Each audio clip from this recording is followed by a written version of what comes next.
Welcome, welcome, welcome. This is Alchemizing Energy, and we have a special guest here today, Dr. Umar L. Bay, and we are going to be discussing the pyramids in America.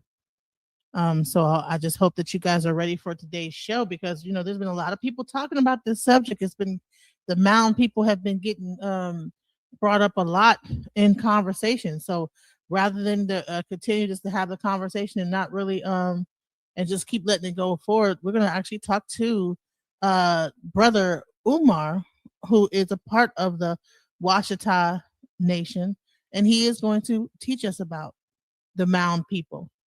Without further ado, welcome to the show, Thank you, Brother sister. Umar. Peace and love. Brother Hotel Umar Bey. Hotep. here. Thank you so much. I'm honored to be here. Looking forward to any questions, any inquiries.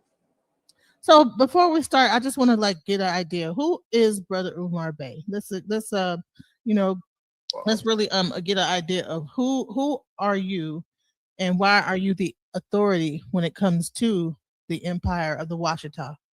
Okay, so from the perspective of the Washita Nation, Imperial Washita Nation, the Empire of Washita that dug the mountain. I, first of all, by blood, my family is Washita, and that we come from the land of the Washita, the land known as Washita. You talk about your nationality. If you're from Germany, you're German and Japan, Japanese. Washita are from Washita. Anybody can get a map and see it written down on the planet, been there from the beginning of time, and it's there now. You have the Washita Rivers, two Washita Rivers, and in the middle of those, you have something called the Washita Forest and the Washita Mountains, and they call it the natural state, the Native American state. But it's right there between Arkansas and Oklahoma and Louisiana, the whole area. And actually, the whole Mississippi River Valley is part of the Washita because the Washita actually begins in the Mississippi River. So the Washita is all the lands washed by the Mississippi River. And my family traced our roots back to the Washita. Now, on a more, I guess, greater context, within the Washita Nation, beyond the land is called the Washita. My family traced our roots back there. There's a lady called the Empress of the Washita, Her Royal Highness Verity Terra Washita Turner Ghostin L. Bay, who did her research, her family also. And she had established a political entity for the Imperial Washita Nation. Okay, the Imperial Washita Nation was born in 1995, and we were after maybe a couple of years before we were taken over.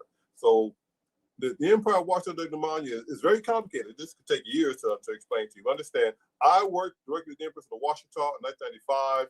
I went there, and there were many different people working with her. One was Judge Clint D. Nelson Bay, who helped her publish her book and get it going, helped distribute her book also. But Clint D. Nelson Bay was the judge for the Washita Nation when I met her back in 92, 93, 94 in Washita. And Clint D. Nelson Bay left there in 1995. And she asked me to become the judge and her administrator in 1995. And then after a while, I accepted the task and I moved there. But when in 1995, in the winter of 95, October 95, she asked me to become the judge because Clint had to go home, take care of his family. And I said, only if we get to go to the United Nations and claim our sovereignty and our nationality, right? And that began the process of writing to the International Court of Justice. And so I became, within the Washita Nation, the imperial judge, and I was what was called the administrator, because we had several ministries in the Washita, and my job was to be the proxy for those ministers who could not attend meetings and tribal gatherings and tribunals. So I was the proxy. If you were the Minister of Agriculture or the Minister of Education, I would be proxy for them at meetings because I represented the people. So if you hear my speech that I gave in '96 at the United Nations in Geneva, I represent the people of the Imperial Washita Nation. What did this have anything to do with the Louisiana Purchase, the Washita? Well, Louisiana Purchase did not include the Washita. The whole point, if you go read the Empress' book, the Empress had a book called Return of the Ancient Ones. You probably pull it up somewhere. Famous book she wrote, and then it's full of documentation that thoroughly proves that the Louisiana Purchase, first of all, if you just read the treaty convention between France and the United States, it clearly states that the Louisiana Purchase only included the streets of New Orleans, the Jackson Barracks, and a few things down there. Okay, it did not include everything else. You understand? I live in Baton Rouge, Louisiana, and Baton Rouge, Louisiana was not included in the Louisiana Purchase in 1803. At that point, yeah, there you go. Oh, that's the book there. Her Highness, the Empress of the Washington de Mountain Empire, Empress Versi Terra of Washington and Ghost in El Bay.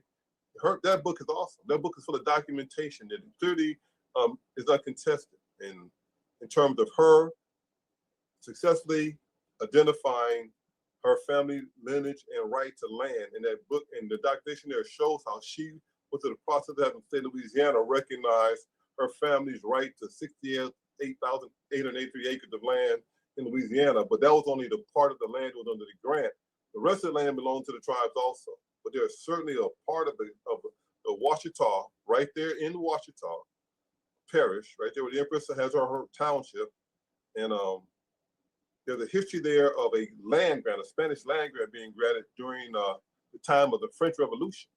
And understand at that point, the Spanish held most of Louisiana. The Spanish held New Orleans, and the Spanish held all the way up towards Monroe, and then to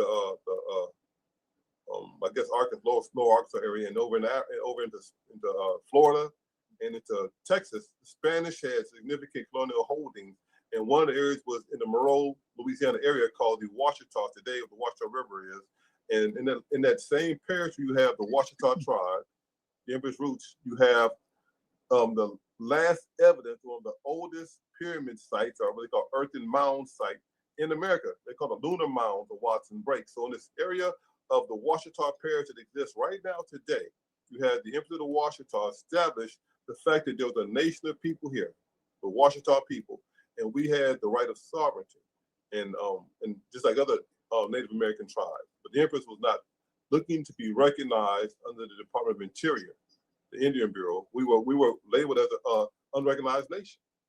I mean, they literally had us arrested saying, we don't recognize you guys anymore. You know, we owe you money. Anyway, so it's a long, complicated story, but the Ouachita Nation was one of the first indigenous nations to go to the United Nations. And when we traveled to the United Nations, Geneva, we had our own passports. We had all legally had everything done. The Empress herself was a statesperson, a statesman, you would say, but she's a statesperson. Even before 1992, when she began to rule over the Imperial Ouachita Nation, she worked in Washington, D.C. with the Nixon administration. She worked with the former governor, McKitchen of Louisiana back in the 1970s. And in 1974, she formed her own township, political township, and called Richwood, right near the ancient mounds, the 6,000-year-old mounds. And because that's where her family came from, Richwood, Louisiana. It's still there now. I think it's been incorporated into the city of Monroe. But the Ouachita Nation was an entity that was recognized for a short while. And of course, we got overrun and hijacked, ironically, by the same people who hijacked Washington, D.C. right now. The same patriot movement, white Christian people are the people who came in, and the Empress trusted, and they betrayed her. So it's a so they owned. So the Ouachita Nation owned Washington, D.C. So that would make sense. Well, no, Ouachita Parish in the state of Louisiana. Parish. Ouachita Parish. So Louisiana owned D.C. Ouachita Parish owned that land in D.C. In Washington, D.C. is over in Virginia and Maryland area. We're not talking about that location. I mean, that's the name is called Washington, D.C. because they labeled it that. But the whole origin of the name Washington and District of Columbus, okay, not Columbia, is a whole other conversation we can have. So I have a whole book to explain to you. The name Washington didn't even come from England. And in English, it's something called Washington. Ouachita is an indigenous name, come from right here. The word mound is an indigenous name. I made a video called Pyramids in America years ago, and I clearly taught everyone what they need to know. I'm a teacher. I have my own school. So in that video, I'm breaking down the dictionary, explaining to you all kinds of things, the origin of Ouachita. So maybe we should get a copy of Pyramids in America video. But we'll go there also. But simply put, back to the Ouachita. The Empress of the Ouachita. Why am I expert on the Ouachita Nation? Because I myself agreed to work the Empress, was appointed judge, administrator. I helped her facilitate trips to Geneva, Switzerland, where we attended meetings at the United Nations Peace Palace near Geneva. And I was able to speak on the floor of the United Nations several times, as well as I was able to work with other indigenous nations from around the world to help verbalize and do the wording for the Universal Declaration of Rights for Indigenous People. They already had a Universal Declaration of Rights, a UN Declaration of Rights that was issued back in the 1940s. when they formed that nation. But in 1995, 96, 97, I was in Geneva, and we're going and we just elaborate more and debate on the wording for the Declaration of Rights for Indigenous people specifically. And one of the main things I focused on was getting in there the rights and nationality as a Moorish people, as indigenous people, and the right to self-determination. Because I believe in Kwanzaa and all the principles of Kwanzaa. So self-determination, Kujichagulia, is a very important concept to me. So two elements that I help to get into the Declaration of Rights for Indigenous people, the concept of self-determination for Indigenous people, and the right to have your own nationality. And even as we speak now, the world is in an uproar. People are being deported, and the nationality is condemning them now. And to the point where at the beginning of this crazy political period, they were trying to deport Native American people, if you recall that news. Yeah. Navajos. So the whole concept of your nationality, your status, your rights is very crucial, and our people are not aware of that. And the Watchdog Nation was able to go out and establish the fact that we had our own nation. And as a matter of fact, if you look at the documentation on my website, I show how the United Nations, in their final list of attendees at the meetings we had there, they listed the Imperial Watchdog Nation as the oldest indigenous people on Earth. Okay, we submitted a lot of information to them dating our existence. You have physical evidence, scientific evidence, geological evidence of people being here 10,000 years ago. So it kind of breaks the curve of many I guess timetables and chronology they have with different religions and different belief systems around the world. There's clear evidence in Louisiana, right here in Baton Rouge, of people being here 10,000 years ago, building houses here in Baton Rouge, a site here near Southern University in Baton Rouge called Montesano. Montesano is a region where they found evidence of buildings with post holes and earthen pyramid mounds right here in Baton Rouge. Well, I wanted to also invite to the stage Laurel Burns. He does a presentation. He talks about the mounds and the mound people in St. Louis. I think you said, Laurel. Welcome to the show tonight. Welcome. Peace. Yeah, I'm here. I'm in New Cackarack, Rube. You know what I'm saying? I'm stationed here in Upper Mississippi territory. Y'all know it as Mound City, St. Louis. Y'all know it as St. Louis. We right here, right next door to Cahokia Mounds and whatnot. And we've uncovered a lot of interesting facts when it comes to our people being here. I don't even try to go as far as going back 10,000 years, because going back just 300-400 years is enough. Going back 500 years is enough. Uh, Regardless if we've been on this landmass or not, we're unique. You can't find our type of people anywhere else on this planet. You know what I'm saying? We're unique. We belong in the Americas. You see what I'm saying? So when you start looking at our history, you see that we already had maroon settlements and nations all throughout North America, Southeast United States, all in Canada, all in the Caribbeans. We've always had maroon communities that have went against the colonial powers. You know what I'm saying? And it's just a shame that they've made us forget. They use psychological warfare to make us forget that we were always a nation here way before there was ever a United States. Before there was ever a United States, there were maroon communities that had been trading with Native Americans for hundreds of years. You see what I'm saying? So, and we've been intermarrying and doing those type of things for hundreds of years before they even signed the Declaration of Independence. So, it's on us to stand up and make them recognize us as a nation. Here's a question. So are the ones in St. Louis and Mississippi, are those always also considered Washita, or is that like a different group? Well, okay, go ahead, brother. They're indigenous mounds. Oh, and hold on. Someone is asking, are you guys Hebrew? Would you guys consider yourself to be Hebrew Israelite or Hebrew?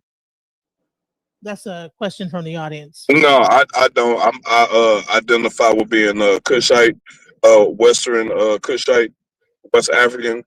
I don't identify with being Hebrew or any Abrahamic mythology or anything like that. I don't subscribe to that. Okay, I'm sorry I had to interrupt that because he kept asking the question. So, but what were you saying about like the difference between Dr. I'm sorry, Brother Umar Bey? What do you know about the difference between the St. Louis? Is there a different group or is this all the same group? Well, the Koki is about 900 AD, 900 AD, and maybe before 100 AD, a time frame. And Koki is awesome. He's about that Koki all over that area, even over in Missouri, in Illinois. They have all kind of areas full of mounds. And I think it's Vincennes, Missouri. That's a location over there near you. Hundreds of mound sites over there, pyramids. When the Mormons came through on their way out to Utah, they stopped in the area near the mounds because the Mormons traced their roots back to mounds. So there are all kind of mounds in the area. There's also this place called Russell's Cave, the evidence of our people there before. So the only difference between the pyramids, the mounds in Missouri, Illinois, and the ones out here is the age.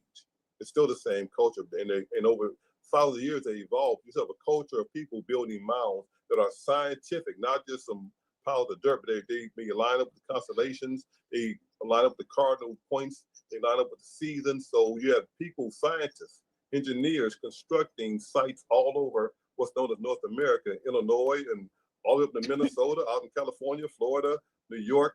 The whole nation is covered with a culture of people who built mounds. So the ones in Illinois are also next to the ones in Colorado, the ones in Michigan. You'll find evidence in Louisiana, you find evidence in Louisiana of stones from Michigan, stuff from Colorado, stuff in Ohio. You might find evidence coming from Missouri, coming from Oklahoma. So you will find that these mound sites have evidence of trade and cross connections throughout the country. The ones in Oklahoma have evidence of pearls and diamonds. They actually found in what they call the spiral mounds in Oklahoma, they found evidence of coins, Egyptian coins, and Viking ruins, all kind of. So the history we have of America being this wilderness that somebody discovered, walked over across the Bering Straits, or came across with Columbus, it's just a myth. It's a legend. The fact is, based on evidence that you can easily, I can share with you, that we have been here forever. You asked a question about giants. There's so many records of skeletons and remains of giants being dug up. We could find them. So when people say it's not true, it's a hoax. Understand, we live in a world today where everything is questionable. Everything is suspect. It's very hard to validate too much stuff because of this computer-generated imaging and other ways people can alter images. So, and to be quite blunt, to me, we live in a society where you have a double standard. You have one standard of this empirical, factual stuff you can verify. Another standard called white power and white control. So that's the reality to me. You try to define stuff in America, it's a matter of context. And one context that people are trapped in is to believe the white power's definition of different concepts and terms. So when it comes to the Washita, we don't exist anymore. Okay, they cannot recognize us. So okay? Here's the question. Here's a question. Now look at this map, you guys. These are all of the pyramids throughout America. Some of them. Some of them. So that's not even all of them, huh? There's still more. Yeah. Okay. Now, this is crazy to think that this is hitting all over like this, and people just are clueless. Do you think there's a cover? Because when I actually did the research into the giants, right, it said something along the lines of the Smithsonian they negate that there's anything going on in the Grand Canyon when it comes down to the structures found in the Grand Canyon. They negate the existence of giants. They say they're both mythological things. So, and then when you actually talk about some of the things that you're talking about, when you do the research, I'm not sure whether they have something that goes out and puts out this information and AI grabs it. But most of the time, when you actually find from a search engine, it will say that this is all myth. What are your thoughts? Well, I would like both of y'all to speak about that. Well, specifically, when I'm going to speak about the Grand Canyon one, because I might not be as familiar with the other ones. I have a problem with what they found or what they claim that they found in it, because what I know about traditional rulership, especially when it comes to the Nile Valley, because of my close association with the House of Kush, uh, kings and rulers do not put images of other rulers in their tombs, right? That bust that they keep showing you is Akhenaten. That's from the 18th dynasty. You understand what I'm saying? So for that particular bust to be in there, that means that they would have to either be cults of Akhenaten, or it would have to be somebody from the dynastic order of Akhenaten. You understand what I'm saying? And it's like that the stuff don't match up. Like you would never find you would never find another another likeness of somebody else in their grave like that. You know what I'm saying? Like, so it's funerary rituals that go along with that, with those type of things, and those things haven't changed in millennia.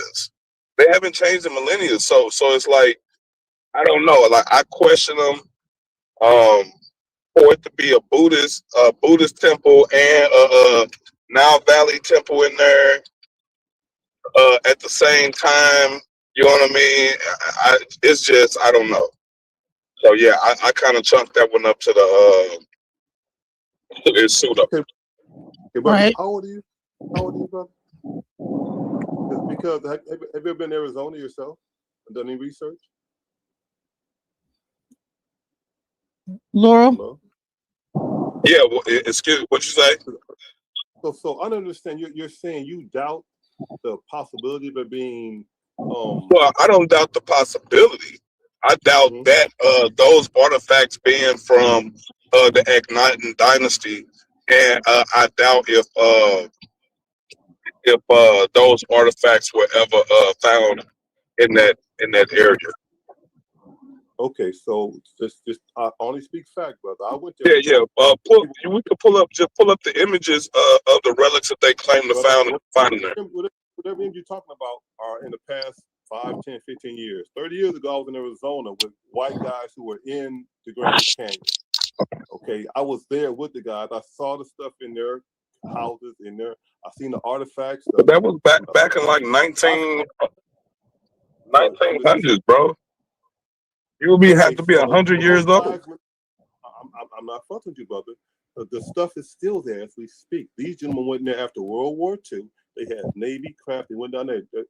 So we don't have to start debating that, but I will share with you the recordings I have of all these gentlemen, their wives, their kids, saw their collections. So I don't want to debate with you. I'm just telling you, you haven't not been exposed to more evidence. That's all. I'm sorry.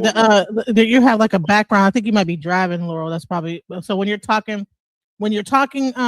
speak and then take it off mute. And when you're not talking, put it off because the wind from your car is blowing. I'll share with you information I have. Okay. I went out to Arizona for several years. I went all through the state. I went up and down and found other stuff, other evidence of our existence out there. So I'm sure you haven't seen it yet. What I have is not on the internet. You're not going to find it on the internet. I'm talking about 1980, 1990 research I did out in Arizona, in the desert, Ajo, Arizona, going up to the Supai tribe, have a Supai, and speaking to different elders and just a lot of other people who've already done the research. But also I found the grave robbers, the guys who went into the Grand Canyon, stole the stuff, had to deal with, actually somebody died up there, so I know a lot of details I don't want to go over now, but whenever you want to get the evidence, come see me. I will share with you. I have audios. I will sit in the audience interviewing people. They don't always recording them, talking about what they found. These rich European guys who did it. They went there. So if you want the evidence, I can share with you. I know their family, I know the kids. I know where the stuff is stored right now. I know what got burnt up and blew up. But so what was found in the Grand Canyon, it's not like it's not real. It's just there's no proof to other people unless you were there. Unless you were there. So were they grave sites, or was it like an actual town or city, or what exactly was it? Giant cities underground. He showed me images of he said Umar, they're a room full of men, mummified, no women, all mummified men, mummified birds, just white powder. These guys were dealing with gold. They were not just, I mean, the stuff they found, they sold to senators, like Senator Byrd in West Virginia bought a lot of artifacts. And so I'm just saying these are the same gentlemen who helped. Wow. We're talking about the 1940s, 1950s. These guys were part of create Las Vegas. Okay. That's what they talk about, how they sold stuff to mobsters in Las Vegas back in the 50s. And oh my God. So I just have evidence you might want to look at before you just write it all off, because empirical evidence will always outdo this white supremacy denial of our existence. When I was teaching, and I would go to conferences on history, they would say, Brother Umar, we agreed to, they agreed to not accept anything I've written.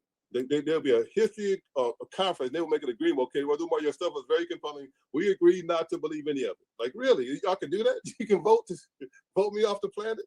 But so when you talk about publicly available information, the Smithsonian Institute is famous for covering up stuff. Why do you think the Smithsonian Institute has had like such a big hand in covering up this information, or even just because even when you look it up online, it'll go right to the Smithsonian. Like, they are the authority on what exists and what does not exist as far as artifacts. Why is it that they are the ones that can like make whether or not something is true or not? Why are they the authority? Because they're the only ones with I'm sorry, you broke up. Say it again, Laurel. It's that's all political. The Smithsonian is political. You know what I'm saying? So museums are political. Anything that like teach you history, all of that stuff is political. To give you a narrative. You see what I'm saying? So unless you have your own institutions, privately funded institutions, you will never ever know the truth. You know what I'm saying? And that's the reason why the Smithsonian has a monopoly on it, is because no one else is going to put the money up. So what about the African American Museum? How come we don't have? What about them? They don't do what the Smithsonian do. They just keep old nigga shit. I'm sorry, I didn't mean to cuss. Have you ever seen my museum? No. Okay, well, I fund my own museum. I fund my own school. I fund my own stuff. So go check my museum out, brother. It's on my website. Your museum is on your website? Where's the physical building? Fine. One is the location in Hammond, Louisiana. It's called the African American Heritage Museum. I have displays in there. Where did you say the physical building is? Yes, sir. You can go on our website. Go to my website, check it out. Called the blackinventionmuseum.org. I said, where's the physical museum at? It's in a place called 1600 feet square in Hammond, Louisiana. But you can find an address on my website. There's like a map page on there. Okay. You can look at. But it's actually called Tangible Hoa, which is an indigenous name. The Tangible Hoa African American Heritage Museum and Veterans Archive. It's in a place called Hammond, Louisiana. We actually had so brother, that building is a former elementary school. There used to be the all-black school in that area, and they're going to tear it down. And we put together a committee to raise money and put a roof on the thing, and we bought it from the city, and we turned that school into a museum, and we use it as a community center. We have weddings there in the cafeteria. We have concerts there in the auditorium. So we, as a community, bought that school that our grandparents went to, and they know for generations, and we restored it into a museum. Okay, and in the museum, wow, that's awesome. That's amazing.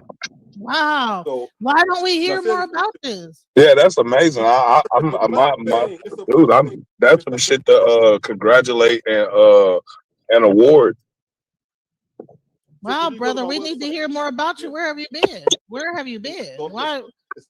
If you go look at hostep.org and click on the Black Invention Museum link, it'll take you right to my website. And on there, I have pictures of the museum display with the Black inventions, as well as with the pyramids in America, as well as with the ancient ones, talking about our ancient ancestors. So you'll see my display on the website, but you can actually go there physically in person and see the pictures up close and read information, because yeah, there you go. All right. So let me see, where you go here. So go scroll up a little bit. Let me scroll down. get at Tangible Whole African American Heritage Museum, the Veterans Archive. Here's a map to it, how to get to it. Okay. Here I am. This is my Black Inventions display here. And then you keep going down, you're gonna see. Look at see what they say there. Our story is much more than a month. Every day, everyone in each nation, every nation will use something invented by an African, Asiatic Moor, Indigenous Moor, Native American, African American, and many other people of color. The original mothers and fathers of humankind and civilization, aka so-called Black folks, originally of the Nile Valley. Okay, what we use every day come from us. Okay, going down some more. No. Go to the website hotep.org. Go to hotep.org website. I'm gonna show you those are things we invented. We invented the two-cycle engine. We invented hot shock absorbers for the robot arms.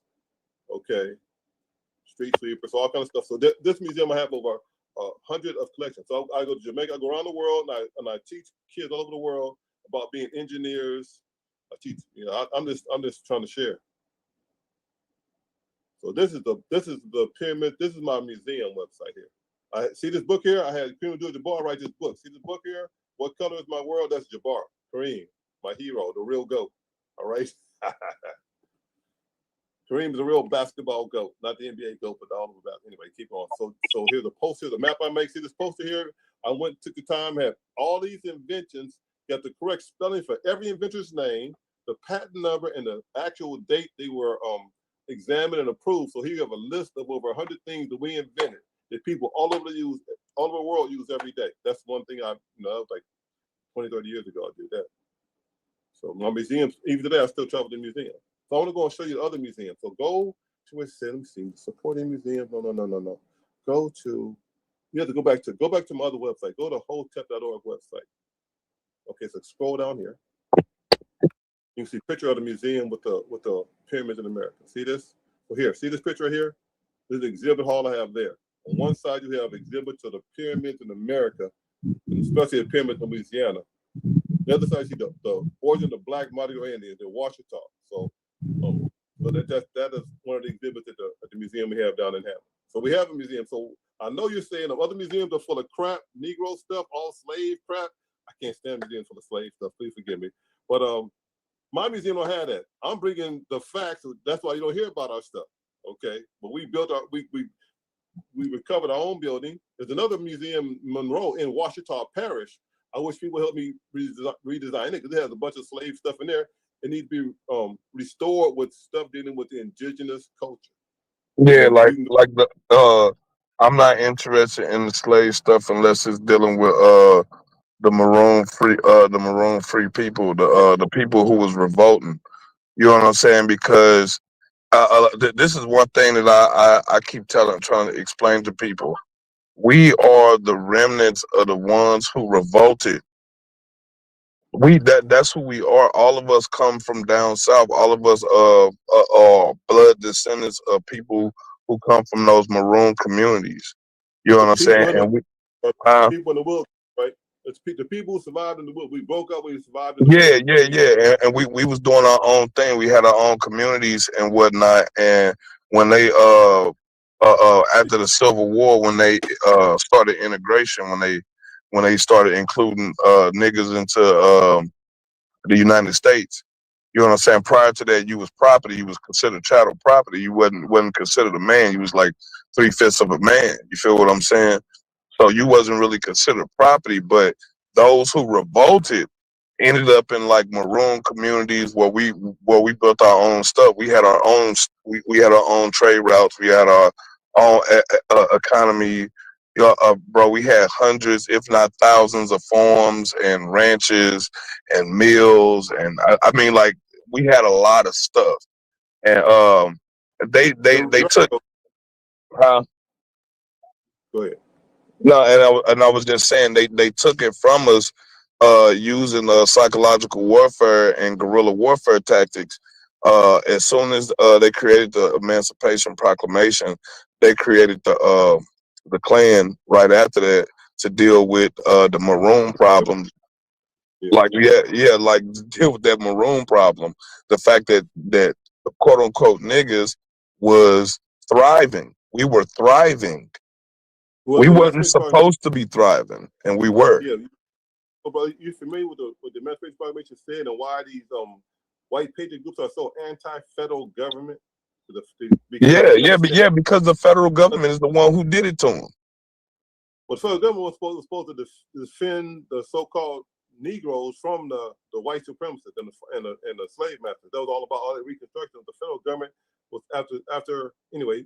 If you read the Emancipation Proclamation and at General Order Number 3, which is a whole other topic again, if you understand why you have to pick and the white people are against the federal government. Back in the 90s, you had white people who were bombing federal facilities. You know, we had to put barricades around federal buildings because there were the white power, white nationalists, Ku Klux Klan, whatever you want to call them, were against the federal government. The federal government was helping out non-white people. Okay, call it black people. Yeah, that's what caused the racial divide in the United States in the first place. Is the fact that they wanted to integrate, which I don't think we should have. Or we never should have integrated. We should have just stayed separate but equal. You know what I'm saying? We had our own cities, our own towns, our own inventors. We had our own engineers, scientists, doctors, lawyers. You know what I'm saying? All of that. You know what I'm saying? And there was nothing wrong with that. But when they started integration, we started taking white people jobs, them poor white people jobs, and all that stuff, man. You know what I'm saying? The unions was using black people as alternative workers, and while the workers was on strike, and that made white people galvanize against us. See, us being used as tools, we was just happy to work. You see what I'm saying? But I know this is a good subject. We have to do that subject another time. Yeah, because I really want to get back into these pyramids, because this is a thing that when people talk about the pyramids that happened in Egypt, from what I understand, these periods was older. Is this correct? These pyramids are older. There's some periods. Once again, you're talking about the dating system of the Western culture, European dating system. So, but when you look at it, if you compare it, the stuff they found in the United States was as older than what they see in Egypt. Now, the caveat is the date they give to the Sphinx and the pyramid is not correct. They're much older than the date that the Europeans give it. So they don't know. So we're dependent on once again the white power definition and versus the actual empirical dated stuff. There are pyramids down in Mexico. They date to 3,000 years, okay? Yet they have lava flows on them dating to 12,000 years old. How you gonna have 12,000 year old lava flow over a pyramid only 3,000 years old? So once again, it's in context and relative to people trying to have a narrative. As the brother said, they're trying to maintain a narrative. The Smithsonian Institute, if you read Dr. Neely Fuller, I think Dr. Neely Fuller actually worked at the Smithsonian Institute. I think it was a security guard in D.C. And he was actually one of the mentors for Dr. Francis Cress Weldon. That's right. He wrote a book called, those books. So if you go read his book, he simply says that unless you understand things from the perspective of white supremacy, white power, white control, white male domination, call it what you want to call it, you're not going to understand anything. So you talk about stuff, there are two definitions. It's a double standard. It's the real truth. Then you got the white power part that helps them maintain the illusion of being superior. Well, they already know they're inferior in every manner of the way. Going back to just simple biology, genetics, and science, natural history tells you about dominant and recessive gene pool. So understanding of the people who have created a system to maintain control when they're the minority, and we can talk about economics, education, or politics. It all goes back to maintaining white control, white male, manufactured, invented control, and it's about to come to an end. I'm so happy. So this is one of the examples of a mound that was built that was back in I'm not sure how old this one is, but it's called the Serpent Mound in Ohio. Now, so some of these mounds I'm imagining probably have function. I'm not. What would the function of something like this be? Just for decorate? Because you can't see all this from on the ground. So what would be the purpose of creating a mound like this, where you can't even see it from on the ground? You know what I'm saying? You only just see that it's, huh? Let me pose one question. I'm gonna move on and answer a question. What if they were giants? Okay, now look at the tail of this thing. That tail of that thing is a nautilus. Can you put it back up there?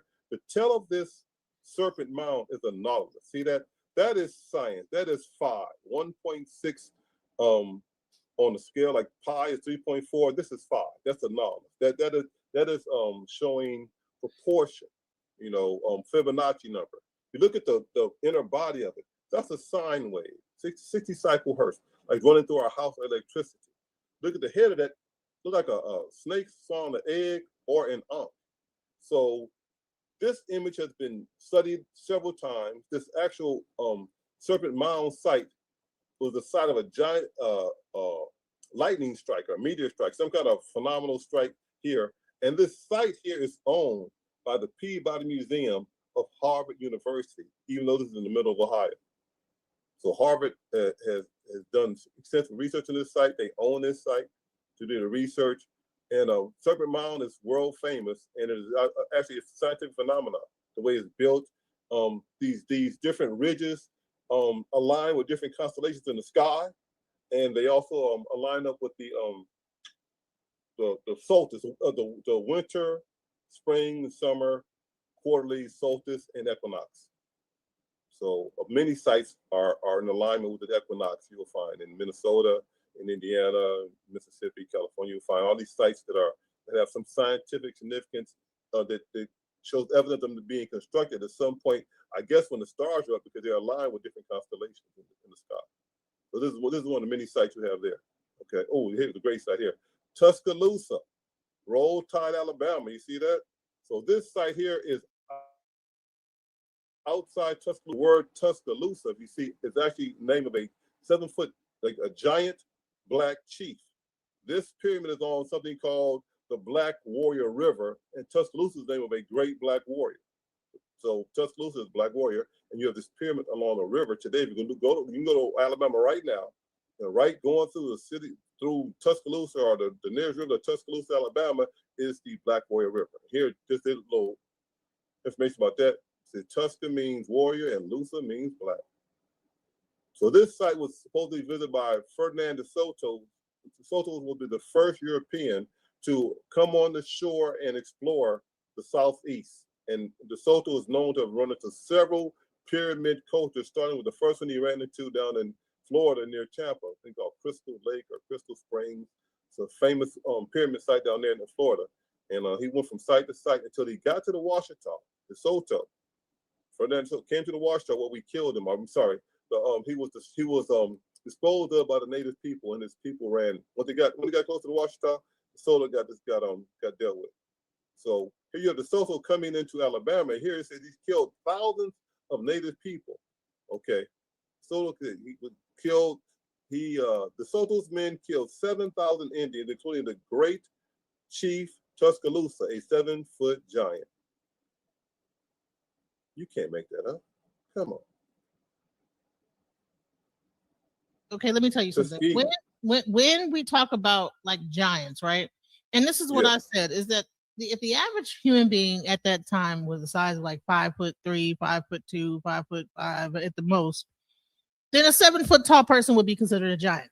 So, or anything taller than that, And so you say 7 feet. I think that what people are doing is they're conflating it like they were like 25,000 feet tall, some kind of crazy amount. But no. The skulls they found in the United States, I didn't see any more than over 9 feet tall. I mean, 9 foot so there's evidence of them. It's a book called Lost Cities of North and Central America by a man named, what's his name? Let me see. I might have to pick over here. Can I respond to this? Go ahead while he looks at the book. So the problem that I have with believing in giants, are they trying to say like giants was a race of people? And if so, people come with technology, like clothes, textiles, swords, tools, shit like that, right? And it would seem like if there was a race of people that were giants, I mean, like we humans, right? And we number in the billions right now. You see what I'm saying? So I'm thinking that if there was a race of giants, there would at least be, 10,000 or more, maybe more. And if there are giants and they're breeding and they're having sex with each other, right? So why don't we find evidence of big, huge, giant infrastructures of industry that could support big, huge people? You see what I'm saying? So as he said, a 7-foot giant. So, all right, Shaquille O'Neal is, I think, 6'9" or something like that. You know what I'm saying? So, like I said, he would be considered a giant in those times. Nah, that's Shaquille O'Neal is short compared to the people they talking about. 7 feet tall. So, Okay, listen.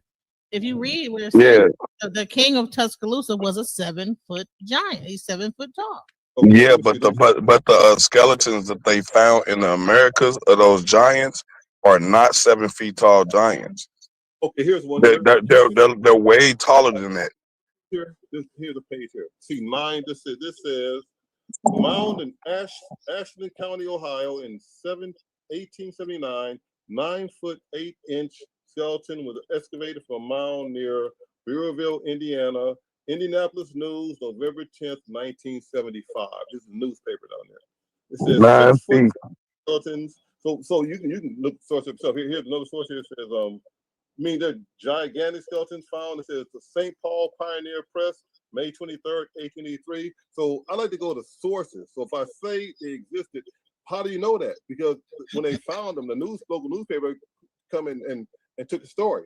I don't think they even cover anything up. So there are several articles you're going to find if you go back and look through old newspapers around the country. So instead of trying to go find a app or something on internet or some whatever TikTok thing, there's actual written down, published journalistic evidence, and you can still question it also, because if there's one article, I promise you, even like the article in Arizona about the Egyptian city in Arizona, there are several articles before that and after that about that particular thing. In the same way, if you want to go find evidence, let me see what it says here. Let me see what it says here. It says, But ain't that because they just be running the same story? Different networks be running the same story. This is 1895, so there were no networks. 1895. This is 1885. And I want to also just show this real quick, because the tallest man, and this was back in 1918 at that time, and he passed away in 1940, was 8 feet 11 inches tall, almost 9. Like I would say, one more inch, he'd been 9 feet tall. So it's not far fetched to think that people could have been 9 feet tall. Let me try to find this. Okay, so bear with me. I'm gonna go into my picture photos here. Hold on, photos here. And probably because of what they were eating or whatever was going on at that time. Your screen is black. Are you trying to show something, or? Okay, right. So he says that they have NBA players that are 8 feet tall. So there are still people let me do to this day that are tall, that are of a very high, very big height. So can you share my screen? I can't see it. You have to click present and then show what you're trying to show. It'll give you the option to choose. Yes, your screen is black, so I don't know if you switch. Okay, so let me get back. I was online. Hold on. I'm gonna get this right. I'll never give up. We're gonna get it right. Okay. But I just wanted to just make it be known that. Okay, there we go. I just want to because once again, I'm a researcher. I don't want to argue people. So where can I go in here? You can see my screen. If I put a picture on. All right. If you click on the bottom, it says mute, start cam settings, stop screen, present. Yeah. Click present. More. It doesn't say. This says mic, cam, chat, more, leave. More is comment, recording, stream to this audience. That's it. Stream to this audience. Click on that. Stream to this audience. Log in to create an account. No, that's the stream onto your audience. It should be a thing called present. You don't see anything on your thing that says? It just says more, and more says settings, comments, recording, streaming, stream this to your audience, settings. So, no problem. I was just trying to share. How can I send you? I can email you an image. How about that? Let me try this. Keep I send it to you. I send it to your. You have my email. Just go ahead and send that. But yeah, so I think that Yes, the yes, idea of a giant, I think that we have a certain thing in our mind of a giant, but I think that these people like this, what I'm showing right here, would be considered a giant. If you look from this is an average sized man and he's almost 9 feet tall, that person would be considered a giant.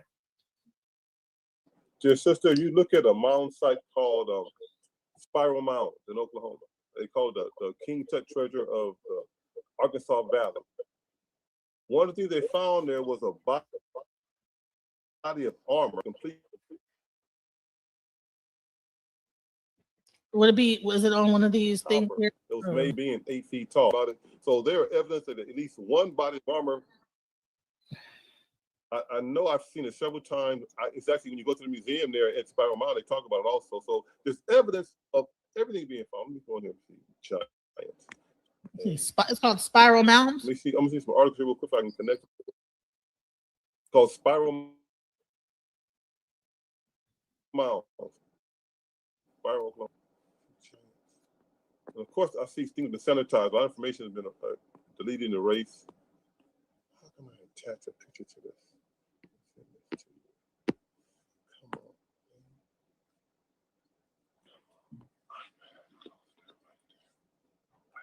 Excellent. Okay, God, we're gonna get this done here, dear sister. Cooperation. Sorry, guys, we're just well, So we get together, because we're seconds away. Some of these pictures may be it's 8 pictures I'm sending you. You can scan it and read them closely yourself, and then we can continue on this questions about giants and evidence, that kind of stuff there. Let me see here. Okay, I just sent you an email of 8 images. Like if giants wore sandals, right? There would be somebody or some place that be making sandals for the giants. You see what I'm saying? And like everything in there would be giant, huge stuff. And it's like, how do you get rid? Huh? Have you ever stuff about the copper mines in Upper Michigan Peninsula? Where they found huge tools. They got these huge tools all over the country. Even when you are in Russell, you ever heard of Russell Cave? Yeah, but I'm saying like even that though, like think about it. If they found a huge tool, then that means you would still need other tools to make that tool. You see what I'm saying? And so Yes, it's sir. like there should be a plethora of uh just physical evidence of like industry that supported giants. Okay, You see so what I'm saying? all right, so there's right now you have okay, what's the biggest shoe you could probably get right Oh, shit, I don't. Yeah, something like that. now? You understand? So you think that okay, so I think that you're conflating the size of a giant as like something. If a person's like 9 feet tall and they have a shoe that's like maybe a size 15 or 20 or I'm whatever. Yeah, but they be talking about like a race of giants, and the race of giants they talking about are not 9 feet tall. I wear size 15, 16. Come on now. Yeah, I wear size 15, and that's what I'm saying. Like the giants that they're talking about aren't 9 feet tall giants. They're much No, taller than that. they were no, based on what he's saying, based on the archaeological evidence. Yeah. That's just that one. They found In this hundreds. time frame, yeah, Yeah. They found hundreds of giant bones here. If you go look up the Biloxi River in Texas, you're gonna find evidence, archaeological evidence, because you're gonna go by what you see, of dinosaur footprint and giant human footprints. So that's you know, research. It's called the Biloxi River. I think it's near Fort Worth, Texas. I do a lot of research. I mean, and it's not far fetched. I think it's called the Brazos River. It's not far fetched if you think about it, right? Because the Earth was capable of sustaining dinosaurs, which are pretty much gigantic lizards and birds and shit. You see what I'm saying? So why wouldn't it be able to support a large Homo sapien? So this is when you look it up online, right? I said archaeological evidence of giants in America. This is what they're saying. So while there are numerous anecdotal accounts and legends and claims of giants in North America, archaeological evidence of their existence is largely unsupported by mainstream science. I don't know why. Yeah. That's the mainstream narrative. Of course, that's what they're gonna say. Exactly. That's what they agree on it. Yeah, like that's why I say that's political. Like when you go through Google, when you go through anything that's in the mainstream, that is all political. You know what I'm saying? You gotta go through people that ain't got nothing. Yeah, you gotta go to people who ain't got nothing invested in their political agendas and ideologies. You see what I'm saying? And that's the like for instance, I'll give you an example, sis. I don't believe in the Big Bang cosmology, right? I follow more of a plasma cosmology, electric universe cosmology, All right? right. So this is it. Okay, Lovelock Cave, Nevada. Claims of an 8 to 10 foot tall mummies with red hair allegedly linked to the polytheistic legend of the cannibalistic Seetica were found in Lovelock Cave. However, these findings have not been scientifically verified and are often attributed to misidentified or fabricated remains. Didn't it say the same thing in Catalina Island, California? Race of fair-haired, blue-eyed giants with advanced technology. Been linked to Catalina Island. That's fake AI generated stuff. Can you go to the article I sent you? Go to the article I sent you. Okay, let me see. Go to check your email. And so instead of this 2020 generated nonsense, let's go back to some actual newspapers. We can go look up the, go get the microfiche and see the original documentation. Okay, I don't see the email you sent me. You sent it to Monica.Lockett. Hold on, let me make sure. I do believe so. Let me go look again. Oh, I just closed that up. Yeah, I just I just put my email in the chat. That's my email right there. Because I have been trying to find, because I was like, I know that trust me, I believe that exists. When I tried to look it up, this is what came out to me. I don't give a damn about no giants, to be honest with you. I think it's an interesting subject though. But what I'm hearing is giants 8 to 10 foot. It's not going into 25 foot. They're like 8 to 10 foot. I seen some pictures. I'm sorry. Yeah. Even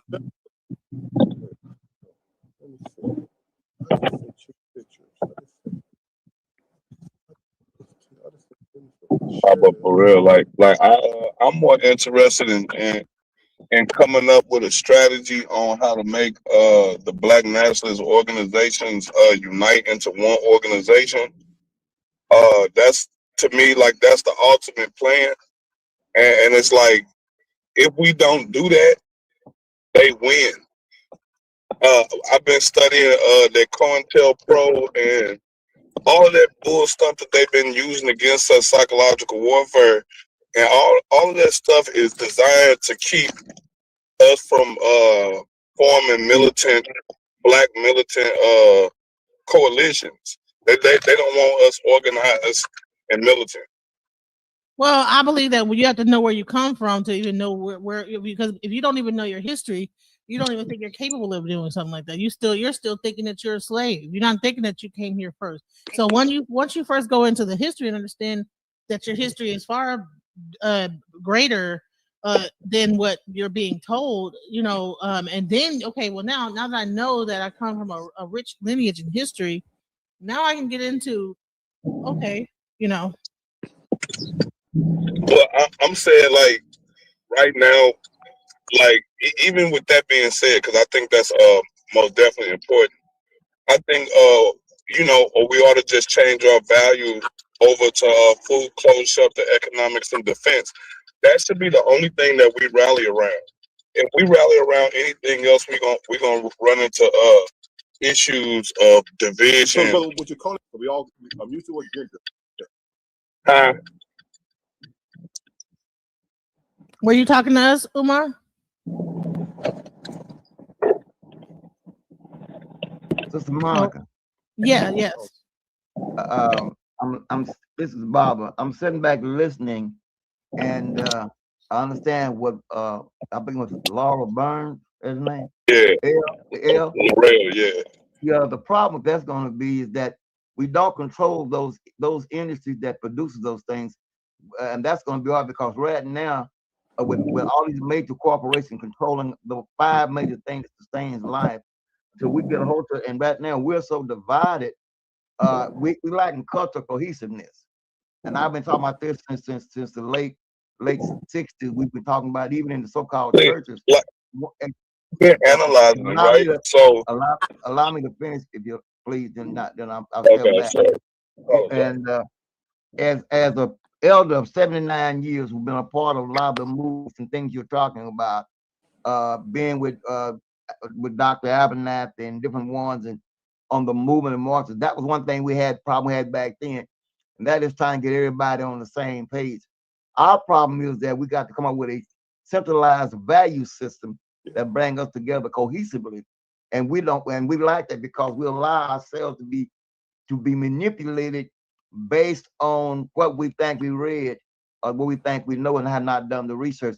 That's why I reached out to Brother Bay, because he's a foremost authority on a lot, because that's all he do is travel. We both do a lot of research and travel. And I've been fighting this a long time. What I found out with the injection of what they call the science of eugenics, everybody look like us ain't us. And there are people out here that we try to make them work. It's not going to work because they're going to constantly infiltrate to destroy. What we're going to do is find a way to get around and change, like you say, change our priorities. Our priorities are being controlled by the media. And most time our situation dictates our morals. And we're up against a wall now because we're trying to fight a 200-year-old battle. It should have been won a long time ago. And as an elder and as an Ephraim priest, and also my father Washington, because this brother I'm on here tonight, he know me real well, and we've been together, we've been on platforms together, and we've been trying to do the same. Our problem is getting a centralized focus on a goal to reach out to. And I'll step back and listen. Yeah, so Good night. We need to go ahead, brother. now, Elder, you go ahead, bro. You know, I grew up in LA, and I watched the Black Panthers become the Community Redevelopment Improvement Party, called the Crips, later on. But what they had was the 10-point platform. You had people, so you didn't have a leader. You had some issues. We all need water. We all need clean food. We all need education. Even in the Washita, the point, we identified mutual needs.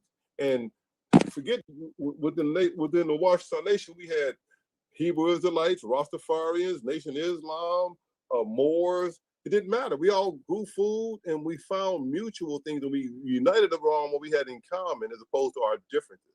Now, in this day and age, it's always a battle with this, and you can't, people of different mindset, there's just no compromise. We all need to go to a store and buy eggs and milk, whatever, but people don't, like, I go to Walmart, brother, I'm seeing this guy, black, white, Chinese, Hebrews, Indians, so Walmart get people united on the fact that they are a source of the stuff everybody needs. Everybody needs the stuff at Walmart. Okay, I go to Walmart. So we need to have our own marketplace where everybody can come together and be a producer. So when you come to the market, you are contributing to the community. If you just raise chickens and bring eggs, your kids sew together socks, whatever. In the Washita, we had these sisters who they just sold clothes. I never knew how much sewing was needed done, but they had these serge machines or make clothes, sewing clothes, fixing uniform. So everybody had talent. And when you talk about coming together, we have to come together because we all have a mutual benefit and mutual contribution. We all can work together, but we come together on what discussing what we're discussing today. Just Europeans' opinions of stuff, the Big Bang Theory, that's irrelevant to us. Who won the NBA final? Irrelevant to us. We need to come together on like here today. I spent all day long training these brothers on how to build bee boxes and be beekeepers and how to grow different stuff. I grow. We talking about, so that kind of interaction, and they come, Brother Umar. We really appreciate you. I appreciate y'all. So you got to be giving of yourself, and so to build the nation is going to start just at your own neighborhood. A little pocket of people get together and become mutually beneficial to each other. Okay, in every way, if just watching your children. Watching, whatever it is, I'm gonna cook tonight. So we have all these people in our community who are without wearing a T-shirt or a hat or having some kind of ceremony. We are one nation of people. We're the Moors, okay, and that's what we operate with those fanfare. You know, so when people can free themselves up from the imagery and the pageantry and just start doing it, instead of saying we need to do it, start doing it. We need to unite. So we're doing it down here. I mean, today was a wonderful day. This whole weekend been wonderful, man. This whole week is just, because we're doing it down here and we do it quiet. We don't make, like, the revolution will not be televised. The elders say, put that camera down and pick up the hoe, man. Like, what? We try to videotape stuff down here. The elders don't want that videotape. We just got to go to work. You got to take action immediately. Don't discuss it. You know, and the leader is the agenda. We're trying to achieve a goal, write down the agenda, put out a plan, identify 20 tasks that got to be completed, and everybody pick up a task. I'm doing number 7, 9, and 12. You do number 1, 2, and 3, and everybody form an agenda. That's what the Black Panther said in that 10-point platform. You had food, you had education, you had clothing, all kind of stuff, but you had agenda. Everybody's kids need some clean socks and shoes and breakfast, and that's all you had. The food, the Head Start food program at public school started because those mothers implemented that thing within the Black Panther Party in Oakland and LA.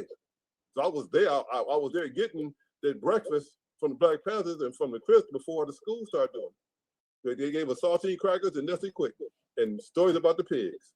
So that was a institution we started doing, and now they picked up on it. And now they picked up on our dance, our music, our everything else, and our culture has been reduced to entertainment. Okay, but it goes more than that. But simply put, we need to become an asset to ourselves as a community, and then work together. Everybody got to bring something to the table. You got to have a skin in the game. You can't just come here begging. Everybody needs something, but you got to bring something to the table. And a lot of people come to the table just with their hand out, and they don't put no glove on it and get to work. You know, admit that you get your hand up, put the mitt on there, go do something, and earn it from the universe, not from us. So it's a mindset out here now, and I'm really old, and I'm telling you, it's the first podcast I've ever done. I refuse to talk. And brother, if you not asked me to do this, I wouldn't do this. I don't talk anymore. I don't want to argue with people. I just do. People go here and see what we're doing in person. Talk is cheap. We are doing it. We have a school. Okay, we have farms. We have museums. The stuff I was laughing because everything you said we should do, we do it. We have our own museum. We have our own school. We are totally self-sufficient, self-funding, self-determination. We write our own curriculum. Okay, and we're just a model for other people to come here and see it. We have people from all over the country to see how we set our schools up. People from Ohio, California, see how we run our schools. Because we're proven. What are they gonna say to us? My kids are brilliant. My kids are billionaires. We the billionaire babes. That's the only program we got going on down here. As we're moving on, and billions is more than just money. It's a wealth mindset and a foundation where you need nothing. My kids, we were traveling this weekend teaching, and we went to the store. My kids said, "I don't need nothing." We stopped at the store to shop. My kids like, "We don't need nothing. Let's go." We got the car and left, man. We're blessed. So it's a mindset where we're ready. We're trying to give stuff away. We're trying to reach out and help other people. So when you get a community of people who are givers, how about that? It's a mindset. That's what we are. So we're not patriotic. We're matriarchal. We are by nature lovers of each other. We don't like people say I'm a God-fearing Christian. We love God. I have no fear of the Creator. You only fear the wrath of God when you're guilty of something. If you're afraid of God, you're probably guilty of something. Okay, so you understand some mindset you develop. So you talk about so go back to the mound builders, the pyramid builders. The mound builders are people who are matriarchal. I mean, you talk about the cultures, the mound building culture. They've been here for continuous occupation for thousands of years. Continuous evidence, continuous occupation. You go into the Ouachita Parish in Louisiana, you'll find them digging up stuff, and they'll have layers. The archaeologists go in there and getting layers. So we go down 5,000 years, we see some people here, then go another 2,000 years, they're still here. And these societies have been occupying the same location over 1,000 years. That is the ancient mound building, pyramid building cultures of North America who are scientists, okay? In Cahokia, there are hundreds of pyramids up there, aren't there? And that one side, over 100 pyramids by Cahokia. Right. And here is the information about the giants. These are the microfiche clippings of the different discoveries of giants at the time. It's kind of hard to read because it's like But you can see the dates on there. You go to the dates and go find them articles yourself. Published May 4th, 18th, the New York Times. So, hey, do the research. I'm a researcher. Right. I collect evidence and I share with people, and we can not my matter of opinion. This is newspaper articles that I think they have no reason really to kind of alter. But yeah. Yeah, 1912, 1871. I mean, yeah. Yeah, it was around the year the lives. So these are the dates when the articles were published. The people probably lived 1,000 years before this. The stones they found are far older than the dates of these newspaper articles. Hey, Mike. These are the dates when they dug them up and recorded what they found.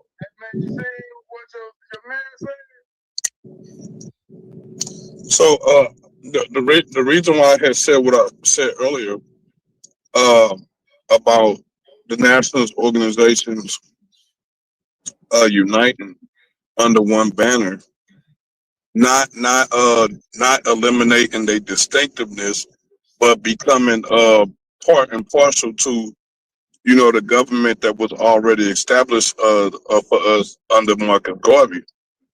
You know what I'm saying? And, I think like the Moorish Science Temple should be part of the legal department, and then the Nawabians probably over cultural or affairs and stuff like that.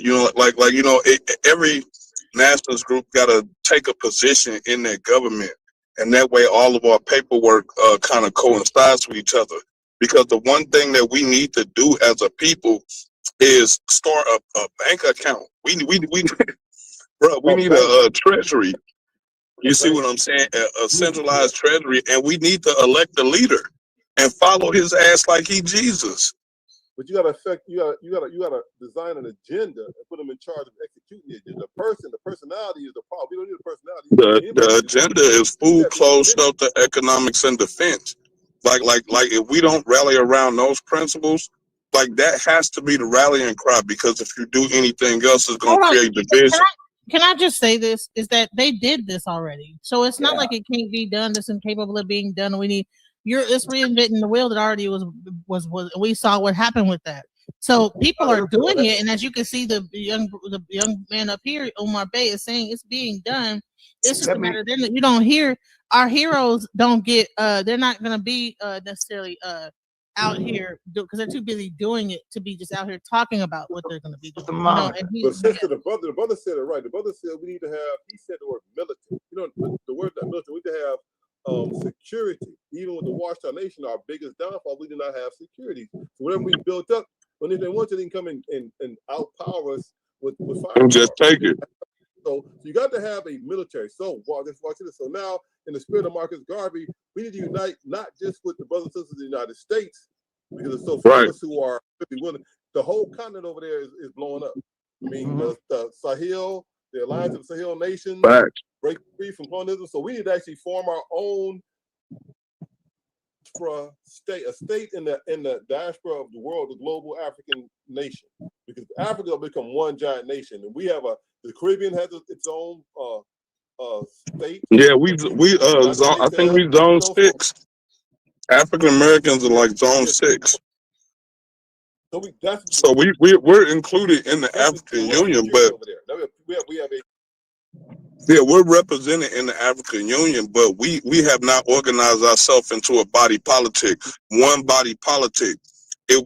Once we become one body politic, we'll be able to assign treaties with other nations and other corporate bodies. Right now we can't do that because we're like 40 to 60 million individuals. We're not one corporate body.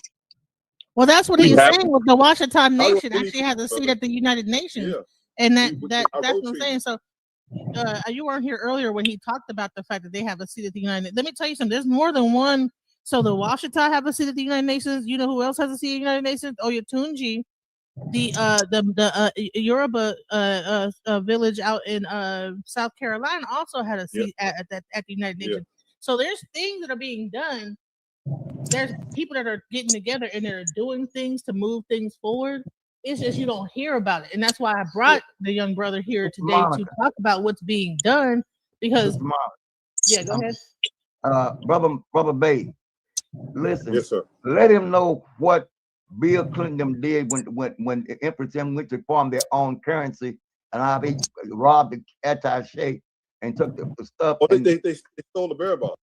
yeah, right. So they was creating their own currency and everything. Tell them about that. You are you muted? So they need to. I don't think we need our own currency. Well, But hold on, Laura, be quiet because he gonna tell you what happened when they try to do one. This was crazy. What? But you're on mute, Umar. I can't hear you. Get him off of mute. No, he's not on mute. He's just I can't hear him. His sound is down. Like, you know, I don't think he can hear us, and I don't think that he's talking, but we need to let him know that we can't hear him. But this what really got my attention, how Bill Clinton them went in and did what they did. And see, the thing about that is we can't hear you. But you can hear me, right? No, let me do Yeah. this. He's talking, but we can't hear him. Right. See, this brother has a wealth of information. This is why I work with him, and I worked with him over the years, and we share, and we've done platforms together. He's spoken at some of my events, and we have a history together. I've been to the school, and I know he raised bees, and his wife make the best banana bread you want to put in your mouth, I swear. And so they got the whole industry going down there, you know, so try to get his attention. No, I'm trying to call him right now.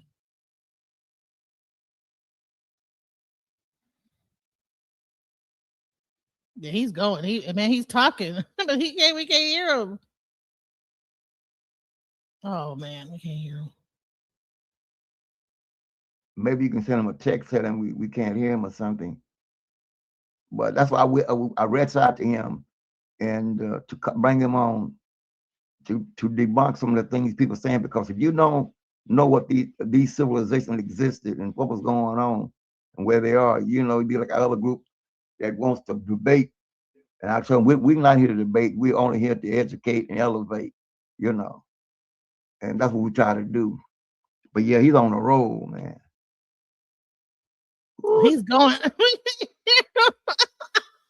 I don't know what to do. You said what?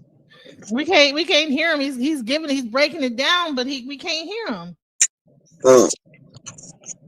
Yeah, I think that we should focus on the Maroon communities that were destroyed right before 1865, because that's evidence that the United States government played a part in the genocide and the destruction of our nation, and they attacked free people in another territory, in a territory that wasn't even theirs. You know what I'm saying? So you know, I mean. We can't hear you, honey. We can't hear you. Can you hear us? Can you hear? We can't hear you. Hey, we can't. Well, you can hear me, right? Yeah, I can hear you, but he's steady talking, and we can't hear what he's saying. He's on the road through thing. He's breaking it down. He's breaking it down, and he talking, man. Yeah. Well, he's only been talking for 3 minutes, so. He's going. He can't get through because he's going to voicemail. Wow.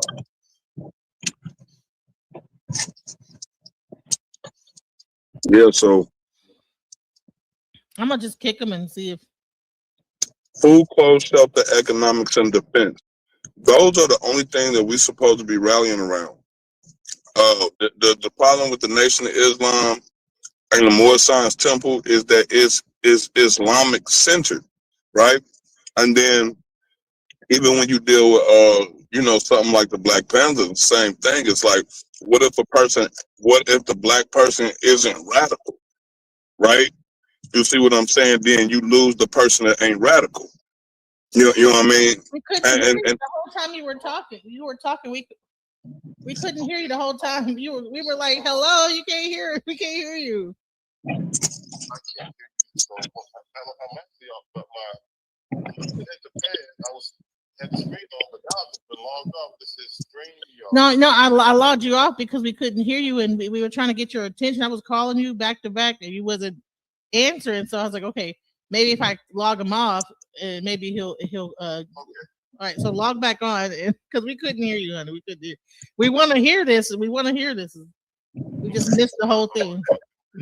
Yeah, and L, I agree. Like that's why I'm working with black farmers here in Louisiana. We got a bunch of black farmers that's raising, so we're working on that, raising our own food. So that's one thing we're working with here in a place called a Waterproof here in Louisiana. And we got right now we got a little bit over 2,200 acres that we're working with. And I wanted to say this because brother Ronald, he said, "Well, you know how you always have elders on here. We need to have more young people." But the reason why I bring a lot of the elders on here is because they have the experience. They did this before, right? So they know where we went wrong. They know where the problem was.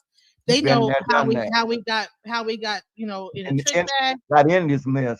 You know, say elder for counsel and youth for war. So it's our job to help y'all avoid making mistakes that we made. We was young one time and we was very egotistical and we was on fire. And all of a sudden, things went down. So we got to bring our life experience on and let y'all take it, pass the baton to you, take it to the next level. And that's why we're on here now. And I appreciate bringing on elders who was back in the struggle, like myself and others, so y'all can hear our story. Then you can compare the stories and see where we failed at, so you don't make the same mistakes. Thank you. That's the reason why I bring the elders, because we have so food, clothes, shelter, and defense. We had that with the Black Panthers, didn't we? Yep. The Black That's Panthers. the reason why that's the reason why they were so successful. Right, but the thing is that it's also the reason why they also got destroyed, because if you don't understand how you could get infiltrated from the inside, how the government itself will right. Trying to say something real quick, brother Umar. Yes, dear, we got infiltrated also. I understand the concept. Yeah, all the black nationalist organizations got infiltrated. Not one of them is exempt. Not one is exempt. Not even the new ones. The new ones that just been created in the past 10 years are all infiltrated. Well, the thing about it, what's going to happen now, that this group, the Hebrew Israelite for Christ, they're going to be registered down as a terrorist group. And they're already a terrorist group. And they're going to go after them just as soon as they get through this other deportation thing. They already labeled as black identity extremists. Yeah, I know, because I have a friend that informed me what's going on in up there in Langley, Virginia, and they keep keeping for everything they're doing, and they're labeling a lot of groups, because if this man get his way, he's going to try to create a thing called martial law. Then that gives him the right to go after these groups, and then he'll stay in office. The whole objective is that he tries to stay in. He might now. I know this may sound crazy, but it's already been predicted that because of his health condition, but the next food take is going to be Vance. So if he can get martial law in, that's going to be a problem. That's what he's working on. And that's for another show. But I want Brother Bay to get back to these pyramids, because that was a. I want him to finish. I want him to say what he was just saying for 3 minutes, because he was talking. I could tell by how he was going. He was he was breaking it down. I was like, yeah, I'm gonna step back and let my brother have it go. He was Laura, once again, I think you're moving or something like that. But every time you move, it sounds like shh, and it's really loud. We got to figure out. So only when you're talking, then unmute. But if you're not talking, mute, because I don't know whether your phone. I don't know what it is. Like, do you have a headpiece in or something like that? Because see, it's the wind. It's like this shaking noise. Right now you're saying you hear a shaking noise? No, when you were talking earlier, it was like this, like high pitch. Maybe you have like a earpiece in, and maybe the sound of it rubbing up against the phone, something like that. Yeah. So it was making a weird noise. So that's why I'm not muting you to be rude. I'm just muting you. Do you hear it now? No, I don't hear it now. You said it's good now. Every once in a while I'll hear some wind, but before it was like see that sound just right there. It just did it just now. Oh, okay, I got you. Whatever that sound is, it's like a high pitch ching. So yeah. All right, so let's go. I wanted to hear what you were just saying, because it was a lot. Get to refresh where I was. I mean, I'm not sure where I stopped. We were talking about people. Dang, I forget too. We were talking about like The infiltration of Yeah, the infiltration and how they was able to get the stop the anti-Semitism. okay. Simply put, the Washita Nation was infiltrated as well as the Kingdom of Hawaii. Any indigenous people who went to Geneva, Switzerland, and participated in the all elaboration of indigenous people's rights were attacked. So I know for sure the Kingdom of Hawaii Nation, the king and his wife were attacked, arrested because they got affiliated with the white supremacist, white patriot movement people. The Empress got in trouble because she got affiliated with the Republic of Texas movement. When those people in Texas and the David Koresh and Waco bombed the building down. So we got infiltrated by those organizations and we went down with them. You even here now, people with stories about the Washita Nation was a sovereignty movement. Well, the Washita Nation is what introduced these white patriot people into the concept of sovereignty. Before they never talked about that. So the Empress was profound, and she brought together some of the most extreme Black nationalist organizations. I mean, to Farrakhan and the Nuwabians and you name it, the Hebrew Israelites, the Yahweh ben Yahweh people, and she had the Ku Klux Klan, the Southern Baptist leadership people. She had Republic of Texas. She had the militias from Missouri, militias from Michigan, militias from Colorado. She had people all over the country, Europeans who saw that the Washita Nation established our sovereign right to existence, and they all tried to counterfeit our material. I remember that. I remember seeing white people saying they were part of the Washington, and they had the whole thing. So those were infiltrators. They weren't a part of it. They were exactly the infiltrators. Right. They tried to meet. We actually, the Empress had gentlemen bring her to her house one night, like 2 or 3, late night at night. I don't know what time it was in the morning. He knocked on the door. The police officer gave her a piece of paper, and it was the state police report saying how they suspect some Caucasians moved into Richwood, which was the Empress. See, the Empress found it. I got a copy of it. I'm gonna put it in my next book. The copy of the state police report showing how the state police had encountered some white nationalists who moved into Richwood, claimed to be Washita, have an Empress, and they tried to impersonate the imperial Washita Nation. The only problem was when they had started arresting people, and the judges in Louisiana already knew the Empress of the Washita. The only thing to say the Empress of Washita, the Empress had been there since the 1970s. But say she founded her city in 1974. She was the mayor. That's right. She ran her term. She got out of office. She went to Washington, D.C. She was with Ronald Reagan. She was with Carter. She came back to Louisiana again and became mayor again for 4 more years. So there are articles of the Empress being in D.C. with Edwin Musk and Meese and other people writing the legislation that's now welfare. You go look at, oh my God, go look at the 1970s when Nixon was in office. Who wrote that stuff up? How did the Empress suddenly become a mayor of a city in Louisiana? What was she doing before that? She was in D.C. Writing legislation. Watch this. You go and investigate Richard Nixon and Native American laws.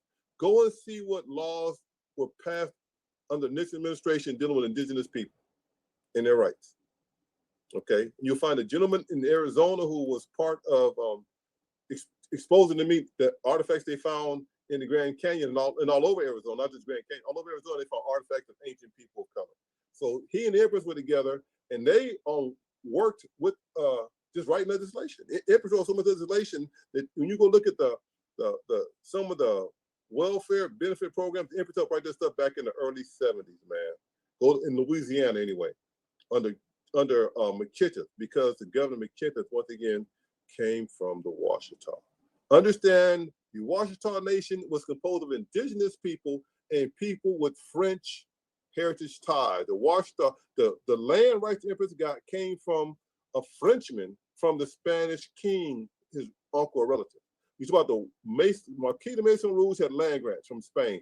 If you read those land grants, it clearly says in the land grants, Americans are not allowed to be incorporated to this area of the land. Let me find it. Watch this. Didn't something like that also happen with the Oyotunji village where they actually tried to infiltrate them as well? They did, but because I heard that there was the government, all the police and stuff like that were already coming, FBI, all type of stuff. Yeah. So yeah, that's the thing is that we start these things even in Oklahoma. You talk about like the the Black Wall Street. You put this whole thing together, people are thriving, and then they come in with full fledged military and just destroy the whole town. Rosewood was another one. Well, As brother said, he said we need to be military. We need to have a security force. The nations had the Air Force. Why we need more of that? And beyond that, we need to have an alliance with other nations who will back us up. We need to be part of the global community of African people of African heritage. Okay. Right. And see, the United Nations, that's what they were doing with Oyotunji, because if I show. There it is. Let me see. Okay. The Washington Nation is based on the Empress and her research of her family. So the Empress of the Washita in the 1790s had a son with the Marquis de Maison Rouge. The son name was Henry Turner, and Henry Turner inherited Marquis de Maison Rouge's land grants. So the Empress and her family in June 19th, not Juneteenth, June 19th, 1848. The Turner family, the Washita family, won a lawsuit that affirmed that the land grant from Marquis de Maison Rouge, who had a son by the Empress of the Washita, Henry Turner, that land grant was valid. Let me find this thing here where it tells you can't have Americans on it. I hope it's in this somewhere. Come on, please, find it real quick. It's in the land grant. It tells Marquis de Maison you cannot admit or allow Americans. Here we go right here. Let me see. Here we go. So it talks about Marquis de Maison Rouge. Let me get to this page. I don't want to waste your time here. Ooh, lynch. Are you okay? Let me see here. Oh, and just so you know, this is a picture of the King of Oyotunji, and these are the different African names. This is, I think, the guy from Ghana. I think this is Senegal. This is Nigeria, and then this is the chief of Oyotunji. And That's the lady. Olatunji? That's Babatunde Olatunji? Yes. No, this is Kabiesi. He's in the middle. He got killed last year. He's in the middle. But they're at the United Nations right here. This is them at the United Nations, and these are all the African nations that they were getting behind them. So they're doing it, but then he got killed, and that's very ironic that he ended up getting killed. That was crazy. Right now we have Brother Ibrahim Traore over in Burkina Faso, who's leading the charge by showing an example of how you should treat your people. So I'm rooting for that brother. I hope I can go over there and teach and help them one day. But that's the kind of thing we'll be doing. We are actually working together to build community to help everybody out. Come on, Just take your time, bro. Take your time. Take your time. It's part of the lawsuit. It's part of the land grant. Because I think you can pull up what Henry Turner versus the United States or something. When they sued him. Yes, exactly. It's in there before though. Yeah, you can go on and pull it up. Yeah. So Louisiana Purchase, the land that was in say Baton Rouge, it was not part of Louisiana Purchase. The land that was in Monroe, Louisiana, that was not part of Louisiana Purchase. You go and get the document called the Convention between the French Republic and the United States, it clearly states it only includes certain sections of land because the whole purpose of the Louisiana Purchase was for the United States was to secure port rights in New Orleans, because you have Americans up in St. Louis and upriver of New Orleans and Louisiana trying to get out the Mississippi River to the Gulf of Mexico, and they'll bring their ships down into Louisiana under Spanish rule and get straight up hijacked. So they're trying to buy rights to have the port in Louisiana or the port of New Orleans. So Napoleon needed to get out of here. Napoleon was getting beat up in Haiti. He needed some cash. And if you understand, go read the history of the Louisiana Purchase. That $15 million was not given to Napoleon by the United States. Watch this now. You ever heard of Barclay Bank? No. Barclay Bank, they own the Barclay Center in Brooklyn. Right. They financed the $15 million and gave Napoleon. The United States didn't have the money to give them. And Jefferson told these people that we have no authority in the Constitution to spend money buying land. So the Barclay Bank folded that loan to him, and Napoleon took that money and went and just wrecked Europe. Okay, didn't he?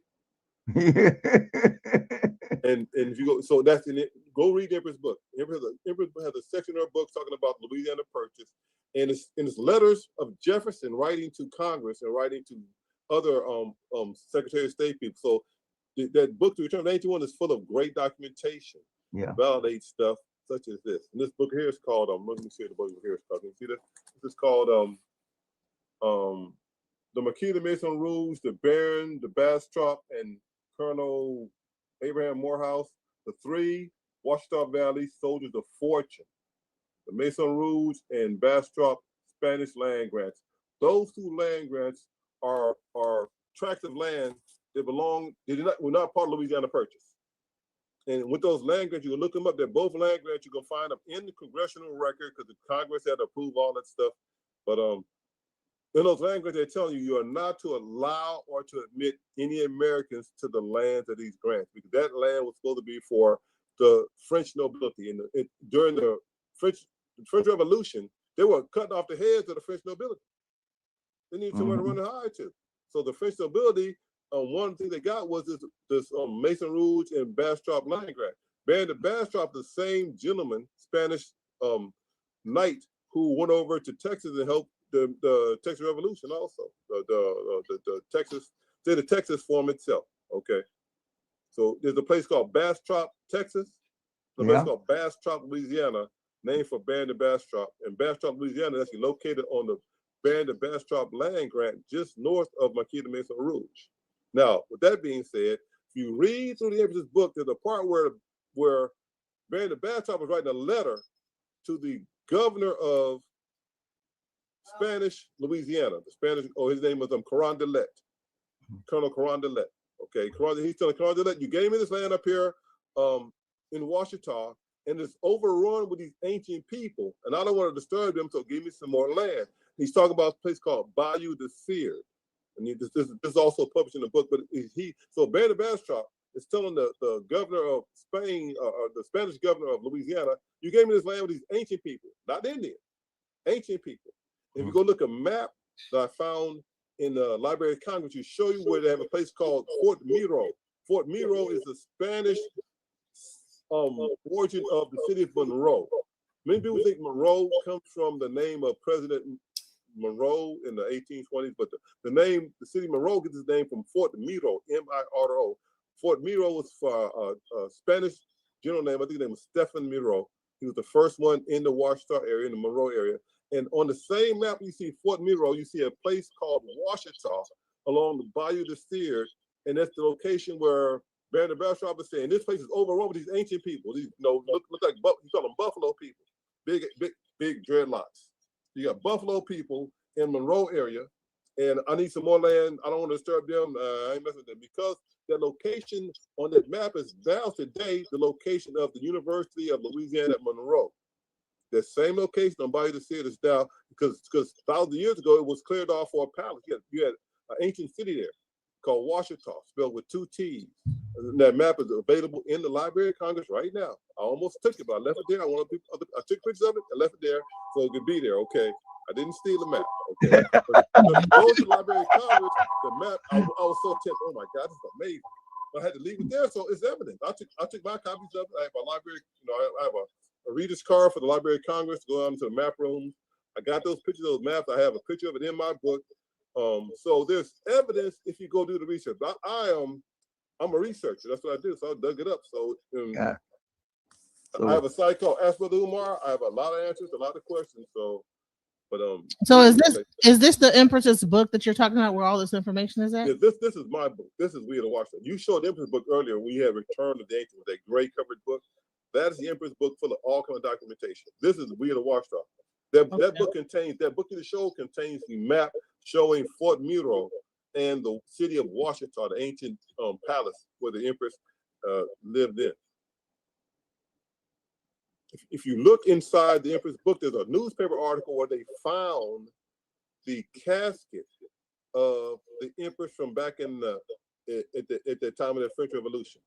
The Empress who married Makita Mason Rouge had a site right there near Bayou de Sears, near Washita, and they found this casket, and they said the casket was made out of like Egyptian metal. It's in the Empress book. I don't find a picture of that too, but it's about an Egyptian casket found in Monroe near Bayou de Sears. It was in the exact location of the Washita village.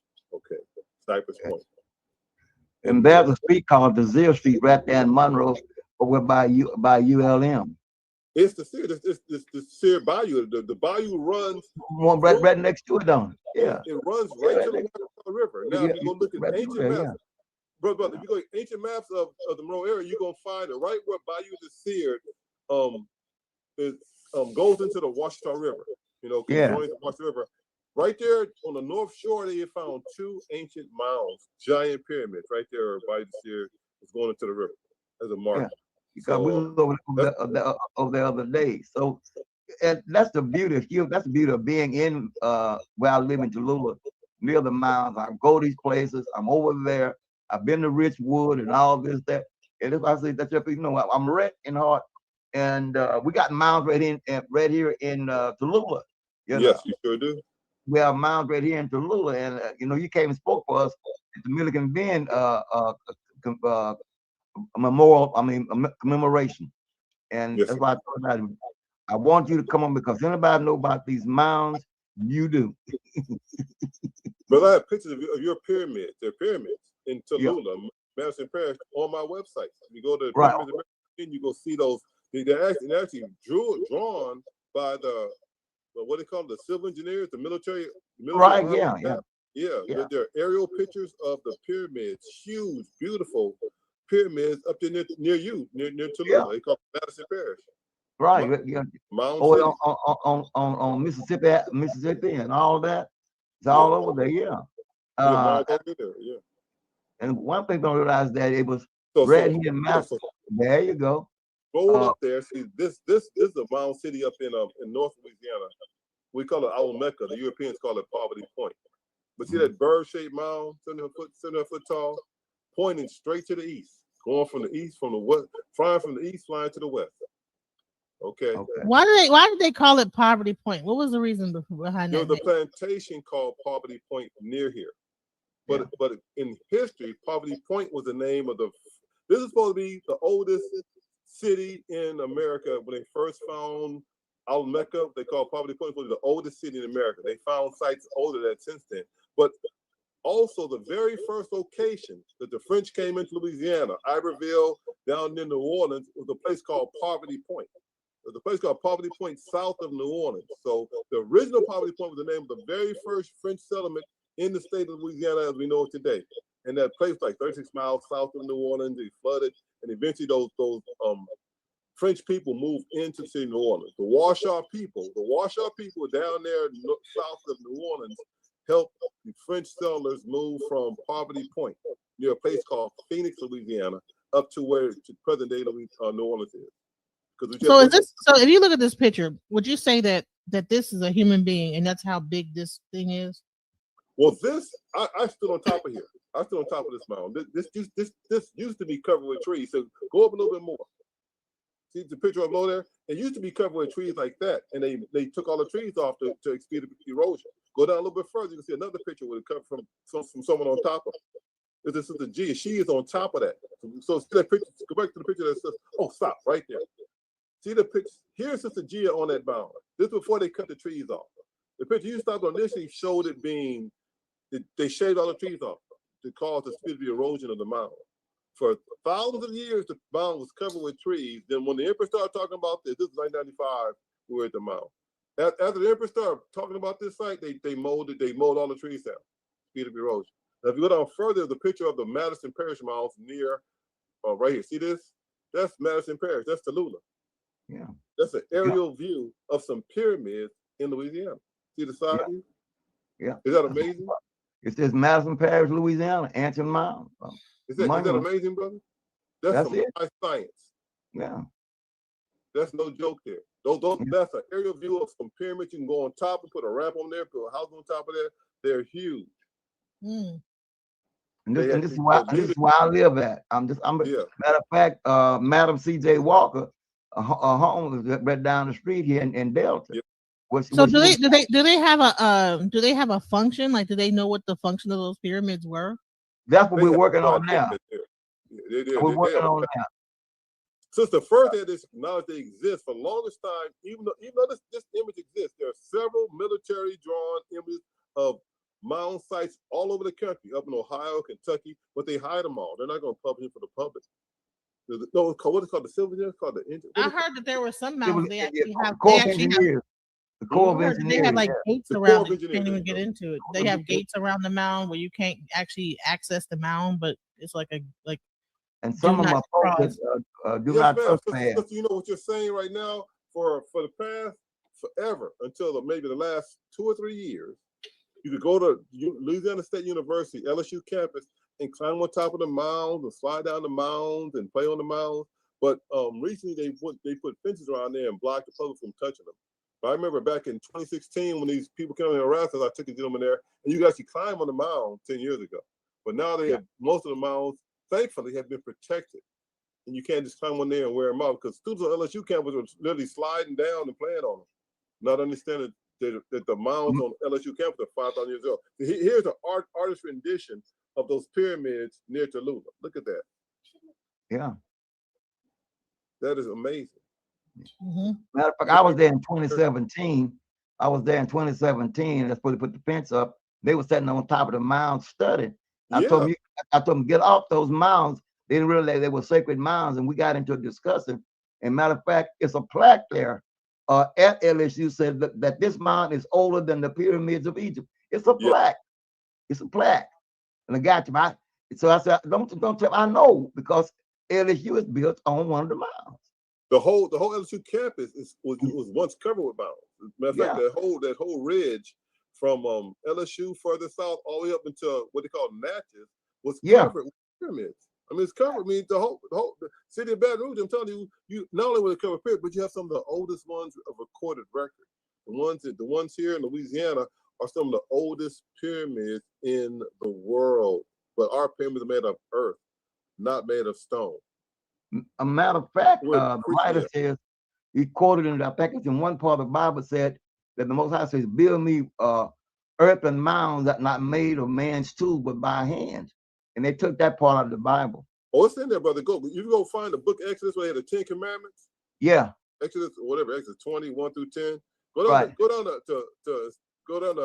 to instead of Exodus 1 through 10, go to Exodus, go to 20.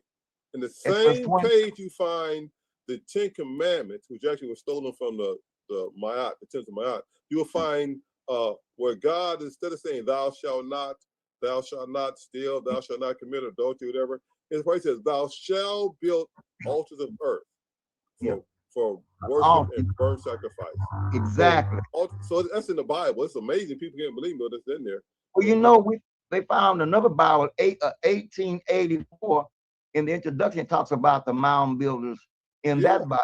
Yeah, 1884, there's a Bible read in the introduction. It talks about the mounds and about the mound builders, and it mentioned about the same thing we're talking about in the 1884 Bible. Yes, sir. Yeah. If you understand the word mound is an indigenous word, if you go look at make altars of earth for me and sacrifice on it your burnt offerings and fellowship offerings, your sheep, your goat, and your calf, where I cause my name to be honored, I will come and bless you. So that's why a lot of them was there, Sister Monica. Make an altar of earth. See that? Stop right there. Make an altar of earth and sacrifice on that. What are the mounds? Altars of earth, brother. Altars of earth. That's what it was. Yeah. I appreciate that, bro. Appreciate that. Yeah. So anybody who reads the Torah, consider those to be a Hebrew, and they use the Pentateuch or the 5 books of Moses, whatever name they use for the book. This is in there. This is on the same chapter with the 10 Commandments. Right. Exodus. Yeah. It did not say thou shalt not. It said thou shalt make an altar of earth in the English version. It said, and you will not defile it with your tools on it, and do not go on my altar on steps. Your private parts may be exposed. So, you know. But what did they do? They put steps on the top of them. They put it on. Didn't they? They defy all of that. They defy all of that. So at Olmeca, they built steps out of like wooden rails, like railroad. And the Empress would tell us, do not walk on the steps, walk up in the grass. When we would climb the mound with the Empress, she would tell us, don't walk. See here, this is a Moundville in Tuscaloosa. The Europeans came to put those steps on there. We had ramps. Right. You go look at the mounds in Etowah in north of Atlanta. They had ramps going up and down the side. That's in California. That's near Hollywood. Listen here, look at this. Look at this map. 10,000 years old. It says this is in Mississippi. It says the village site was occupied as early as 8,000 BC. That is posted on the side of the road for people to come and see. 8,000 BC, really? Occupied 10,000 years ago? You can't touch Hey, Monica, Monica, Mm-hmm. I'm going to start something. And when was Egypt founded? 2500 BC? Yeah, and Adam and Eve was 4004 BC. 4004 BC. So, you know, they was arguing on the other channel that night. And homeboy said, man, you see what I'm talking about? Right, we got mounds at 800 AD. Yeah, you know, that's 8,000 BC. That's before the common era. That says 8,000 BC. BC, before the common era. You count down. Zoom in. That says 8,000 BC. I've been there. I took that picture myself. Because that means it's 4,000 years older than the Adam and Eve story. Exactly. Twice the age of Adam and Eve. Yeah, it says 8,000 BC, guys. Yeah. So they say by hunters they're gonna always make them hunter gatherers. The scroll up higher, you can see who made the sign. Who stayed only long enough to prepare their kill from the time of Christ to 1000 AD. We can't see our pictures are blocking the bottom of the sign. We can't see the bottom of it. So scroll up a little bit. Yeah, okay. So just scroll up and see. We can see the bottom of this. Yeah, there you go. Let me see. Hold on, real quick. So that's just evidence. Yeah. So just once again, I try to come with I call it empirical evidence, something you can see for yourself, not something you read on the internet or TikTok told you. You want to get out there on yourself and do the primary research. Okay, but they say this is the United States Department of the Interior, 8,000 BC. How do we know this? How do they know that? They did the radiocarbon dating of the site. Not only this site, there are several sites in Mississippi. This is in Tupelo, Mississippi, along something called the Natchez Trace. You go to the beginning of Natchez Trace, it's something called the Emerald Mound. That might be off the Emerald Mound. They call it the Mother Mound. Huge. Well, this pyramid here is small. That pyramid had the size of 4 or 5 football fields with additional pyramids on top of it. So the evidence of pyramid building culture in America is not hidden. It's just not discussed. But if you go to any state, go to Florida. Florida is full of ancient mound sites. Some of the mounds are made out of shells, like they call them mittens. The base of them are just a bunch of seashells stacked up. You know, if you go up into Michigan, there are mound sites. All over the city of Detroit was known as Mound City. You go into a place like Iowa, you'll find one park where you find over 200 earthworks, some of them in the shapes of elephants and prehistoric animals. So the evidence of mound building is all over the place. You got to look for it. Out in California, I'm from LA. Encino's out in the valley, by just east west of Hollywood. You have the Encino Mound, okay. Angel Mound, I can look at the map here. All over the United States, including all over the East Coast to the West Coast. Up in Washington State, you have mounds up there. Oregon, Arizona, you find all kinds of different mound sites there. Texas, you have a lot of mounds in Texas. One called the Cato Mound, like 4,000 BC. You look up Cato Mound in Texas. Once again, 4,000 to 5,000 BC, 6,000-year-old sites in here.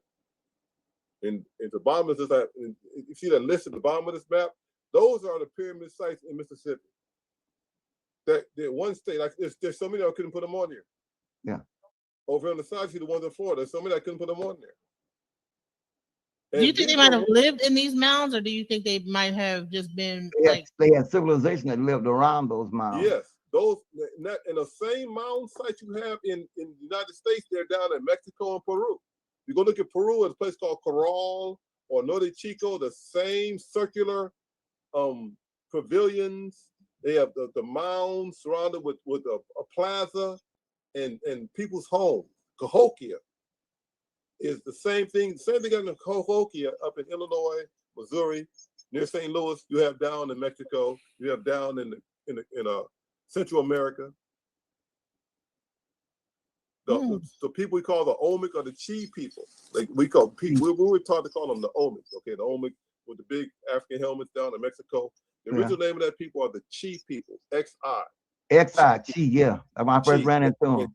And so Chi is the original name of all indigenous people. If you go to the United States and look at an Indian tribe, the Wachita, the Apache, the Chickasaw, the Choctaw, that Cha syllable is a root word. Cha and Mu are root words for, and it literally means the home or the place or your home or your place.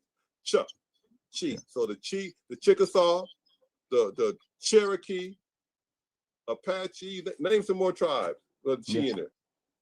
So Chi is a root word. Look at the word Mexico. In the middle of the word Mexico, you have XI. So Cherokee? Chi. Chi is a syllable that means indigenous people. Tactical, what you call the original people were known as the Chi. Chi is a root syllable for most tribes. You go look at Chi, Cha, Cho, that Cha. Really, because before you had language, you had something called tone and music and ch and wah and ma and move. All those tones had some significance and meaning.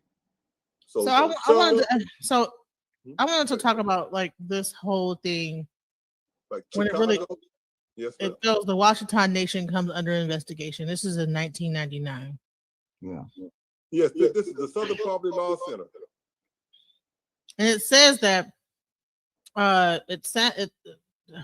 Highness explains, I was kicked out of my town, then the placenta rolled up my head like a crown. Well, this article is written out of context. It was written, I remember reading it when it first came out, but by that time I left the Washington Nation. But this information has been infiltrated by look what it says here. Around the country, people have been jailed for using Washington license plates and driver license. People start counterfeiting our stuff. I left in '97 when they took over. Although charges were ultimately dropped, the Empress, then going by her married name, was indicted in '84 for the embezzlement, alleged embezzlement of $150,000. She was indicted, but she didn't embezzle any money. It's fake. Listen, they say she was indicted for embezzling money that never showed up. She didn't have money. So it's all propaganda and lies to discredit the system.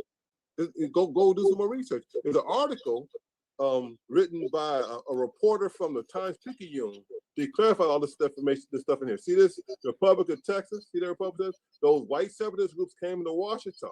So it wasn't a Washington. These groups came in, and we went down with them. That's why I left. I was gone. I couldn't get involved. I told them I can't do it. They can't be in charge of me. Matter of fact, if I may interject here, a lot of my friends in Texas went to jail because they got that group. The guy in Dallas, a lot of them went to jail, and I was around at the time because one of the guys, Backus Cleaners, he went to jail because they got money. He went to jail. Yeah, okay, so I'm there. Matter of fact, I was a part of the whole thing. Wow. Remember, so you had these white supremacists coming and trying to become part of the Washington Nation, have a Washington Nation give them legitimacy. They recognize the significance of Empress going to the United Nations and achieving recognition as an indigenous sovereign people. So these Europeans came in and tried to join in. This is here right here. We had our own passports, driver's license, insurance company, our own food. We had our own. We were independent. White folks want to join us. So here are the Europeans who call themselves the Patriot movement, trying to get out of the United States government. We don't like Bill Clinton. You know, after 12 years of Ronald Reagan and Bush, now Clinton shows up. Clinton loves black people. He playing the saxophone with Arsenio Hall. So the staunch white supremacists wasn't going for that. They started the anti movement. Look at this, using something called the Sanctuary Christian Resource Center. What is that? What they do with me? Right. What is that? See, look what it says. Read that. It says, using something called the Sanctuary Christian Resource Center as an agent, Washington Nation had sold a corporate coin of dubious common law product. Come on now. Who's selling common law products? Is that Washington Nation? Has some people using us as a sheepskin to cover their evil stuff. Look at it. Registered, they have turned up in Arizona, California, Colorado, Kansas, Louisiana. I ain't seen it for Nebraska, New Mexico. That is not the Washington Nation. That's some white folks using us as a cover. Okay. Yeah, we had our own birth certificates. We had our own ID cards. They came in and started counterfeiting stuff. The attorneys generals from the state of Colorado and Utah came to the Nevada. Colorado and Nevada came to Louisiana, to the Empress, met with the sheriff, you can verify it, and asked to talk to the Empress about the counterfeiting of Washita documentation. We cannot control it. We cannot control white people going over in Missouri, going to Missouri, make their own Washita plates, their own Washita identification, and then use the vehicles to do drug running and gun running. So the police are pulling over people with Washita tags that clearly weren't connected to us. They had counterfeit versions of our stuff. So here you have this organization, the Southern Poverty Leadership, Southern Poverty Center they got down there. Yeah. Law Center. Right. Total propaganda. Go investigate the author of these stories. Oh, the name of the group. So show me this story. Go and see the author of the story. There's another story that came out in 2016 when the Russians and the white supremacists became united. Because when Trump became when the political thing switched in 2012, when Obama won his second election, all white power lost their mind. Yeah. Okay. How we have a Negro episode? So you understand the white power faction in the United States united with the globally, with Hungary, with all the white power moves around the world. That's what's going on right now. The right wing movement around the world. That began in 2016. At that point, the white supremacists tried to take over the Washita Nation, tried to dump us and to get rid of us. And they left us. In 2016, all the white nationalists who claimed to be Washita moved over to MAGA. In 2016, all these Yeah. part of the war. Look at this. Originally, these ideas were propounded by the Posse Comitatus, a violent, racist, anti-Semitic, anti-tank. That's not the Washita Nation. These people came in and hijacked the Washita Nation. Can you see that? Wow. Another aspect of common law used by some Washita citizens. So you start this. So you guys start this group as a thing because you find out the information, his story about like this a Native American. And get the freedom, get the sovereignty, and then all of a sudden you have what? How did the white people actually join the group? Like, was it because everybody was accepting everyone? Like, how did they get involved? That's a very good question, though, because as I say, I can trace my blood family back to Washita, back to the indigenous people.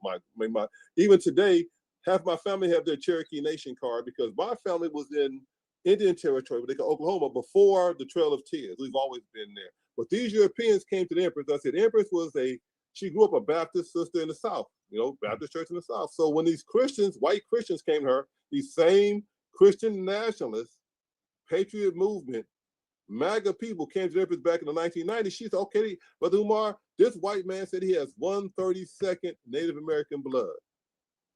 We are the Washita. We are the oldest people. Every tribe in the land comes out of Washita. If you go look at the United States on a map and see where the Washita is, all of the tribes came out of the Washita.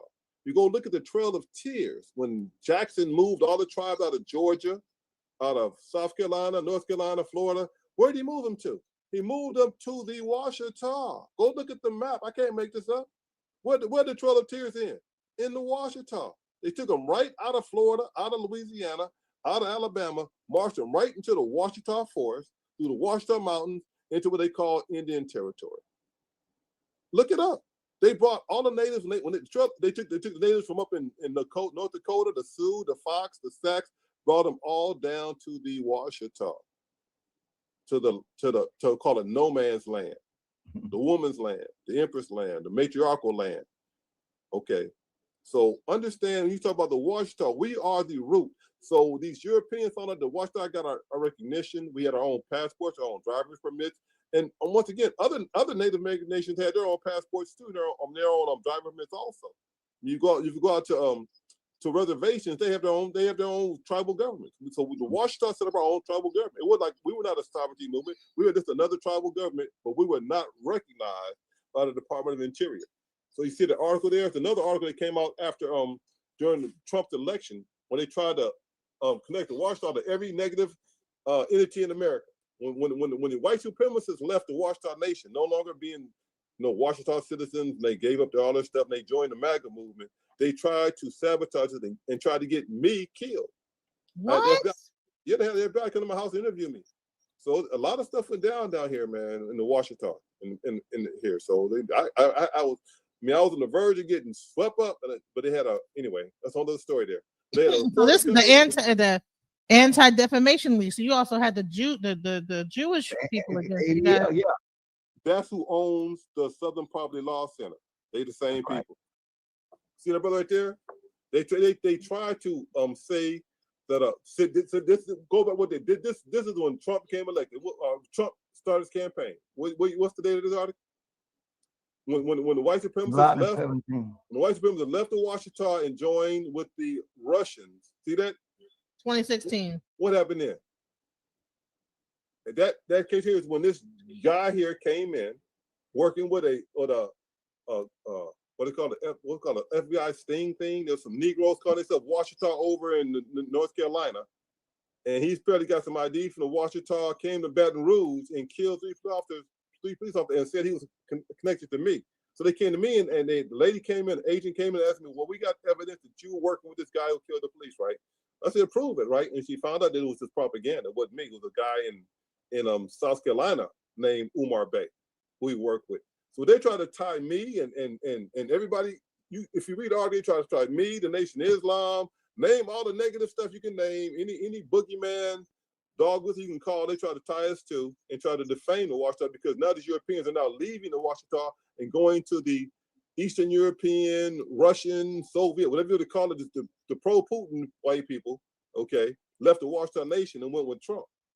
So this was when the white sovereignty, since 2009, the sovereign citizens movement had experienced a major resurgence, including among African Americans, both Moorish and non-Moorish citizens.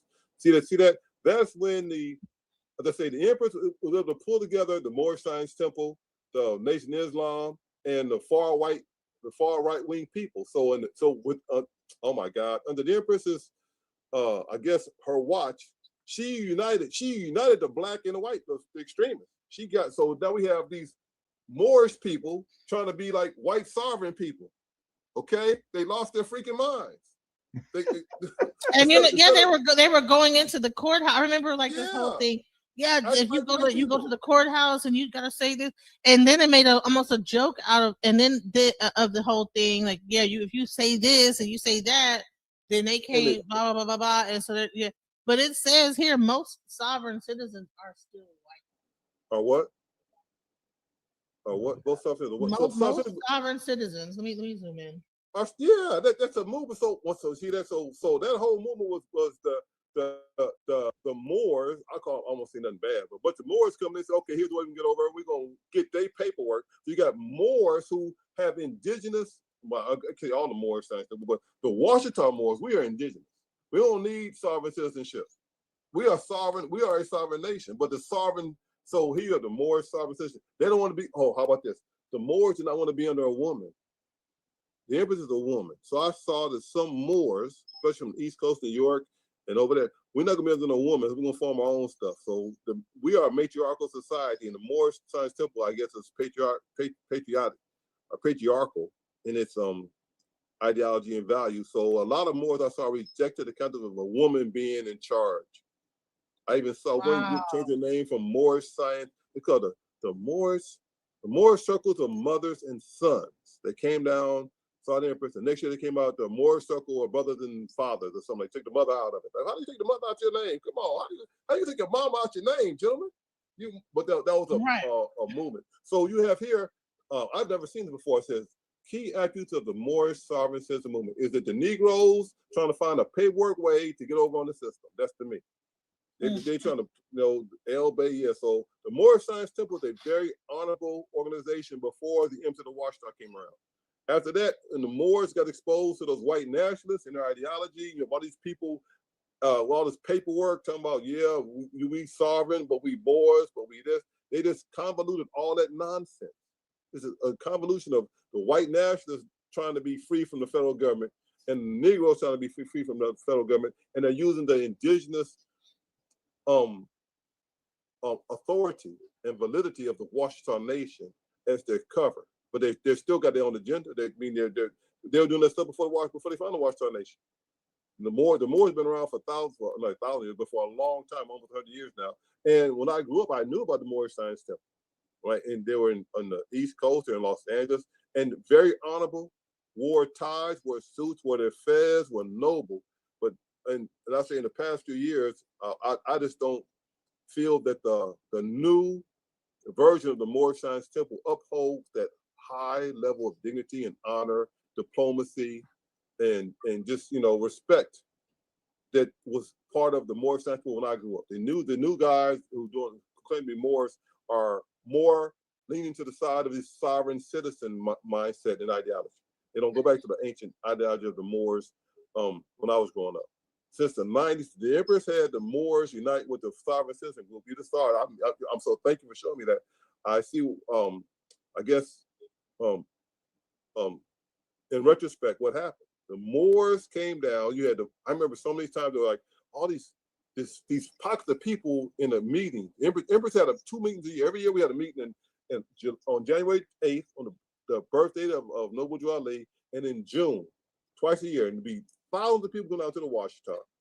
And Empress have a conference. They come pay their fee, and they'll just have a time to go and coalesce and meet and talk and eat, break bread. There'll be greens, cornbread, yams for food. Empress always had the soul food. And you had people of all lights. You had people from Hollywood, people from Korea, all over the world. After we returned from Geneva, Switzerland, United Nations recognition, people from all over the world came to us. Even in Geneva, when I was at the table waiting to give my speech, we had Brother Jamal Il, who was the Minister of Information for the Washington Nation. He spoke Chinese, Arabic. He spoke all these languages. And you had people from all over the world come and say, we recognize you, we honor you, we respect you, we want to help you guys out. So Jamal made contact with people. Well, I couldn't move from my seat. So we were in the United Nations, we were very serious. I stayed there for 2 years. I was actually studying and getting one of my postdoctorate degrees over there in humanitarian law. So I worked in the library, translating in the UN library for all these different indigenous people who could not read, couldn't use a computer. I was teaching people from Japan, indigenous people from Japan, darker than me, how to use a computer. Indigenous people from Africa, from Kenya, okay, they got tribes in Africa who have been treated improperly too. So I met indigenous people all over the world, now the United Nations. And even now, if you go look at the letter, I sent some information to UN, and it is on permanent file in the United Nations library right now. Stuff I wrote about the Washington Nation. The stuff I wrote about the Washington Nation led to them declaring us to be the oldest indigenous people on earth, having found mounds dating back 10,000 years old. And we have evidence. Not only did you find some 10,000 year old mounds, evidence of continuous occupation. But brother, you go up to Monroe and drive up Interstate 165, Highway 165, you go to a place called Frenchman's Bend. Okay. Yeah. Frenchman's Bend is a very exclusive neighborhood with a golf course, right? Mm-hmm. As you approach it, it's going to be a sign that says Frenchman's Bend continues occupation for more than 6,000 years. Okay. Inside Frenchman's Bend, you're going to find evidence of these pyramids that date back 5,000 to 6,000 years old. So right there, I think it's still Ouachita Parish. It might be a Morehouse. Yeah, it is. Yeah, still, yeah, that's right. Yeah, so the evidence there. The evidence of Ouachita Parish being the site of some of the oldest communities in America is without question. What does it say? See, look, let me read this. Like traditional sovereign citizens, Moorish sovereign citizens are heavily reliant upon sovereign gurus who come up with that promote the movement, ideas, and tactics. Some prominent Moorish sovereign gurus include Taj, Tariq, Abdul Ali, Queen, who? I don't know none of these people. And Washington national figures like Wendy. See this Washington nation figure. Wendy Washington is the Empress granddaughter. Frederick Joe Washington is the Empress grandson, her son. Many they don't have my name, I guess I'm on the top up there, right? So this piece right here was the flushing of the Washita from the I guess what do you call it, the toolbox of the white nationalists. This one the white sovereignty said, okay, we done the Washita, let's dump this on them, make them look bad, and they try to run away into the MAGA movement. Okay, that article right there, that July 2016 article was when the MAGAs. That's after Trump won the primary. Go see when Trump won the primary in the day of that article. Once Trump won the primary, the Russians bought into him. Putin was on the side, and all of the so-called white nationalists who were down with the Watchdog took over to the MAGA. Empress son. Yeah. They tried to blame. Look, they brought the brother here to Baton Rouge and tried to blame me for being his business partner. I almost got killed, man. My wife was there videotaping with the same iPad I'm on now. My wife had that day, 10 years ago, right? The same iPad I had that she videotaped the agent interviewing me, the FBI agent interviewing me in our museum. And fortunately, when she came to interview me, we had a big display about the Washita. She just read through the thing. She read the article. It said the article written by a journalist out of New Orleans in a Times-Picayune Advocate paper. When you read the article, after you read the article, they fired him and destroyed him because he wrote a positive article that told a story about the Washita Nation and the Empress and all the stuff she did. And when he wrote the article, he lost his job. He never got another job again in journalism. Was this the article? Because it looks like they interviewed. This article here is like 2016. I'm talking about an article from 1980s, talking about the Empress of Washita. Article 1990s. About 30, 40 years ago article. This new stuff is a bunch of propaganda. Most of it in there is all propaganda. It's fabricated, it's whitewashed. It's no good. So the Anti-Defamation League considered the Washita Nation an extremist movement. Washington denied that his organization is a hate group because they're saying that the white supremacists who try to call themselves Washita Nation are anti-defamation. The Washita themselves consider themselves to be part of the tribes of Israel. If you go look at my book, it talks about us being the tribe of Shabazz or the tribe of the lost tribes of the people of Israel, one of the lost tribes. So how we anti-Semitic? But he says that he says that the guy that didn't just kill white people, he killed a black cop. So how could he be related? Exactly, dude. I'm telling you, and the black cop. I knew the black cop that killed the freaking Moor. That's Brother Jackson. He was one of us. He was, and understand, see this thing here? They got this one guy here. The day this event happened, they had several men in camouflage. This one guy, the day when it was live going on, we're watching the news. Me and my son watching this live. When those cops got shot, they reported several guys in camouflage running around the street. Who did the shooting? Then they got down to one black guy and they never found the body. So, and if you understand this, before this happened, before this event in Baton Rouge happened, had a similar happening in Dallas where the cop got shot there and had put a robot in to go kill some black guy in Dallas who tried they tried to blame for starting a race riot. They're trying to start a race riot. And then they said, "Oh, he's a sovereign citizen." So this is how they were trying to take this group who believed in pyramids and that we were here before. They try to take that into the sovereign citizen and merge those two things together because even like this, so now people will look, excuse me, look at this. Remember I told you they try to take all of the things boogeyman names and put them together and try to look. It says the group was founded in 1990 by Washington's mother. And it says on here she was frequently in Detroit mixing with a Nation Islam leader. See that?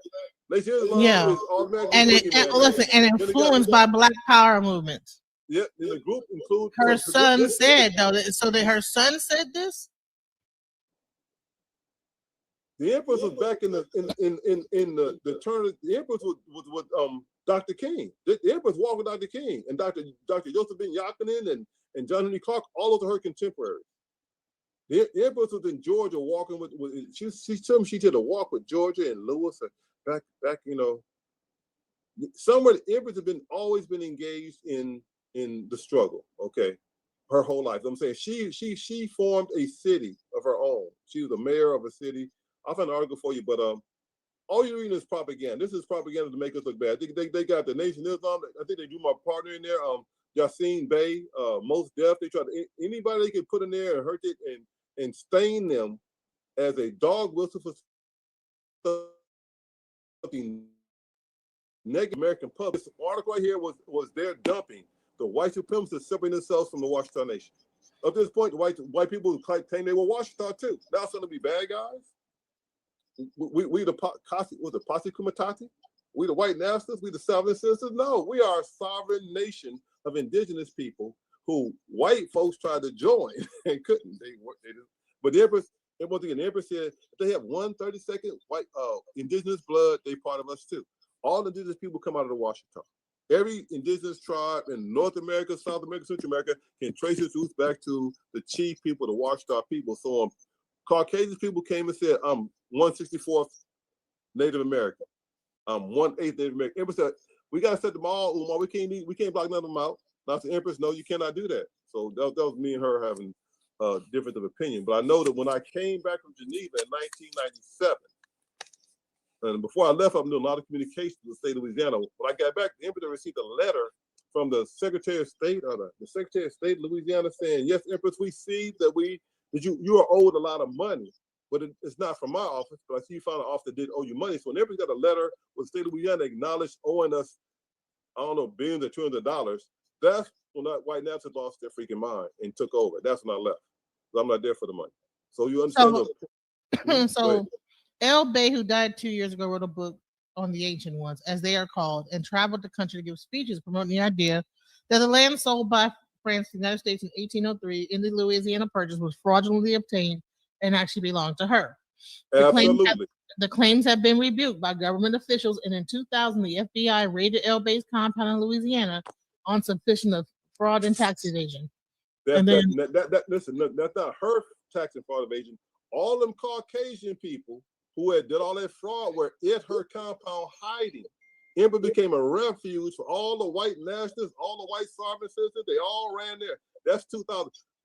I was gone in 1997. And when I came back from Geneva, Switzerland in the fall of 97, I was dismissed. They took over. So Washington said that after the raid, he instructed members to start paying taxes, and the group stopped. So here we go. Illegally issuing items such as Washington Nation's license plate and passports. So that's not the Washington Nation. That's a group in North Carolina who was a government FBI sting operation in North Carolina issuing out Washington plates. Right. Oh, here we go. Washington, who moved to Southern California 4 decades ago, said he group only aimed today is reclaim thousands of acres of land. So all this talking about the Empress' son, Frederick Washington. All he told me, was his inheritance. Okay. He ain't worried about the Washington Nation or government. He want what he think his family is owed, his inheritance. That's what he told me.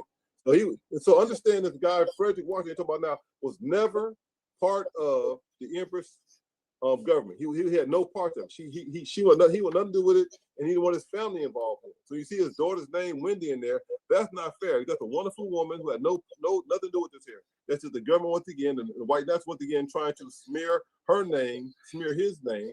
The same way you take the word ISIS. Well, ISIS was the ancient Kemetic name and now it's been smeared, hasn't it? Yeah. The name Hannibal has been smeared, hasn't it? Yeah. Hannibal, the name Washington has been smeared the same way.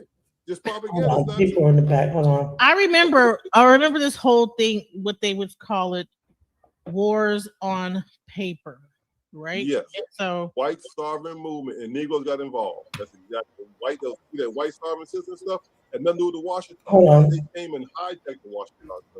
Hey, how's it going, KRQ? So, welcome to the panel. So that Washington, what's going on? That's the guy who was publishing. I hear like, was it? Oh, yeah, I'm doing good. How about yourself? I'm good. You haven't panel hopped in a long time, so that you were live, so I wanted to come and support. Thank you for supporting.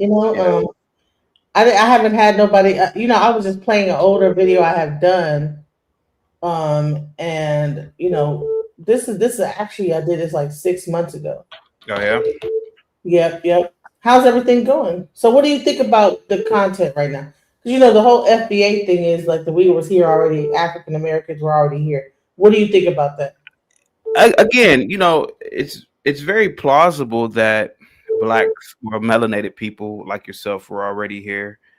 I've always thought and written papers about this, even when I was in Black Studies many years ago in college. And then the evidence of this might be, we could look at the Blacks in Papua New Guinea, the Aborigine of Australia. Blacks are all over melanated people are all over the globe. So it's very plausible to assume that the indigenous people of what we now refer to as North America were people like yourself. And a lot of the history of this transatlantic slave trade were just made up I think a lot of it was made up, to be honest with you. or over exaggerated. But I mean, let's be honest about it.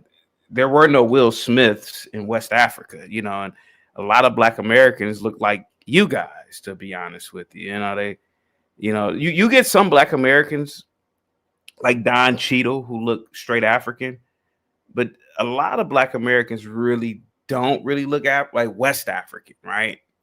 So it's very plausible to assume that that maybe history was rewritten or something happened in the 1800s. I mean, there was no internet, so you could pretty much make up anything you want, in my opinion. So I don't know. I mean, I don't discredit what you guys are doing. I don't have any proof that it's exact. I mean, who knows, to be honest with you.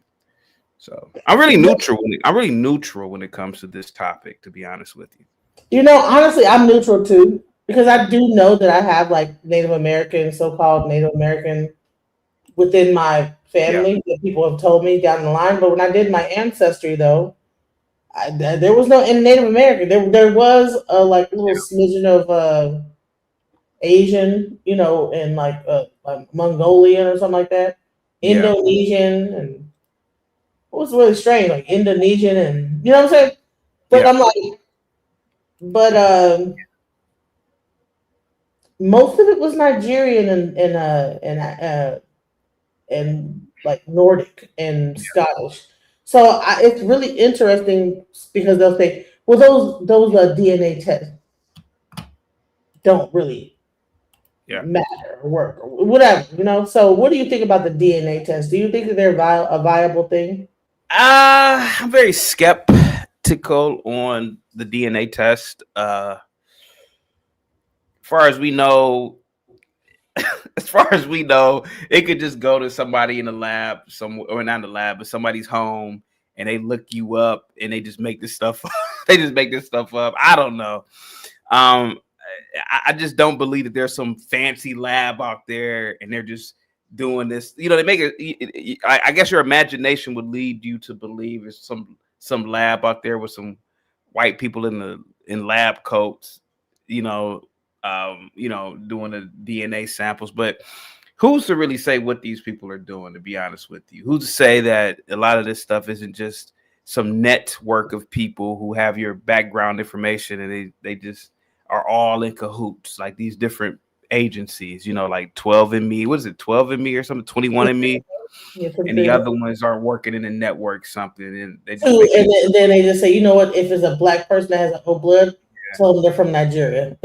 Like, is it like really? You think it's like really like a conspiracy on that level? Like, yeah. If you really sit back and think about it, all they got to do is get your birth certificate, your information, just to make sure that they don't get it wrong. So they just look you up. Like they probably just do like an extensive background check of you, and they just link everything up, probably using AI, and they just say, hey, this person, comes from, let's say Tennessee.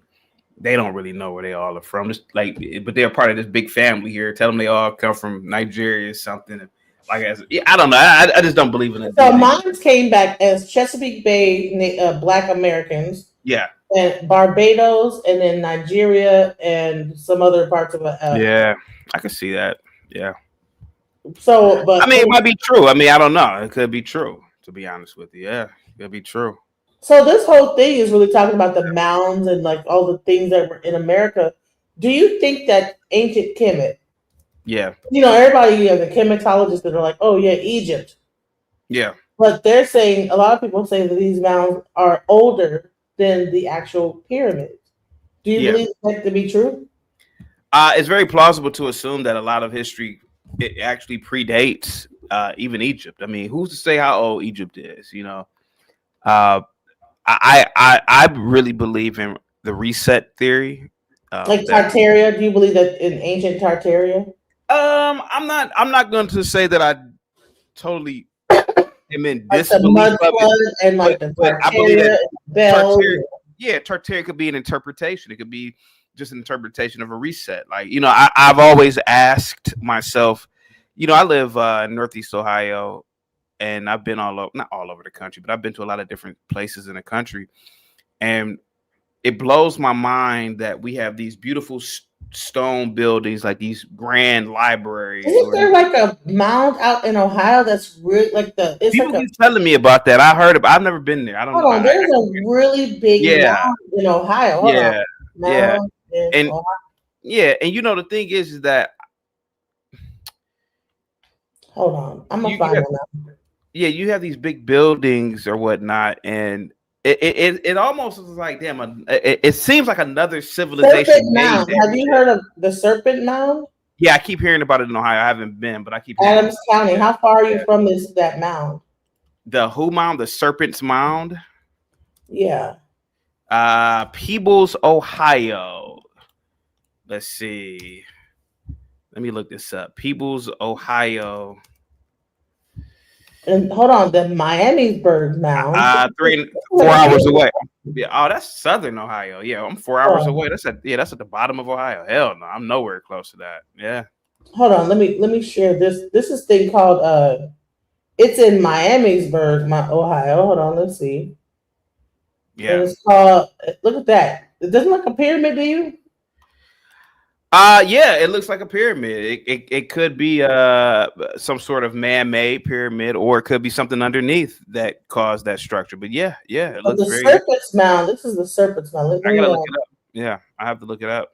So it's crazy. If you live in Ohio, you need to go check that out because people are saying that this mound right here is a man-made. Look at this. You see this? Yeah. It looks interesting. I mean, it looks like I said, it could have been made by. I mean, it's definitely it's man-made. I mean, that's not natural, right? So yeah. I mean, yeah, I definitely believe in the resets. I believe that I believe there have been multiple resets without a doubt. Yeah. That we've like done this before. We've I believe that to a certain extent of like in development, and then something happens, and then something collapses. Yeah, without is a doubt. is that called the what is that called? There's a name for it. That we get to a certain point and then it resets, and then what is it called? I can't even think of the name. Yeah. Dang, and it's on the tip of my tongue. Yeah. Subterranean cities in America, right? So what would you say? All right. So are you what you would consider a foundational Black American? I hate those terms. I guess you could say that, but I look at myself more as obviously an ape, but more of an ape. Why would you consider yourself to be an ape? Well, we are, according to science, we are great apes. We share damn near 100% DNA with chimpanzees. To a degree, we even look exactly like chimps and bonobos. We don't look like no damn bonobo. What are you talking? Hold on. Well, we share digits like them. We have opposable thumbs like them. It's very plausible to assume that outside of clothing, we are these creatures. I mean, to a degree, it's not that we evolved from them. It's just that we are just like an orangutan looks totally different from a gorilla, but they're both great apes. We could be just great apes, and I believe that. That's what I truly believe. That we're just great apes. So do you know that I believe that's like college indoctrination? Who knows, right? Because you didn't hear that you was a bonobo until you got to college, and you didn't start thinking about this type of stuff. Well, it was more for me. It was junior high school. I had a great science teacher, but one thing I could say is I used to think about it that we looked like these creatures, but I will admit, like a chimpanzee. We think that human beings are like chimpanzees. Do you think that white people like chimpanzees, or just only Black people? Because you know what, they would say that the white man is closer to a chimpanzee than an actual Black person. You know that Black people are considered the first humans on Earth, while the white person is considered a Neanderthal, which would be the closest thing to whites are hairy, right? The rhesus monkey. They're very hairy people. You understand what I'm saying? So why would you say that a Black person looks like an ape? Yeah. And Black people have nothing close to. Yeah. They said that we're the only What's it called? Homo erectus, right? We're the only like human being. I forgot. Homo sapien, Homo erectus. I can't remember. Homo I sapien, don't right? know. Yeah. I don't know. I don't know. So yeah, yeah, I think that you don't think we're apes? What do you think we are? What do you think we are? You think we're like a separate supreme beings. I think that we came from outer space. I think we came from another like a planet. separate. We're just like a special little we're like a special creature or something. That's that. You know. No, I think that we came from another planet. I believe that.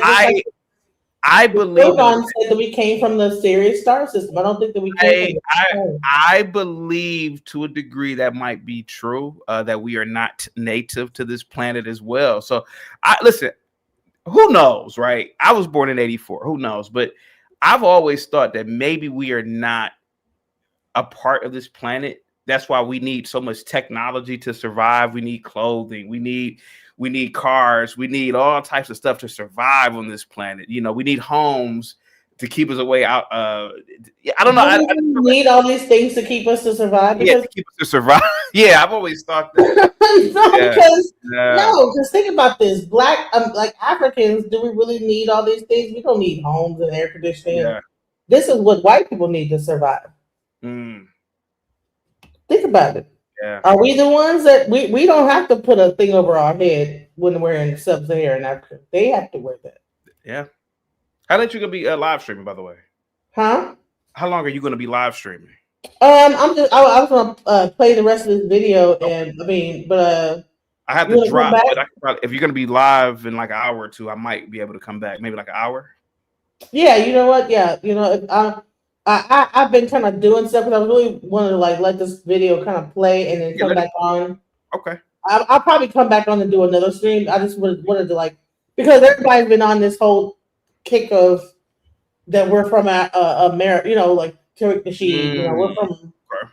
So I want to show the video that breaks that down. So I was okay. Well, here's the video. All right, if people want to believe this, then guess what? This is what the information is, right? According to those people that believe in that.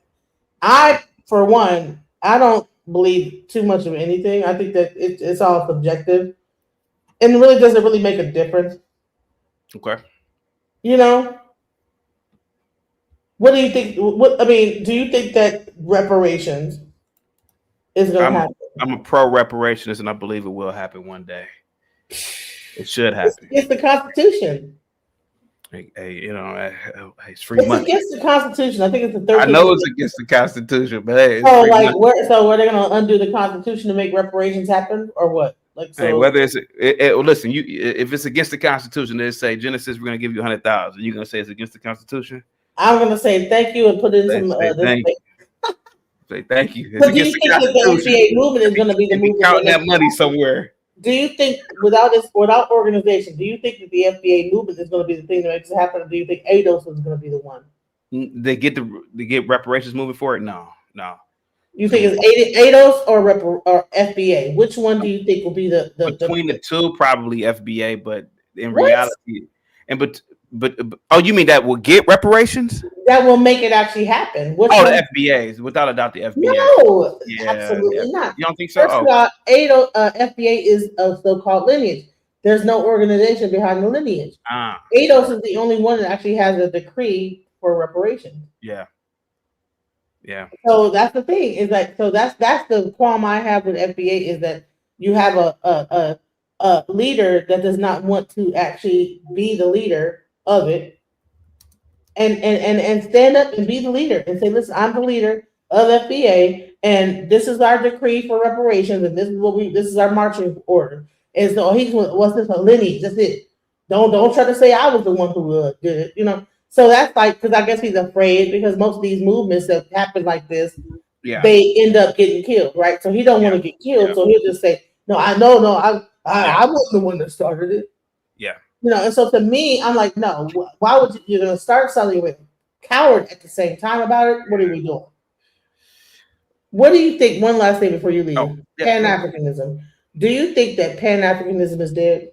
No, not at all. Pan-Africanism actually might be the next wave of global ideology. I mean, it's blacks or Africans all over the globe. So it's like a soft colonialism to a degree. I mean, it's blacks every goddamn where. So I think it might be on the rise more than what you think.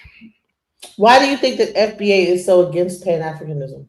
Because they're underperformers. They're jealous of Africans. Africans have been exceptionally successful when they leave Africa. So the FBAs are just they're underperformers. You know, they sit around and watch the planet. What's up, Vanta? They sit around and watch the planet purring along. So the African takes advantage of the Western Hemisphere. So yeah, it's over. It's over. But I'm gonna drop off real quick. I want you to I'm gonna look for you if you come back, okay? But yeah, okay, yeah, thank you for coming though, because I always support your channel. I thank you so much though. I appreciate your presence here. Thank you so much. What's up? Hey Vanta, how's it going? What are your thoughts? Hello. From what CT just left, so you replaced one African with another. I don't know what he was talking about with this whole Pan-African babble. Pan-Africanism is a lie. Most Africans hate each other. They're divided. One country speaks 3 to 4 languages, and they have multiple tribes. Genesis. So the idea that we all pan as one is silly. However, I do agree with CT that Africans are planning to take over the Black Americans, quote unquote FBAs, in the future. That's the game plan. So you think that Africans are trying to take over the FBAs, and you really believe that's yes. Why? Why do you say that? Are you in America or are you in Europe? Where are you I'm in the UK, London. So how can you speak from that standpoint if you've never been to America? No, because I still have family back home, and I communicate with them. Or they have meetings like we're going to take over the African Americans. No, it's not like some kind of they all like get together. It's like a super it's like a super villain. They have like a secret society of Africans. No, nothing like that. No. It's called incremental level, like slowly but surely. The levels are going to rise eventually, because the prediction is Africa will be 2 billion by 2050, and by 2050, Black Americans are going to be very, very, very poor, disadvantaged, and you guys are ripe to be taken over. I'm just saying. I'm looking at the forecast. All right. So don't you think that So taking over, right? So that means you're saying that the Africans are going to be more richer than the African Americans. What has stopped them up till now? Well, the problem is on the homeland. Our problem is we have corrupt leaders. Number one. Number two, every charity that goes to Africa doesn't go to the people. It goes back to the wallets of the NGOs and the leaders and the close family. Whoever's closely linked to the dictator, the ruler, or whatever. So Genesis, I'm saying. And Genesis, you're a smart woman. I remember you and I were speaking on Sharon Bracey's panel a couple of weeks ago, and I'm not defending Africans as a whole, because that's silly. There's 54 nations in Africa. Africa is not one, and that's why I don't believe in Pan-Africanism. But I do see the trend that Africans are literally is game time. Do you know what the actual meaning behind Pan-Africanism is? It used to be the idea Black Americans wanted to be part of Africa, and they had the mindset like, we should be one. But I think the idea died, Genesis. I think that the idea is silly. If Africa can't be one, how can Black Americans going to Africa blend in? It's impossible. I think Black Americans will do themselves a favor. Just be Black America. Be FBA, whatever you want to call yourself, ADOS, all the terms you want to call yourselves. Just separate from Africa. I think that will do you guys a lot of good in the long run. Because Africa won't accept you. Let me just help you out here. So Pan-Africanism is a global movement, an ideology focused on unifying and empowering people of African descent, promoting solidarity, cultural connection, and political/economic independence for African nations and the diaspora, born from anti-colonial structures struggles to foster a shared identity and self-determination. It seeks collective strength, celebrating shared heritage while fighting racism and advocating for Africa's dignity and unity, leading to institutions like the African Union. So that is that is like the definition that AI is saying it is. I'm glad you pulled that up because I am heavily anti-African Union. I want African Union to be demolished, just like the EU, just like the UN. I want the African Union to be, destroyed, dismantled, game over. Because it has done nothing. It has done nothing for the people of Africa across the whole board. Genesis. And I think you Americans have a fairy tale view of Africa, like, oh yeah, we could just go there and just be one, wearing dashikis and kufis and all that babble. Do you really think that people from America are really going over there with dashikis and? No. Listen, Genesis. I grew up on American culture my whole life. Like, America's a global. But you grew up on American culture from the UK, not in America. Yes. I know. So you're watching I'm saying whatever they're feeding to you in the UK of American culture. But that's Genesis, not true American culture. That is Genesis. While growing up, their idea of American culture. But Genesis, while growing up, I remember the moment I got internet in, I think, the year 1999. I had AOL and I had AIM. What's it called? Something instant messaging, and then MSN blew up. Hotmail and all that babble. And I was actually engaging with Americans overseas. Like I had pen pal. You remember the term pen pal back in the day? God, I feel old. You know what? I did not. I never heard of pen pal, but I've heard of AOL. Yeah. AOL. No, I mean pen pal. Pen pal. It means like someone from overseas as a term. Someone from overseas. I had a lot of American friends. Pen pals. Yeah, pen pals. Yes. Letters. Yeah. Exactly. So what were the black pen pals that were like? Yep. I had. I want to be in Africa someday. I love Africa. Like what was it? And when did this disdain for? When did this like thought that Americans are just so stupid that we just like think in the most? I think it started from the 90s because you guys after the Cold War, you guys got super arrogant because you guys defeated the USSR, capitalism won, communism was dead, and you guys became super arrogant. And then here comes the whole, oh, we need to feed these Africans. Oh, they got flies in their eyes. African booty scratcher, this and that. I'm like, why are these Black Americans getting too arrogant all of a sudden? It was crazy in the 90s. So you're saying the black, not the white Americans, but the black. No. Trust me, I have heat for the white too. I have the heat. No, because you're talking about people that were showing images of Africans with flies, and there was no. Yeah, little children with big bellies. That was Sally Struthers doing that. So what are you talking about? There was no African Americans showing black Africans. But you use that imagery and the white charity babble to talk. I'm not saying you. I'm not saying you personally. I'm saying the role you. Like when I say you, I mean America in general. When's the last time you've been into the United States? When's the last time? I've never been to the United States. So it sounds to me like you are watching TV and you're getting of what's going on in America.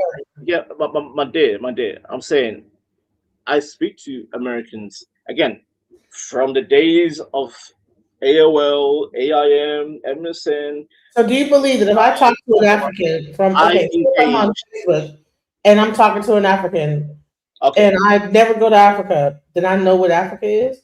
Would you say that would be Africa's not a country. Africa's a continent. America's a country. Okay, all right, Nigeria. So I talked to a Nigeria over the internet.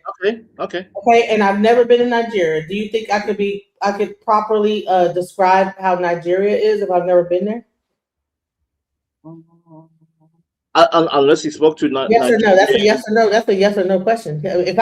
Because you just told me about. I know the follow up. You're telling me about how you know. I know the. You're talking about is from a bird's eye view. Okay. I will entertain you. Okay, no. How about that? I'll entertain your You don't have to entertainment. It's just No, that's no, no, not. no, no, no. I Do know, you know I what know a your line logical of logic. fallacy is? Do you know what a I logical know the fallacy is? line of logic, but Genesis, I will say no. Okay, carry on. Right. So why don't you come to America and actually see America, and then you can make a judgment. You're But only in we- Europe. Why we're don't you just like unified. take a flight over? It's only like about $500 to come over here and actually stay for like about a week, and then you can No, tell no, us no, what no. I have a can better definitely. idea of what you're talking about. Because how could you I make can. a judgment from Europe as an African? Have you been? When the last time you've been to Africa? Tell me that. Since I was born, No. When's the last time you've been? I haven't been. To be fair, What? Okay. What age were you when you've been to Africa? so I was born during the Civil War, and I couldn't go The back. Civil War. It was hot for a long time. That's why even my own What father and year mother, was the Civil they War? didn't go back. What year Civil War were you in? 1988. I was born in So 88. the last time you've been in Africa was 1988, and you've been in Europe ever since 1988. No, no, You've never no, been to no. America. You Genesis, have so Genesis. much to say about Wait a Africa. minute. Wait. See, now you're jumping guns. You're jumping guns. Jumping guns. How old were you in 1988? I was born in 88. I was born. So the last time, so you were born there, and then would they ship you off to Europe immediately, or how'd that go? No, basically, my family had to go to the Middle East as the closest region of safety at that time during the war. So she gave birth, and boom, y'all had to go to Middle East and then move to Europe. Unfortunately, yes, that's why. Okay, so do you understand that the way that you're I know. speaking so confidently about the African continent and America, and you've never been to either or, is ridiculous. I would never speak of the African continent. I've been to. I can speak on South Africa. I Genesis, probably have more content. Genesis, you misunderstand. Genesis, you misunderstand. You have, and I've only been to Johannesburg and Cape Town back in 2006. How was it? So how can you talk about the African and speak so confidently of what's going on in Africa, America, the continent, and you have never been to either or? Easy, because Did you watch TV? No, because America is the current empire. Everything America does affect every country on the planet. You are the empire. Am I not, Genesis? Am I wrong in saying that? So America is an empire. Okay, so you're saying that, but does that mean that you can't? If you've never been to America, America is also a landmass with different cities, different people, different ideologies. So why would you think that because you watched TV and saw the bad guys that you know about America? America is America post Cold War, won the Cold War, and became the #1 exporter of culture. That's why if you see across the globe, you will see Africans, Asians, Europeans that can easily emulate American culture because that's what we absorb. Again, Genesis, I said I grew up on American culture because America was the exporter of culture in the 90s. Am I wrong, Genesis? You grew up on American culture in Europe, right? So let me just tell you. No, initially the Middle East, and then yes, when I came to Europe, it was the same thing. Middle East, Europe, still America. America was in my face 24/7. America. But that's not the same thing. I'm just saying. Let me tell you why. Because in Europe, right, when you think about, all right, when you think about how Europe sees American culture, right, they get the B-sides to the records. The DJs that play the music, they might listen to techno. Techno was not popular as much in America as it is in the UK. Techno became popular in Europe. So over here, we're listening to African Bambaataa. Over there, you're listening to underground Party people. You're listening to Detroit techno, and you're listening to Chicago house music. You have drum and bass. We don't. So here's the thing.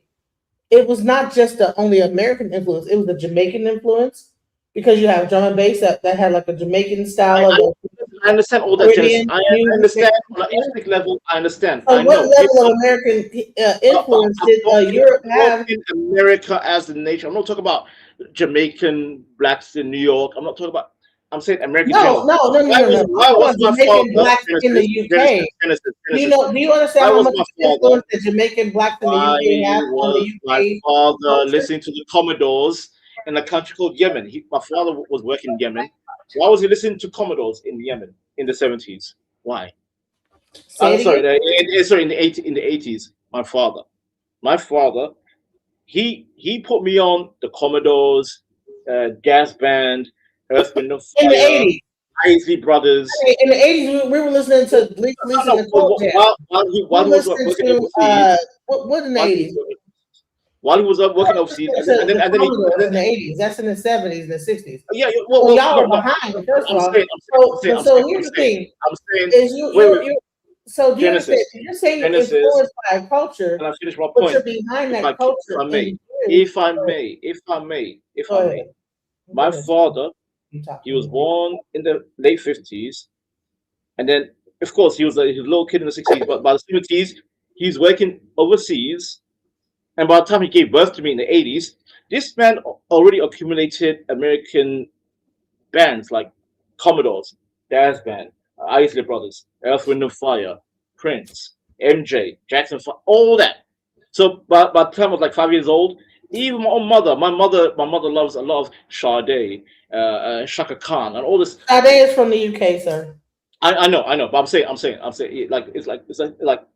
it's Shaka Khan. We've got Shaka Khan, Tina Turner.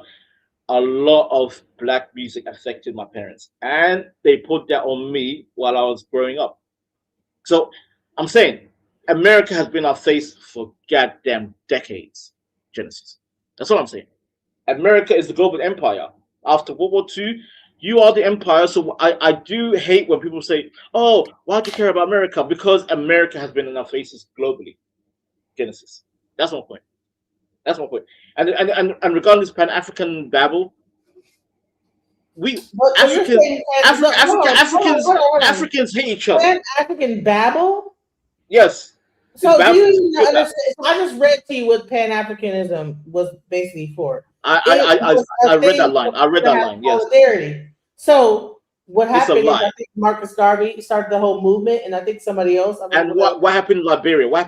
Liberia just broke down quickly, like hot fire. See, Liberia is the perfect example why Pan-Africanism can't work. I'm telling you, Genesis. Imagine if Somalis have civil wars. Rwanda had a goddamn, I can't say on YouTube maybe, self-deleting war in 1994, right? And right now, Genesis, do you see what's happening in Sudan right now?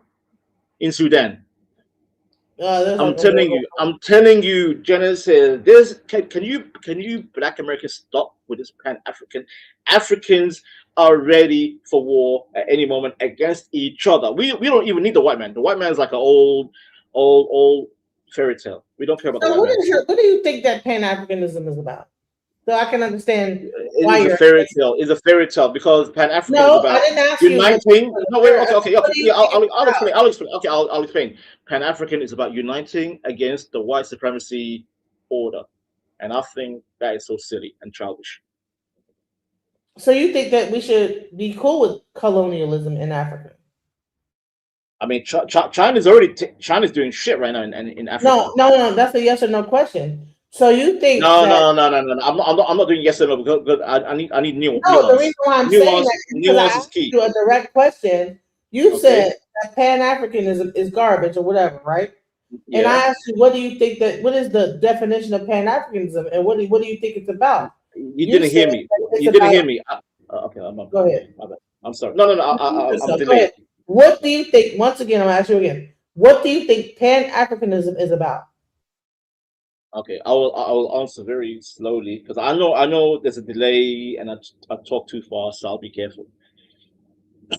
Pan-Africanism is an ideology propagated by Black Marxists from America and fueled up by white communist liberals in the Western world to say blacks need to unite with Africa against a old European colonial white supremacist power, which today that doesn't even exist. And that's why I think Pan-Africanism is a lie and it's a myth. So actually, Great. the actual what Pan Africanism is a global movement, not just about Africa, but that people of African descent, whether they be from Jamaica, Haiti, Caribbean, they could be on whatever island, whatever Sentinel Island, even Australia, that we should have a global mindset to where if we care about each other, we should care about each other's affairs no matter where we are. That That and, it and should that's not why be a thing where we're over here in America and we don't give a fuck about what's happening over there in South Africa. And so what that creates is a unity amongst the entire diaspora of Africans. you know I'm laughing, Genesis, because ask any African, they'll tell you Africans don't like the islanders don't like Africans, islanders and Africans don't Well, like Black Americans. that's the reason why they're not the ones that actually were No, promoting no, no. Africanism, because if they want to be tribalist, okay, well they would not be at the head of a movement like this. The ones that are at the head of it are the ones that are like the presidents, like Lumumba, people like that. They would Oh my be God. the people that would be at the head of these movements, like people like that. My dear, Black Americans are the only ones that believe in this garbage. Africans and Caribbeans don't believe in this. I'm being dead serious. We don't believe in Pan Africanism. We don't believe in it. You guys, if you want to believe in it, go ahead, believe in it. But trust me, when you go to Africa, Listen, are you guys the leaders? You don't believe in it. You're not the leader, though. So if you're not the leader of the, are you a leader? Is Black America the voice of Pan for all dark skinned people across the globe? Are you the voice? what I'm saying is that for Pan Africanism, we were the voice. Why? Who made you the voice? Who allowed you to be the voice? Well, I believe our actions made us the voice. No, because you're comfortable knowing that America is the global empire and you have the arrogance. See what I'm saying? You guys have the comfort of being American because America is the current global empire. That's why you talk big shit right now. But trust me, yes, I had never been to Africa since the day I was born, but I speak to a lot of Africans, and I'm telling you that right now, Genesis, they have deep issues with Black America. Like you guys have been talking shit for damn near 40 years right now, probably 30, 40 years, talking shit. You're talking about that African Americans have been talking shit for 40 years. Yes. And you guys have been the main ones talking shit for 40 years. What do you mean? No. So you're saying that we've been talking again. What have we been? Okay, so Africa is not a country. Africa is a continent. Name one point of contention of talking shit that Black Americans, because on the cool, What the hell? What the hell is a bush? What the hell is a bushmeat, Genesis? What is a bushmeat? It's only a select my group of question. people that are Pan-Africanists. What is the bushmeat? majority of Black Americans are not thinking about Africa. They're thinking about surviving. No, you do.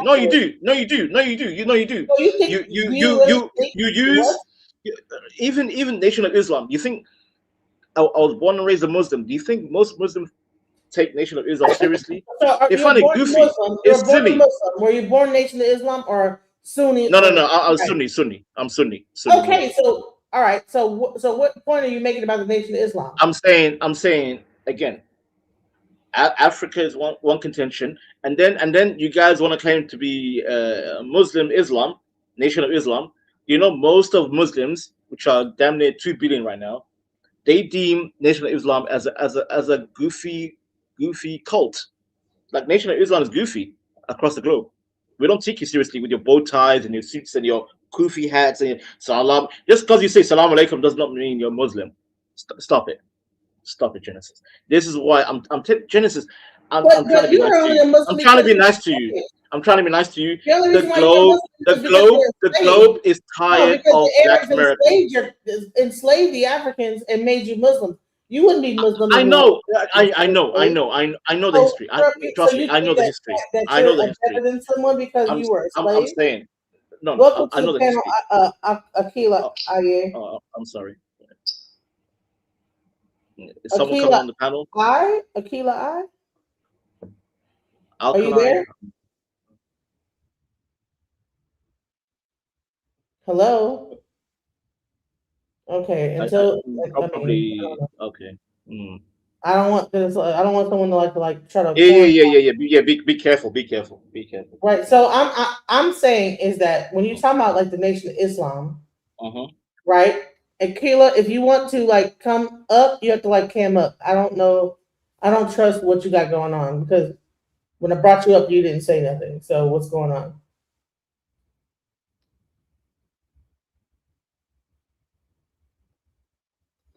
I don't know. Yeah. You have to be careful. Some weirdos just want to delete channels. I've noticed a pattern lately. People just want to come up and just trying to, talk crazy and delete channels by talking crazy. Be careful. Be careful, Genesis. Yeah. But yeah, Genesis. I'm trying to be honest and like I come here in good faith. I'm not here to troll. I'm not a bad actor. I'm just saying. I think most Black Americans need to maybe expand their horizons and learn about Pan African is a lie. Is a lie that's been propagated, and by the way, mainly by white liberals. And I think white liberals are the So you demons. think we should be anti-African? Should we like? Okay, should we just say Yes. No. You have to be anti. you want the black I want a healthy anti-African? Is that separation. what the goal is? Healthy separation. Black America. African. So Healthy Africans shouldn't be separation. trying to come to America, should they? If I come to America, if I say if, and I decide to live there, I will claim to be American. I want you to claim to be FBA. I won't claim But no, you're ADOS. I won't saying that claim it should black. be separation, so you should not be allowed to come to America. You should be able to I stay, mean, and you should be banned from coming here. I That's could what be you're saying. Based on what you're American saying, and is that you should be banned from coming here. I You should mean, not be allowed to come to America because by the way, Genesis, I've right? been getting You want to create Genesis. separation, and you do it all the way. You don't do it halfway. I, Akila Aye, can you show your picture?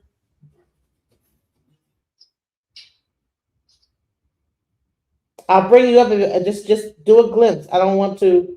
I don't trust the black screen. Yeah, whenever people ask me like, Venter, can you cam up? I cam up behind the scenes to prove like just show a little face reveal and then go back to being an avatar. Oh, yeah. Right. Like, I don't understand.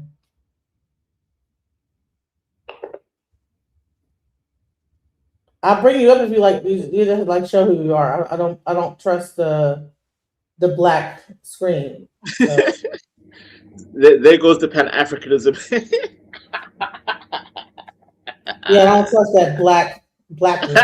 The black screen. So you're saying that we should be all separated? Yeah, on a healthy. Oh, okay, there you go. Okay. So, all right, Reverend Green, go ahead, and I want you to talk to him. He's saying we should have a separation, and I'm sure you're going to. Okay, my final point. Right, you have a person here that's going to agree with you all the way down. We need to be separate. There you go. So yeah, there you go. Thank you. What's the question again? Everybody. Hello, everybody. So what's happening is that you have Vance Black saying that we should be separate. That Pan-Africanism we should be just Black Africans over here, Black Americans, whatever we call ourselves, need to be separate from Africans. Yes. And then there needs to be just separation. So okay. Yeah, this guy's crikey mate, or is he African? I don't know why using Australian language. I'm not Australian. What do you mean? Crikey? What are you? Can y'all hear me? Oh, okay. Yeah, we can hear you. What are you, sir? Sir, what are you? Sir, I'm from Somaliland that lives in. Oh, okay. He's from Somalia. Okay. Somaliland, not Gotcha. Somalia. Somaliland. It's two now. They split in two right now. I have to make sure. Okay. Uh-huh. And Ilhan says, I'm saying there needs to be a healthy separation between Black America. how did you get the And accent? Holy camel piss. How did you get the accent, sir? I got the accent because I went to private school when I lived in the UAE, and I learned proper English. And then when I came to London, I was already on point, writing cursive. And I've been in the UK for damn near 30 years. So All right. Are you oh, your complexion, sir? I am very light, very, very, very light. I'm the lightest Okay, like Somali you'll ever meet. Yeah. are you white passing? No. I'm Arab passing, but both my parents are 100% Somali. But I do look Okay, Arab. I got you. All right. You know So something I've been Yeah, realizing? go ahead. What do you want to say? Like I haven't been listening to y'all for too long, but the brother I kind of agree with. I don't really. I'm gonna keep it a band to you. Dang, I can't see your name right now, but you know, most Black Americans don't really like. Ultimately, we don't really care to like joke about y'all. At the end of the day, it's just how people are showing how most of y'all are acting as a problem. Because at the end of the day, it's just like I'm from Mississippi, right? So the Pan African stuff doesn't really fly down here because most of us grew up with our great grandmothers and our great great grandmothers. So we know that our great grandmothers would talk about Indians more than they would talk about anything African. So we're not really confused about this.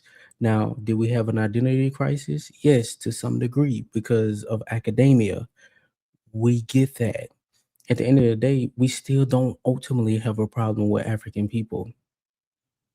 It's just that when people come online and they try to attack us for talking about our Aboriginal roots and getting in touch with our Aboriginal roots and learning our family lineage and actually going through our genealogy and finding the Indians in our family, which is all of our family members, we have a problem when people start talking crazy to us about it.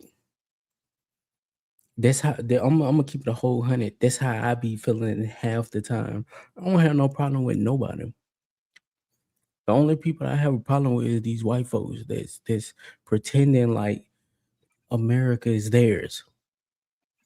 When I know for a fact, and some of these, a lot of these Asiatics that pretend like that they're Indians, but we can go back in their records and find that they came from um, the Philippines. They came from China. They came from the Mongol areas and things of that nature. Like we can find this information. I hate when people pretend like this is not a thing.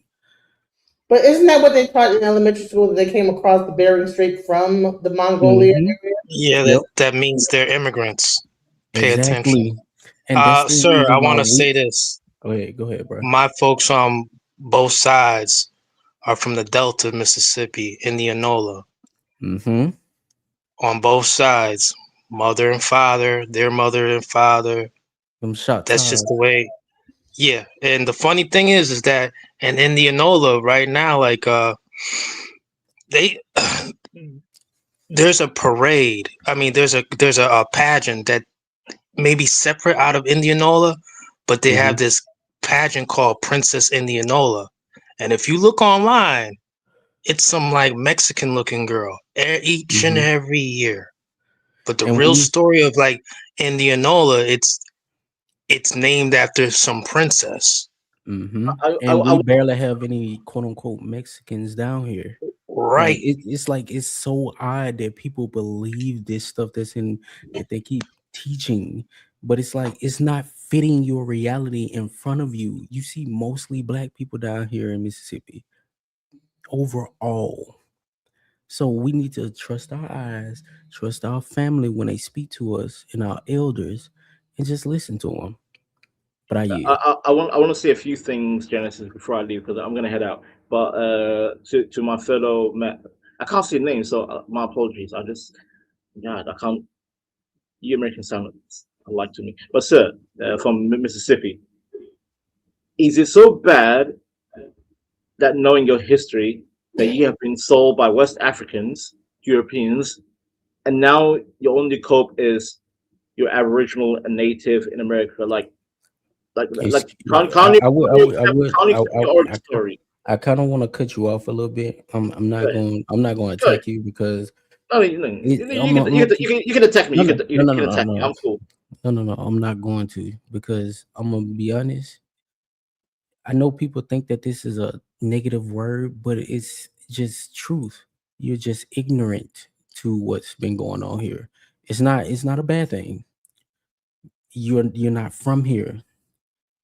Like you don't Uh, really understand yet because at the end of the day, I have documents that prove what I'm saying. I'm not just talking about, oh, I'm not okay. denying, oh, I don't want to be West African. I am not West African. I have documents to prove that. My whole family has documents to prove that. When you hear a lot of people talking about Aboriginal roots in America, we're talking about documents. We're not talking about what we heard just in books. We just use the books to back up what we're saying. So you was there before the natives came via the Bering Strait during the Ice Yes, Age. absolutely.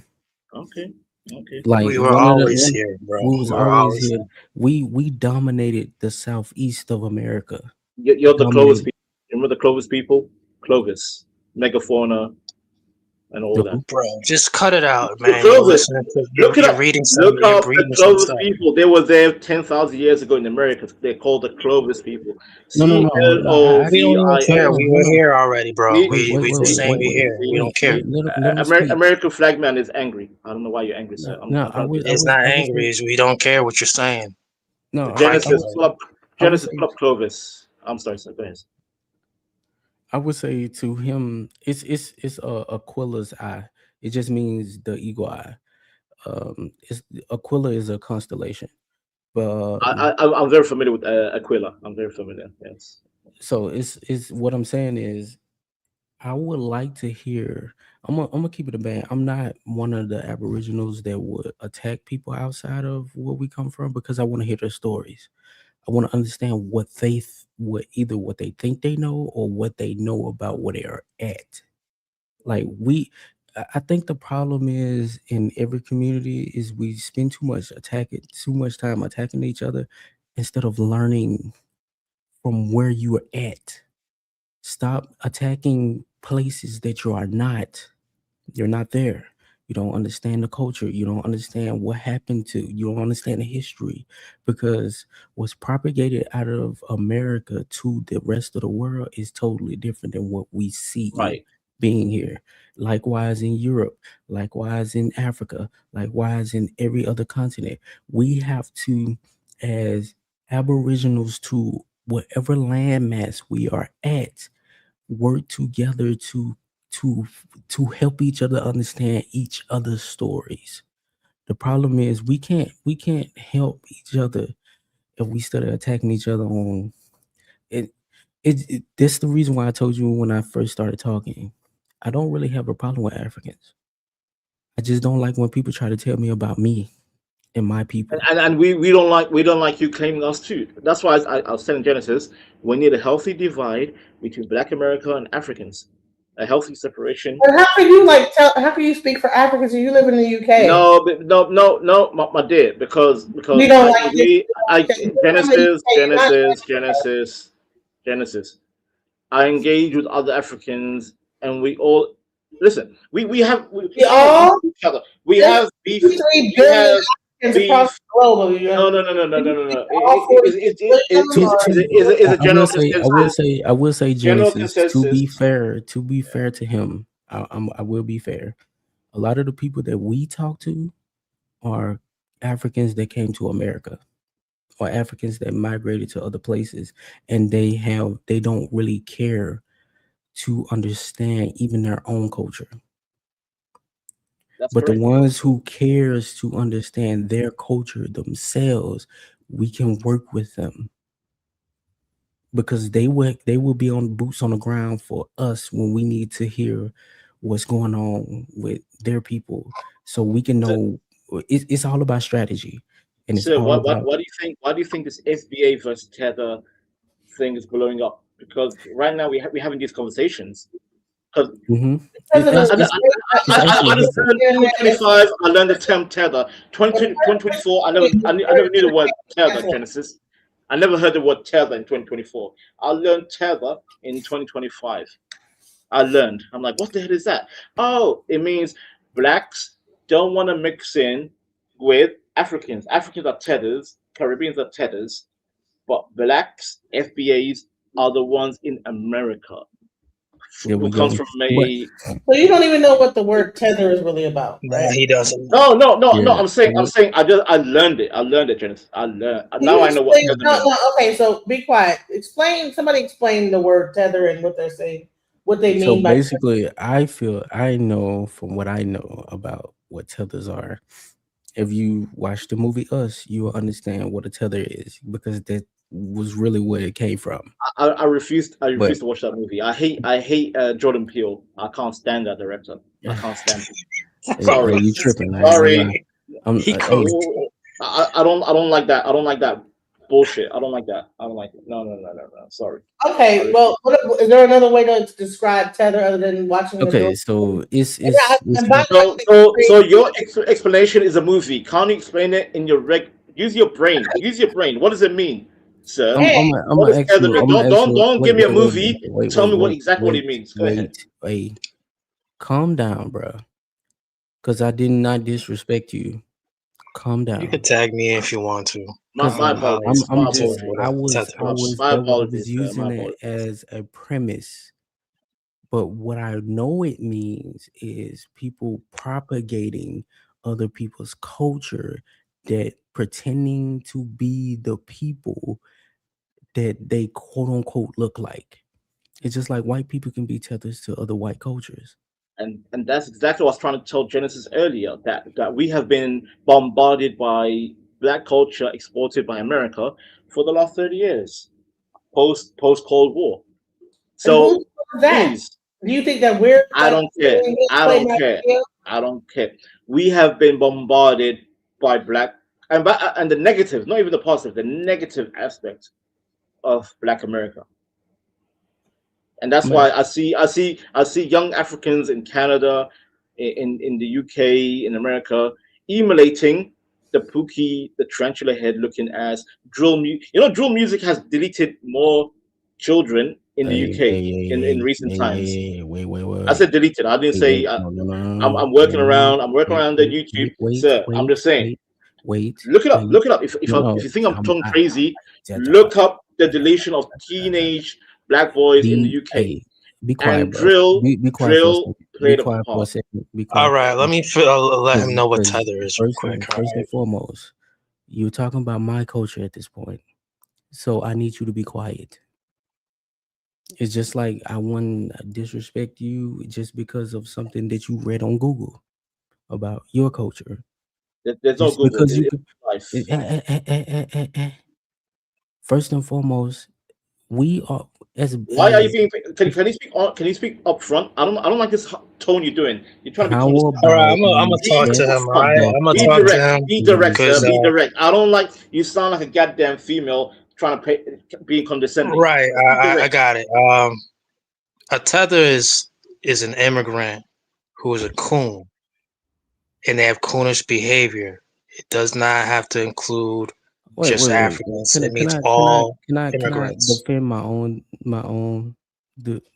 position at You this gonna point? get them, but I'm gonna give them the tether, my concise Because version of I'm not tether. gonna So lie, because I it's almost like I'm trying not to wake my daughter right now.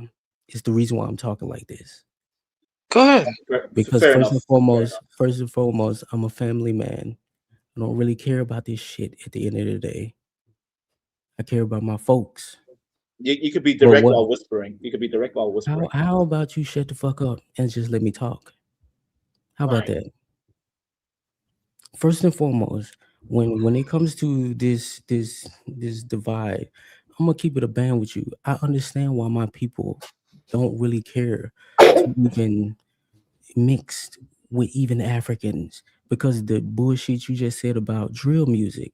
First and foremost, do you know that there is more black people in America than it is white people in America? But we don't do census. What are you talking You about? You're 13, how 14%. shut the fuck up What and you just talk? let No, me no, no, no, no, no, no, no. let Now me you no, now you need to you shut the f up. What do you mean? There's more black people in America than white? Are you crazy? are you retarded? We don't do census. They do it by Hey, counting listen, census. let him finish his This is some sentence. weird 13%. shit going on now, DJ Genesis. I don't know what's going No, on. no, I'm trying to like, I was trying to mute him. I hit the wrong button, but I was trying to mute him because he's interrupting. Let him finish his sentence, guys. Go ahead, Aquila. What I I'm saying is, we haven't done census as a collective since the 1950s. So they don't even know how many of us are actually here, is my point. You're only going out based off of data that they show you that they can record. Most of the things that y'all think y'all know about America, y'all do not. Y'all are being retarded. All you have Genesis, to can I respond? Can I respond, Genesis? go ahead, bro. I'm gonna head out, but just that statement alone convinced me that this is why Pan Africanism is a lie, and that's why Black Americans and Africans need to be separated on a And healthy that's level. cool. Separation. I'm okay with that. Just accept we okay. If you don't want to mix with us, and we don't want to mix with you, is that okay, sir? Is that okay? Yes, Okay, that's the thank you. point right now. Like that's Shake what I'm trying to hands. tell you. Okay, okay. well, Genesis, there you go, Right. Wait, Genesis. See, bro. point I'm proven, not going. Genesis. Point No. proven. Wait. I'm not going. You don't have to be on the panel, but just listen.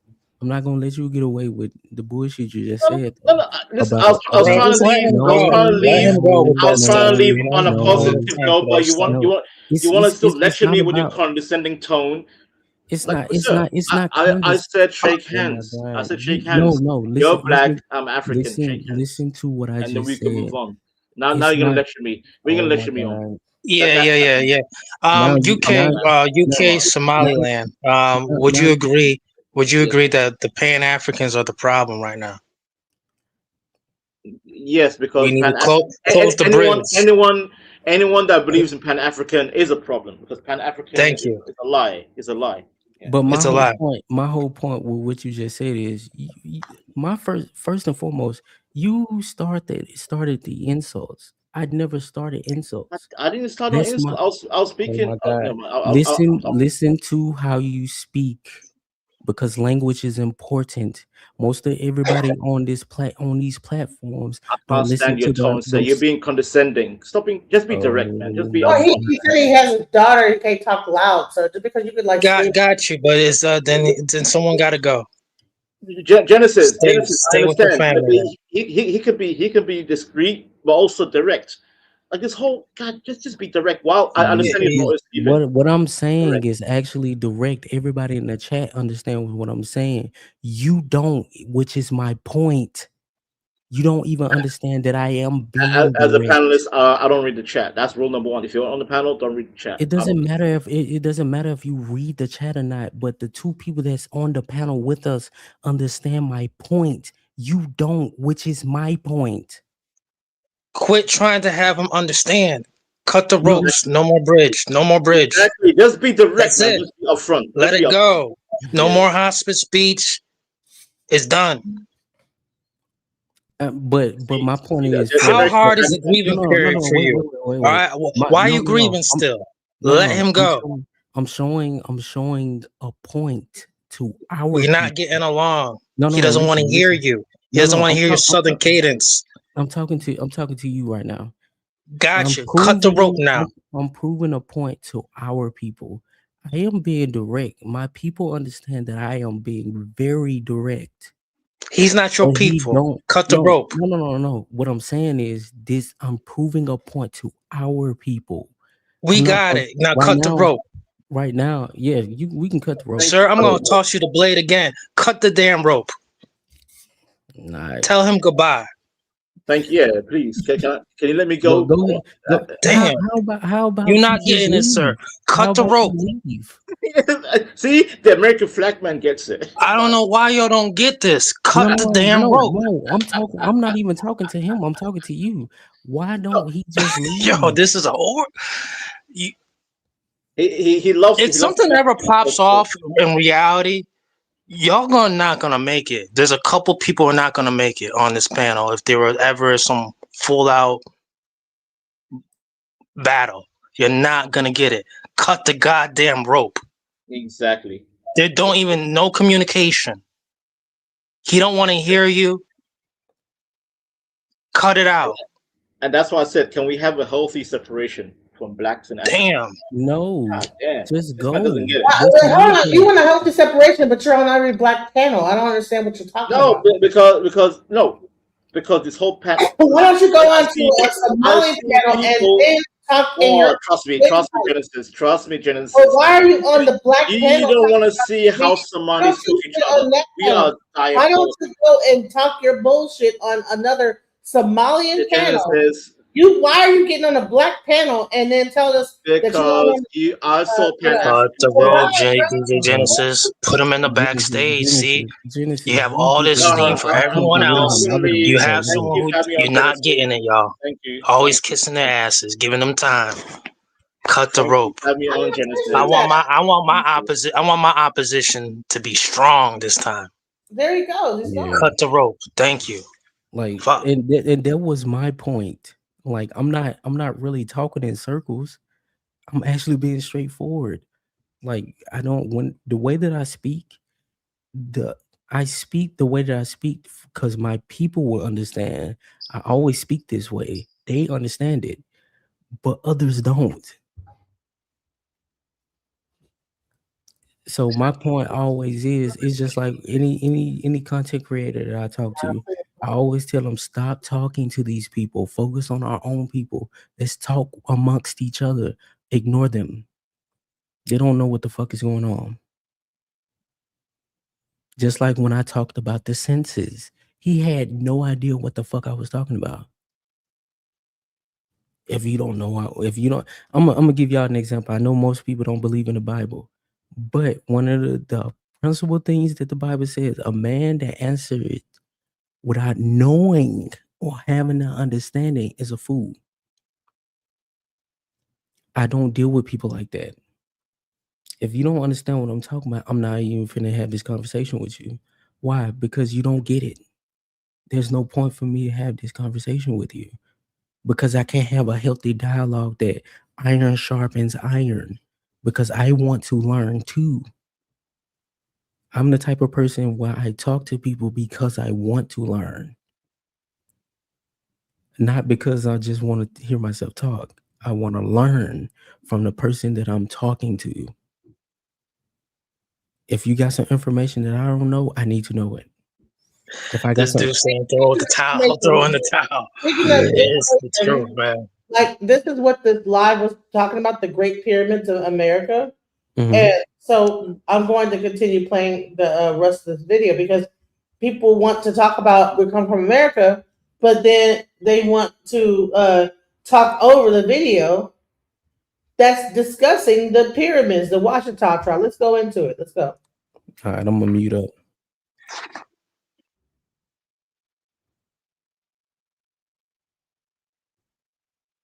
We're higher population than 13% of the country. Way higher. Way higher. Far more higher. I agree with that whole census thing. They'll underscore us for years, but we know that we see their behavior. Like, yo, what's going on? We see the indicators, what they're doing, why they're freaking out. Okay, so are we talking over the video now? Oh, I'm sorry. My bad. Go ahead. Just go ahead and talk. Yeah, clearly. Go ahead. The video wasn't even playing. It was playing. We didn't hear any sound. Well, I don't know why. It was sound going. Y'all were talking over the video. That's why. Did you hear any sound, sir? I'm not gonna lie, I didn't. I turned the YouTube on and everything to see if I can It's hear crazy. it. I'm gonna bring it back up. All right, I'm gonna do this because I know I was playing the video. Y'all didn't see the video actually up there playing? It wasn't playing any sound. Even the chat said it too. It wasn't saying anything. FBA was in Okay, the there we go. museum of Washington information. She said, okay, this is not the same flag, not the same information. Oh, this is something totally different. This is not the same people. So fortunately, we had the museum up to display up. So when the FBA agent was there interviewing me, she could just compare Eileen Bay's United Washington documentation to the actual Washington documentation we had. And she could see this is two different things. They had that documentation had on, once again, white nationalist images. German flag, all this Russian stuff on it, and had nothing to do with the Washington nation. So she thought it's not the same people, not the same flag. It's a false flag. So I got cleared. I'm also happy. She came in and interviewed me, and the agent actually ended up buying a book and some honey from us too. Thank God, nice lady. But she came in, and, thinking that they're going to come. They had the agents around the corner waiting to come raid our house, raid and jack us up. When she gave them the right signal. But once again, the creator is great. We are protected, and I'm still here. And So basically, the FBI was actually raiding the Washington Nation. I think that they lost their land at some point. Well, no, I think that they raided the lady who was pushing the Washington. Because what happened is you had white people coming in and proclaiming to be Washington, and then they made it into a terrorist organization, and then it destroyed the whole group. So, but it was actually really like these people were Native Americans, but then you had white people saying they were Washington. They found the lady who started it, and it was like almost like they took it over. So let's go. That Eileen person they had on that article is one of the people who was producing documentation, and I warned people that back when Malcolm X left the Nation of Islam, the only thing that everybody went from Malcolm X was a list of people or an organization. And that guy out there was gathering a list of people and organizations that the government was able to intercept. So if you joined his organization, the government had a list of people who consider themselves to be Moorish American, but had nothing to do with the Washington. He was using the Washington as his cover. United Washington, whatever name he had zero to do with the Embassy of Washington, the Imperial Washington Nation, or the land Washington. Because Washington is in Louisiana, Oklahoma, Arkansas, and the Mississippi River Valley. All right, so someone is okay. I think that the echo will stop now. This guy's over in North Carolina, Mecklenburg County, selling people documentation like he's Washington. Nothing to do with the Washington Nation. Totally fake. You have all kinds of offshoots. You have the Wanubians, the Nuwabians, so all other groups who adopted Washington ideology and just kind of blended into what they're already doing to go to another level. So are you so what is this? Is this part of like the same United Nations Human Rights Commission? No, this group here, the Yamasee tribe in Georgia, that's a real tribe. That's a real group of people. There are indigenous tribes of Moors all over the United States. If you look at the East Coast of the United States before these so-called pilgrims got here, from Maine down to North Carolina, all the East Coast of the United States was occupied by Moorish settlements. From Boston down through DC, Virginia, it was all already populated. Before the English got here, that was already occupied and populated by Moorish people. The whole East Coast of the United States. Well, it's a book called 1491. Where the author talks about how when the pilgrims got here, they found all these ghost cities full of dead people because they brought in the first wave of Europeans came here with disease. Okay, and when they came back later, like what's that, Roanoke? They had the lost tribe of people. You have people come from Europe. The people they brought in from Europe were some of the sickest people out the infirmaries, off the street. They were the I heard they had a lot of like people with like alcoholism. That's why they were so brutal because they were drunk the whole time. The Europeans, not only England, but Scotland, the Netherlands, Belgium, were clearing out their neighborhoods, their cities of homeless people, of orphan children, of their infirmaries, of prisons, and send them over to the United States. As a matter of fact, after the American Revolution, they started shipping them down to Australia. So Australia was populated by some of the most low-level riffraff human beings you can find in Europe, got shipped out of Europe to the United States and then to other British colonies, not just Australia, United States. All the British Can I colonies were say this populated real by quick? so-called indentured servants, the white slaves, the European slaves that came out of Europe. You know something that's crazy? I know people may think that this is crazy, but have y'all ever watched Attack on Titans? Like just literally just watched it? Like the plot? Attack on Titans. Is that a movie? No, That's that cartoon movie, yeah, it's an anime. right? Like just go and watch it. Not really. Just go and watch it with this stuff in mind. But understand how a lot of this stuff makes more sense because one of the things I'm gonna tell you that I learned about the Japanese people when I watched a lot of their animes, like One Piece and all these things, they are actually telling stories that we should know already. Just like Attack on Titans, what he just described is literally the premise of Attack on Titans. Literally the same thing. One of the things is that we got to understand that the world is trying to speak to us in media the same way that we're speaking to them in media. We got to remember that our music, our media, everything that we do is messaging. But sometimes we kind of forget that. But I'm gonna shut up and just let it play.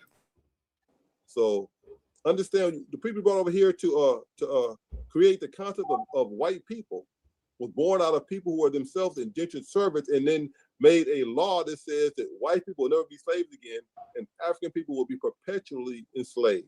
Goes back to the House of Burgesses in Virginia and the Maryland governments in the 1660s when they passed laws and they, for the first time ever, used the term white people. Before there were English women, Dutch women, German women, and suddenly it was legislation for the first time written in law. The term white people was written in law in Maryland and in Virginia legislature because they were trying to pass laws that basically said that European women are not allowed to marry Moorish people or indigenous people. So go look up yourself. It's a book called Creation of the White Nation, the birth of the white nation. That I read, and she's clearly laying out the legislation. You print out the legislation where they passed laws first saying that English women can't marry non-white men or non-European men. Then it said English and Scottish women. Then English, Scottish, Irish, Belgian, Dutch. And they said, look, white people, white women can't marry non-white men. So that whole idea of white people was invented in the in the pre-United States colonies of Maryland and Virginia. Look it up. Do the research. I've done it. So once again, like I say, back to Neely Fuller and Francis Wells, all the problems we talk about now, let's just see them from the perspective of people trying to maintain control of the world and maintain the illusion of white power, white domination. That's what we're dealing with now. Economics, education, all those are factors that are being reinforced by people who are afraid of genetic annihilation. You have people, black people not worried about being genetically annihilated from the planet. Only if you listen to Donald Trump's followers, and when they passed that Roe versus Wade, they overturned Roe.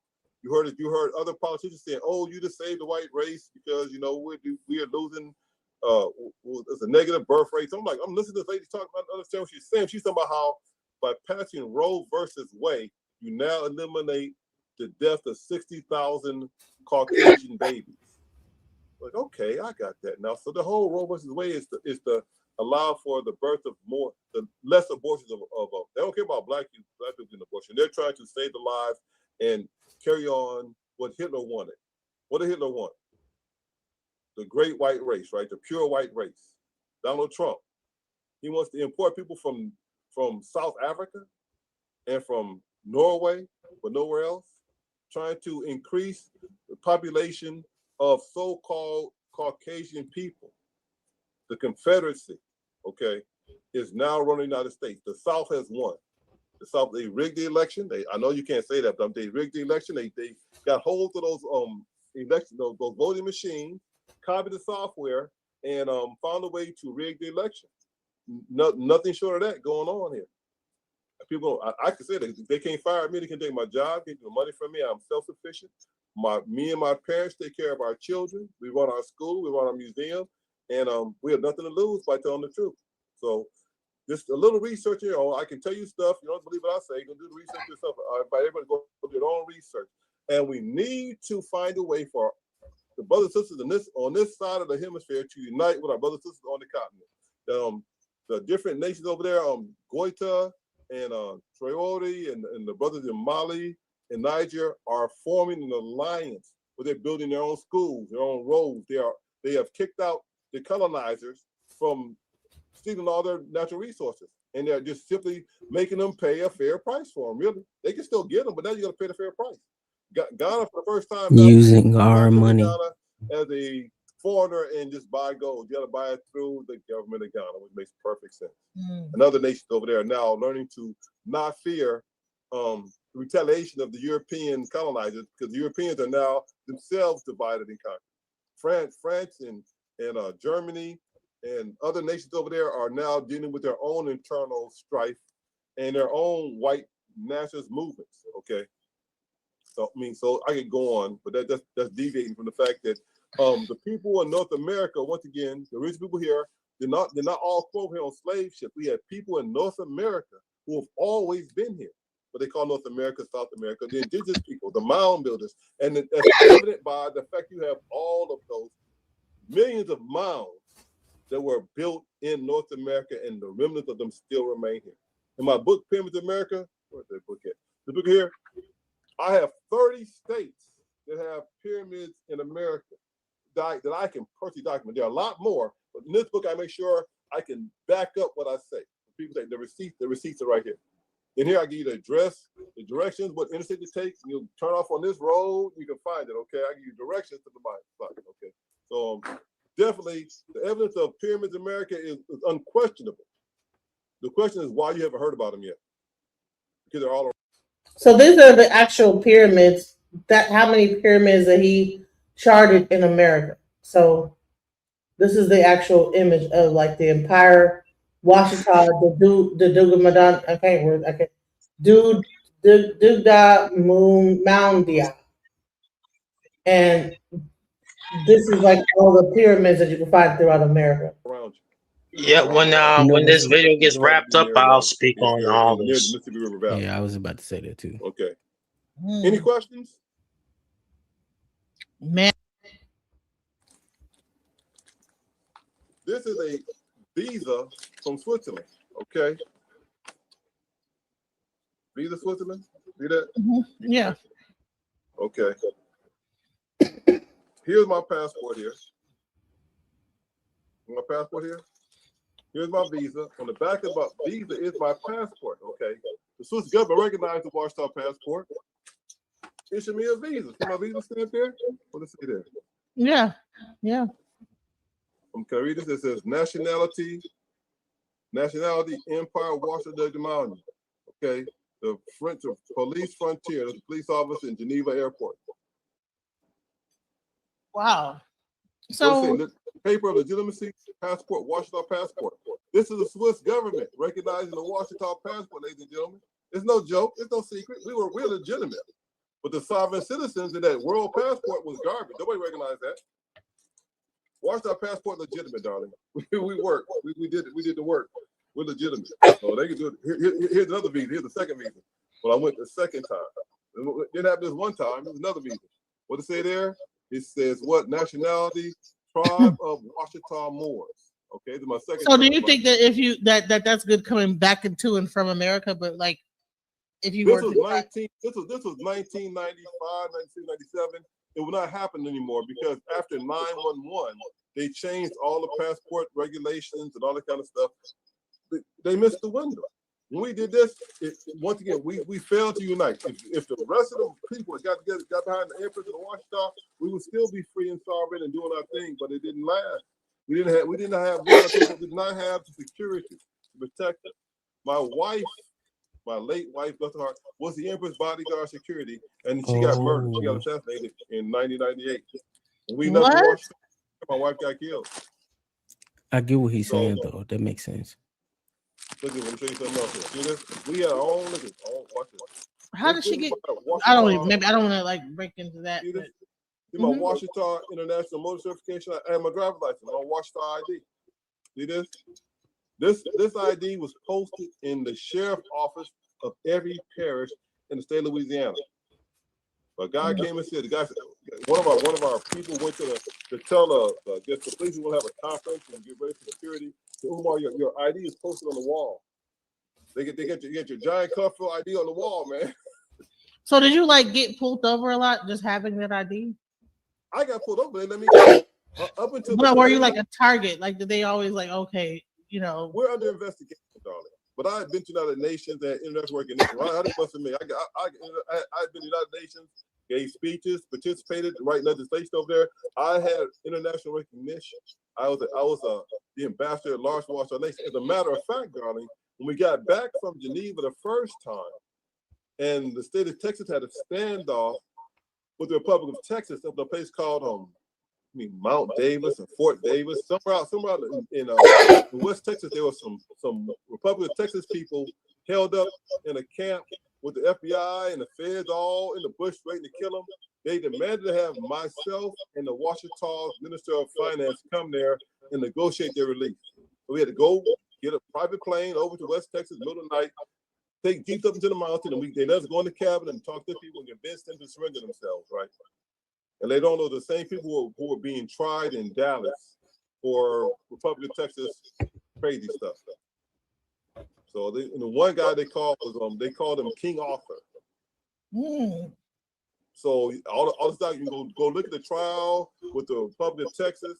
You're gonna see their King Arthur, some kind of German name he had, but was one of the people who they called the Washington Nation to come in and be. I was a diplomatic negotiator to end that standoff. I went up there. We met with him and said, "Either gonna come out now." It was that guy. What's his name? King Arthur and two people, a husband and wife, who were, I guess they were Jewish or something they were talking about. Whatever power they had, you never gonna touch them. But we went up there and come out of there. And then we got back in the Jeep, crept back down the mountain, back to the airport, flew back to Washington.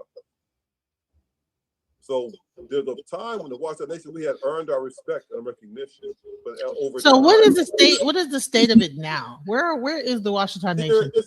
We're done. It was done in 97 when I got back from when I got back from Geneva, Switzerland, in 1997.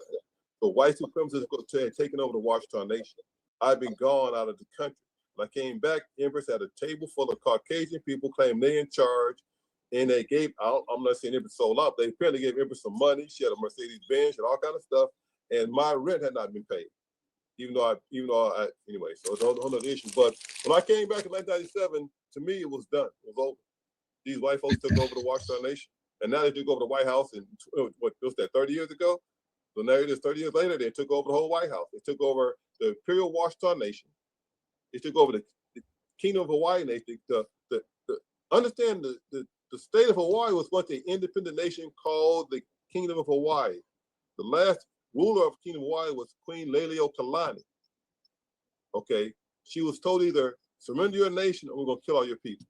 So she surrendered Hawaii. So that once again, white Christian Americans, the white Christian Americans hijacked Hawaii. I wish she pronounced her name right. Put her in the Washington Palace in Hawaii, and let her live, and they took over Hawaii. They took over the pineapples. White Christians, same people took over the White House right now. The same white Christians with Donald Trump jacked Hawaii from the Queen of Hawaii. And then, so come back later on, the same people who jacked the Queen of Hawaii jacked her, I think it's her grandson, King Akahinui in Maui, and his wife, Queen Akahinui Wahine, were harassed. They connected to the white Christian movement in Hawaii, and somehow got duped into combating the state of Hawaii. The white nationalists tried to get the King of Hawaii to do what the Empress did and declare sovereignty and have his own license plate and all that kind of stuff. and that's that Watchdog. So do you think that's almost like a psyop, like they purposely went in to do this, or do you think that they were just trying Of course to like? they did. The infiltration. The white supremacists. Like, do you think it was the government, or do you think that it was like people that were like just white people that? What is the difference? That's a good the white question. People who to watch our nation, Mic drop. Themselves had gotten in trouble. They may not have been FBI agents. There are people who, if you don't help us, you're gonna go to jail. Go in, set the Empress up, get some pictures of us. And people come to watch us trying to snap pictures of our equipment, of our room, our private stuff.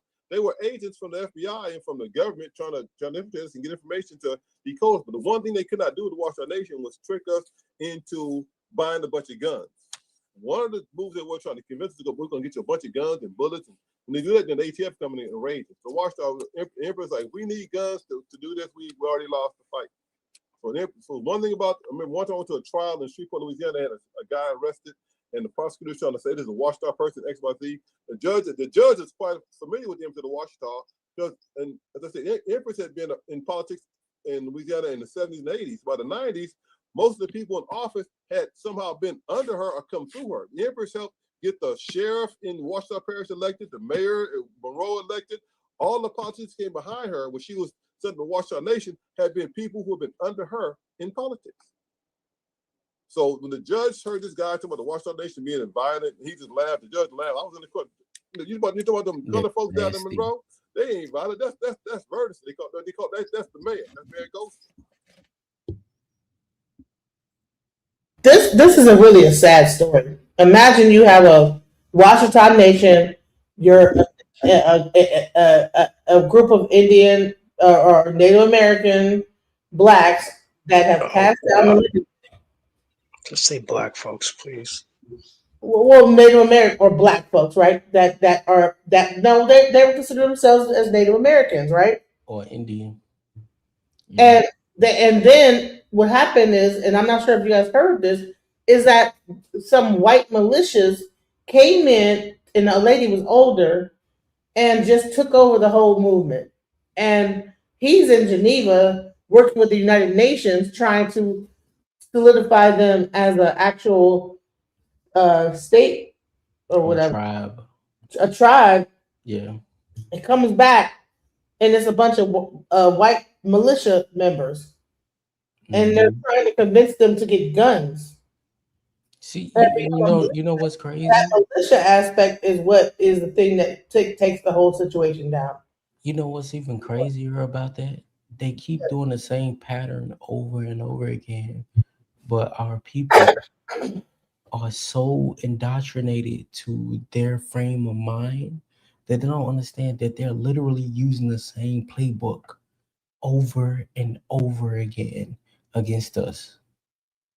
Like, I'm gonna give you an example. So, like, I didn't grow up. I grew up learning how to use guns. I grew up learning how to shoot and all that stuff. I'm from Mississippi. I'm from the country. I'm not from the city. I'm from rural Mississippi, a little small town called Utica. You know what I'm saying? So, like, we learn how to do certain things that most people are not, like, privy to. However, they still try to make us out to be thugs and criminals when all my people where I come from are peaceful. We just want to be alone. We just want to be left the fuck alone. Leave us the fuck alone. And I think that's how all of our people as black people in America, that's how we feel. Leave us the fuck alone. Why the fuck y'all messing with us? Even our ancestors. When I think about my great grandmother, right? I don't want to take over the panel. I'm sorry. I just want to say this because I've been listening to this brother, and I actually understand what he's saying. And I know there are a lot of people that's in our community that is kind of militant. I know y'all may not get what I'm saying, but this is how your people feel ultimately. Leave us the fuck alone. It's just like when I was talking to the African earlier. Fucking get out of our fucking business. Just stay out the fucking way. Because when we're moving and when we're trying to make stuff shake, get out the fucking way. Because at the end of the day, whatever we accomplish will help everybody in the long run anyway. Whatever we accomplish on this land will help the whole world anyway. We already influence the entire world with not just our music, but just culture, period. Just get out of our fucking way and just let us work. Let us fight amongst each other because we're trying to sort it out. It's just like I may not agree with everybody in our community, but at the end of the day, that's my brother and my sister. I want to figure it out with them. Get the fuck out of our fucking faces. It's just like when we was young, when the old folks say, stay out of grown folks' business. It's the same thing. Stay out the way. Let us work because we are trying to build amongst each other. We're trying to rid each other of all the traitors because we had too many traitors in our community. So we're trying to pinpoint them. We had too many problems in our community. Get the fuck out the way.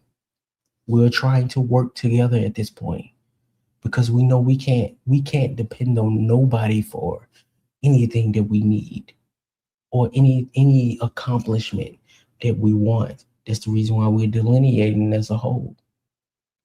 Let us work. Everybody will benefit later. Just understand the vision.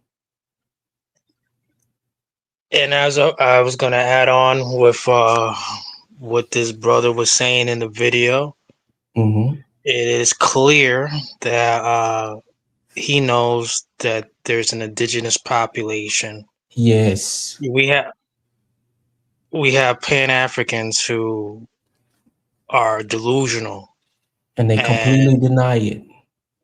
right, and they're the main problems right now. If you look at the Devil's Punch Bowl right there in Mississippi, One real quick thing. I'm gonna say this. I'm a Pan Africanist. This video is on my channel. So I listen. I mean, I don't know if you're trying to throw a shot at me, but this video is on. no, we're not. Oh, Actually, it's just like what I was It's saying. just the truth. That's what's going on. no, I'm gonna say this. I'm a Pan Africanist, but I'm not delusional to the stories and the understanding of things and the history of things going on. So please do not. Okay, when I hear things like, did you guys sprout out the ground? What you mean? You sprout out the ground? What you mean you original? That's a Pan African shit. Okay, I didn't say that. No. He's That is not. a talking point of Pan No, Africans. but he's not necessarily. Don't get So offended. I just want to let y'all know I am a Pan Africanist. Yeah, and we're We're gonna not. get people out the paint. Hold on, listen, you're not gonna talk over me. I'm a Pan Mhm. Africanist, and this video was on my channel. I made this is an interview I did with the Washington Nation. Well, check this out. Check this out. Check this out. Check this Hold out, on, Genesis. no. I'm sorry. Go ahead. Making me plain that this is a video. This is how far I'll go. I've talked to all types of people. Why? Mhm. Because I'm a Pan African. I think it's all relevant. I think But you know what's crazy, Genesis? everybody across the board should be talking about.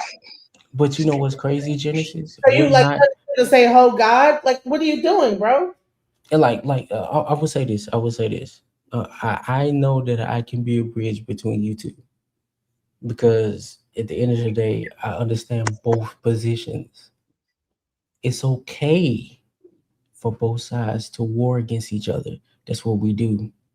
We got to remember that's what we do.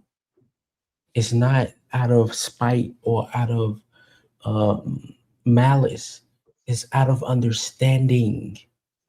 We battle through understanding, even in intellectual arenas. It's Listen, okay. patriotism does not have to die in order for FBA to live. That's the Look, and you know something that's crazy. I'm not even. I'm not. one I'm thing not. has to die for another thing to be successful. No, we can be still Pan Africanists. You guys can still be FBA in your lineage. And I could be FBA But We've But had you know what's crazy? I'm not FBA. FBA is a lineage, No, then no, no. Check Genesis. FBA and still be Pan Africans. Why? Check. FBA Check. is a lineage. Pan Africanism is ideology. So And you therefore, like and you just know like this Pan Africanist, that might be some other ideology. Triggered. That's all I'm saying. but no. Don't insult the sister, bro. Like I get what she's saying. Even if I may not agree, I still get what she's saying. Like we have to stop attacking the people that's on our side. Like let me give you an example. Let me say this. Like I'm not FBA at all. I'm not FBA. I'm not Pan African. My great grandmother talked to me about Indians. I don't give a fuck about any of that extra stuff. However, if that's what your lineage is, I'm cool with it. As long as we know where each other stands. The problem is we are fighting against each other when we know that if you're a Pan Africanist, right? And your lineage comes from Africa, I'm cool with that. If you are indigenous, your lineage comes from the land, I'm cool with that. If you are anywhere else, I'm cool with that. The problem is we are fighting against each other when we're saying the same things. We have to stop and listen to each other. Stop it. Stop fighting against each other when we are actually saying the same things. Amen. I agree. And here's the thing. Now let's get back to this Washington Go situation. ahead. Go ahead. Me being a person that's really I consider myself to be an activist, right? That's the reason why I bring these type of stories to the front. You know what I'm saying? And this is a very, very telling story. I mean, when the things that, like, listen, the things I have on my channel, if you go through my channel and watch some of the interviews that I've done, have been, they're very controversial, but they get very few views. I'm not Mm-hmm. making any money on this channel. I don't get a dime. I get like what, $100 a month to do this channel. You understand? Mm-hmm. I believe in the stories of my black people.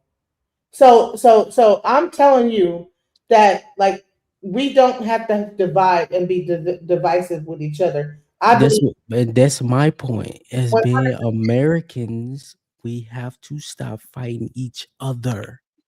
Oh God. No, In no.2026, we're cleaning Wait, brother. everybody up. Wait, brother. Because I know that you are Aborigine. The So I know 2020. that you are. I know that you are I'm gonna say this. indigenous. My I'm bad. gonna I'm sorry. the rest of this video because this is really what's important. The video is why I even started. The original pyramids in America. All right, the Washington Nation. The thing. She's advocating for us. Is Thank you. what I'm saying. Like no. Wait, No. brother. Wait, I'm brother.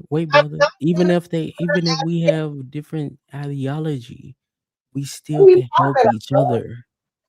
Like we have to stop fighting against those who are on our side. that. You watch the movie Sinners. You let these people in the Like door. I'm not no. giving it no time. But the problem I won't is let them inside the door. listen, listen, The door. listen, listen, Real listen, life. listen, listen. For real, in real We life, I will never let them in the door. no listen, You're not the one that listen.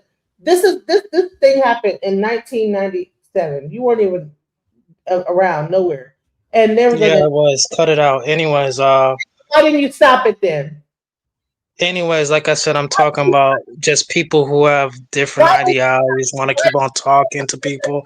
why did Um, you stop the you'll infiltration? never get inside the club. wait, I'd brother, make sure that you would never get inside the wait, club. We Yeah. can get bro, these people.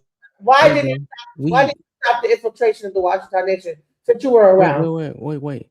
What do So you? I would say is those who are willing to help, let them help. Those who are fake, pretending to help, we call them out. Let's not like there's a lot of people that is in Mongolia who is fighting for our people. There's a lot of people in Africa fighting for our people because they know who we are. Who's our Let people over there?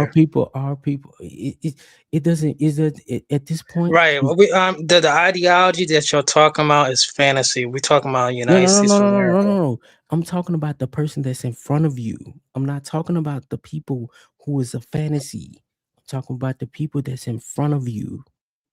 If they understand your position and they want to help you get to where you are, My position is deporting all these people. hey, I'm gonna Get keep it it a band. together. No, no, I'm gonna keep it a It's band. clear. I'm gonna keep it a band. I'm not even in disagreement of that. You see, I'm this gonna keep where it a stack and a can of pinto beans with bacon. see I don't care. I ain't You eat the feel me, pinto bro? bean. I ain't eat the And some can of crackling pinto. cornbread. I'm You gonna give you. understand? I don't I'm gonna care. tell you. I'm gonna tell you this. I didn't grow up with the canned of pinto beans. I grew up Are you actually still there to make growing butter beans, growing black eyed peas, growing this shit on the side of my house. Like there's a difference. I'm saying it in Have you the seen the ground. Devil's Punch Bowl down there in Mississippi ever? Yes. You Mm-hmm. too I far got away you. from it. I got you. I'm listening. Do you ever see the Punch Bowl in Wait, wait, Mississippi? wait, wait. Frank Green is still the accent. Where are you from? I'm from Mississippi, born and raised. My entire family up until the 1780s is from Mississippi. Like I'm not from anywhere else. I don't get my ideology from anywhere else. I'm only thinking about my folks. I need my You folks to you stop. you, you know about the Earth Mountains in Mississippi? Mm-hmm. Yes. Okay, that's all I asked. Go Like ahead. I know about some mounds that most people don't even know about. I got pictures of mounds that people don't even know about.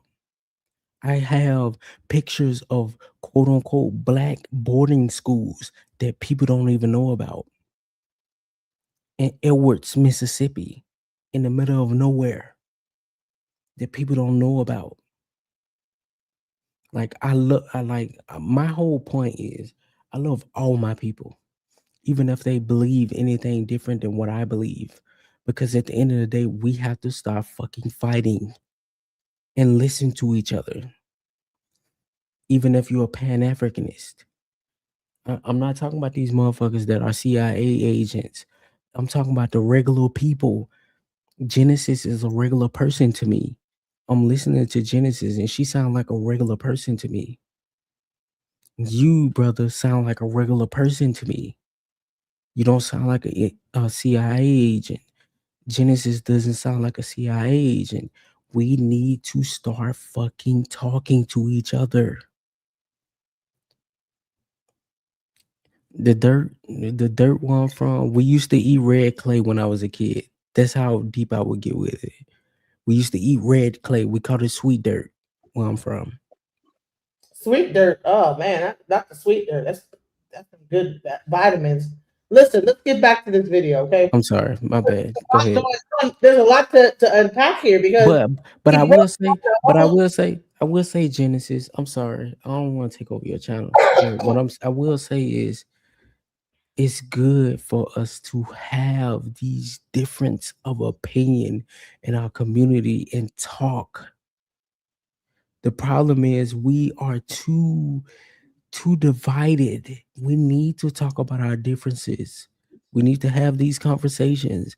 We need to be in the thick of things. We need to have fights. That's what family do. I don't believe that family should be fighting in public, but okay, fine. But even if this public online, our family need to see it. Our family needs to see it. Right, so they can take a side, pick sides. No, not pick sides. Our family needs to see that it's okay to be different from each other and work together to as a collective, even if we think differently. At the end of because all Indian tribes didn't think the same. We have to Okay, remember that all all right. Indian tribes Okay. did not think Here, the same.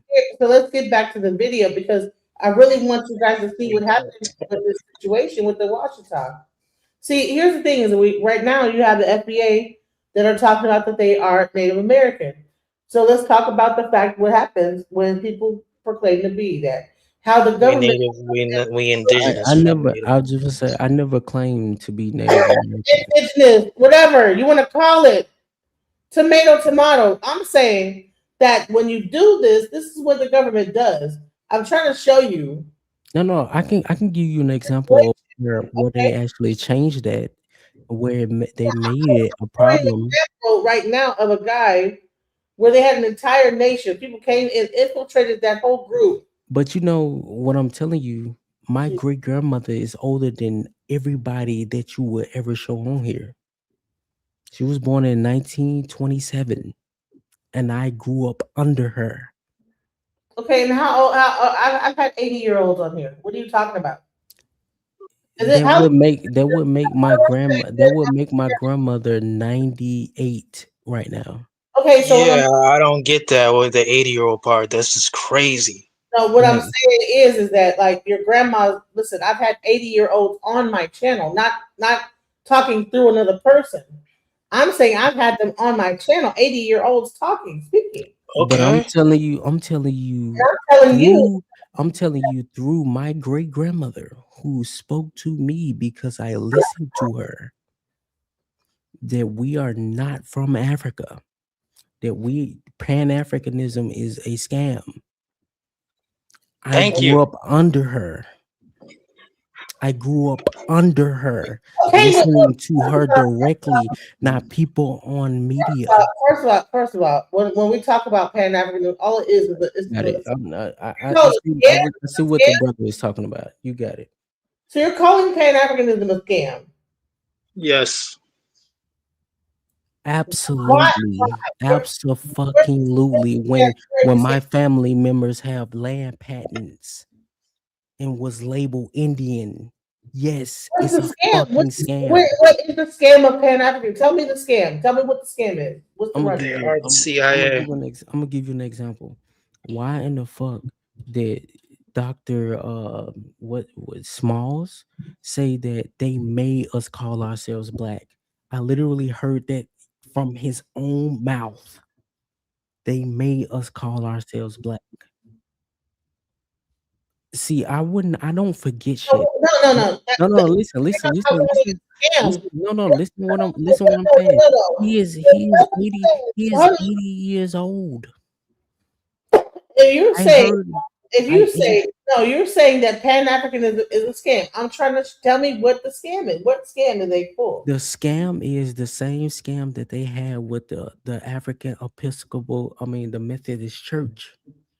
They tried to make our people African when we wasn't African. They The were telling Niagara them, movement, all those people. Yeah. there you go. They literally tried to force us to say that we're African when we're not. That's the reason why they made us say we were black. They made us say that we were Negro. If you look at your own your own genealogy, you have mulatto, you have Indian, you have black, you have Negro in your lineage. Why the fuck do they change our lineage so many times if we are supposed to be quote unquote African? Why wouldn't they call us African up front? Like, we got to start using critical thinking of and understanding patterns of behavior. So we were never like there was never anybody that came from Africa at all. We Period. Bro, we're not we African. only I did not say that we were African. I'm saying that there was no one that came from Africa. The slave trade never existed. So is that what we're saying? so what I am saying is the slave trade, a lot of those slaves that they label African was Caribbean anyway, or No, no, South, no, no, or no. wait. It would be lot. Let me finish. Let me finish. Let me It would be finish. all. Let If me we're finish. saying that no one came from Africa, we all was here. Then that would I'm not talking about the minority. slave I'm trade. not That means I'm not slavery did not. No one came I from am not America. talking I This am is not the talking grieving process of I the am not death of talking Pan Africanism. I am not Gotta let talking it about grieve. the minority. The majority, a lot of them came from South America and the Caribbean. And there's documentation to back up what I'm The saying. majority of slaves came from South America and In the Caribbeans. how did they get there? They were already there? Yes. Okay. There's multiple documents from different the French, the Spanish, the British. Most of them have tales of when they came over here. In the Caribbeans, they were black skinned folk. When they came to South America, the Spanish, they were black skinned folk. They weren't talking about Africans. They weren't talking about a slave trade. They were talking about the indigenous people that lived in that landmass before they started trading slaves. We have to. So here's the question. Go ahead. I'm sorry. Is it the your viewpoint as well as Reverend's viewpoint that no slaves, no people from that are on this continent came from Africa? That I would say that's a misnomer, but also that's grossly inflated. Grossly inflated. I'm not saying that people didn't come from Africa to the Americas, or what Christopher Columbus called it, India, which all you have to do is go and look at the museum that's that's off the coast of Spain, that's called the Americas, India. See, we're looking only one direction. We're not looking at multiple directions at the same time. We have to look at everything. We have to understand everything. We have to go against people and things that we actually disagree with and see what they're talking about. I've been in multiple spaces and I've listened to everything. And I've listened to everybody's arguments. I'm not speaking out of. Here's the thing, is that so you have the Hebrew Israelites that said they came over here, which is documented by settlers. They're not saying it out of ignorance. They're saying it out of documentation. If you are a Hebrew Israelite, then you would not be from Israel. If you came from America, if you were, but Israel was created in the 1940s. 48. I mean, listen, this is the This is a coping situation with these people. No. Let her speak. Let her speak, bro. I'm gonna let her cope. No. Don't insult the sister. Let her understand what we're talking about. I talked about Israel. Baba Yashabaya breaks that whole Israel that it was created in 1945 down. Mm-hmm. Rest in peace. And I don't know why you keep like trying to. No. When he said rest in peace, he's not. Is he passed away? I said rest in peace. Yes, he's not insulting you. Why are you yelling? Listen, why are you yelling at me? No. Like, okay, so we have to listen. Listen. This channel. I don't think you. If have you seen any other videos? Aqua, Akila, have you seen any other videos on my channel? Mm-hmm. Yes, and that's the reason why. Have you seen the video of Baba Yashabaya? Yes, but the reason why I'm here is because I talk about Israel being started in 1945. But my point is, I 1948. No, but my point. No. Listen, because it's not about. I'm not arguing your point. I'm trying to say that I'm not arguing against what you think I'm arguing against. Mm-hmm. I'm not arguing against the fact that there were people in America before Columbus. There's a whole book called "They Came Before Columbus." What are we talking about? Like, why do you think I'm stupid enough to think that there's not enough people that they had these massive slave boats that you can't find nowhere, any remnants of them at all? Okay, I'm asking questions, and you guys are like going off on me. No. I'm gonna keep it. I'm gonna keep it a buck. Listen, I'm not saying I'm not making statements. I'm asking questions. So That's why I am, not and a I'm statement. So I'm saying, okay, so there were people here in the Caribbean, in mhm, America, and mhm. they were the slaves. That was it. There was nobody. I'm asking you, nobody came from Africa, period. Is that the ideology or the understanding of the people or the ones that the FBA lineage? Is that the thought pattern that all FBAs are from America originally? Or Now are see, there some FBAs that are from that have came over on the boats? She's I struggling can't. No, to no, no, grief. no, no, no. She doing a good job. I'm trying to She's say is asking the questions that need to be asked from people that don't understand, that So or right. answer her people question, sir, like please. So I'm I trying to would say say I because like, would, just like if you ask a Hebrew Israelite, he's gonna say that they came from Israel and then they like migrated somehow over here. and to be fair, and to When be Israel didn't exist at the time. brother, Reverend. To be fair to her Why position. you have to keep interrupting me? I'm saying so just like a Hebrew Israelite would say that they came Mhm. from Israel, is FBA's ideology saying that we were already here in America? Yes or no? Now, to be fair to her position, that's the reason why I keep He telling just said people, he's not FBA though. like, yeah, You I'm not clearly heard him FBA. say that. I'm not Right.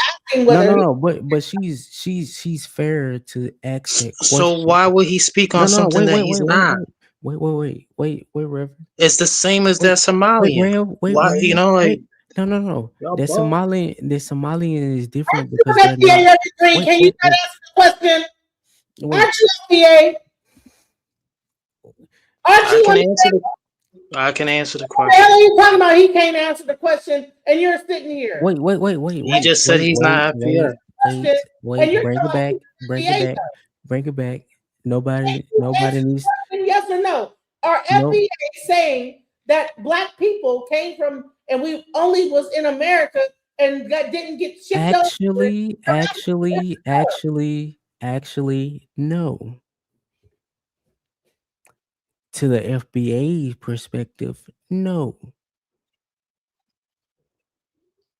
I can answer that because I listen to them. Well, Just I, like, wait. no. I just want to say this.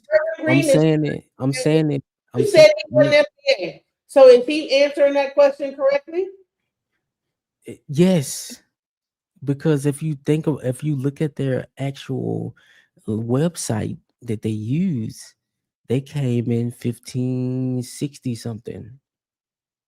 Right. So yes, my So, point. No, no, so, no. so, so, so, let What me I'm saying clarify. is. So you're saying that is Mhm. so I know from my own mind Go that the ahead. FBA ideology is saying that the lineage of the FBA is a purely American, never coming from America. Period. They were already in America. Is that what the FBA lineage is? No, and that's the reason why I'm not FBA. That's my point. Like I understand their ideology because I listen to them. Just like I'm listening to you. Like I want y'all to understand whenever I come on anybody's panel, I listen to all of you. Not too many words. All right. So if they're not saying came from That's kind America of crazy. I'm not gonna lie. only, It's not crazy as hell. Pause. what's crazy, bro? I'm gonna tell you what's crazy If is you're saying wait. from America, What I'm saying is they come from Africa, yes or you're no? no, wait. You're fighting against a person that's not FBA. Well, stop So answering the question and let Reverend Green uh, answer the question. So he's when not you stop FBA being either. frustrated and grieve properly, I mean, I've been trying to say, like, I'm trying to let you cope and He's grieve. not. This is a grieving process. I'm not Wait. That's why I wasn't saying too much. people are Don't be condescending against each other. maybe Steph Green can answer my question. Steph Green, can you answer my question? Will you let me answer finally? This Steph is Green, just wild. are you an FBA, Steph Green? Yes, ma'am. Can you answer my question? Because I really I got the ultimate question. This is Frank Green in the chat. And I keep asking this man, okay. dude, where are your people from? America is where No, where your is people, from. where your grandparents from? You will not answer that question. Just say it, dude. My grandparents is from America. What are you talking about? Where? My Are you a mulatto? Are grandparents you a from mulatto, sir? Mississippi. You're not FBA, right? No, Okay, then where are your people from? Mississippi. Where? I literally gave. Wait. I Say, literally man, gave this. I gave this You know what? Check this out. spiel. Hey, shout, My hey, check this out, homeboy. Look here. Where your You from Mississippi? people's from? Where your Tell people me from, where your man? people's Hey, is where from. your people from, That's man? what you Man, need do to you hear ask this them. check accent? this Do out. you hear this accent? Check this out. Check this Do out. you hear this As genuine accent I'm Pan talking to you African, with? as Where your Pan people African, from? Where as your Pan. grandmother from, dude? How I know. about Hey, this? if I want to pull up on you, How drop about you something, support the how about you nonsense and calm something. down? Cause You like know? No, I'm you asking coming where in your people hot from. Cause you from claiming Mississippi and you ain't from Mississippi. I can hear how it in the your voice, man. time out. Man, look here, man. How the I can fuck hear it in can your you voice. You tell? ain't got no accent at all. Where you from? I don't have an accent because I listen to books and I learn different accents. Well, guess I what? I am do too. how I can do the same thing, sir. I can exactly. change my Why the accent. I can fuck change my are you vernacular. talking to I me can change my crazy about vernacular as my well. fucking But at the lineage? same time, Dumbass look here, nigga. man. How about you shut the fuck up? How about you do that? I smell infiltrator. Oh, you sound like a little dude. How much you weigh? Alright. How much you weigh, dude? You about 120 pounds? 5'7". How can you tell that by a 'Cause I can hear it fucking in your person? voice, man. You sound like a dude. You ain't from Mississippi, man. I can hear it in your voice. Time out, bitch ass nigga. How the fuck you tell that Oh, by a nigga's voice? deep ass Because you nigga. sound like a fucking hoe. How about you shut the fuck up? How about Oh that? That's a yeah. white boy. This is a Who white the boy. fuck you think That's a you white talking boy. to, My bitch bad. ass nigga? That's a white boy right there. I don't know who the fuck you think you talking to, You just but got I you just am got not caught. the Bro. fucking You just white. got caught. Okay, we got him. That night you got caught. No F Mr. bomb. Where you Mr. from? Frank Green, you broke it out of Where him. you I see what you're speaking from? on. Where you from? Where you from? Where Where you you think I'm from? from? Where you think I'm from? Where you think I'm from? What do you The think I'm white from? side of town. The white side of town? I'm from fucking Utica, Mississippi, bitch ass nigga. How about you fucking shut the fuck up? What the fuck you think I'm from? Dude, I told you no From the F bomb. white side of town of Utica, Mississippi. Hey, listen, I'm going to reset the room real quick. If you cannot talk without saying the F word, then you will be removed. Because I want to make my little $200 or no, 100 every month off my little video. Because you know I don't make no money off this any goddamn. So stop like saying the F bomb because that's gonna like make the YouTube like take my video and make it yellow. So don't do that, okay? It's freedom of speech here. You like argue, but just don't drop the F bomb, okay? Go ahead. I'll come right back up. I gotta watch the rest of this fighting and stuff. See what's All right. going So on TV. I'll be with Alice, your mic and stuff is not working, or whatever. You probably gotta leave and come back. So I'm trying to understand, and I've kept asking the question over and over again, and no one is able to answer my question. Is that if there's an FBA ideology and they're saying that they're not from Africa, they're delineating. Okay, so are we saying that we are not? If we're like, are we only starting from 1872 or 1876, and we're going to negate any like lineage prior to that? And we're saying no, we're from America, or is there like, are we saying that we're from America from the beginning? Probably even further back than that. Because I'm talking about the Washington Nation here, where I'm showing a video about the Washington, the mountains, the mound people, the original pyramids, that are saying that people lived in America. So is FBA saying that they're a part of this lineage of the mounds? Is that what we're saying? Yes or no? Do you know the answer to that question? That's what I'm saying. For me personally, and for me and the people that I talk to. Okay. So like, I'm not see, like, I'm not here to play with trolls. Cause like I don't need to prove who I am to none of these people, especially when I know where I'm from. Just because I don't speak like a quote unquote Mississippian is supposed to speak, because first and foremost, there's stupidity. That's the reason why motherfuckers in Mississippi fucking hate everybody in the first fucking place, because everybody try to treat us like we slow. Bro, can you stop saying the F word, bro? I'm sorry, my bad. I don't even want to mute people. I don't want to mute people, but if you can't control your cursing, I'm not gonna lie. They kind of made me irritated. no, Cause I'm really trying to I'm understand. sorry. I really am not trying to be facetious. I'm not trying to troll. I really want to No, understand. it's not you. It's not you. It was the dude that came up, tried to like lineage check me. It's not you. Right. Well, that seems to be a part of the whole movement, right? Like, where are you Yep. from? What tether? All that stuff. So that's to be expected, right? With this whole movement, everybody's a tether if they don't like agree. So I'm just trying to understand what the movement is saying.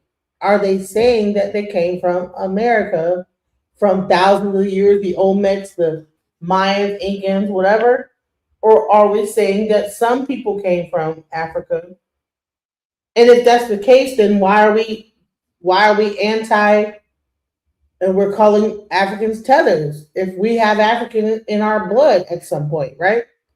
I'm trying to understand exactly where I guess it does tether only start if you came from Africa 3 years ago? Like, what year does tether start? Because if we like were brought over here on slave ships from Africa, like, I'm trying to understand this. I really want to understand. I really am not trying to troll. I'm not trying to be rude. I just want to understand the FBA logic, and I want to wrap my head around it so I can like really say, okay, you know what? I want to be able to say, you know what, I'm wrong. I was wrong about how I thought about things.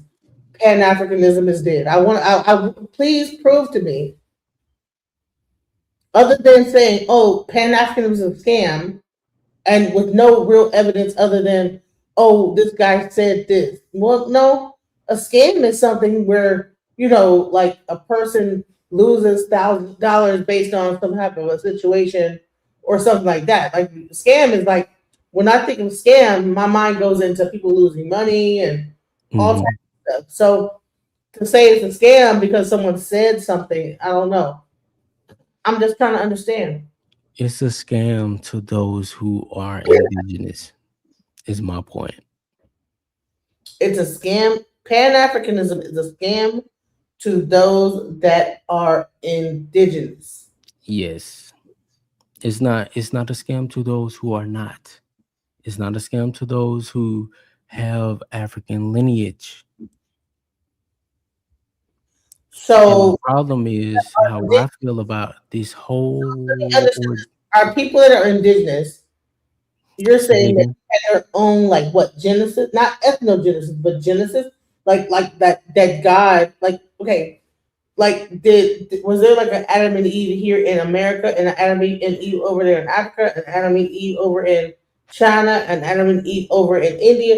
Like, so what is the ideology to where, because I thought it was a thing where like there was a continental drift called Pangea We can talk about that. during the dinosaur age, and the continents were closer together, so therefore people were migrating across a lot easier before things began to expand out further. I'm gonna ask this If question. that's the So case, that means, are we saying that the Garden of Eden, like, or life started in America versus before Africa? Because listen, I'm not trying to dispute that. I just want to know where the factual, like, where the evidence of that is, so that I can be aware and I can like speak to those facts. so I'm gonna give you an example of a book. Mhm. Um James Adair, Okay. The History of the American Indians. and they came over here and said that the American Indians were speaking Hebrew. However, him saying that, and not only him corroborating that, him and some South American scholars were saying the same thing before they were shut down. Before there was, How do you spell James? Adare or Adar? hold on, let me grab the book real quick. I gotta download it. So James Adair, guys. Because when people like quote books, I like to put it up there so people can like go find the book. Yes, whoever put this in, yes, that's correct. The history, not the history of the Native Americans. It's the history of the American Indians. Oh, okay, all right. So American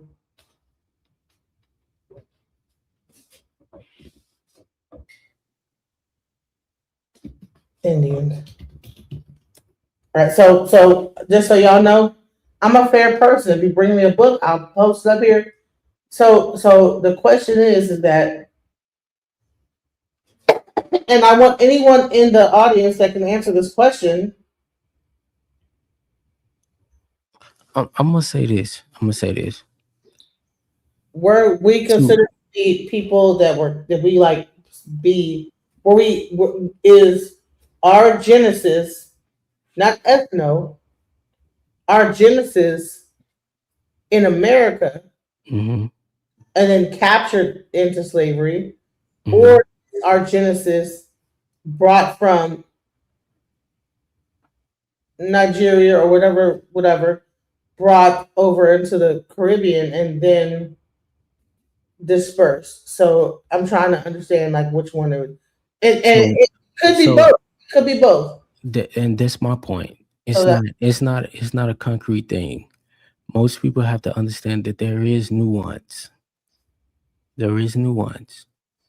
We have to, like I keep saying, I've said hundreds of times, we have to stop fighting each other and learn from each other. Listen to one another, because everybody don't have all the answers.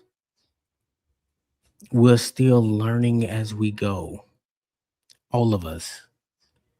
The problem is everybody is trying to be finite, just like the white folks are being finite in their scholarship, quote unquote. They're telling us that we're from Africa when my great grandma told me that I'm not from Africa. And I have the genealogy to prove that. Like, we have to start listening to each other, learning from each other. All this extra fighting and shit is all this extra fighting is crazy. We're fighting against our own people when our own people need to listen to each other. That's how they keep us in the same position that we in. And it's just like something that you said earlier, that with the Washita Nation, if we actually pay attention to present day, that's happening right now. White people is infiltrating hip hop, our culture, right now. We're not even paying attention to the same pattern that happened back then that's happening now. It's because we're too busy fighting against each other to understand that, bro, the same thing is happening in front of our very eyes. But we're too pompous, too arrogant, too fucking hostile to understand that the very thing is happening in front of you, in your face. Just like they did jazz, just like they did blues, just like they did rock, just like what they're doing to our music is what they did to our culture, period. And we're too combative to even understand what the fuck is going on. I'm sorry, my bad. welcome to the panel. I'm with Alice. Do you have something to contribute to the conversation? Go ahead. Hello. Can I just listen for a while because it took me a minute? Can you hear me? I can hear you, Alice. Can you hear me? Yeah, I can hear you, man. We can hear you. But I'd like to listen for a minute because it took me a while to get on here. So I had you on mute. oh, no problem. I'm trying to understand. Are you an FBA? Okay, she has like a Are you background. talking to So me? yes, are you considered FBA?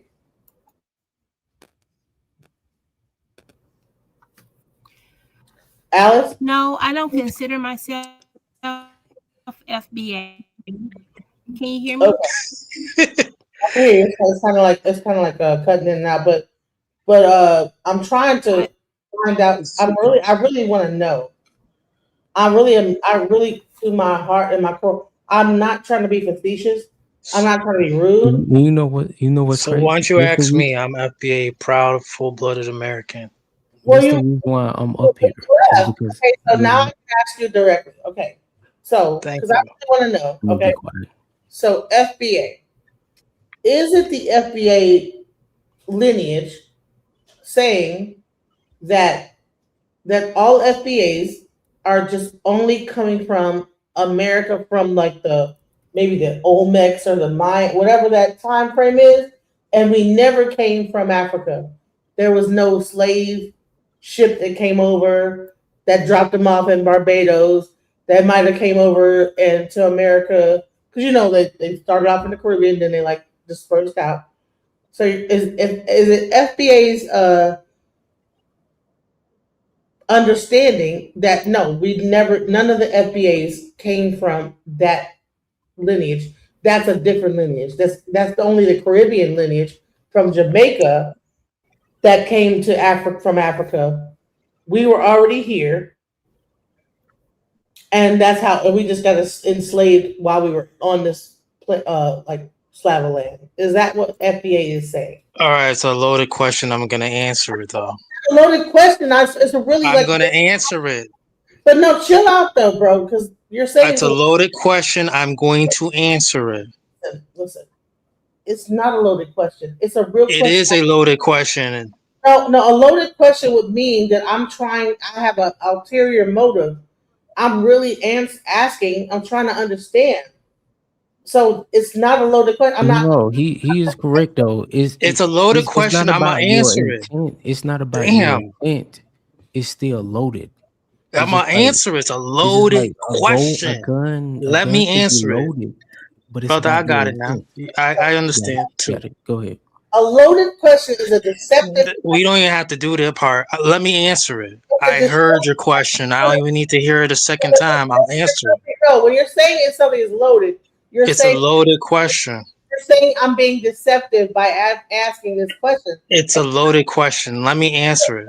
Listen. Stop. I'm gonna let you answer it, but I want the audience to know I'm not trying to be deceptive. I'm really trying to understand what the understanding of what FBA is. I'm not trying to ask a loaded question. I really am trying to understand. No, what? Say I asking- Can would I say. I answer it would now? No, go ahead, brother. listen, Like I'm trying to because you So can't. now I can't answer it? Yes, you can, but I'm Let saying me answer it. why can't you? Why can't you control yourself?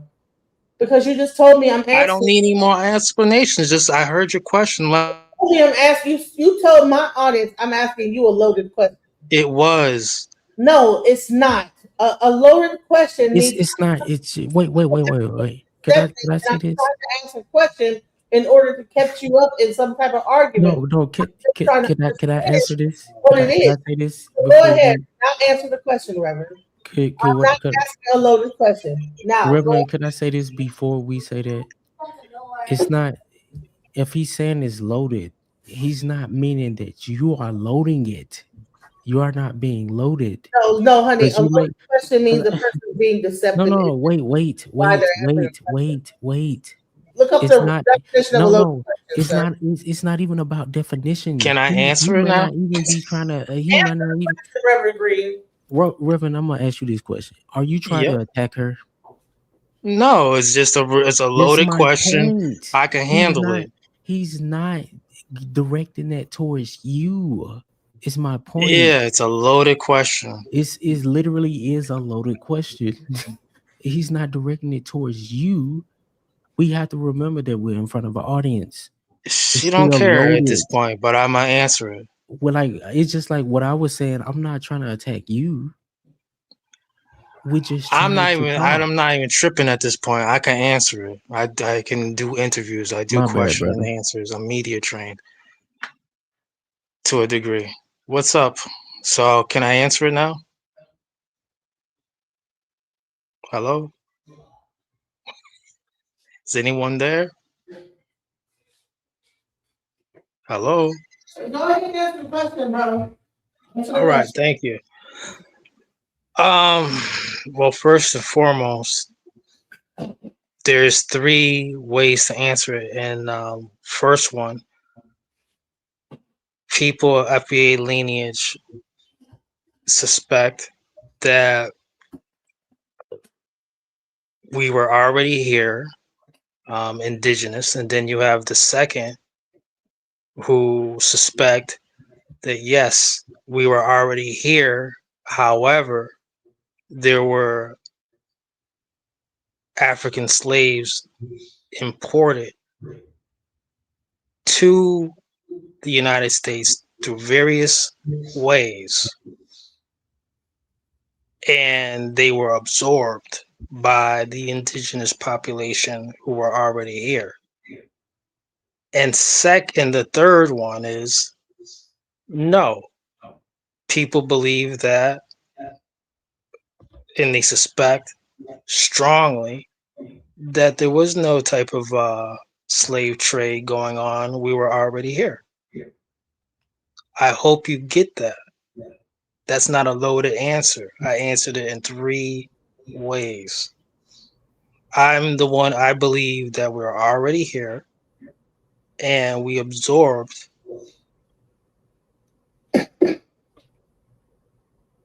those who were in the slave trade and brought over here. So I would be of the second. And I second that. That's that how we were I indigenous, feel. we were already here, and we absorbed those who were imported here, those who were through the slave trade and other means as well.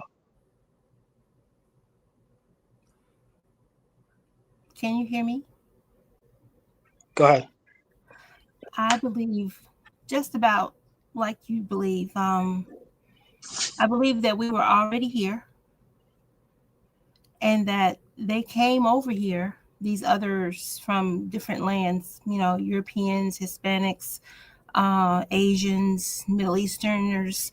I believe that they came over here and enslaved us. We didn't come over here on boats or from Africa. And what happened was the term being sold down the river. Yes. America has a vast river system. And when you look at a map today, it doesn't give you the true girth of the rivers. And we have ships that traverse these rivers to this day. And so to be sold down the river was to be put on a ship, separated from your family, and taken somewhere else. Yes. Away from the land that you're used to. So say if you were a native of New York and you were captured and you were taken to Memphis, Tennessee, back then you would be in a different country. And you were then a slave in a different country, although we're still on the North American continent, if that makes sense. That's what I was taught. And you know what's crazy? A dude in the chat should have saying that my accent came out. I keep trying to tell people I listen to audiobooks, so I take on the accent of whatever I'm listening to because I've learned how to communicate to multiple people being from Mississippi. My Mississippians, when I talk to them, they know what I'm saying. They get my accent. They understand because I know how to speak my own people's language. Because at the end of the day, I learn for my people. I'm the type of person I don't really give a fuck how. God, my bad. I'm sorry. Because I know you. I mean, I know on the platform that the F word is a problem. I'm sorry, but like I learn from my people, whether they agree with me or not. I just want to help my people. That's how I feel as a person because I grew up with my great grandmother, my grandmothers, my grandfathers, and I'm the type of person where I just want to learn from my people. I don't care how I learn. And I'm gonna keep it a band, bro.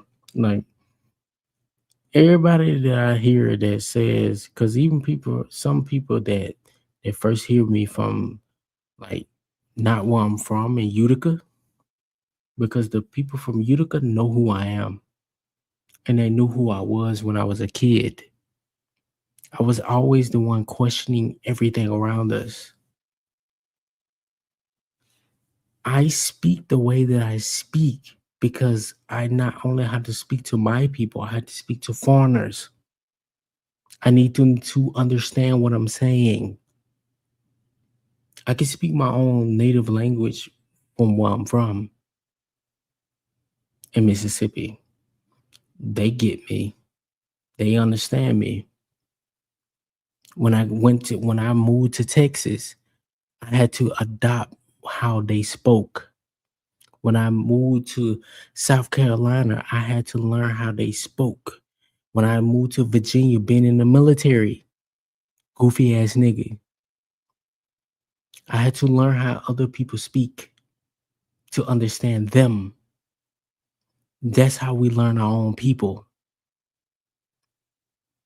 We have to understand each other, even if we're on a different continent or we move into Europe or Germany, any of these other places. Let's go back to the video because this Go is not ahead. I'm sorry. a conversation about your accent, bro. So what? No, You have an accent. I have an accent. I'm from New Jersey. You know, I was born and raised in New Jersey. I moved to Detroit. I lived in DC. I don't think you get why this is insulting to a Mississippian. Uh, I don't think most people don't get how this is but insulting. but okay, well, we'll have a Mississippi accent panel, but right now it's about FBA and pyramids. Let's go back. Nah, So those judges knew the Empress before, so that's why Empress was able to do what she did because she had recognition. She had she had what is called political clout. Yeah. Wow. So she was one of the first black women to be a mayor. Understand the civil rights movement was in 1964. In 1974, the Empress of Washington had set up her own city. It was the mayor.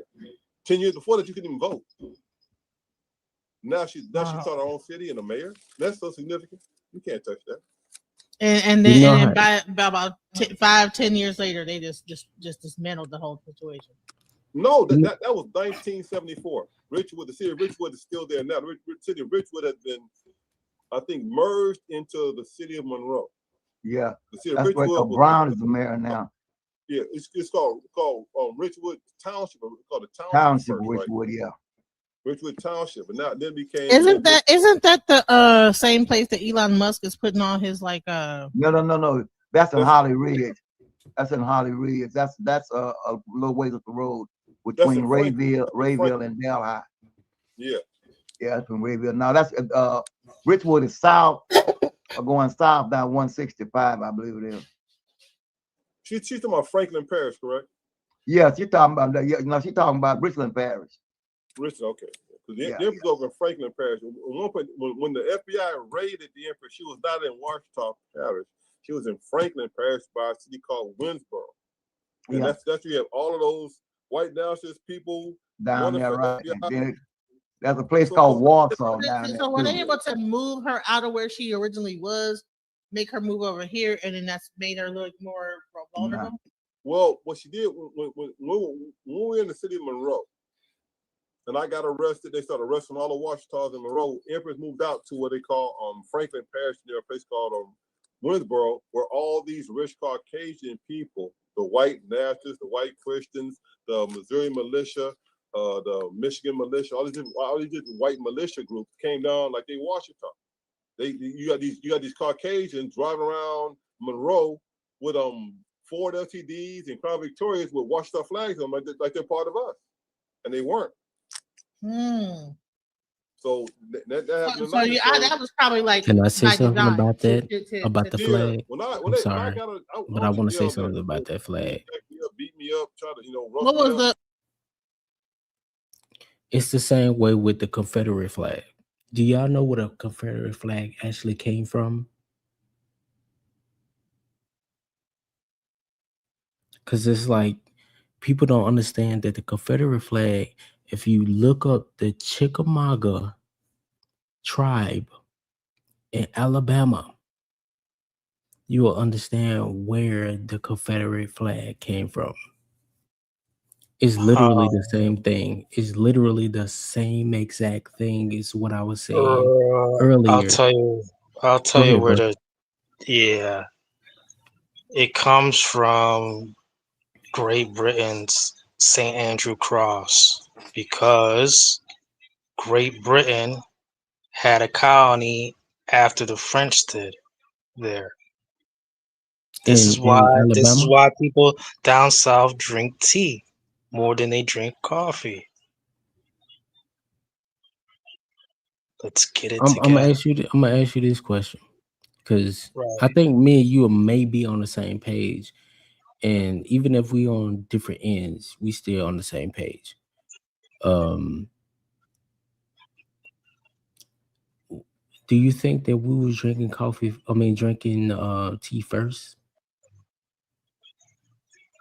Because I can tell you about pine needle tea that you don't hear any European or anybody talking about. Pine needle tea that actually helps you with mucus. This is something that my great grandmother taught me. We have to remember that they stole our culture from America and brought it to their lands, which was a luxury in their lands. But it was something that was normal to us. I can go outside and there's pine trees even in the apartment complex that I live at. I can go grab some pine needles off the tree, boil it on the stove, and make pine needle tea. Can I ask you a question about the pine needle tea? Go ahead. Are you using the short length or the long length pine needles, or does it matter? It doesn't really matter. Okay. You just gotta break it in half. As long as All you right. got the juices that's coming out of the pine needles into the tea, you're good. Thank you, sir. Welcome to the panel, Zab. What do you want to say, Zab?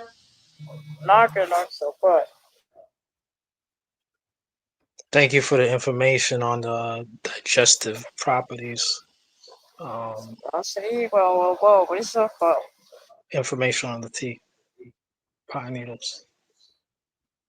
Hey, Zab. Go ahead, Zab. Say what you want to say.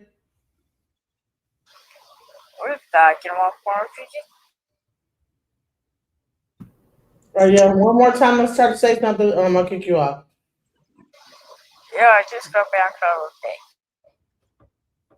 Is this a black colored thing?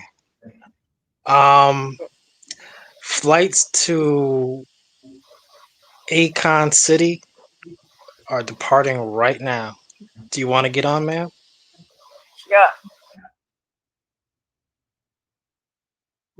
That's right. Neither do I. I'm FBA. All right, let's get back to the video. What was the charge? Why did they take you to jail? We don't recognize your nation. Yeah, back at They brought the listen. They brought. Let's watch it. They brought this. This was on April. It's right before Valentine's. They brought the governor back up to Monroe for a conference. The white supremacists in Monroe brought the governor. It's called the Northeast Louisiana Economic Community. Right. The Ku Klux Klan brought the governor there for lunch. Gave him a big campaign contribution and had me arrested by 3 o'clock. And started arresting all the Watchtower that one day. Big art. Man, look, all this documented. Well documented. They brought in. So these are people that were working with the queen or the empress, but they were doing their own stuff on the side, and then with what they were doing on the side with the government, kind of caused some kind of a like for them to come against the black people that were Washita to take over the whole thing. So now, if you see Washita, it's not no longer owned by the black. Original the Washita Nation is a tribe. Let's say the Choctaw or the Cherokee. We are a tribe. We are an indigenous tribe. Okay. Right. The political entity, body politic of the Washita Nation, was hijacked and taken over in 1997 by. So can you still see it right now in today? Like, do you still see Washita Nation right now today? Yeah. Are they in right now? I'm saying like.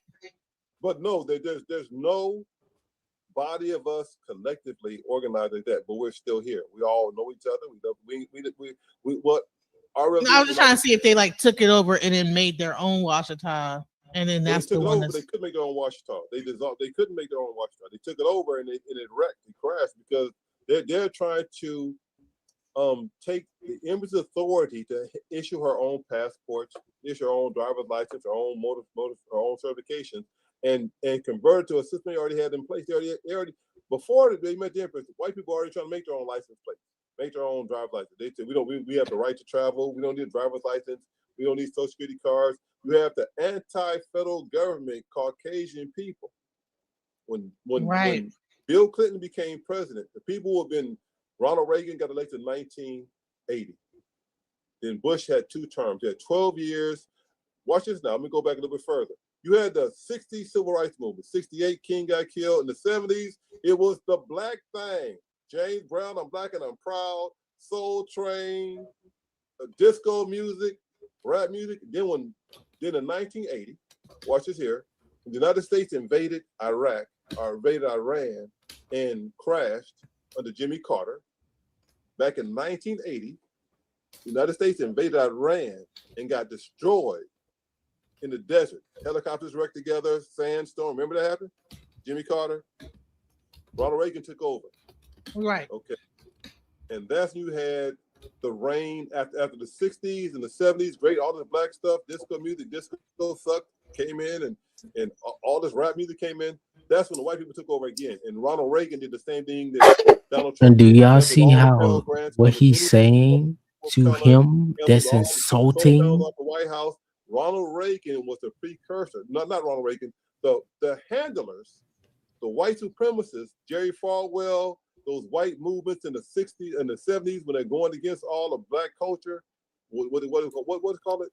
The moral majority, Jerry Falwell. You see how that's insulting? Are the same white supremacists who got Donald Trump elected. The far right, white nationalists, white Christians, white power people. That's what you're talking about. Well, that's Obama said that they were called the Federalist Movement. That Donald Trump. The Federalist Movement, the Heritage Movement. You can get anything you want to. They still, and then the Federalist Society is still writing. So back then they called it Federalist Movement. Today it's called the Federalist Society. They write all of the stuff for Republicans to elect people. They pick the candidates for the Republicans to elect people. The Heritage Foundation, which was another heritage movement I studied back in the 90s. Was the same people who now wrote this plan, the 2025 plan 2025, what they got going on? Project 2025 from the Washington, the same Europeans who had their. So it was the people that did the thing with the Washington are now the people that are running the government. The same people who run the government do the thing who run the government now. Yes, the white patriot movement, the white male power movement did it to the Washington, the Kingdom of Hawaii. the United States government today. They did it in Germany. They're doing it right now in Germany. Right now, they have the far right movement. The far right movement. You have it in Hungary, over there in the Eastern Bloc. What used to be the Eastern Bloc of Europe, behind the Iron Curtain. Those people are still white nationalists. It's still what's called Nazi. So it was like a way. So their objective was to dismantle what you guys had. Absolutely. After 2016 and Trump won the Republican campaign, the Republican nomination, they no longer need the Washington. Wow. They had the White House. So are they also the same people that you would call the Proud Boys that did this insurrection? Yep, same one. The Proud Boys is just a new iteration of the militia. Okay, the Proud Boys for the militia or the Ku Klux Klan. All right. It's literally the same thing I've been saying the whole time. We are not even. That's the reason why I keep telling our own people, stop fighting against each other. He literally said the exact same thing. Right. So it sounds like to me like what happened is that they had the Washington Nation. The Washington Nation was really becoming something, and then and there was a black Native American, or I don't even know what the word would be. The Native or just the black movement as a whole. Right. And it was based on the ancestry of Black Americans in America, from America. So what happened is then you have like the militia that comes in and then they take over. Yes. While the main guy, this guy in the United Nations, they come and they get control of the lady that's there, who I think she was going through dementia at the time. They take over the whole movement. Yes. And make it into a white militia movement and then dissolve the whole situation. Exactly. It's just like what I was saying earlier about how they dissolved the Indian tribes. I was about to say that. They literally dissolved our tribes in the 1920s. No, this was in the like in 90s. But that's what I'm saying. That's what I'm saying. They keep using the same playbook over and over again, but we're not recognizing because we're too busy fighting against each other. It's my point. They keep using the same playbook over and over and over again against us. They dissolve any movement that we create. FBA, it doesn't matter what movement we create. They will infiltrate it, take over it, using fucking. I'm sorry, my bad. Using freaking. Yeah, bro. I'm gonna use I don't even freaking. know about that. No. Check me out. Cause you gonna see it later. I promise you gonna see it later. They freaking use a lot of our movements, anything that we do, and then they infiltrate it. After they infiltrate it, they dissolve it, and then they come back with it and bring it under another guise where they can enter into it. The reason why I think that's the truth is because I think I've seen the Washington Nation. It's still going on, but it's a white group now and not a black. Yes, it's the same thing. They did the same thing to us as Indians. I totally They agree. literally dissolved our tribes and then came back and reinstated the tribes, and it was nothing but white people. And then they turned the black folks that was actually Indian into freedmen. Negroes, right? Negro and freedmen. They keep doing the same plays. We have to stop fighting each other and understand their playbook. They keep doing the same things over and Yeah, over we're not again. African. I'm okay with that. Yeah, I would not even that's fight against that. And I yeah. won't even say that we We're are not African. even talking about being African at this point. I know. I just want to be clear. Yeah. Yeah. But we're talking about like the Washington Nation. What are you talking about? I know. No, Mother Genesis. Like no, Mother Genesis. Please, Mother Genesis. We actually understand you. We're not even fighting against you. want you to understand that the people on the panel are not fighting against you. When I asked my question, you see, I did not rebut you when you said that I was asking a loaded question. A loaded question would have been me after you gave your answer, me then coming back to rebut you. But when you gave the answer, I let the answer sit, and now I'm Yeah, don't trip. No, That was a half but hour what ago. what we're saying is don't I'm take it saying personally. Don't I'm take it saying personally that. from us. Hold Even on, if and then I'm playing this. I'm showing Mhm. that there were Native Americans that are here, and they got the rights and everything was in the United Nations, all this stuff. Mhm. Go to the Geneva Convention or whatever he was in Geneva, passport and everything, with a Washita Nation passport. And when he came back, the whole thing was infiltrated by white militia. Yes. This is the most insane story I have ever heard in my life. And she and I'm gonna be honest, Reverend. Like I actually give her positions. Like even if she's Pan African, I'm actually okay with that. We need these people. We need anybody to actually hear us outside of us and understand us outside of us because we get it. We know it. We've lived it. We know it for a fact. But we have to let people outside of us get it.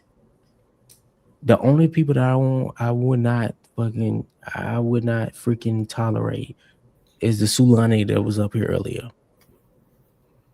Because he was insulting not only me, he was insulting you. He was insulting everybody on this panel. All right, but let's move on because he's not here no more. Go ahead. Let's get back to the video. The word Ku Klux Klan is not an organization. It's a concept. It means let the circle be unbroken. White people have one thing that I admire them about. It's called unity. They do not break the circle of whiteness. Okay. So Ku Klux Klan means do not break the circle. It means let the circle be unbroken. 1 second. What?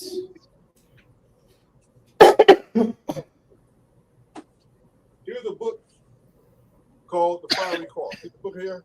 Yeah. Go into deep detail on Ku Klux Klan came from, how it started in Pulaski, Tennessee, and the General Forrest Gump, where Forrest Gump got his name from, General Forrest, Mississippi.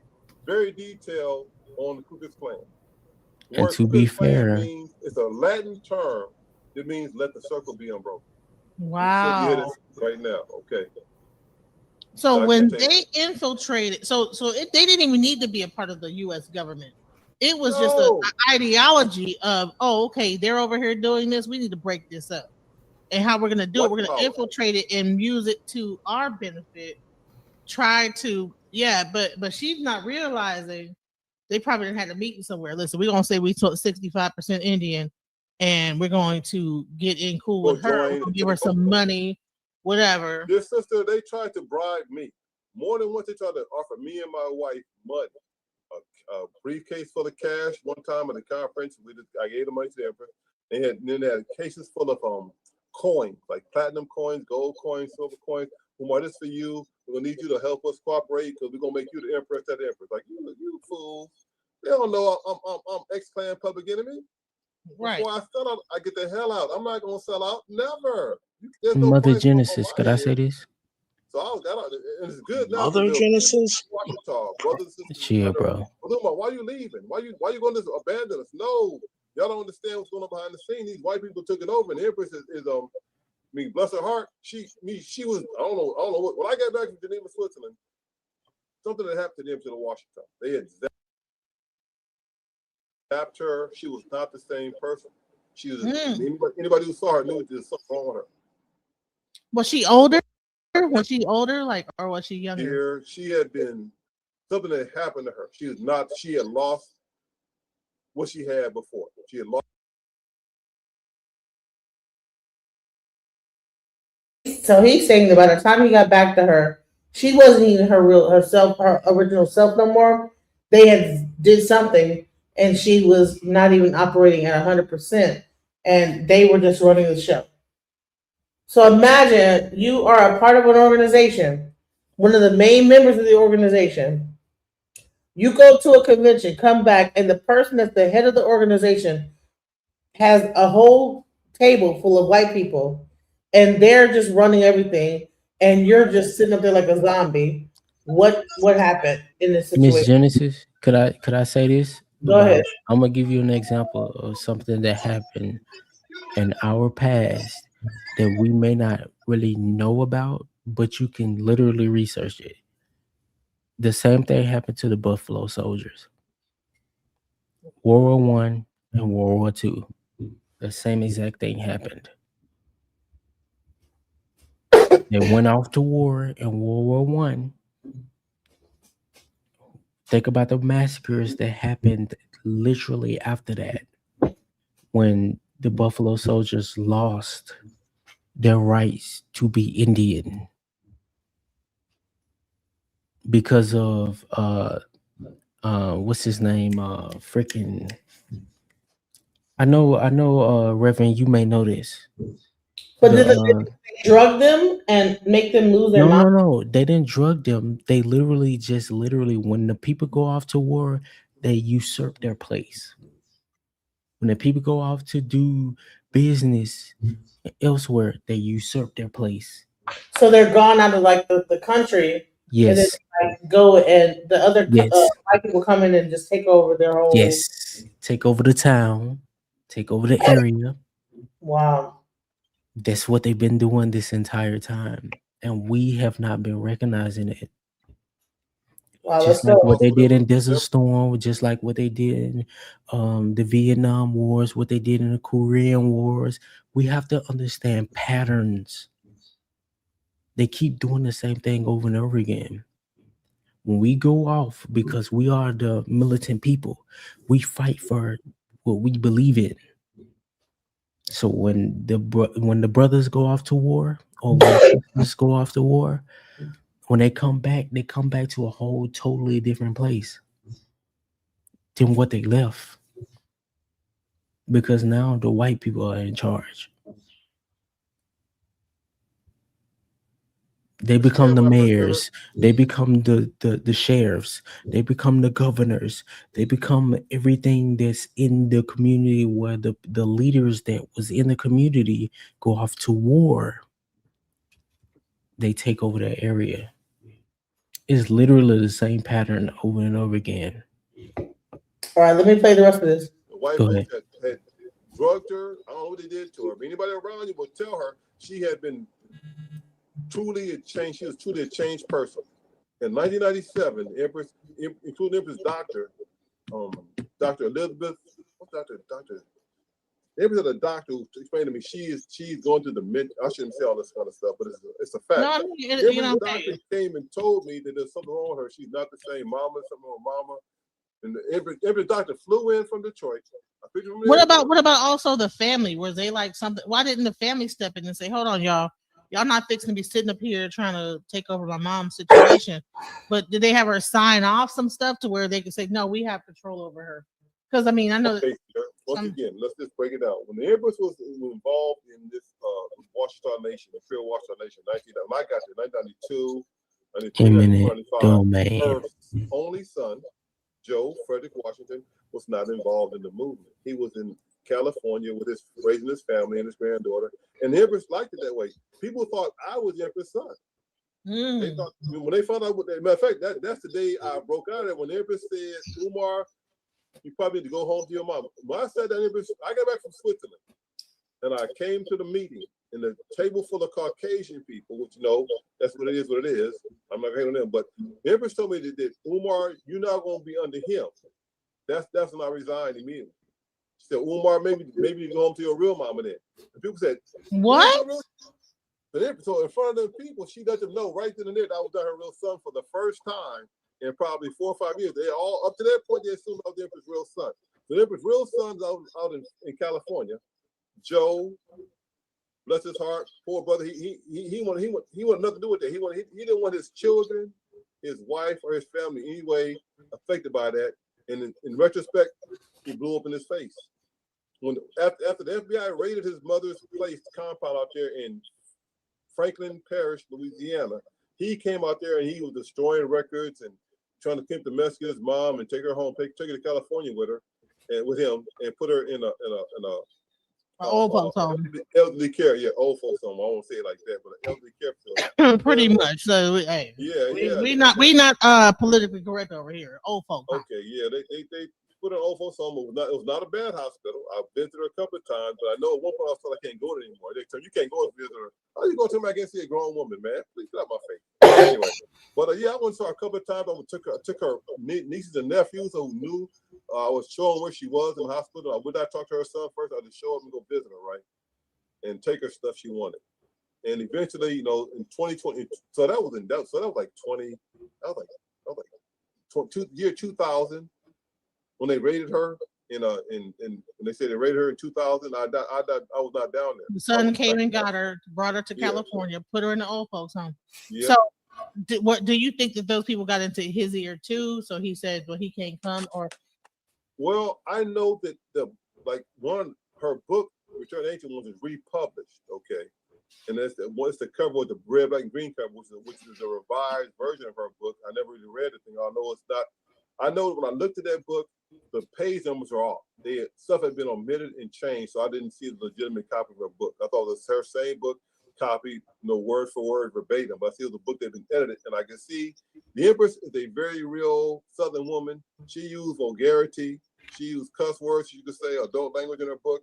But I see that they had Christian whitewashing of her book in some parts of it, and I realized the new version they were selling was not the original exact copy of the original book. So I don't even promote that book, but that's what her children put out after she passed away. And because the original book, Return of the Ancient Ones, only had about 1,000 copies printed up. It was printed up in Chicago by some Moors under, I think, Johnson Bay out of Cleveland, and Judge Cynthia Nelson Bay helped get her first book in print.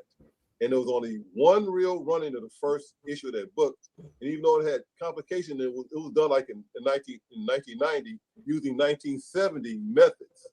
Okay, so it was done really on a press, and that book was printed up, and they were like, let's say it wasn't edited properly. So some pages were out of order. It didn't matter because the documentation you had in there was so significant, so profound that book is a monument. Anybody get that book and read it will understand the validity of the Washington Nation. That book, is awesome. Right. Now, so this story is an amazing story. So for those that are not aware, and you might be coming in, what happened is that there was a lady that was the so-called queen of the Washington Nation. All right, and in her area, she became the mayor. She wrote books. She did all this stuff. The guy that I'm interviewing was like, I guess like high up in the organization that she created. High up enough to be able to go to Geneva every year and have a seat at the United Nations. One of his trips, he comes back and she is sitting at the table with a bunch of white militia.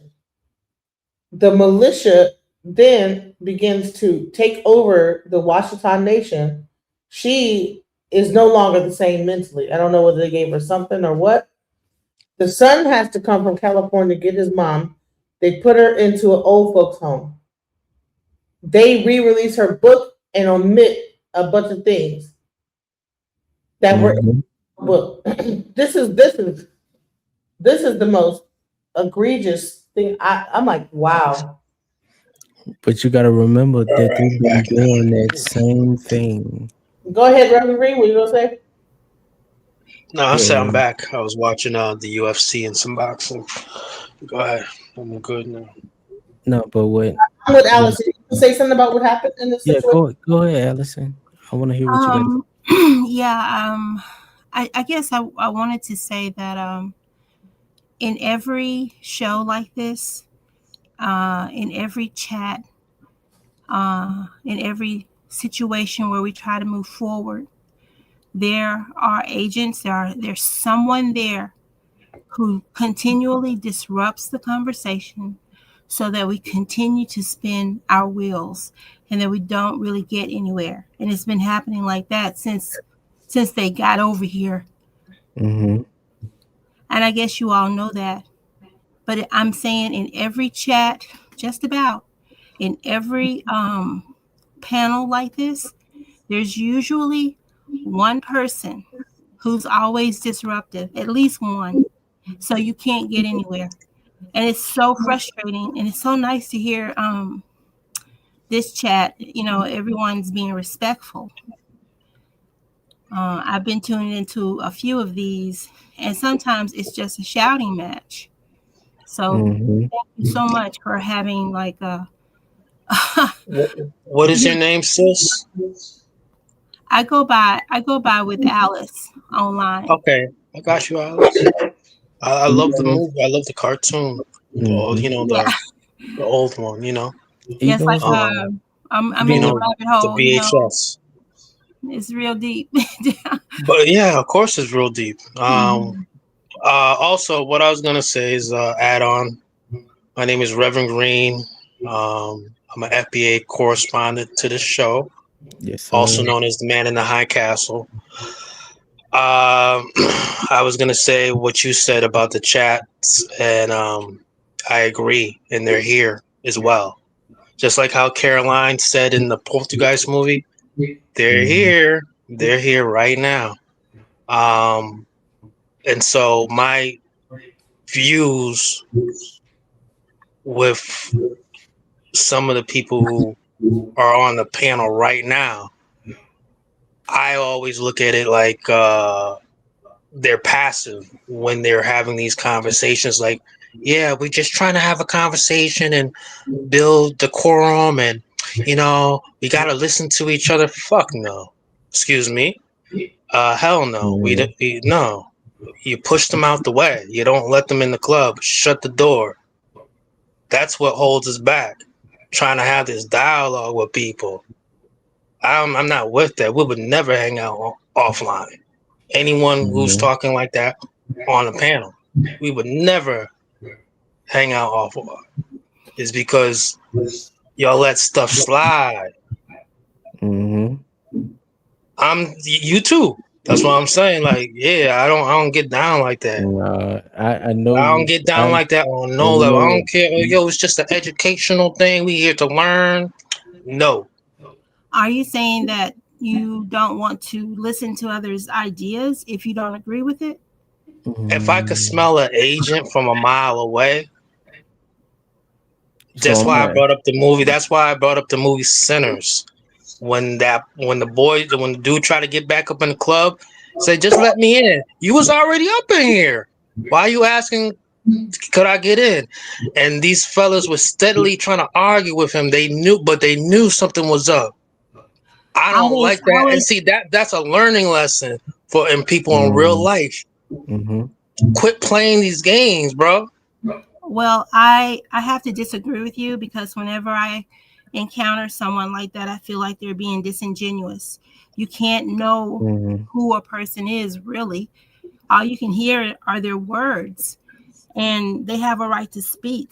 So, I mean, it's Mhm. going left right now where we may not have the right to speak soon, but for now, everyone has the right to speak and get their point across without being interrupted and without being thrown out of the discussion because someone doesn't agree. It's like, who made you the monitor of what's going on? Are you Mhm. tall? And I'm gonna say this. I'm gonna say this to this whole discussion.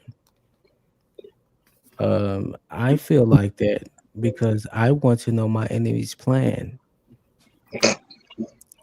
I don't really give a fuck. I don't really care if I agree with people or not. I want to know their plans. I want to know their moves. Even if I feel like I'm being friendly with people. This how I was taught by my great grandmother. I'm good. I got you. So anyways, Right? No, no, no, no, that's no, why no, we no, press no, these no, no, people no, ASAP. no, no, no, no, no, no. Someone says they from a different country and they not vibing with you. Cut Listen, it out. bro. They not Listen, bro. vibing with you. They ain't Listen, no bro. way to get No, wait, across with wait, them. wait. We I'm still not go. waiting. I wasn't raised by a woman like that. I was raised by two, mom and dad. I was I'm not raised by waiting. my mom and my dad, which is where I Great. learned this from. Right. Right. So I'm You not on have no to wait. I'm on go. I'm on go. It's I'm called on go. controlling the narrative. That's what it's called. It's What called. does this have to do with the conversation about the what happened to this queen from Washington Nation? That they had a movement and That's they go crazy. that But was they let them in. They let them in. They were so no my lackadaisical. They didn't let no. You are my them. whole These people had info. Do you understand? Imagine that you have your wife at home and y'all have y'all family. You go off overseas to secure things for the household. You come back and you walk in the door and it's a bunch of white men sitting at your dining room table. Your wife is out of sorts. She can't even, she's not even herself anymore, almost to the point to where you have to call her family because she could no longer fend for herself. And now she has to go to a old folk home because she has dementia. On Then go. We getting rid of them. I'm trying to tell you is It's that like that's what go out on your shield. Go out on your shield. Go. You know your family looking crazy and poison. It's on go. You see them in the house, so it's on go. Go out on your shield. I don't really get what you mean by go out on your shield. I don't know what you mean by that. he's saying Crash out. Go out on your shield. Go. get rid of A crash the out family. to make a difference at this point. Scary.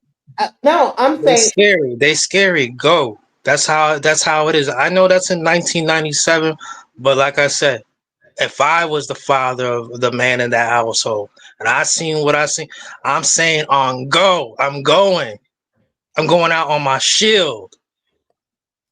I'm gonna ask Well, you if a that question. requires me bleeding, I'm I'm gonna, going out on my shield. I'm gonna ask you You a feel question. me? I'm gonna ask you a question. Have you been in the military? I'm going out on my shield. I That's think what you need to know. no. I think that That's what you. all you need to know. There are I think. those. I There think. are I think. those among us. There's people who are hardwired like that, There are and that's those. what I'm saying. There are those among us that come into these chats, and they are our army, and they know it. It's us, the 99% And of that's the Black who. American population that don't know who we are, and we don't know who is actually around us, waiting to pounce like wolves on sheep. And they That's already are where. doing it. So they come in here and they talk like they have all the force behind them, and it's because they do. They have a whole army, and all they do is they change code. That's it. And all of them are on code. If you know what I Read the mean. chats right now. They right there. And so they threaten and they bully, and they know that they can because they got a million people behind them, and we just don't understand what's about to happen to us. But moving forward in 2026, I'll talk about that later. But with this video, Mm-hmm. what I see and what I hear is that there's one place that I'm familiar with that would have the information to know about the indigenous population here, and it's in Utah, and it's the Church of Mormon. They have the archives. They were the ones who went out west, took it over, but they met people. And when they talk about in the Mormon Bible about the Lamanites being black, and then the neophytes and stuff like that, they're talking about the so-called Indian. It's all in their book, but they have it in their archives. They had to kill a lot of so-called savages to get to where they're at right now with Mormonism. They were My killing the point. indigenous video. I'm gonna people show here a on the video. continent. That's I what want they to were show. doing. I'm sorry, man. I was just saying they were killing the indigenous Black people on this continent. Right. my point. That's Mormons are actually the true Egyptians. That's who they really are. That's why you can't find America in the Bible, because the names have been changed. Those people right there in the Utah, what? Yeah. They're the people. These people who are saying they're Mormons. Yep. They're the original people from where? I'm saying that they are Egyptians. Egyptians come in all colors, all skin tones. Look at the hieroglyphs. That's what I would disagree.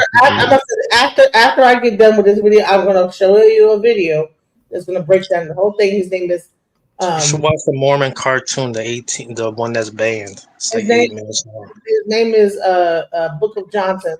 So oh no, hell no. Oh God, fuck no. Excuse me. Mormons believe that weird America, shit. that North America is the land of the Bible, and they are right. They know. hear you. All right, so guys, go ahead. Hear me?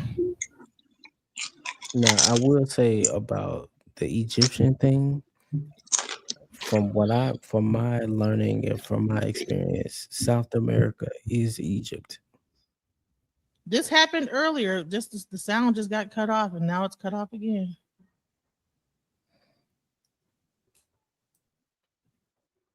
One for Brother You ain't Jamal. they gonna and probably what not even just like a general place like just man America. Yeah. Take you You straight got me to looking the at weekend. I forgot I had. Yeah. Anyway, so anybody question the Washington Nation? They try to clown us. They got all these white nationalists writing negative stories about the Washington Nation. Empress told me, Brother Umar, stay aloof. What did she say? Don't lower yourself. She said, don't lower yourself to even respond to them. Well, now people about you clap back, you should respond to them. So Empress told me don't respond to them, Umar, and I haven't. I mean, I've been attacked so many times, but people tell me there were no mounds. You're making it all up there. Okay, but they're still standing. Go check it out yourself. That's why I wrote that book, Pyramids in America. Pyramids in America, it's actually a travel guide. For anybody who doubts that pyramids exist in America, you can get that book. I got an address, phone numbers, all kind of stuff to all the different pyramid sites that are open to the public to visit. Some you can't access, but in that book, anybody question the existence of pyramids in America are shut down. Okay, I already documented that. Okay, Washington Nation. If anybody any questions, come see me. But see pyramids in America, travel guide. See the video there? The video there talks about the place in Frenchman's Bend. That's the archaeological dig. They're telling you. So I'm not making up dates. You have archaeologists from American Institute. Matter of fact, this archaeologist here was from Peru, a Peruvian archaeologist in the United States. Yeah, Joe consistency of dates running between about 5,300 for Frenchman's Bend and Watson Break to at least 5,900 to 6,000 years ago.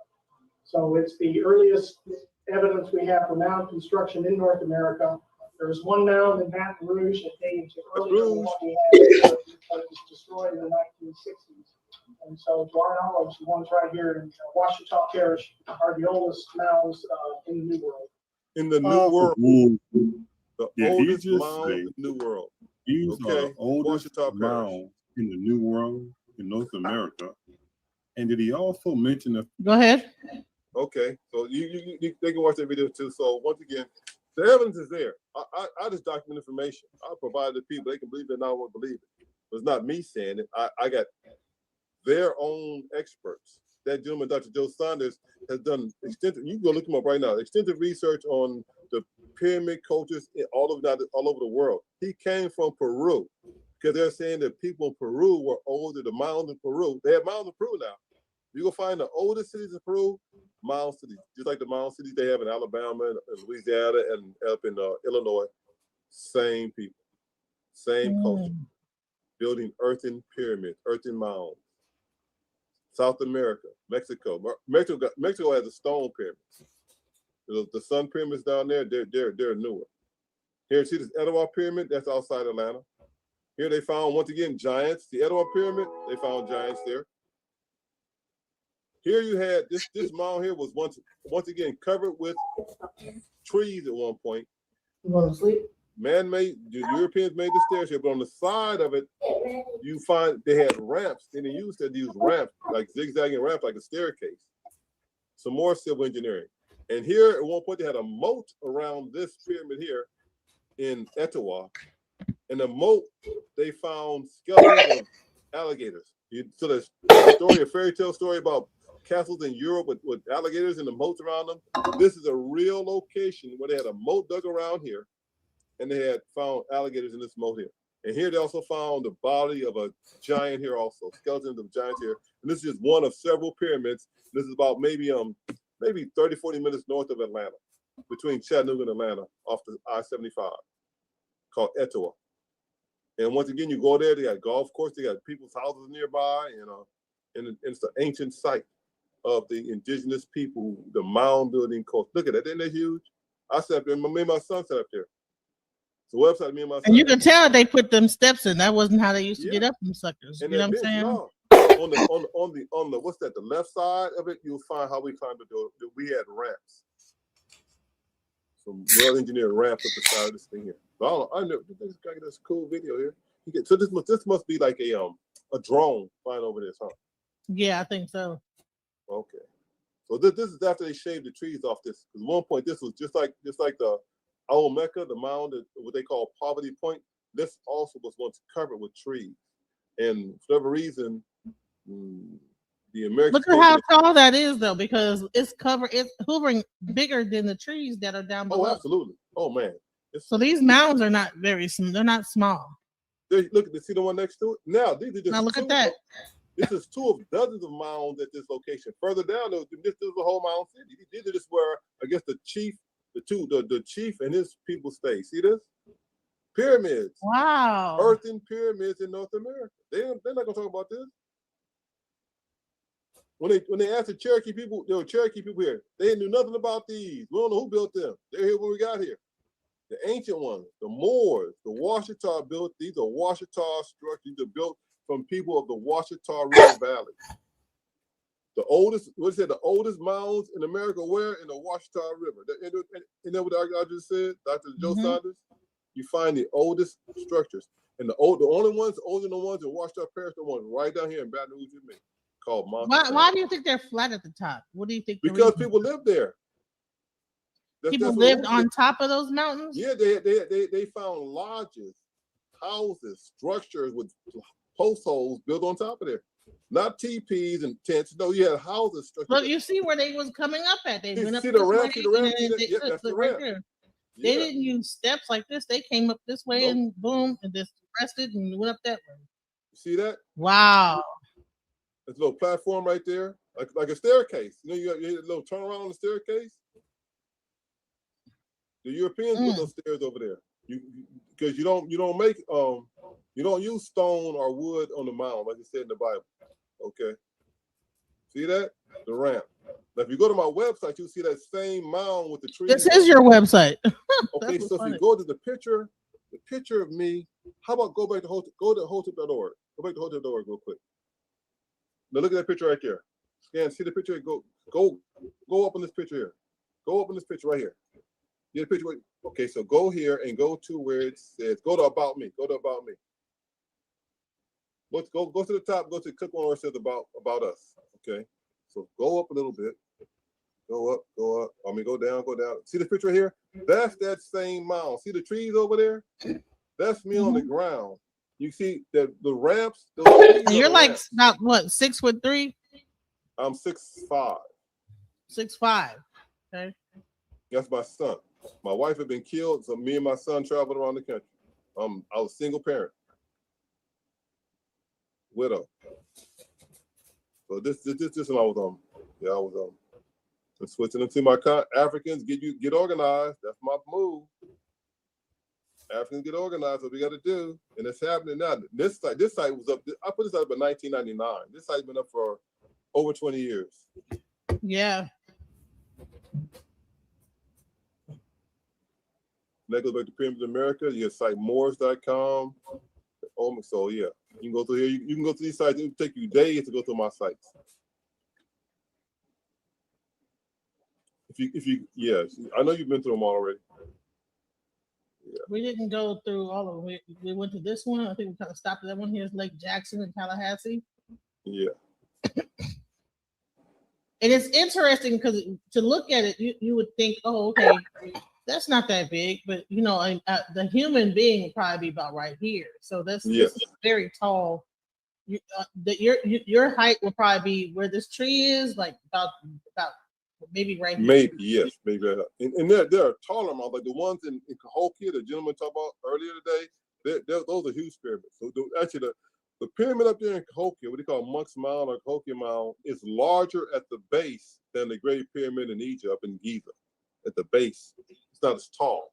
But there was a pyramid in a place called Troyville, Louisiana, that was it was probably the tallest earthen mound recorded in the United States before they tore it down. It's a place called the Troyville mounds were huge. They're very tall. I'm gonna say 80, 90 feet tall, taller than Poverty Point. So it just goes on. I'm gonna play a little bit of this thing because we got kind of put off track, but let's go. Okay. Right here, Louisiana, Poverty Point. What do we find? We find the oldest known city in North America. And what does it look like? It's a very unusual place. It is made up of concentric rings. Now, when archaeologists first found Poverty Point, they found it from the air because it's so huge, between 20 and maybe 50,000 people that long ago lived in this great metropolis. And when they found it from the air, it looked like an octagon, like half of it. But since then, it's been learned that it was a complete ringed settlement. You had alternating rings of land and water. Not only that, in Poverty Point, you have the exact same sacred numerals that Plato discussed. He said in Atlantis, the people of Atlantis revered sacred numbers 5 and 6, because 5 represented the male principle, 6 represented the female principle. By being in harmony with male and female, you're in harmony with the entire cosmos. You go to Poverty Point, you see the same numbers 5 and 6 repeated. Not only that, these concentric rings are bisected by canals. Archaeologists now know that these rings were separated by courses of water, exactly the same. But now, here is, I think, the real kicker for that. Poverty Point was made about 1500 BC, that's sure, about 1,500 years before Christ. However, the way we know it today, when it was a huge settlement, at its maximum, when it was really built up, is the year 1,200 years before. And the other side is called Watson Break, which is really a magnificent site. And it's sort of what Poverty Point used to be. Poverty Point was a mysterious site that came out of nowhere, all of these mountains and ridges, no antecedents. Well, now Watson Break is 2,000 years earlier, and people are suddenly saying the same questions. Well, where did this one come from? Watson Break has a lot of similarity. So let's talk about it. We ain't gonna watch the whole thing. Go to his webpage. It's called Pyramids in America, y'all. Pyramids in America. They thought Poverty Point was the first city ever, and now they found somewhere in Ouachita Parish 2,000 years older than that, man. And that's so significant because the United States is barely 250 years old. You have things that are 2,000 years old. The United States is 250 years old in 2026. Not even close to 1,000 years old, and about to disappear.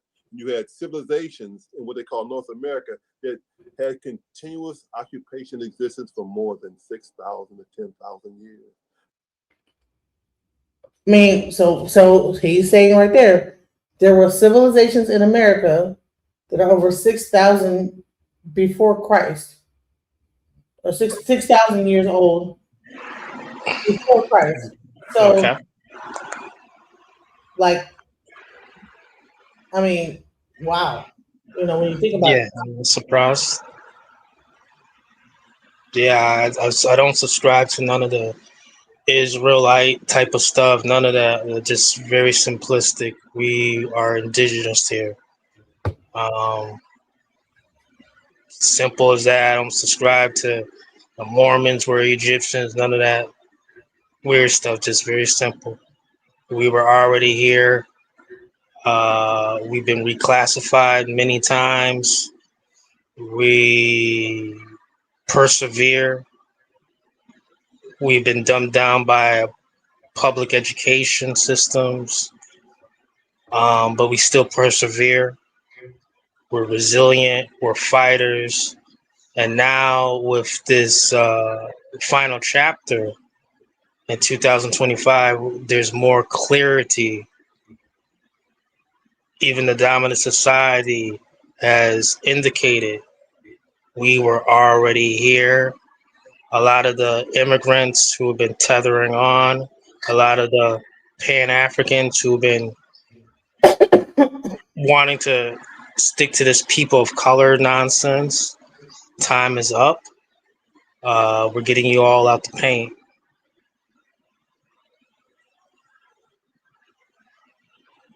We got rid of the older ones already. Now we're moving on to anchor babies and their subsidiaries, the Pan-Africans here in America. Those who don't love America, they keep on saying there's got to be a better place outside of America. We're going to get rid of y'all next in 2026. System, not patriarchal systems. Systems where, I guess, your grandma was in charge. The empress was like your grandma. Okay. The women were in charge of domestic affairs, and the men were in charge of foreign affairs. Women dealt with the nation, the cool food, the people, the children, and the men just protected the area. So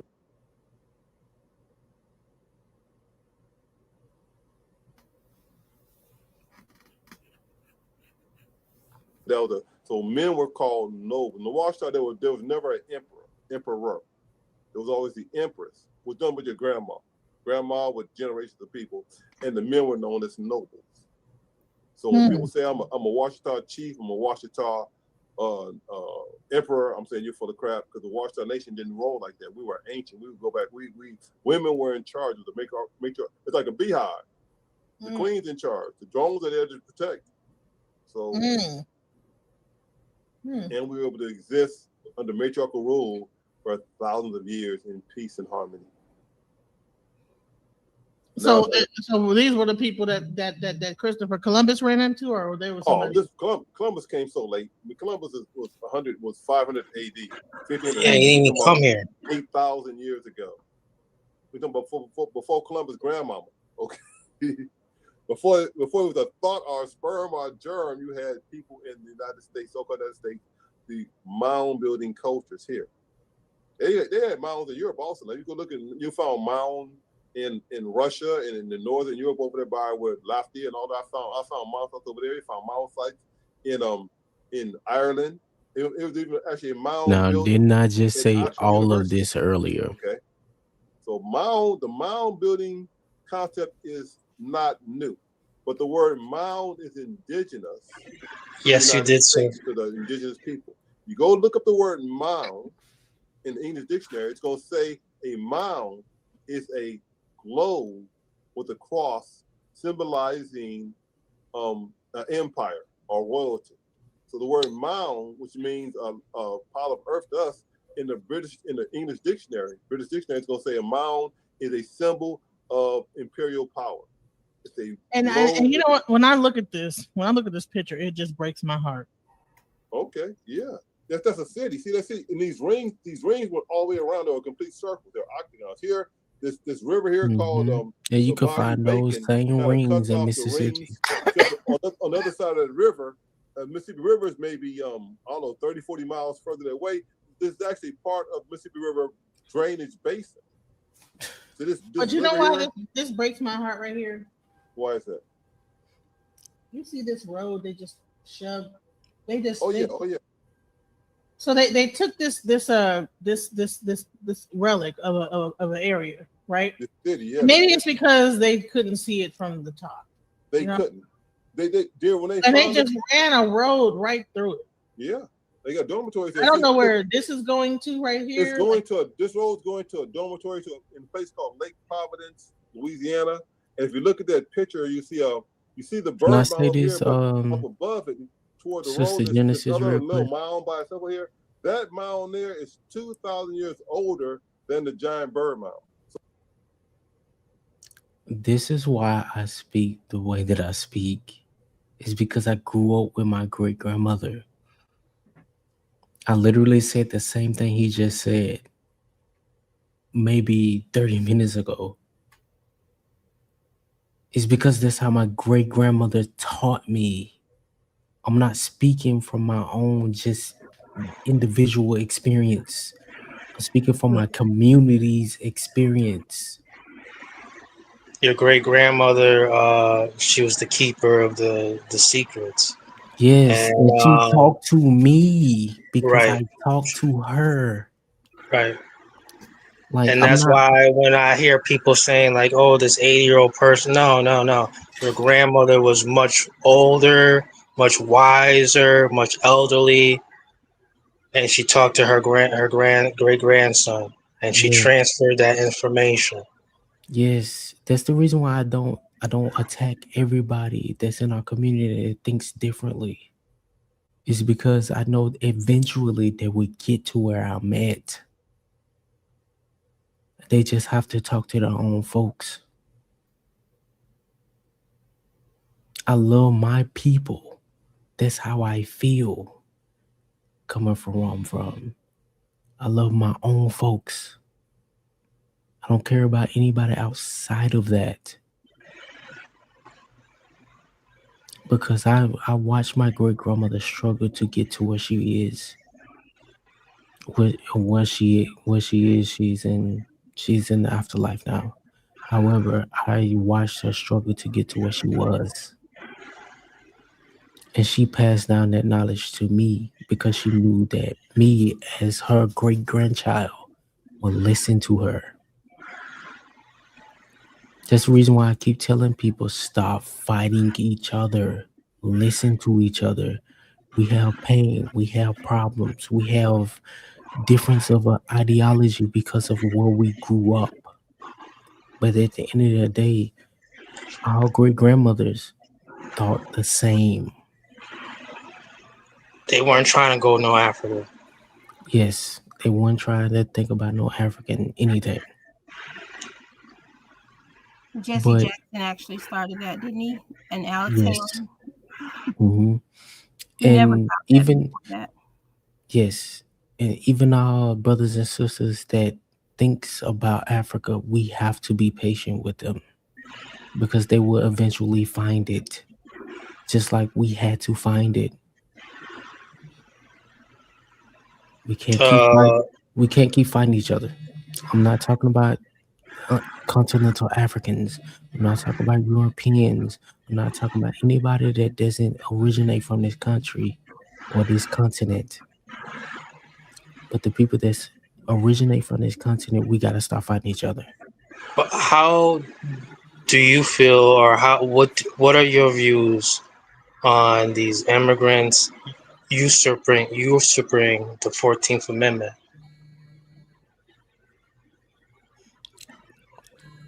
They need to go. Right. And the way I look at it is that there are older Pan Africans who are still trying to push this. Well, they're doing so poorly over there. They should be able to eat over here too. Look at what are we doing with our communities? What have we built? We do. I don't like that's like these people got to go. Yeah, that I will say they are in the way. Steamroll. We trying to build a new street. They can be a part of the street. Steamroll their ass. That's how I feel. If they try to block the steamroller, they got to be steamroller. Yes. They gotta be flattened. They gonna be a Yes. part of the new street. Yes. That's the reason why I keep telling y'all misunderstand what I'm saying. I don't really care about outsiders. I care about my people. That's why I'm talking to my people. Y'all are my people. I'm talking to you all. I'm not talking to continental Africans. I don't really care about that. I care about my folks. And I could tell everybody on this panel is my folks. You have a kind spirit. You have a kind soul. I think that the time is up. Like the gentleman said earlier, the time is up. We just don't realize it. I don't know if you believe in the Bible, but we are further along in the book of Revelation than most people realize. So and I actually agree, but okay. my kindness is for my people. That's the reason why I'm kind to you, everybody that's on this panel.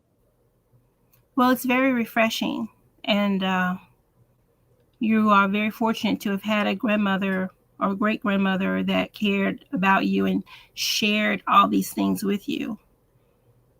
Because most of us, we don't know. After the siege, there was nothing left. It was mostly just children left. Yes. And these children were re-educated. So we don't know what really happened. We don't know who we are. And I would say There this. was a siege? Was that like from what? There was a siege? Yes. The siege? The siege was taking over indigenous land. Oh, you mean like the actual slave trade? No. There was a slave trade, but it was domestic. Yeah, it was us.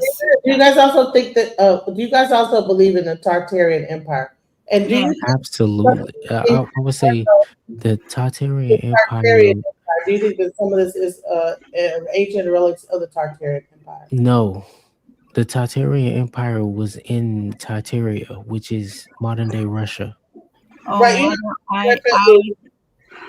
I have to disagree with you on that. Tartaria is where we are right now. The North American continent is Tartaria. Listen. If you read old maps, Tartaria was literally only in Russia. What we have to understand is that Satan has laid down deceptions long ago. He didn't wait till the end of time to fool us. He knew somebody was going to go back and look at old maps, old books, old records, trying to figure out what the heck is going on. So therefore, there are corrupt maps that look old or are old, because we have to realize that Satan is an angel, and angels are what we call immortal. So they have been here long before. Whether you understand it or not, we are also immortal. Well, our soul. No. Energy never dies. We are also immortal. We keep getting reborn. That's because those we that have are. spirits. There's a difference. There are humankind which have souls which need salvation, and then there are angel types which have spirits, and those are the ones that keep getting reborn. Mankind has souls, and they are appointed once to live, one time. That's it. I'm gonna ask you that question. I'm gonna ask you this question: who told you that we are only once appointed to live? The Bible says it. But what part of the Bible says it? I'd have to look it up, but it says It's in there that man is appointed once to die. That's Paul's teaching, which is a Roman Catholic teaching. I grew up in the church.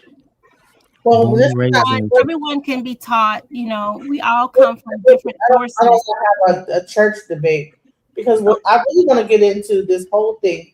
Do you guys see how they took this mound and they just shoved the highway like this? There might be families in houses. Yes. And think about what they did to the project. Just took a highway. They probably killed. They probably had to take out people's graves and all kinds of things. I don't even know what would be in this area.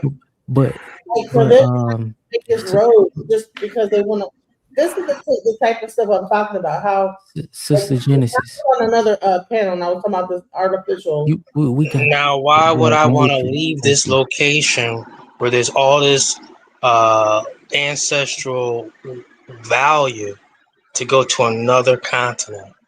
There you That go. would be crazy. And it's just So like that's my all people. nice, the video and the presentation, Are but you I saying? want to stay here. Yeah. Yeah, I get that. We on the same page. I did this months ago, sir. 5 months ago. Right. But my understanding of things Honey, I is was this. across the Even with the video. Are you trying to say that you don't want to go to no other country and visit or do nothing or do business? See, that's the thing. No, You're not getting it. no, Genesis. Can I explain real quick? Because I'm not going to take up much time. No matter what I see in the video, it's strongly important that I express that I'm not going to give that up for no other continent. Mm-hmm. This is my ancestral homeland. Yes, Genesis. He's not, and this is. I think y'all are kind of in. You've been throwing slugs at me all night, but I'm gonna just say it's okay. I'm used to it. I'm used to it. No, Miss Genesis. Just think about he does it because he knows what my stance is on global business and see what people are doing. Miss Genesis. I'm not saying you have to leave America. Wait, I'm saying Miss that Genesis. if you're a global business person, you should do business globally. Miss So Genesis, you're thinking global, but we're talking local. hey, good for you. Good for you. Talking local. I'm thinking global. So what do you do? All right, you just stated the obvious. So I'm just trying to say Okay, Alice, Reverend, could Alice, y'all you put trying to y'all move? names You in? trying to move to a different continent? And I'm not trying to move to another continent. Alice, are you trying to I'm move to another continent? I'm a landowner and a house owner. Why would I be moving to another continent? After you've seen all this video footage tonight on tonight's program, hit the like button, subscribe, and share on DJ Genesis channel. Alchemizing Energy. Alice, after all this, do you plan on moving to a different continent? No. Alice, can you comment in the chat? Reverend, can you I comment never in the YouTube chat ever so I can follow both of you? continent. I just said that if other countries are opening up their business and they have other countries that are like doing business in those countries, we should not only just do business here, we should do business there and funnel the money back to America, just like they do the same thing over here and send it back to Africa. And I've been said that. So Yeah, I'm not doing all that. That's that Pan-African stuff. That's you, bro. No, most Americans aren't going to do none of that. You tell me? Okay, yeah, most Americans probably would, of course. But you know what? The people that are the richest people in the world are doing that. Great. Let them. Okay, all right. So let's go. Figurines of owls, like here's a bird mound. They found all these little necklaces and jewelry and beads. Let them colonize the hell out of those places.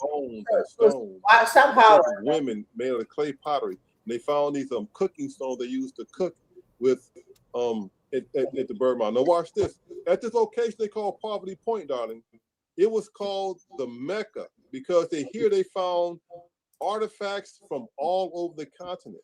They found evidence of metals from the East Coast, from North Carolina. They found copper from Michigan. They found bauxite from Colorado. They found all this evidence of people from all over the continent coming to this spot right here in Louisiana, called Al Mecca. You found evidence of people from all over, indigenous people from all over the continent coming here for thousands of years. This was where they came. And you don't even know what's underneath these trees. It's probably even more.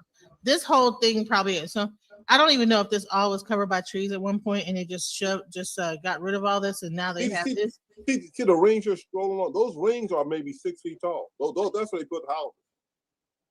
So the rings. Those are neighborhoods. Those rings are part of the city. The same way. So they all lived on like little hills, and then yes, on ridges, and top. water ran between them. So if it flooded there, because if it flooded, they were lived Oh, on in between, right here. So water was in between, and then yes, ma'am, you got it. Canals. So this might be a lower, like lower below the sea level, to where when it rains, they had to build up so that they could put their houses on top of it, and then these in between had the water to collect the rain. But wow. Yes, ma'am. So And you have the pyramid over here to the west. You have those ridges there, those rings there, right? The exact same layout exists in Peru, in Central America, and in Mexico. And this is a river right here. This right here is a river. Yeah, right? that's So called, you already know that Bayou river Bacon. probably ran through this thing somewhere. And those rings. As a matter of fact, at one point, our doctor said the Mississippi River was right there. They said at one point this site was probably on the Mississippi River, the banks of the river, maybe 10,000 years ago, 5,000 years ago. So I've heard archaeologists and geologists say at one point Poverty Point was here, and the river shifted. What you see here, the Bayou Bacon used to be Mississippi River, and over near the Monroe Washita River used to be the Arkansas River. So does this road flood a lot?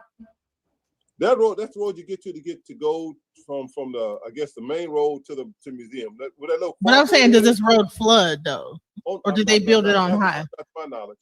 We would park our cars on this road and walk across the circle, all across these rings. They allowed it, and as you walk across to this gap going up to the mound, we would eat onion grass, because there was onion grass growing there. And when we walk, we would be like in the middle of winter time during the winter. People don't even know what onion grass is. And went and do and it grows wild in Mississippi. A winter solstice celebration here.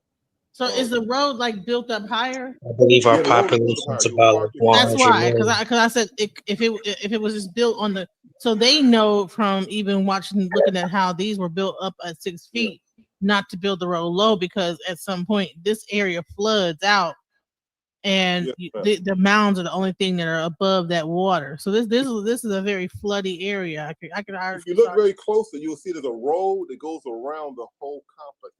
They have a tram that you can ride, and there's like a tourist kind of guided tour. You can take the tram and go around. See this little road going around the whole thing? Right here. Yeah, right. No, right here. You see the line coming. Look at the museum, the little parking lot over here, off the road. Now look at the line coming out there. See the line coming out there? Come follow that line there. No. Yeah, that's going backwards. See, that's going backwards. Go that way. That's where you come back. Oh, okay. So it goes this way and goes around. There you go. It goes around, and there's a tour, because there are other mounds. See over there, there are other mounds over there too. You can't tell. So these trees are probably covering other mounds, like they're very high up. But also up here where they had the land cleared out. Those other mound sites too, like Mound B and Mound C. The other mounds on that side. I think there were 6 mounds. Oh, where you see this like kind of. Yeah, there's a mound right there. There's a mound right here. Yeah, and where this tree is the mound. The other right spot here, mound over here. Yeah, okay. mound over here. 2 mounds right here. Yeah, okay, yep. I see. And they're also at this site, they had something like they have Woodhedge in Hokia, and they have Stonehenge in England. They had the same circular clock at this site also, built off to the angle, to the side. Yeah, see, there's another view of that. But now they shaved all the trees off. They cut all the trees off the mound. There you see the mound. You can't even see it. There's a couple of trees. They cut the trees off so you can see it, I guess. See this? Now they cut all the trees off the mound. Broke my heart out. Man, I was literally out there crying like a baby. When I saw the trees shaved off, man, I was crying like a baby. I could not believe they took off the trees. Oh, so you went back there and you saw. See? Yeah, that's the thing. This is my photograph right here. I took this shot here. I took this picture myself. The picture below here, it says Ancient Mounds of Poverty Point. That's actually a postcard, of the when the leaves are all gone. But you can see even there, it used to be trees on it. And here's a picture I took also of Sister Gia from Detroit. She's a Washita. One year we went back to the mound, and she stood. I took a picture of her. Sister Alice, can you come in the chat so I can follow you? Yeah, they cut them all down. That's crazy. It's just one of the What do they do that so that they can like test the ground, or why would they cut the trees off of them? I'm saying they're trying to make it erode to expedite erosion and make the mound disappear. In my personal opinion, why would you cut the trees off? If you cut the trees off, it's going to loosen the soil and cause the soil to erode faster. and the mound will be gone in a few years. Mm. If the trees stay there, we'll hold the mounds there tight, Yeah, with the roots of the trees, yeah. Exactly. So why would they remove? But hell, I think them roots, unless they like did some stuff to the underground, they still there. It's just that they, They snatched them trees up by the root. Really? Wow. Bulldoze, beat them down, snatched them up, jerked them out the ground like pulling a tooth out. They snatched trees out the ground. Man, let me tell you something. There's something about people with their they just don't have any care for nature. Here you are. See this poverty point. This is the photographs I took on the site. So anybody want to go study this? My website has a lot of information. You can go study. So if you never get to visit the spot, I took a lot of pictures. If you keep scrolling down, you can see inside the museum. They love to say even though they were hunter gatherers. Yeah, but you know what happened? What hunter gatherer? Because they're trying to make it seem like hunter gatherers were like nomadic people. Why would hunter gatherers create a civilization that's hunter gatherers could not build that mound. They're constantly wandering for people that did not practice agriculture. Bullshit. So understand this, dear. At Al Mecca, with the thousands of people there, it was a pilgrimage site. People were coming out. They found no signs of agriculture. Those people that would survive there on other people bringing in food. That's the phenomenon of poverty point is we don't find any right. You go to Cahokia up there in Illinois, we talk about Monk Mount, they find all the evidence of growing corn and all kind of stuff. At Al Mecca, they call poverty point, there's no evidence of agriculture. The people somehow had a city here with 50,000 people here, and how they feed them? Because it was a cultural, spiritual center. People from all over the continent came there. Building a mound was not done by slaves. You had to earn the privilege. You had to earn your privilege to even be able to add your dirt to the mound. It was not like you were forced to build a mound. You wanted to bring your bucket there. You wanted to bring, like people going to Mecca now in Saudi Arabia. You pilgrims there, and one of the things was to bring your load of earth and add it to the mound. All the mounds around the country were built not by slave labor or forced labor. They were part of some scientific design, and the people got a chance to come contribute their stuff to it.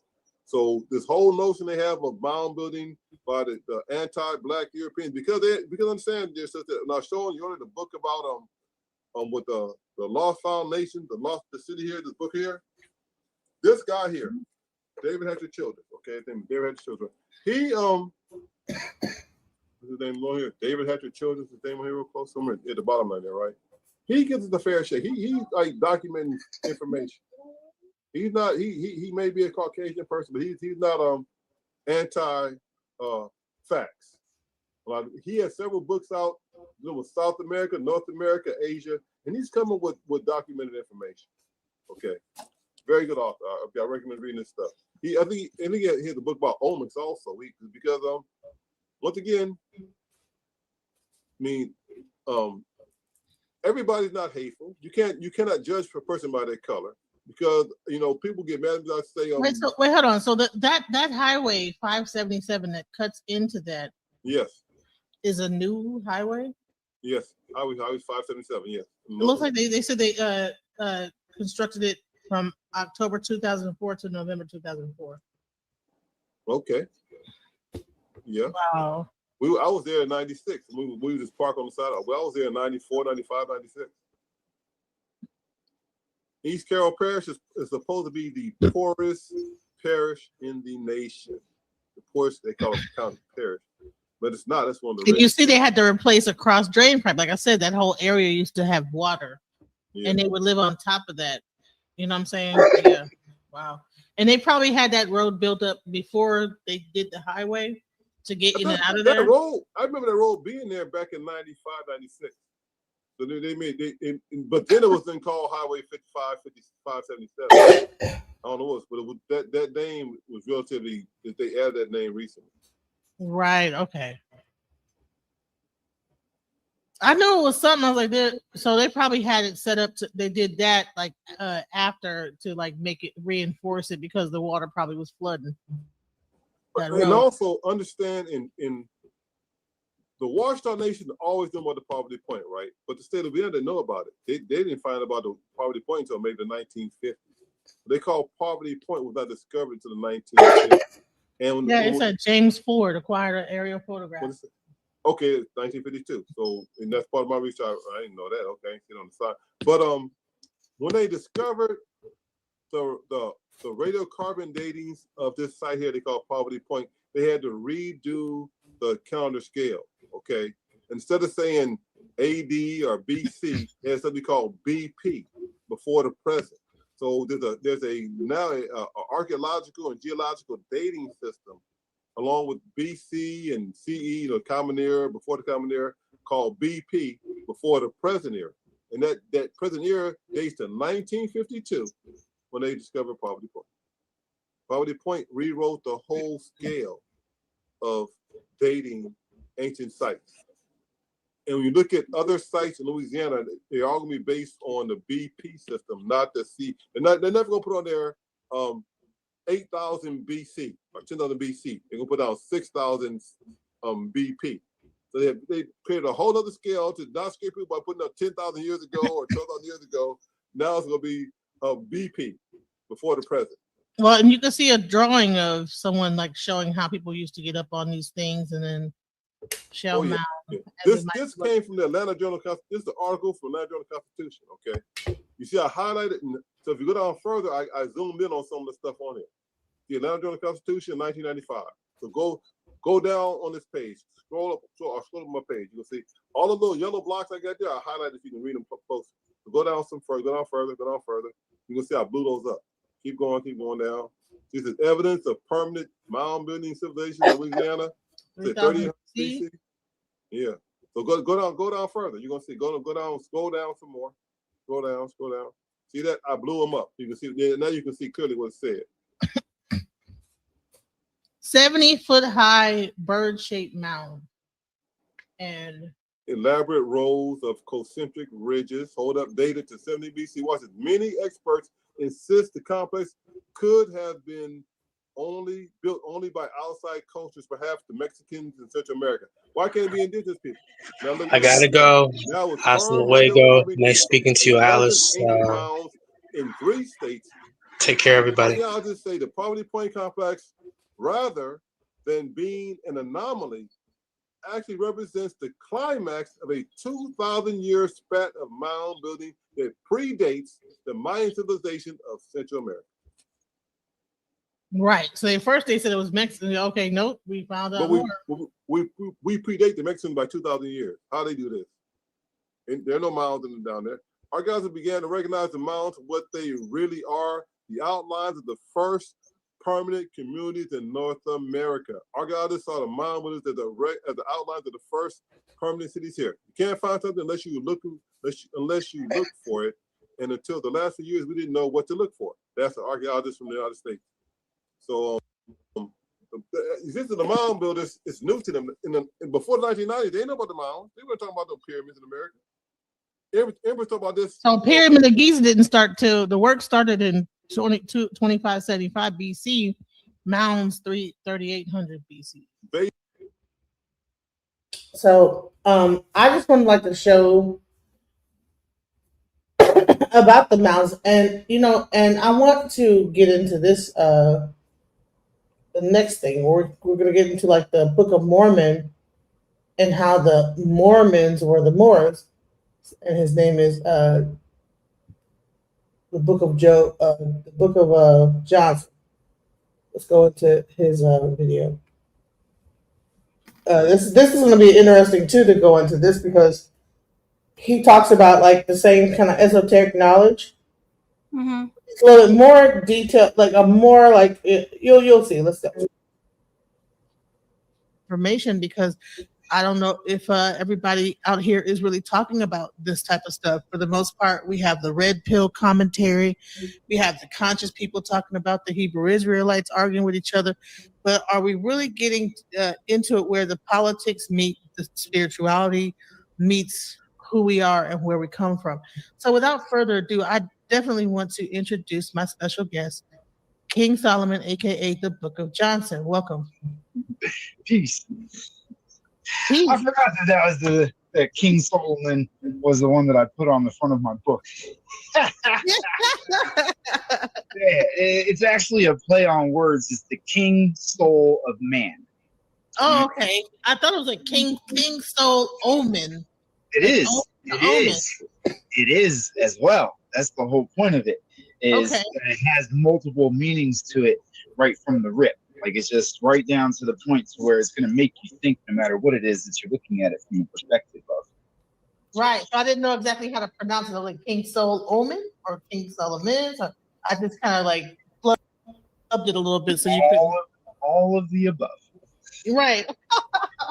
So I wanted to really get down into who are you? Where did you come from? What is your background? You know, who is King Solomon? Who is the Book of Johnson? Let's get into it. Okay. All right. I guess a brief history.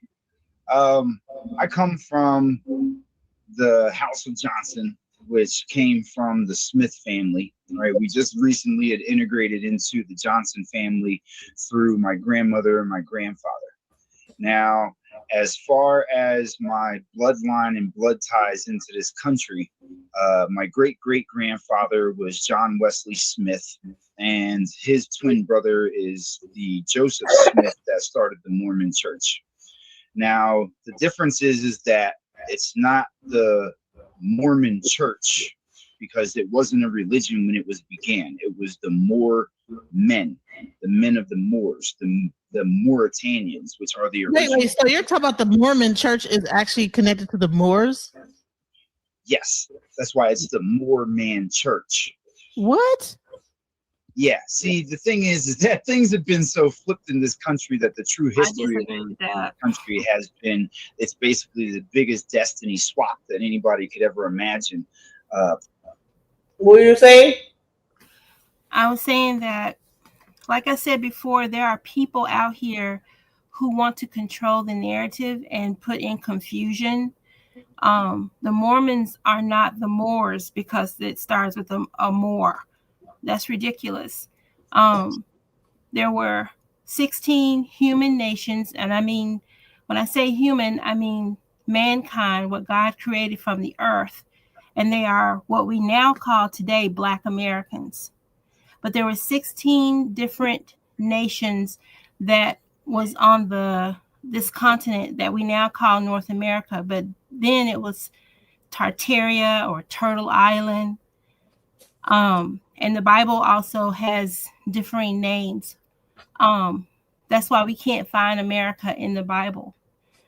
The Moors is just one of the nations that was here, one of the human nations. The others were the Hebrews, the Creoles. It's 16 different ones.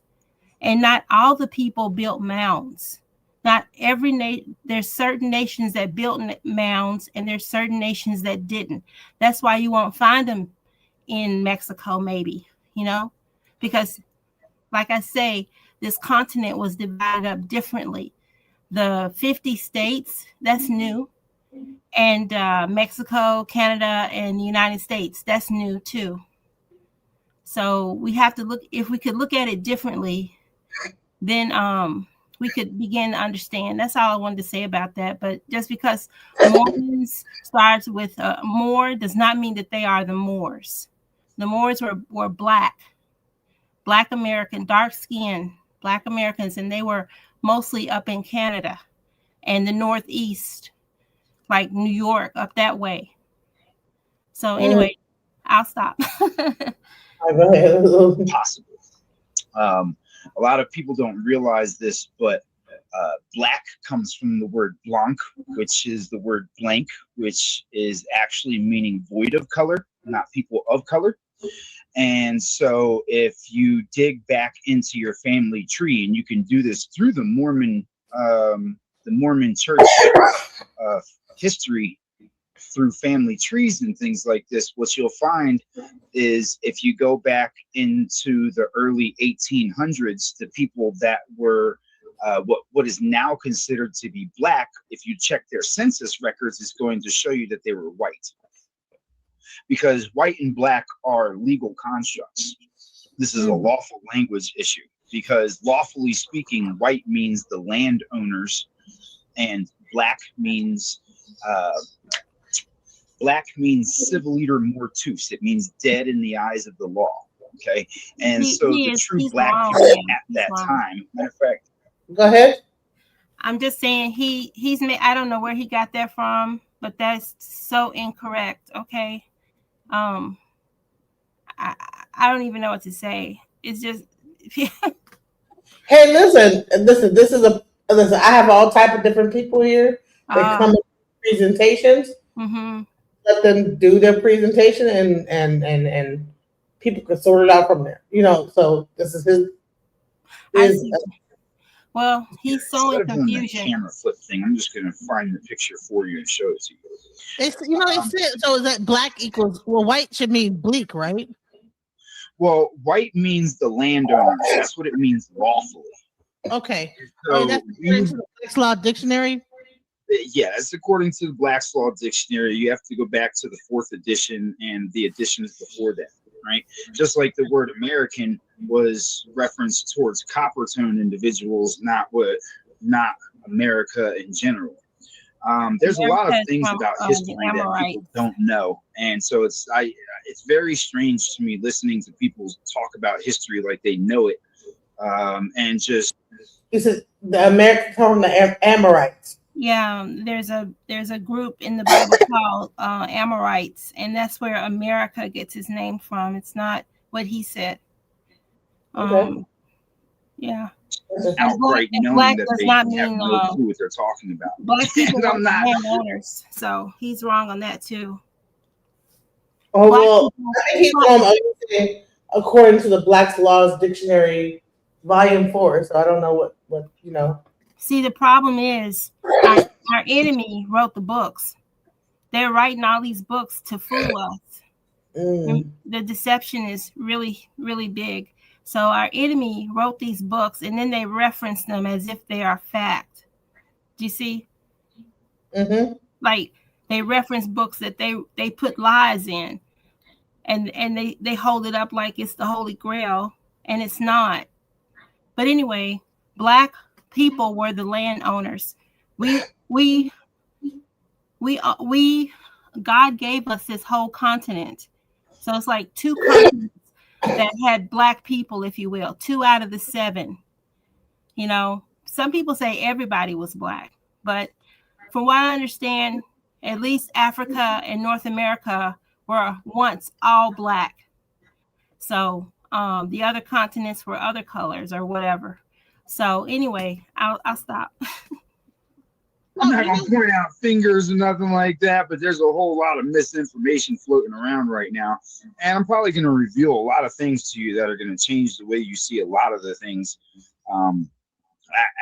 Honestly, after listening to some of the things that your guests have said to you, you're going to find that I have the evidence to prove the contrary to pretty much everything that you were told, right? Wow. These are the original people that were working the fields. These are the Black people of that time. Really? Wow. Okay. Yeah, let me show you, because that term is a European term, Indo-European, right? And so you're dealing with a crossing of languages and a whole lot of things that have been destiny swapped by the stealing of children, to say the least. No, let me tell you what's crazy. When I grew up, my mom sent me to a Mormon church. Yeah, I would imagine. I went to a Mormon church, like my mom as a child. Like the what are they called? The people, what are they called? The people that come there, the evangelists or whatever they call them, the missionaries would come to my church. I'm not gonna lie to you. I don't conform to any of that religious stuff. It's not my ancestry. It's not what I come from. I just think it's crazy that it comes in a weird full circle, because I read the book of Latter-day Saints. I read the book. Here, let me help you make sense of something. The reason that in that Mormon book that they tell you that the Black people were cursed people and that they were demons and all this other evil stuff about black people that is now turned that has now flopped the reality of it, is due to the fact that the black people were indentured servants that were coming from Great Britain, which are what you now consider to be the Europeans, right? And those indentured servants of that time, the ones that they were sending over here, were people that were prisoners that had committed murder, rape, and all kinds of things, and they were given an extension of somewhat freedom by agreeing to come over here on behalf of Great Britain, right? So your black people during that time were the indentured servants that were coming from Great Britain, which were being sent to the Americas, right? The only Africans that were sent over to this nation were sent to the sugarcane plantations. Everybody that came on the Atlantic slave trade was these black people, which were white people. He's saying exactly. everything in reverse. Black means void of color, and it also means the ones that have no law, right? That's civil leader mortuus, dead in the eye of law. Why? Because these were indentured servants that had no rights, because they were prisoners that had been, that were given the ability to come over to this land as servants in order to experience a level of being free. So when you hear the more men, when you hear Joseph Smith talking about the cursed black men, this is who he's talking about. Right. But what they did is they reversed it, and then they gave us coloring books with black people in it. Mm-hmm. Because Great Britain, see, there's a lot of history that people don't know about this nation, right? First off, this was the Empire of Haiti. Okay, this was the Empire of Haiti, and America was. Yeah. Okay. Yeah. Let me show you. It'll just be easier for me to just show you this way than the other way. Look. I don't know why your camera it was showing up real clear at first, but now it's like kind of pixelated. I don't know why now. Now? Yeah, it's like pixelated. It's okay. I don't know why. See this? Yes. That's the Empire of Haiti on the original coins. That's 19. Okay. Okay. That was from back in 1977. Right? But it's the Liberté, not liberty, Liberté. All the buildings and all the structures that used to be here were a lot of them had what you now consider to be French, which is Creole, because French is a warped version of Creole that was taught to the people that came over here. It's like a sort of a mix between English and Creole. So Creole is the original language of the Haitians. So what you're dealing with is the war of the Ottoman Empire versus the Haitian Empire. That's the real history of the Americas. And what you think is Egyptian is not Egyptian, it's Haitian. What you see, the Haitians were the ones that were at war with the other side of the world. The Haitians and the Mauritanians. The Mauritanians are what you think are Indians, right? Not to be confused with Native Americans. Right? There's a lot of things about this country that people don't know. Like, for instance, this is the original rebel flag. The original rebel flag belongs to the Haitians and the Mauritanians. So were Haitians more in the lower parts of America, or were they in the east coast of America? Like, what part of America were they in? The Haitian Empire was all of the tribes of the Americas, the real tribes. See, what you think are the tribes of America right now are names that were given to separate the people. So what about the Washita Nation, the Chickasaw, all the different ones that have kind of come up now, all those ones? Okay, right. So I'm not fluent in Creole, right? But you'll have to look these words up in Creole in order to know the real meaning behind these words, because these are all Creole words.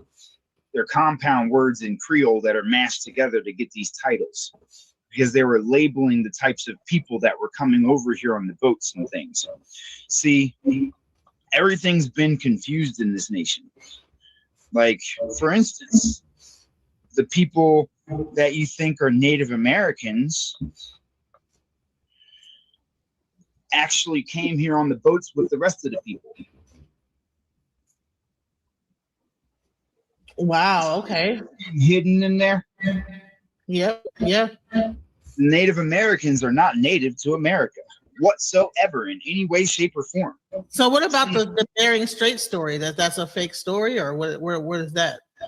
Okay, so this is the thing. What most people don't recognize about this is you're talking about the purchase of Alaska and Siberia and all these different places from Russia, which was the Ottoman Empire at the time.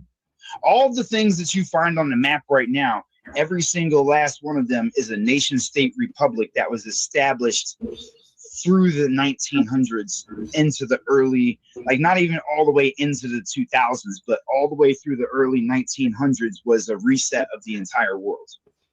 All of these places, France is found in America, Germany's found in America. If you look at the map of the Louisiana Purchase, what you're going to find is all the names of the places that used to be here, that when they purchased the Louisiana Purchase, they took the names over there across seas.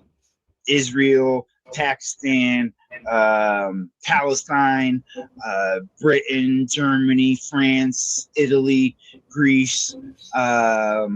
That's all true. of these names are nation-state republics that were established from the late 1800s into the mid 1900s. None of those were the names of the land over there. Over there, you had the Ottoman Empire, which basically covered the bottom half of what you consider to be Russia, all the way from the area, from the top of what you consider to be Africa to the middle part of where Italy's at, like almost all the way through Italy. That whole entire section of land right there was what was known as the Ottoman Empire.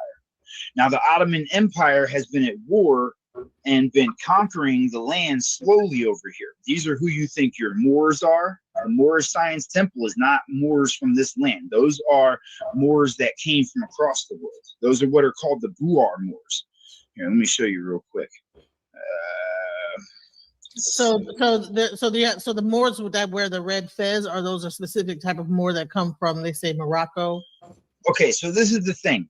First off, Morocco isn't the real Morocco. That was established by the Spanish and the French. That's not the real Morocco. That's why it's called Morocco. Amaruk is how you pronounce Morocco in the Berber language, which was one of the languages from this land that the Mauritanians spoke. The Mauritanians are what you think the Indian, what you think the original Indians are. Now, the Mauritanians had been divided through the per chase. They were chasing them. It wasn't that they were buying it. It was per chase. These are the compound words that people have been jumbling together to confuse the fuck out of people. And so hold on, let me see if I know I have a picture of the Mauritanians in here from the original seals. Like Florida used to be a third of this country. So let me see. Was there like a map that used to show that Florida was a third of the country? Yeah. Let me see if I have that too. I probably have it in here somewhere. And I wanted to get back a little bit to that Joseph Smith story, because it's interesting, because they say that he had ties to Masonry, and that the whole thing of him like putting his head in the rock or whatever he did, or put his head inside of underneath the rock, something, whatever that story is, where he put his head underneath some kind of a rock and came out and had the Book of Mormon or something like that. Like that Yeah, was see, actually they came up with a whole bunch of really wild stories for things. Okay. That was like a Masonic ritual that was going on. Yeah, because the Masons were the ones that Akhenaten set out to change the world over to religious ideology rather than the spirituality that it used to be. Right? Like, these were people that got ejected from the Americas due to the fact that they were trying to create religions, which create division, which create a whole bunch of fucking problems for everybody that gets involved into them. You can't even get people that agree with things in the religion that they're in, yet let alone agree with things with people that they're not in religions in. See this? This used to be the official seal of Florida. The Mauritanians. Wow, and there were buildings there, so that's interesting, right? Oh, these buildings are still in Florida. They're still there to this day. And so you would think that these buildings were built by, the slaves of America, but really they were there before they were even. So when long ago. You were asking about the pyramids the other day because the gentleman that was on your screen had this map behind him, right? I watched about 30 minutes of that. I couldn't deal with those people's conversations. They're so misguided, and it's like the things that they spoke on were just incorrect and false. Can I Calling us interject Native something? Americans and associating us with them. That was the Know Nothing Party that came over on the boats that was under the command of the Ottoman Empire that was here to invade us. So the idea of mixing with them and them being here is false history, like altogether false history. And so I couldn't conform to the things that they were talking about. So I want to be clear. Joseph Smith was he white or was he a black guy? No, he was a black man. So where did they get the narrative of Joseph Smith being white? How did that come out? Like, how did they switch? How were they able to change that? Because if you go and look at the census records, everybody that you now consider black was written down as whites, because white is a lawful term that means the land owners. We were the original land owners of this land. Right. See? So are you a mixture? Are you black? Are you white? Are you mixed? Or what is your? I'm mixed. I mean, I'm black by all accounts because you are what your father is. And not for nothing, but I've had that hard R thrown at me my whole entire life, and I've stood on business when it came down to these things. And so, although I do get a lot of guff from it because my mother is Irish, which is white passing, I'm glad that you asked that, because let me just show some things real quick, because you know what, that's something that really needs to be discussed in a serious note, because there's a lot of people that somebody said that I'm being brainwashed by white supremacists. I'm like, well, that's why I had to bring up, because I think when they heard you say Joseph Smith, they're like, Joseph Smith is white, so he's a white guy that's trying to teach black history. Yeah, no, if they had any type of intelligence whatsoever and actually looked into the census records of their own families, they would find that everybody in their families in the 1800s and before that, if they have lineage that far in this nation, was listed as white on the census records. So don't let them run their mouth about things that they've been taught to indoctrinate, because you've been literally taught to war against your own family members, because what you believe to be white people is simply different forms of albinism. Okay. So when we so let's get into that. So when we talk about Irish, right? Because I have Irish. When I did my DNA, I think I'm like 29% Irish and I think Nordic. What was the significance of Irish in America? Like, why is there such a heavy influence of the Irish in America? Okay, this goes back to the destiny swap of the purchasing of the names of the land and swapping them over across seas. Ireland was part of America. So was Britain, so was France, so was Germany. So all these places were American places. Let me see if I got that. Let me see if I got the map. Are you saying that America had an empire at the same time Egypt had an empire? America was what you would consider Egypt. That place over there is the last standing point of it.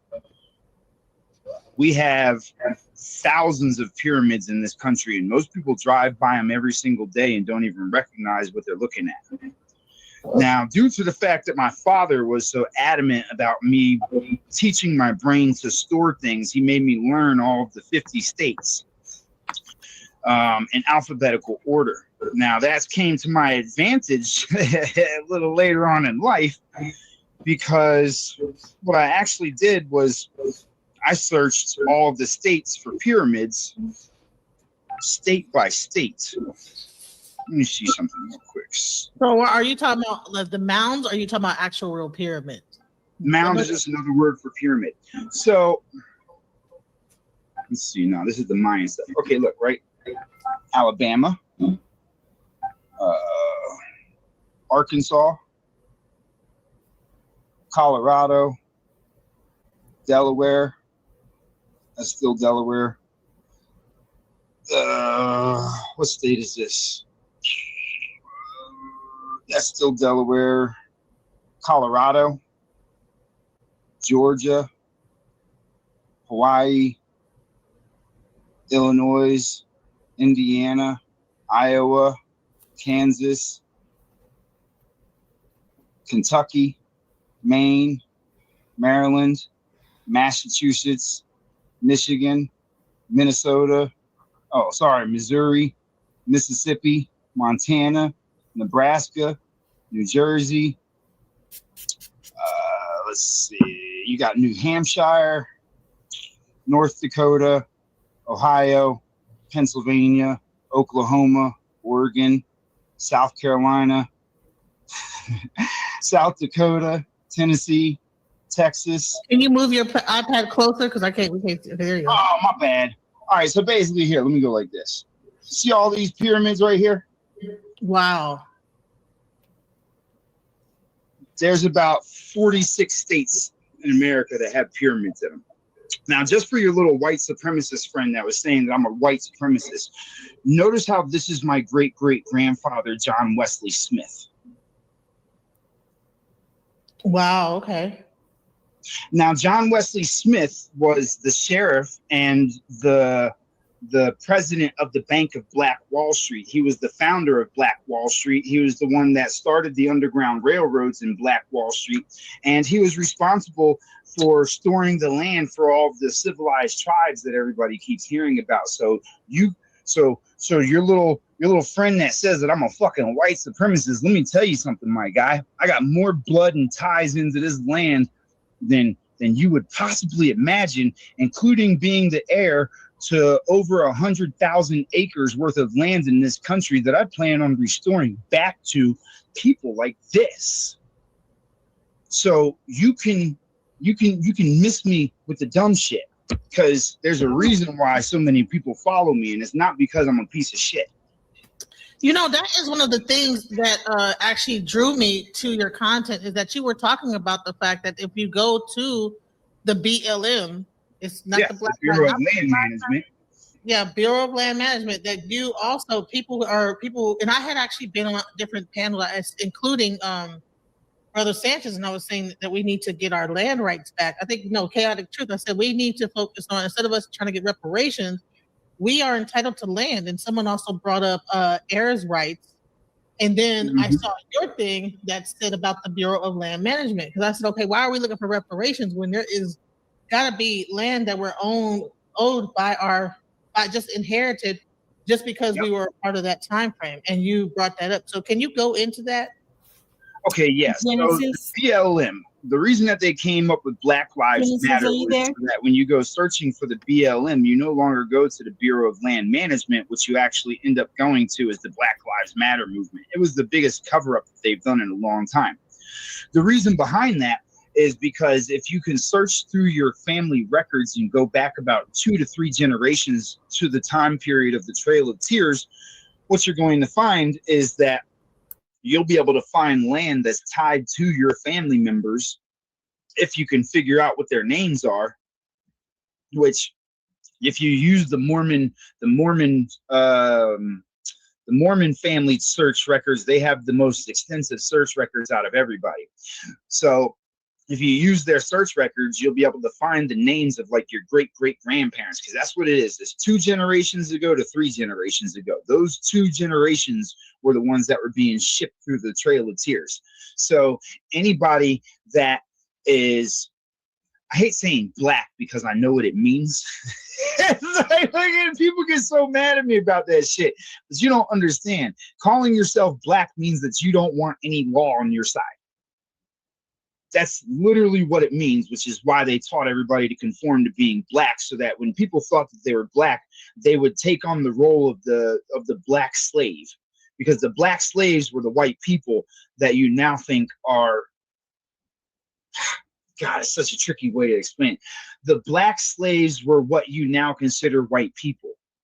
And so by self-proclaiming yourself to be black, you've now abandoned all of the things that you have lawfully in this nation, which moves you away from the ability, because you can't own anything by claiming to be black, because you're telling the law system that you're absent of law. You don't have nothing to do with law, and that you're here to be an indentured servant. So that's why they tricked everybody to. What do you think about this FBA movement? Do you think that that's a trick as well? I don't pay attention to that shit. Like, to be honest with you, I got better things to do than waste my time on people's nonsense when I'm actually trying to get things done for the people. I don't have time for the games and the gimmicks and the bullshit. I've got way too much going on. I've been teaching people how to get their land back. I've been teaching people how to get their status corrected. I've been teaching people how to get right with the Creator. I've been teaching people how to cleanse their bodies and refuel their systems. I'm too busy doing the things that need to be done to be focused on the distractions that are coming out. Because the whole reason that the distractions are coming out in the first place is because of people like myself that have been waking people up to the truth, making it so that we're the ones draining that swamp. We're the ones that are stopping the corporation from stealing everybody's inheritances. We're the ones that are getting in the way of them keeping everybody stuck in indentured servitude. It's not something that you have time for gimmicks and games and bullshit for. Wow. So what people don't understand is that our castles are all around the country. They just turned them into Ivy League colleges and courthouses and things of that nature, and theaters and things like that. These are the castles that they're talking about when you're talking about the empire. Well, you know, Detroit has a lot of those old. Detroit, Michigan has a very interesting group, like skyline. Some of these were our castles. They've just been repurposed. They weren't built in the 1800s. They weren't built in the 1900s. These buildings are thousands of years old. They've just repurposed them and told everybody, like the White House and shit like that. These are not new age buildings. These are not the type of structures that they have the ability to build. You don't find them anywhere else in the world. You have the ones that are in Egypt that mimic it, because that was the last extension of the people. But outside of that, you can't find these buildings anywhere else, not in the mass that they have here, right? Just like the guy that was bringing up the Grand Canyon. The Grand Canyon has all of the different tribes in it.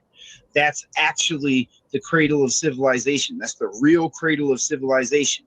Inside the Grand Canyon, you've got the Shiva temple, you've got the Buddha temple, you've got all the different what you call Egyptian temples, right? These are Haitian temples, but everybody thinks that they're Egyptian and Chinese and all these other names. But if you look into it, the Buddha was not a fucking European. It was not Asian people.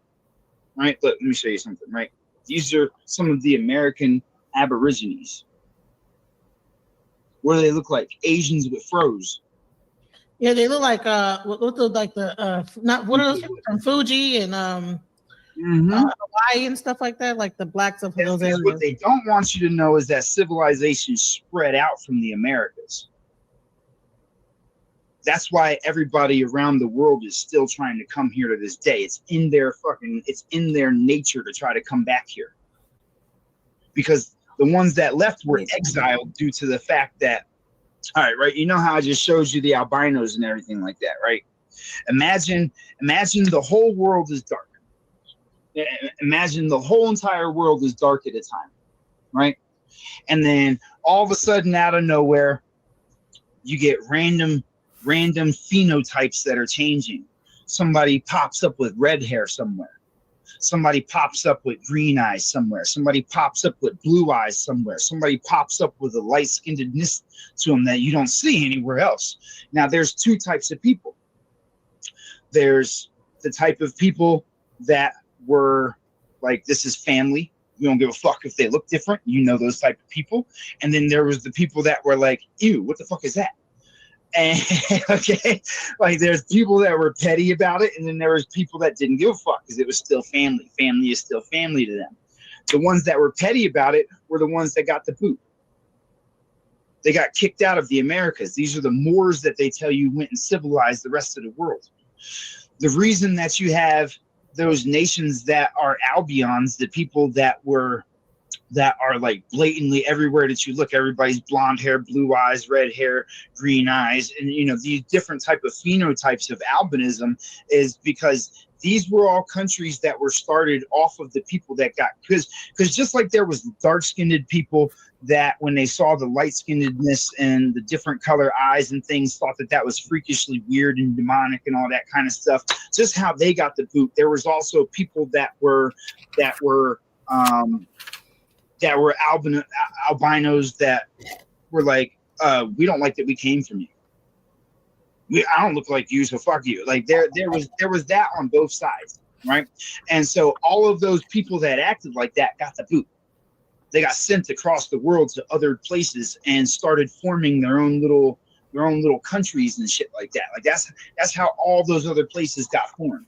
Everybody left from the Americas, not people coming to visit Americas. Everybody was getting kicked out. That's why everywhere around the world, everybody was hell-bent on trying to come back and conquer America, and why they all banded together. It took all seven countries coming together over there to be able to actually put a dent in everything that was going on here. That's because of the fact that they were hell-bent on trying to get back to the land that their ancestors had gotten booted from.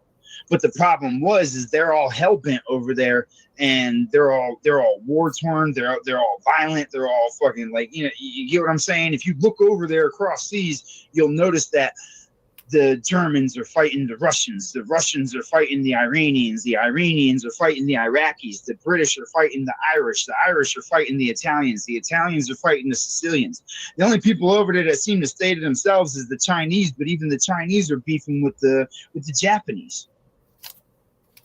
Because everybody that went to these nations was sent there due to the fact that they were unrighteous people. They were ignorant.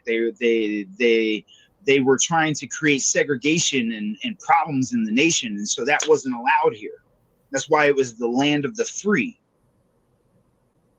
You get me? So the thing that people are learning about history is a complete reversal of the history. You have the Ottoman Empire, which has been at war with Haiti for the longest time. That is where you get your Moors from. Here, let me show you what I mean. Because the Ottoman Empire is where your Ashkenazi Jews come from. It's where your Turkish, which are actually Yiddish-speaking Turks. This is where your Turks, your Native Americans, and your Spaniards come from. Right. Yeah, that's, you do see when they do their DNA, they do have the Ashkenazi strand. Mm-hmm. These were the people that came back here to conquer. Look, there's even a Chinese guy in the background. These are all Ashkenazi, Yiddish-speaking Ottomans. Mm. See, once the Mauritanians set out around the world to go and teach how to be clean, because like everybody was living in horrific fucking conditions until they went around the world and started teaching people how to build aqueducts and use soap and shit like that. So the thing was when that happened, they had set up all this religious dogma and bullshit over there, which was how they were able to control all the people and convince the people to war against each other. If you notice, each nation is a part of a religion, but if you look at the top of each one of those religions, it's all ran by the Ashkenazi Jews. which Yeah. was the Ottoman Empire. Wow. Okay. The Muslims are ran by the Jews, the Catholics are ran by the Jews, and the Catholics are the ones that gave you the Christian Bible. If you go and look right now, you can pull up the King James Bible. That's what everybody was sent over here on the foundation of, was the King James Bible. The King James Bible is owned by Cambridge. Cambridge is a Catholic printing company that was created by King. It might have been King. I want to say it's King George that created it, because he left the Catholic Church because he wanted to divorce his wife and play with men, and the Catholic Church didn't go for that, so he denounced being Catholic and created Christianity. Let's see Cambridge University, catalyst for the Protestant Reform.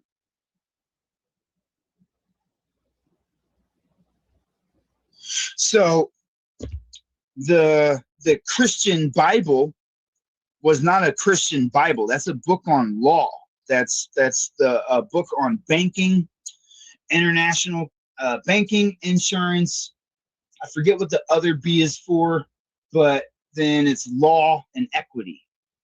I forget what the second B is for in Bible, but that Bible is a law book. Everything in that book is about law. That's why you always have people dealing with the 12, like, you know how Jesus had the 12 disciples and shit. Think about when you go to court. Don't you have 12 people in a jury that witness everything and that judge whether you actually did something? Yes. Yep.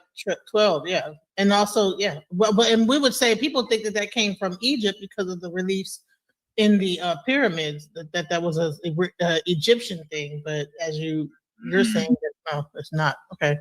No, it's Haitian. I can show you that too. Hold on, let me see if I got some of the pictures in here. Like the whole entirety of the history has been flip-flopped. Right? Look, I want to show you something, right? This is called the exotic map of the United States. Now, all these places are still listed in these cities to this day. All of them, including Palestine, Texas, England. You have Sparta, you have Egypt, you have Turkey, you have Lubeck, you have Sweden, Greece, Mexico, right? But Mexico nowadays is somewhere down here, right? Next to Palestine, right? You got Palestine, Texas, where they found the flesh pit. See, the things that they're talking about, biblically speaking, like the original people that were found slaughtered in Palestine, which is the sign that all the stuff needs to come to an end. They weren't talking about Palestine across seas. That wasn't established until the 1900s. Texas is where they found the flesh pit of the original people of the land. So you got Cairo, right? But they want you to believe that Egypt's over there, right? You got Jordan. All the places from the Bible are listed here. You've got Moab, that's in the Bible, Florence, Edmond, Valencia, Malaysia, Sudan, right? All these places are here in the Americas. And they're still listed here in the Americas to this day. Wow. So when they got the Louisiana Purchase, I believe that Napoleon was the last one to get his hands on the Louisiana Purchase. The time that they said that he was fighting in Egypt was also the time that you'll find that he was actually in America fighting against the Spanish. Let me show you. So people got everything twisted ass backwards. Right? See, look, this is where your fezzes and things come from, is these scriptures. These are the original scriptures. It's not the stuff that they give you in that book. That book is a warped version of this. The reason that the symbols are so prominent, right? Okay, right? They tell you that in the Bible, death and life are weighed at the scale of the dog. Right. The scale of life and death being weighed at the dog. Right? Wherewithal shall man go to be cleansed by the word. The dog represents the word. That's the tongue, the thing that creates the vibrations. That's why he weighs the scales, is because he's controlling the vibrations that are being controlled from the thoughts, created by the thoughts. everything that you think you know about the things that you think you know is a bold-faced lie. And that's what they don't want people to figure out, because if people actually woke up to who they really were, we'd take this country back from them. The whole reason that the Mormon Church is at war with the United States of America and the black servants is because they were at war with the United States of America for bringing over prisoners as slaves during the time that they were trying to establish their original colonies here. That's what it was really about. Because at that time, we were the ones that ran Congress.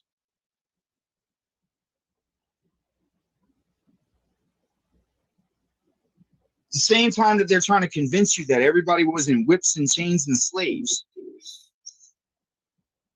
So there were black congressmen back then. Even black women.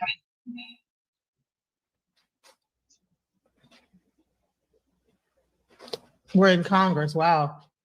But they're telling you that they had no rights, that there was no motherfucker. They're like, you understand? Like, do you understand the destiny swap here is serious? So do you say that the whole like slavery narrative is a false one then? It was real, but it wasn't us. How is it that we were the enslaved people here if we were running the entire government? And you know what's interesting is that we also still was running the government until recently when Trump exiled a bunch of black people out of the government. And it's interesting when you actually see, when you go into these government buildings, we're the secretaries, we're the ones kind of running the buildings. This is from 1868. This is before the 1900s. This was never, it was never the situation that they told you about.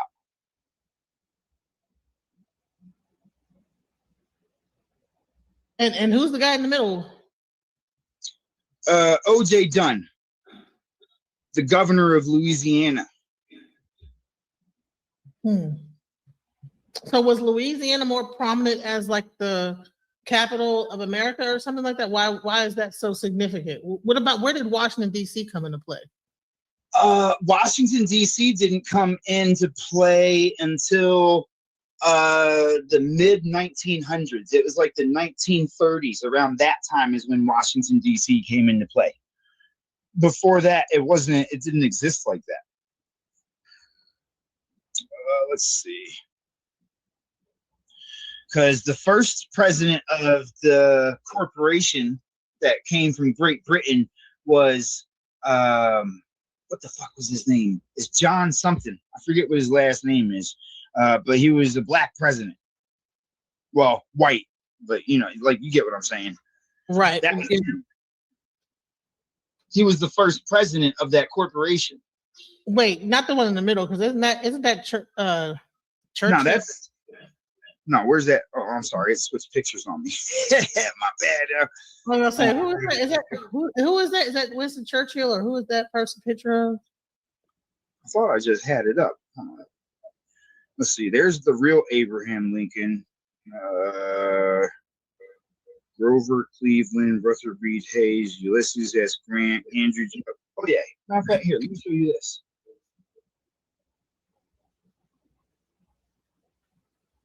So those are supposed to be who the presidents really were. They were not white. Mm-hmm. There was a destiny swap.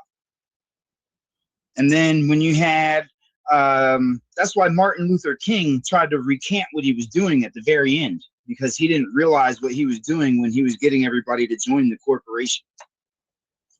He didn't realize that what he was doing by going around, it was him and was it Jesse James that started everybody calling each other black? I thought it was James and Martin Luther King. No, let's see, that's the wrong name. His name's not John Tyler. Hold on a second. I have his actual presidential picture in here. But once they started tricking everybody into calling themselves proud black men was when it became easy for them to convince everybody that we were the black people, that we were the slaves, and that was our history. But the word slave itself comes from Slavic, And black comes from blank or blanc. And that's Indo-European. It didn't start meaning dark-colored people until the mid-1900s, the early 1900s. That's when Johnson says John Hanson. Was it Hanson? He might be right. I think that's a female president. Nah. Hanson's definitely a man. But I think that's his name, though. I'm pretty sure he's right. Thank you very much. I appreciate that.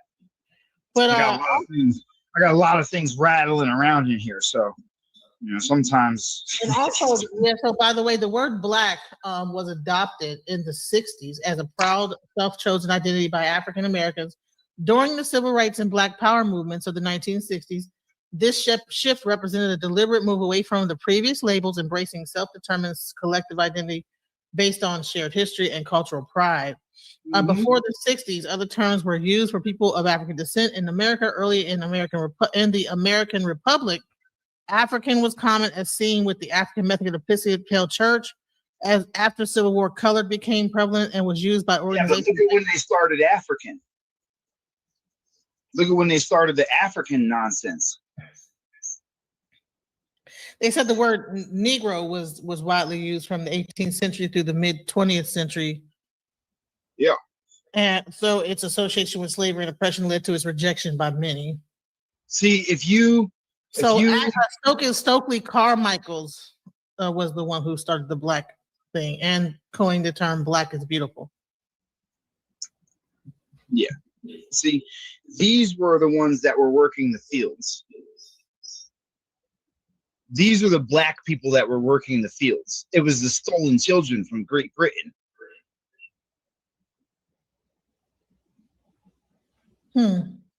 These were the actual people that were out there working the fields. Everything that you've seen about the slavery and us being African American and coming over on boats and shit, you can check the British records. They tell you flat out the Africans that they brought over here went down to the sugarcane plantations. They didn't come to this area. Exactly. And I heard about that. They went to the Caribbean first, right? Mm-hmm. And I think some of them came to America. Yeah, they walked up here from the Caribbeans. See, look.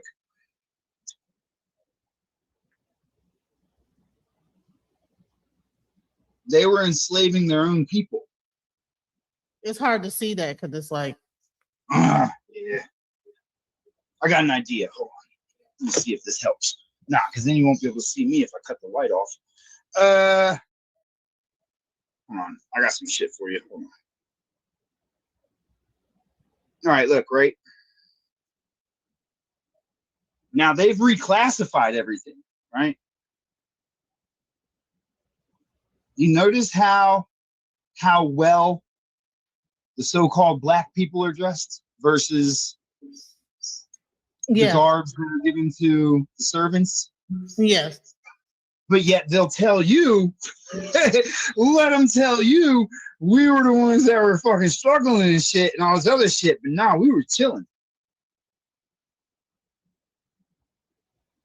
Chilling, looking fly and shit, just motherfucking decked out, fucking chilling. What's the timeline on that? 1890s. Or is that 90s? Yeah, 1899. But we were slaves, huh? Wow. You get what I'm saying? Just think about this for a second. 1890 to 1899. Where you see the slaves at? Where you see the people in whips and chains and shit?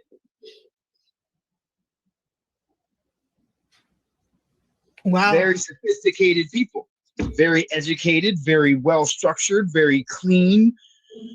Meanwhile, take you back to this image one last time. Remember that these were the servants. These were the black people of that time. Because even if you go back and look at what they were calling us back in that time, it was colored. They were calling us colored. So who were the black slaves if we were the colored people? the Right. Negroes, the Indians, because it went from Mauritanians to it went from Moor to Indian to Negro to Black to African American. Oh no, I'm sorry, I lost colored in there somewhere. But that's how things shifted. They kept swapping out the destiny over and over and over again until they completely reversed it. And then since they were stealing all of those children,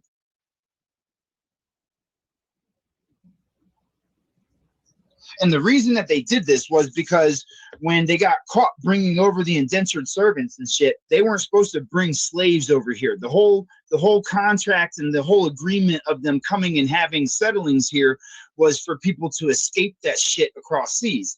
And so what happened was when the Haitians and the Mauritanians found out that they were bringing people over as slaves and they were openly trading women and, you know,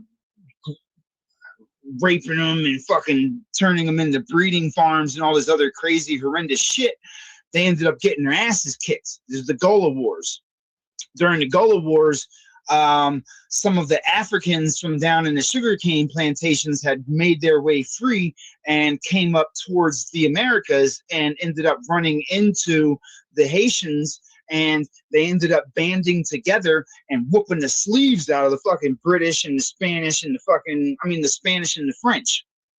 And so due to that, once they figured that out, the wars between the Spanish and the French, they already had their own wars going between them, because due to the Unam Sanctum, which came out in the 1300s from the original popes, that's when the Pope declared that the Pope position was the Jesus of that time.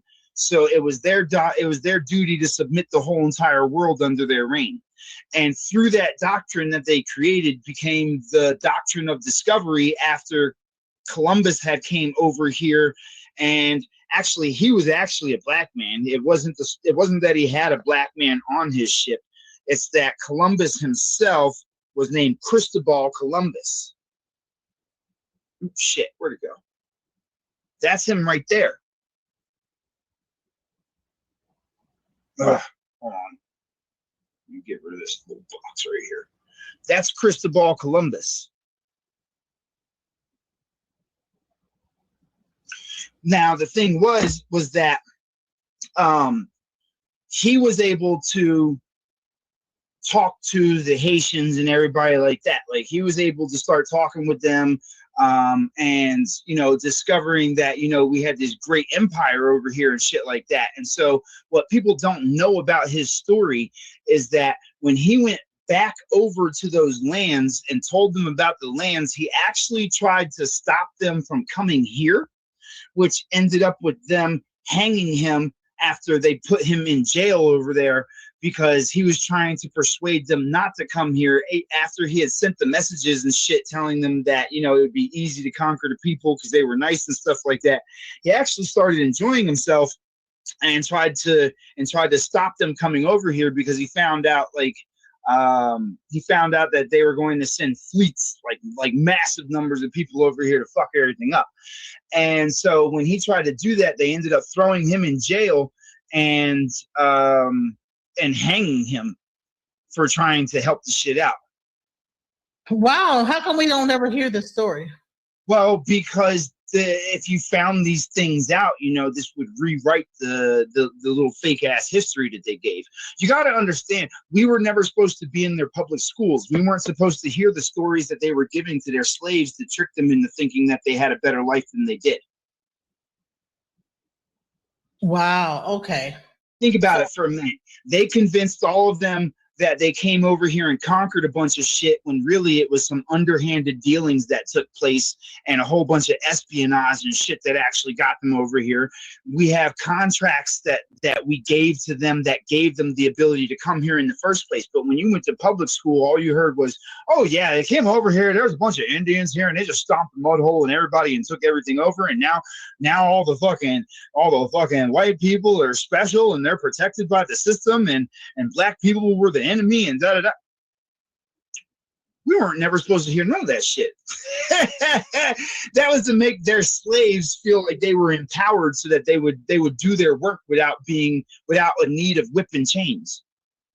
So we had our own schools back in that time. Were we teaching the same history, or did we have a different history? That's all fake history. If you would have had the chance to talk to like your great grandparents, they would have been like, "What the fuck are you talking about, African?" What do you mean, fucking African? I got to meet my great grandmother before she passed. She passed in 98 or 99. I got to meet her. I was born in 83, so I got to meet her in the early 90s when I was like 6 or 7 years old, and I'll never forget it. She was beautiful. She was dark skin, copper tone, had fucking long black hair that went down to her fucking ankles, and all I remember about the conversations that we had, because I only got to meet her one time, and she was like, "Look, you don't let them convince you that you're an Indian, that you're an African. You're not an African. You're an Indian." Now, I can get my grandmother on the phone, and she'll verify that we were Indians. Now, my father, he fell for the whole African-American thing because, that was during the timeline that was when he was attending those public schools and shit. He got taught that was around the time that he was born was when they started teaching that whole narrative, right? So it's almost impossible to convince my father that we were Indians. Before he had passed, that was something that he never accepted. But my grandmother, she stands on that business to this day. She's still alive. My grandmother's 88 years old now. Now she'll tell you flat out, no, we were Indians, and we're not from Africa. There's nothing in our family that has anything to do with Africa. Even my great grandfather. Now my great grandfather was one of the original Irishmen. He was a black Irishman and a real Jew. He had the little hat that they wear and everything. He was a real Jew, not these Jewish people. Right? These are replacement people that come from the Ottoman Empire. Okay, they create religion. He didn't do religion. He was spiritual. Now, my grandmother, she had been indoctrinated into the Christianity because that's what they were pushing at the time when she was a little kid, was the Christianity. And my great grandmother, considering the fact that most of her family, because she came from a family of like 12 people, but only her, I think it was her and her sister, if I remember correctly, that had survived the Trail of Tears. So only they had survived that shit. And so in order to be safe during that time when they had all of that shit going on, people were conforming into like their different religions and all that bullshit they were creating just to save their families. That's how you have them converting into it, was because they just wanted to save their families. Like, imagine growing up in a family of 12, having like a giant tribe and everything like that, and then you get reduced down to just you and your fucking sister during some big ass war that's going on when people are trying to steal your shit. You get what I'm saying? So the conversion into Christianity was done out of the last resort to try to preserve the bloodline. So there's a lot of talk also about the Tartarian Empire, and if you get into spirituality, I heard that there was a lot of bells that got buried. Why do you think, what was the significance of that empire and the spiritual aspect? Because a lot of these buildings have vibration, like these churches, they got these organs and stuff like that in them that have like the certain vibration that's going on, Okay, right. So frequency and vibration. You have to understand that the church is not a church. That was a hospital. That's number one. Those were not churches. Those were not religious buildings. Those were hospitals that people went to get real healing done. The stained glass windows should not be there. There should not be any glass in those windows. It should be knocked out, because the windows themselves are created in sacred geometry, which gives the light that passes through it a different kind of rotation to it, putting it into a more hyper-focused focal point of energy. And that's why you have an altar in the church. Like the people that were the most sick would go to the altar. The organs were called organs because it literally was something that was created to adjust your organs. It was something that would cleanse you from the inside out. Bells, right? Okay, first off, parasites. I mean, demons. The things in the Bible called demons. These are parasites. that it's parasites that you get from food and things like that. That's why they tell you to ring the bell to get rid of the fucking demons and stuff like that. All that hocus pocus shit they made up afterwards. The truth of it is the bells would scramble the energy and kill the parasites. If you look nowadays, they'll have like frequency devices to nuke parasites and shit like that. That's the same concept you have with the bells, the altar, and the organs that we're playing.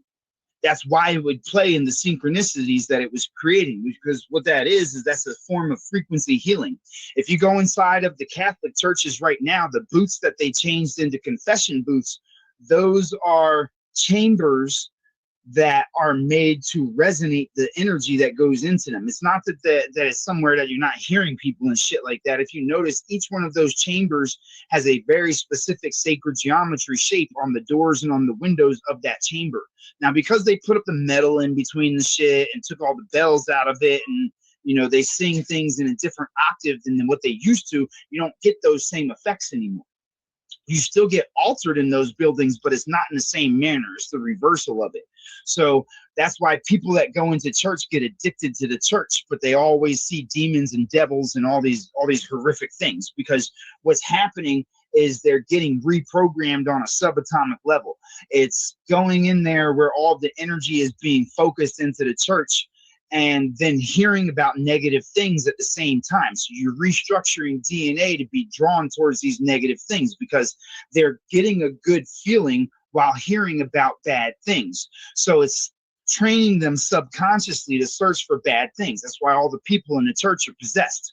If you say something that a person in the church doesn't like, what's the first thing they tell you? Oh, you're possessed by a demon. The world is ran by the devil and everybody's living in hell and all this crazy nonsense. But that's because that's what they're addicted to. That's what they're possessed by. That's a form of possession. Anything that you give your mind over to is a form of possession. And so they conform to demons and devils more than they conform to anything else. Because the Bible, the way that it was restructured, when they changed it into a religious book, they make it so that you learn of duality. They make it so that every time that you think of something good, you're also thinking of something bad on the other end. You can't think of Jesus without thinking of the devil. You can't think of angels without thinking of demons. You can't think of God without or heaven without thinking of hell. You get what I'm saying? So these are all things that are being programmed subconsciously and on a genetic level that's being buried deep into their coding to make it so that anytime that they have a positive thought, it's subconsciously followed by, oh, there must be a demon coming. There must be a monster coming. There must be this. Like, it's damaging them on an internal level, and they don't even recognize it. As a matter of fact, here, I'm going to show you something since we're on that subject. And that's interesting to say that those churches were not actual churches. They were actually hospitals that people use sound and resonance as well as light and everything like this to heal people. The altar was actually meant to what? Alter your DNA or alter your situation. The bells of the altar was where you would go if you had a heavy ailment. That's what, okay, right. For your people in the chat and stuff like that, if any of them have been to the church, right? Or if you've been to the church yourself, right?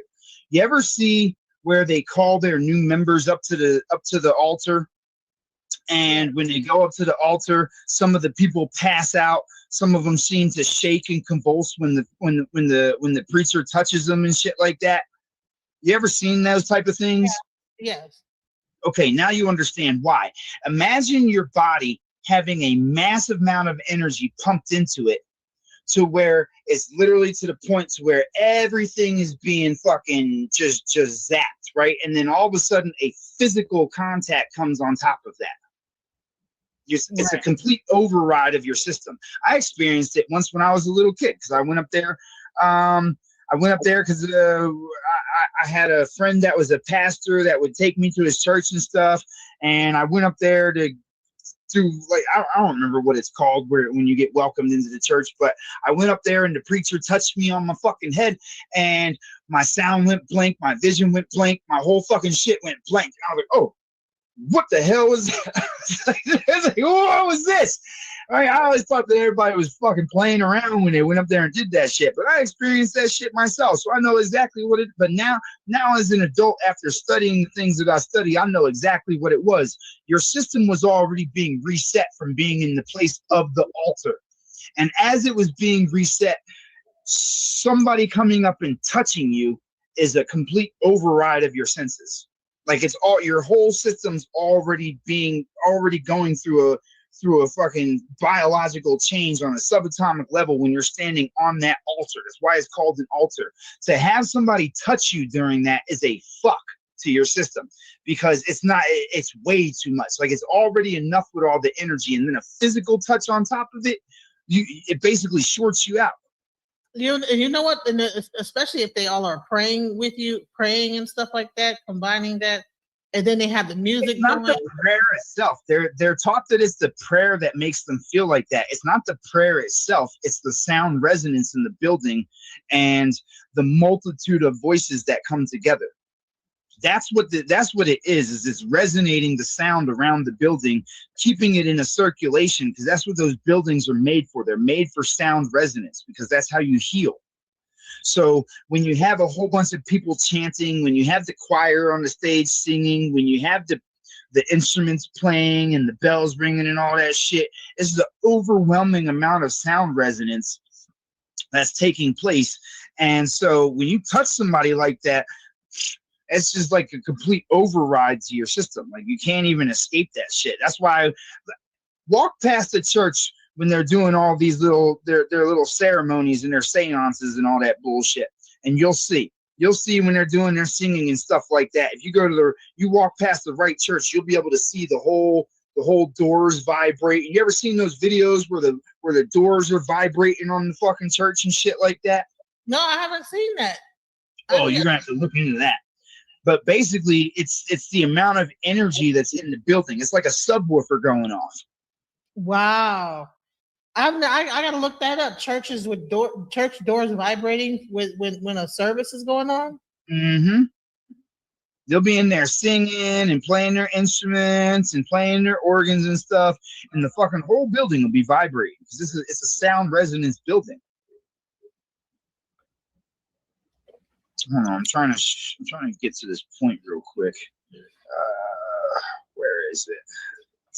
And then I heard that they purposely broke all the bells and had them all buried at some point. I don't know what that's about, but I heard that. Well, yeah, because if the bells were going off, you wouldn't have any parasites in your body, and your body would be getting restructured every day on a regular basis. You'd never get sick if the bells were still there. You would never get sick. You know what? They replaced because I remember in my old town in Ohio, you would always hear that Catholic church bell go off like every day at 12 o'clock. Mm-hmm. And now you hear a siren. You hear them test out the tornado sirens where I'm at now. Yeah, they took that shit out because it was a healing device. Because you got to remember, if you look at all the buildings that were still remaining, right? You still got all the Tartarian buildings around the country that have all those fireplaces that they never burnt anything in. The reason behind that was because what sat at top of that was a mercury weather vane that when the bells rung, it would send out the energy and that would hit that weather vane. And if you ever watch a video of what happens when you spin mercury, right? Watch a video of what happens when you spin mercury. When mercury starts spinning in a fast pace, it creates an AC charge. It creates an electrical current. So when the weather vanes would spin with the mercury on them from the wind, and then you have the bell going off at the same time, you're now creating a vortex above the chimney. So that pulls the energy pulls all the ether out of the air that's coming through the top of the chimney and shoots it through the house. People were being healed in their houses when the bells were going off.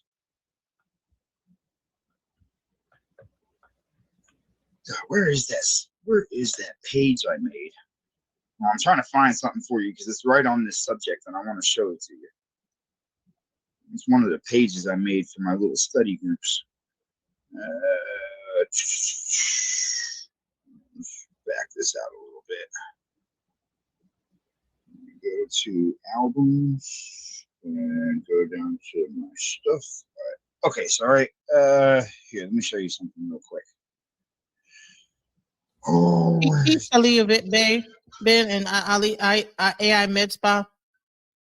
Precious Thompson still here. I'm just saying peace to the people in the chat. We're here just discussing, like we went into history of America, of like Black people in America, And then we're getting into the spirituality that was actually taken from the people and converted into something different. And so now some of the actual tools that we had, the healing tools that we had, and how they were taken over as well. All right, check this out. I'm gonna show you this. Right? Okay, right. So Masaru Emoto, the doctor, right? He studied the words and the frequencies that they create in water. See that? Yeah. Now, if you notice, when you're having positives, you have complete structures that are, you notice some of these symbols like your stars and things like that, right? These are all positives. Love, peace, let's see, love, peace, wisdom, truth, and eternal, right? These are all the positive results of the things that were spoken into the water, right? Now, if you notice, when you start getting negative, right, you start creating pollution in the waters, right? These are evil thoughts over here. Now, if you notice the evil thoughts, I want you to see. Oh, wait, hold on. I got to bring you up the whole chart. Hold on a second. My bad, yo. I got to bring up the whole chart to show you this. Yeah, yes.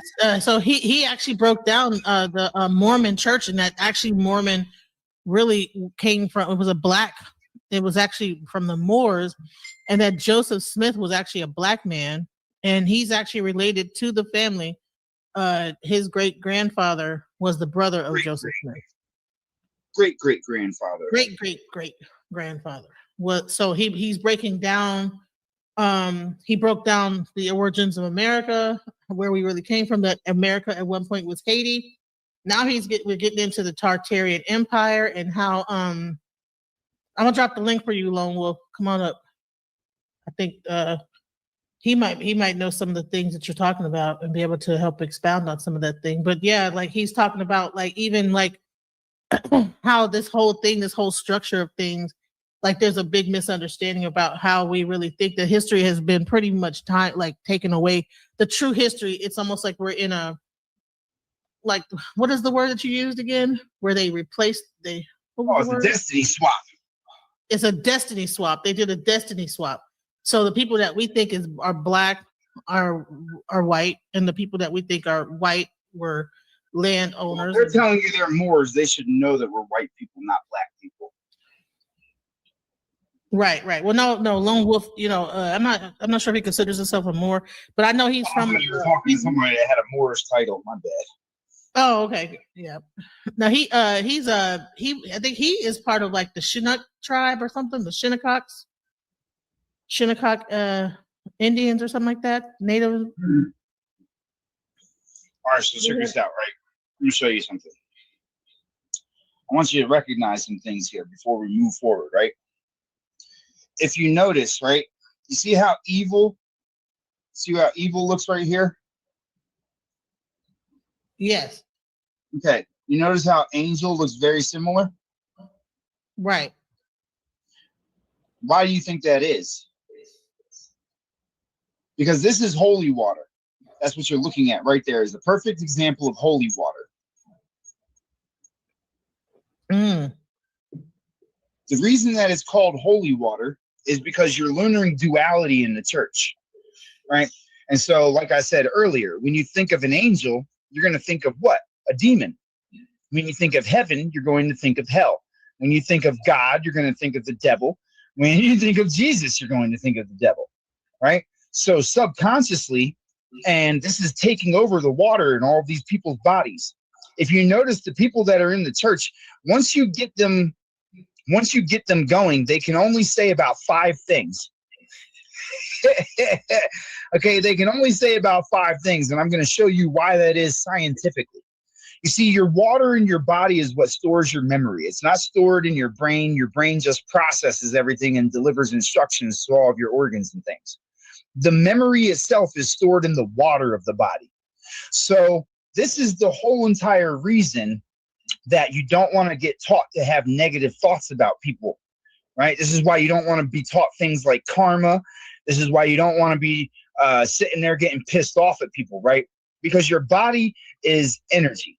Energy needs to conduct on a smooth level, right?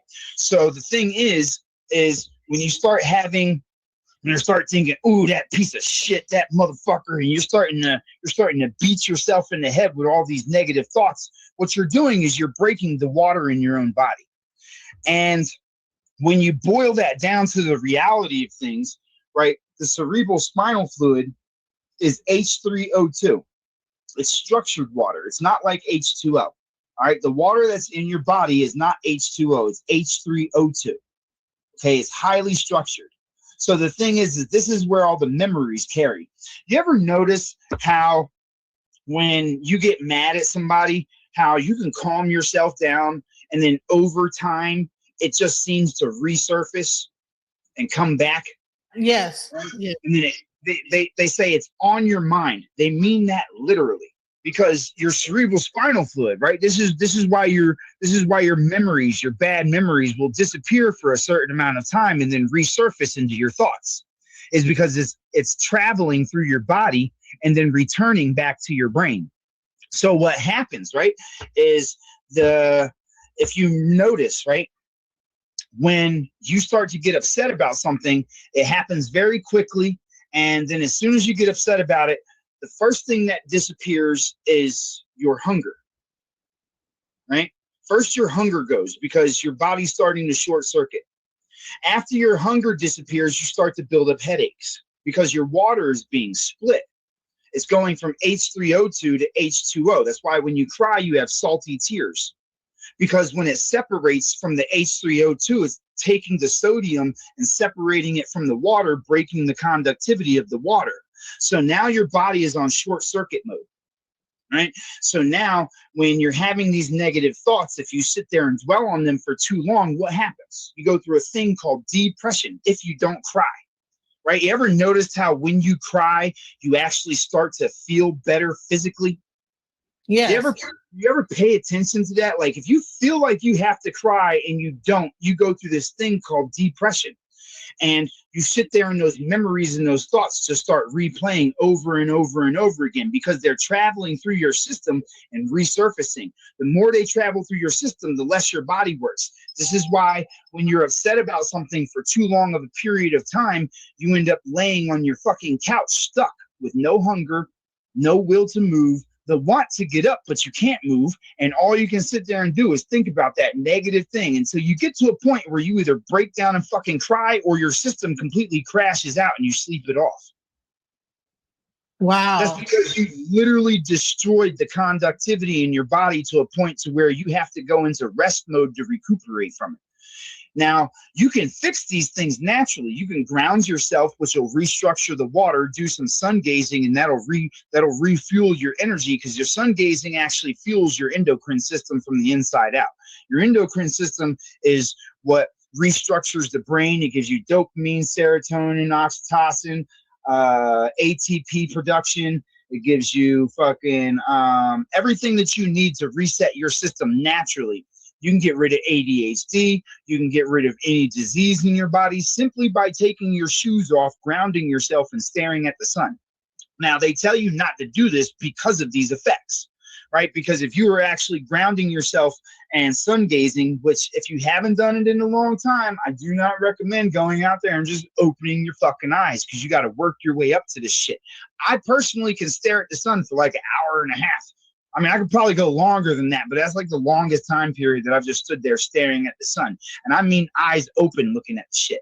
So you're not going to sit here and tell me that you're going to go blind. If you're having problems with it, that means that you need to fix the way that you need to go through a serious detox, because that means that your body's full of too many metals and toxins. Okay? Now, if you realize it takes about 20-something years for them to shut your system down with all the chemicals in the food and the water and the air and shit like that. All through your teen years, your mind is still somewhat working. It's just getting slower and slower and slower and slower. But by the time you're like 20 years old, they've shut off your ability to absorb information and for your body to operate properly because of all the chemicals and shit that you've ingested. So 1 year of cleansing, fasting, eating an apple a day, living off of watermelon for months on end, water fasting for weeks on end and things like that while you're doing your grounding process and doing your sun gazing. 1 year of that will completely reset your system. to where you don't have to worry about that shit. You got at least like another 20 years before it's going to get real serious. Okay. So the thing is that it's difficult to do it first. Like, it's really difficult because your body is full of so many parasites right now. That's what the bells are for. The bells, when they ring, that high pitched resonance that they create actually nukes the parasites that are in your system.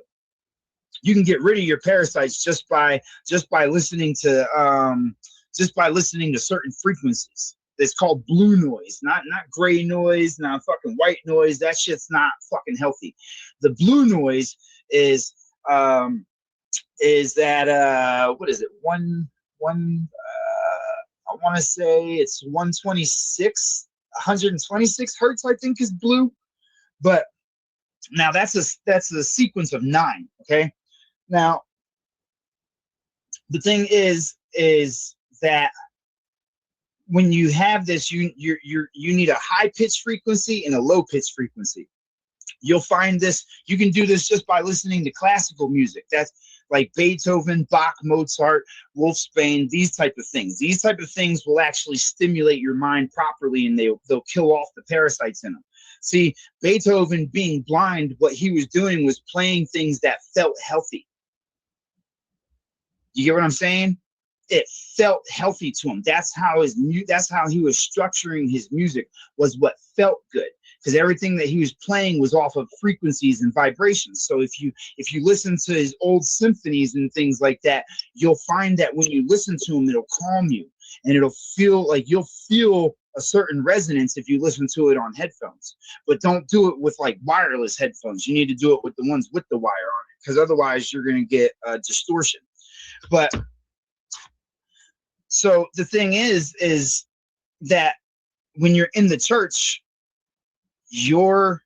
they're learning about demons and devils and monsters, and so they get their whole bodies broken. This is why people in the church get sick more than anybody else. They have the worst diseases out of everybody, and it's everybody in the church. Nobody in the church really survives to old age if they consistently go to church. They're not going to last more than like 40 or 50 years before they start having serious problems with their body, because the whole time that they're in the church, they're having the bells play, the instruments play, the songs that they're singing. They're having that sound resonance take place while they're hearing about evil things. And so what they're actually doing is crystallizing these broken structures in their water. Now, you can't get a person in the church to go and sun gaze. They tell you you're a pagan. You can't get a person in the church to go outside and take their shoes off and ground themselves, but yet they think that they follow the instructions of the Bible. But Moses taught you to fucking do that shit himself. Just the story of Moses, where he goes up on the mountain and God tells him, hey, take your shoes off. This is a fucking sacred place.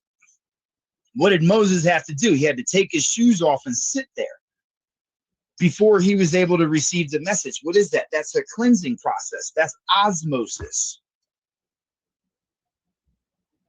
It's a cleansing process. It has nothing to do with the stories that they're telling you about, because Moses is in the book of Genesis. Onto Genesis is the developmental growth of your one-celled organism when it divides into two. Everything that you go through a growing process in life is called ontogenesis. So the story of Genesis, the gene of Isis, right? Because before it was Jesus, it was Isis on the Bible.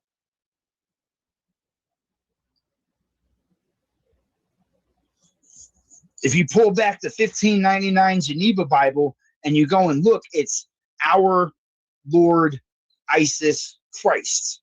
Because Isis, being feminine, that has to deal with the transfer of energy.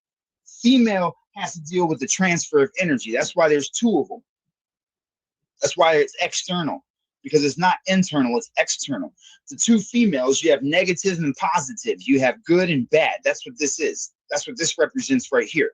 These two create this. This is the foundation of the thought that comes from your temple, right? So you have your heart here. You have the solidified thought that enters the body, right? You have your internal voice. And then next to that, you have the dog, which represents the tongue, right? Wherewithal shall man be led by the word to be cleansed, right? You have the dog weighing and operating the scales. The feather represents the physical. The physical is it's muscle, it's action, it's the physical world. That's what the feather represents, is muscles. Look, matter of fact, here, I'll show you just so you can see it. Which feather is that? Hold on a second. Let me get a muscle chart up for you so you can see it for real. These are the muscles of the body. You see the feather? You see your chalice? You see your dragon's tail, your pillars. Okay, these are what your muscles look like. That feather right there represents action. It's muscles. Okay. No, it's not yin and yang. That's duality. There is no yin and yang. They're both one and the same. It's two of the same thing. That's why the two colors match up. So what you have here is the monkey. Right? Hold on. Let me show you. The monkey. So the thoughts. Is that mine echoing like that? No, that was me. That was me. Okay, I'm just double checking. I didn't know if I had to press a button or something. Where's Thoth? See? The monkey is your midbrain. None of that stuff behind you has to deal with gods. That's all that bullshit that they feed you so that you can't read it properly. The monkey is your midbrain. See no evil, hear no evil, speak no evil. Okay? So the monkey sits atop the scales because the scales is right here. This is your scales. It's your spine, the brain, and your clavicle. The holders are your shoulders. These are the holders of life and death, is the shoulders. Okay? So you have your actions, your thoughts, your words, and your intention is the heart. Okay? The heart is your intent. Here, let me move this shit so I can show you. Get these pillows out the way.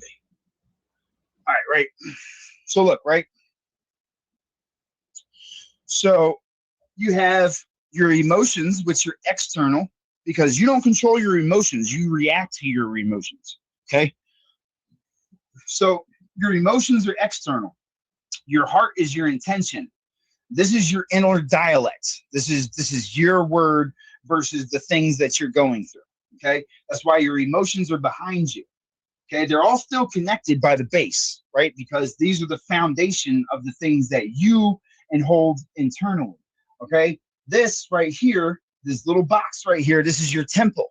Your temple is where your thoughts come from. So you have a bird with a man's head on it, representing the thoughts. Okay? This has nothing to do with the con, the bond, no. Tell them people shut the fuck up. They don't know what they're talking about. This is the foundation of these thoughts. Okay, this is when those thoughts become solidified in your mind, which is why there's an extraction process taking place here. He's extracting the thoughts to determine the balance of how the action is going to play out from the things that you have in your heart. So what you have here is your past affecting the present, making the future go in specific waves, different directions. This is the frequency that's created by the intentions that are given by the mind when it comes to the things that you experience externally. Right? Because everything that's external then becomes internalized, making it so that your balance is in the hanging of the emotions that you have off the things that you witness. Hey, and real quick, I know you're breaking it down, and I still want to, because you're breaking this down, but I wanted to clarify. You didn't say Christianity is related to shorter lives. You're mainly talking about the building itself and how people are in a building that is resonating a sound. While they're hearing this positive sound, they're also hearing negative vibrations and words. And now we're getting into, so that's going into sound vibration. So we're not having a surface level conversation here. We're having an in-depth conversation about sound vibration and how these buildings were not meant to just be a church. They're meant to be hospitals at that time. And that these particular buildings were meant to heal people. People went there to be healed. And the actual, if you go into older churches, they had these specific type of organs. And why are they called organs? Because they actually worked with the organs of the body.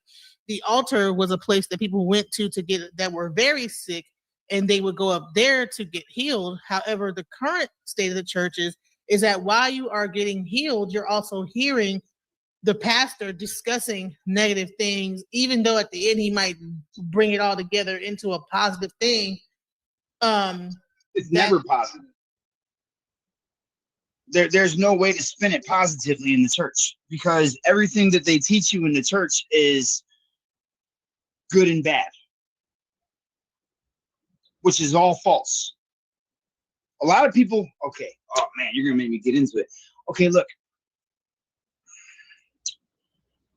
If you've studied the Bible, you know that there's heaven on earth. It tells you that you're supposed to experience heaven on earth in a life of abundance. But if you also study the Bible, it also tells you that there's hell on earth and it's ran by the devil and all this other nonsense. These are things that got added into the Bible. Okay. I'll give you an example, right? Now, a lot of you might be confused by what I'm saying right now, because you'll look around and you look at the current situation of the world right now, right? And when you're looking at the current situation of the world right now,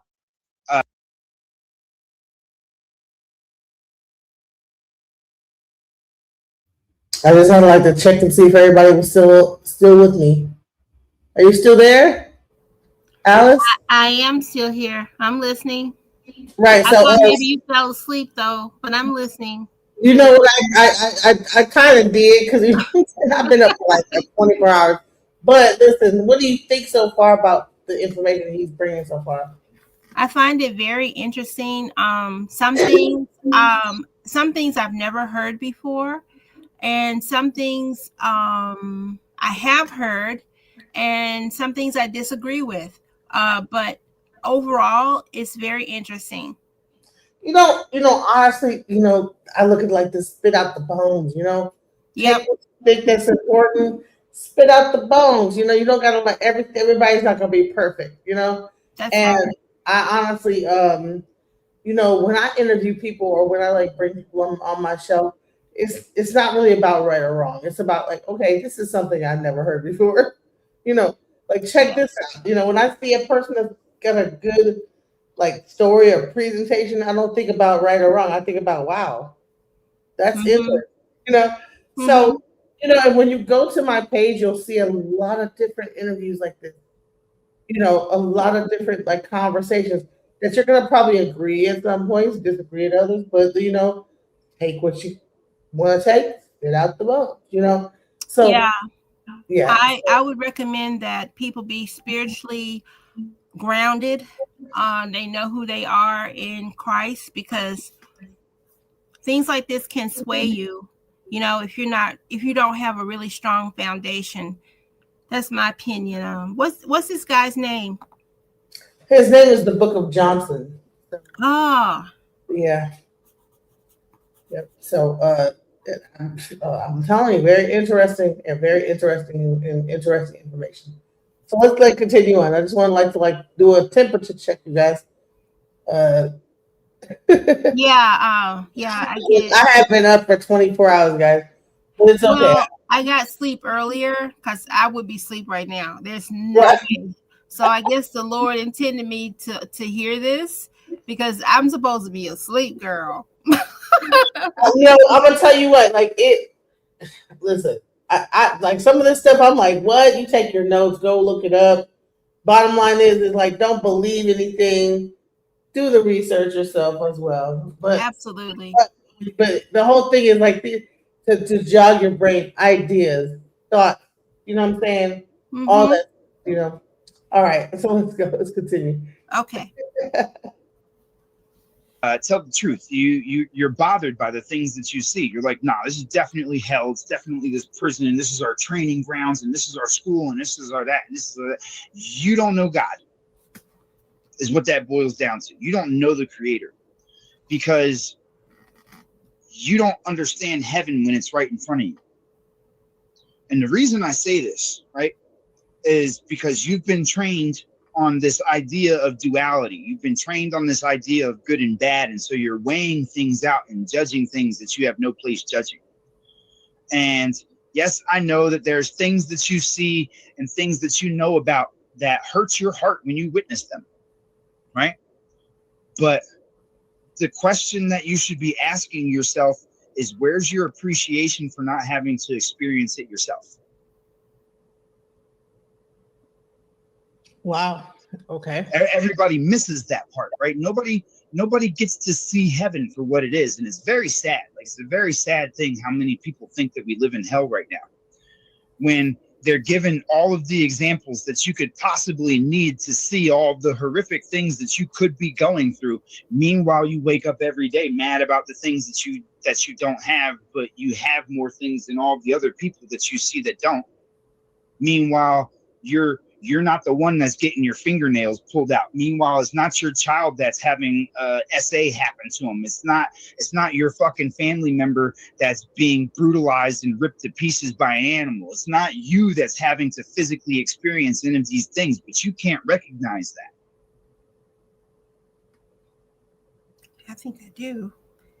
All you guys are focused on mainly is, oh, that's horrific over there. That's fucking terrible. This is a terrible place. Where's your appreciation for it not being you? How bad do things have to get for you to realize that you're in heaven before you realize that you're in heaven is the question. Because the hell that's going on is generally created because of the fact that everybody keeps overlooking the fact that they're not going through it. Just blessed. He must be. You're given a million examples every day of what hell looks like, and you don't experience it, but yet you can't acknowledge the fact that you're in heaven. Why? Because you're taught that you need more than what you have. You were nothing at a point. Literally nothing. Nothing but a thought.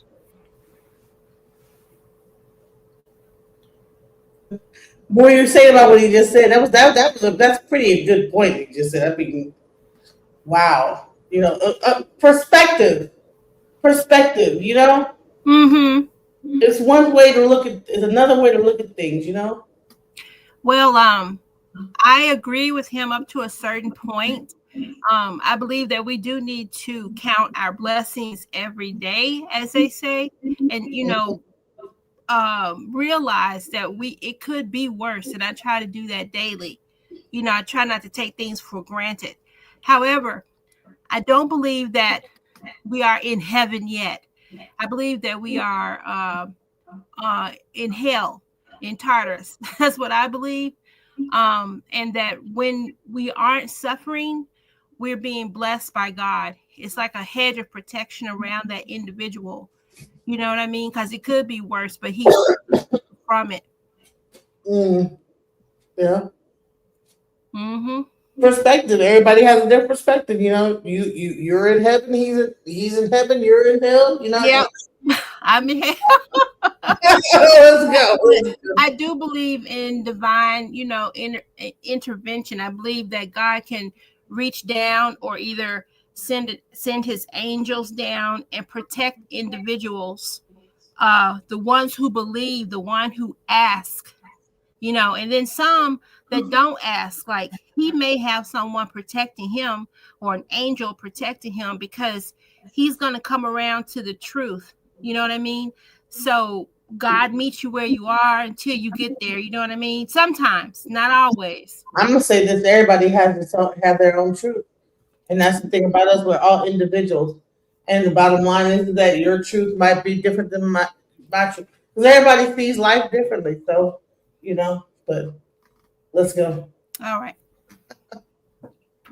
You had no physical body. You didn't have the ability to feel feelings. You didn't have the ability to see things in front of you. You didn't have the ability to hear. You had nothing.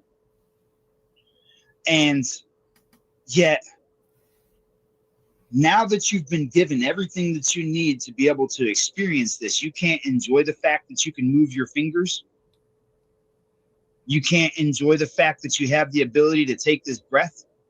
You can't enjoy the fact that you have a roof over your head, a car to sleep in, a box to lay on top of. You can't appreciate none of these things. You just want to keep focusing on everything else and telling the creator how bad the world is. And you know what? It seemed like that bad thing out there is to show you that listen, you are, blessed. It I could mean, be. how far do things have to go before you're happy about what you actually have? Wow. And do you think that this is like a thing where it is pumped into our society to constantly focus on the negative? And why do you think that is? Well, look around you. How many people do you know that think like this?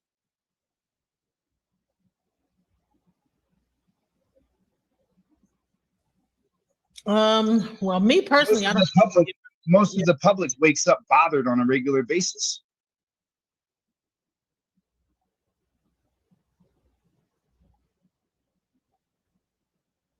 Look at your news feed. There's nothing but people trying to sell their bodies to get fucking money. There's nothing but people regurgitating horrendous acts in order to try to convince other people to be upset about it. Everybody's running towards misery. Full on convinced that they're in hell, making it for themselves. And when you break down this whole break down the body, this is what it seems like, is that you're in control of it all anyway. 100%. Everything that you're experiencing is really under your control. And as you break down this relief in the back of you, it's all in the mind. And what do they say? All is mind, correct? Mm-hmm. The all is mind and the mind is mental and all is in the mind. And the mind controls all the functions that you see back there. When you speak, what does it say? What does it say right there? It has a thought. Then there is the inward dialogue, and then there is the action that comes, and then that's how the body is controlled from that point. Mm-hmm. Most of you fight yourselves on a regular basis. Right now, a perfect example. Women are a little bit fucked in this department just as much as men are, but it's a little more apparent with women because you guys wear makeup, alter your bodies on a regular basis to try to make it fit what society tries to tell you. That's misery. That's a blatant showing of it. Men are pretty much the same way. They dress the way they like. Okay, right? Like I have SpongeBob socks. Most men my age would never. They would never. They would be too embarrassed. I go outside wearing pajamas with cartoon characters on them. Most people would never. They're too embarrassed. Men don't get to enjoy things, and women don't get to enjoy themselves. It's subconsciously programmed into everybody right now. Everybody's terrified to be authentic. Everybody's trying to fit into an image that they're told that they have to fit into. It's hell. Nobody's comfortable just being themselves these days. It's very rare that I find somebody that's comfortable being themselves. Most of the people look at them like they're crazy. The only thing that you can be is genuine. Everything else beyond that is you fighting against your own creation. Trying to conform to everything around you when everything around you is affected by the way that you do things is ass backwards. When you go outside and you're happy and you're smiling, everybody's happy and smiling back towards you.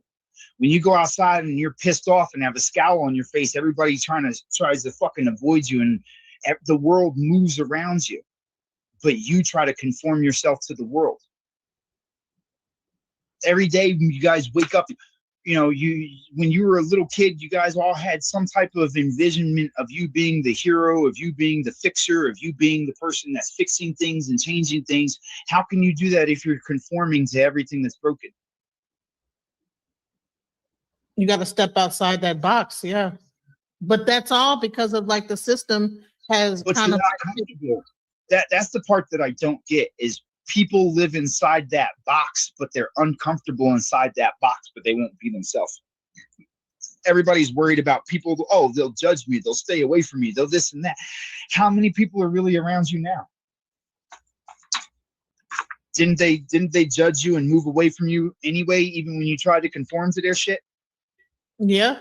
Yep. Everybody's afraid to be themselves. I can't say everybody, the majority of people are afraid to be themselves. They all want to fit into that perfect image that society's got painted, and none of them fit it because it's an impossible image.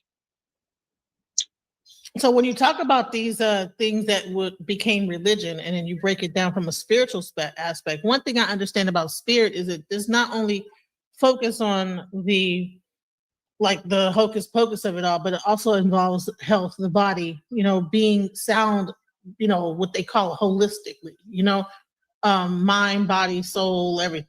That's what I would say that spirituality is, because if you actually go into Asian spirituality, African spirituality, also Native American, like the Indians and different people like that, their spirituality also encompass healing practices. Okay, let me throw you a loop on this one. Okay, right. So they tell you have to eat X, Y, and Z in order to cleanse your body, and then you have to stay on this. Everybody right now is on the vegan kick. Okay, so explain the Buddhist monks. What do they eat? Nothing. All kinds of fucking animals. Everything that fucking Chinese people eat. They don't stop eating what everybody else is eating, but somehow you're going to try to convince me that I have to eat a specific thing to be a specific way. It's intent. It's ideology. It's the things that you think. Once you realize, see, this is the thing, right? Duality is a training tool. The Hermetic principles, training tool. Learning to eat correct, training tool. Learning what to drink, training tool. Learning how to breathe, training tool. Learning how to think. Most people are worried about spells, right? Casting spells with the words that they say. Oh, grand rising. Oh, hi instead of hello, and da, da, da, da. Okay, well, guess what? You're still performing the same fuck shit. If you're the creator in the flesh and everything revolves around you, why do you have to change things in order for you to be better? What do you need crystals for? Your energy. All you do is cycle and recycle energy all the time. What do you need a crystal for? You don't know how to control that? See, it's all these ideas that everybody's teaching everybody. Why do you think it's unlocking the kingdom? Right. All of these things that you're talking about are physical representations to prepare your mind mentally to be in control. Each one of them leads you to a different step. Each one of them leads you to a different way to understand things. But once you truly understand things, you don't need to do any of those things. You know what's the crazy part of it? I got initiated as a priest in Ifa, right? And you know what happened once I got my initiation? You know what they told me? The secret of it all is that you already knew it. You just didn't listen. Everything that you've ever been through in your life, you were told. You just didn't listen. And so even initiation is a certain level of a training. Like, okay, you go through this whole thing and it makes you kind of hyper focus on certain thing and change your mind, almost like when you go into basic training, right?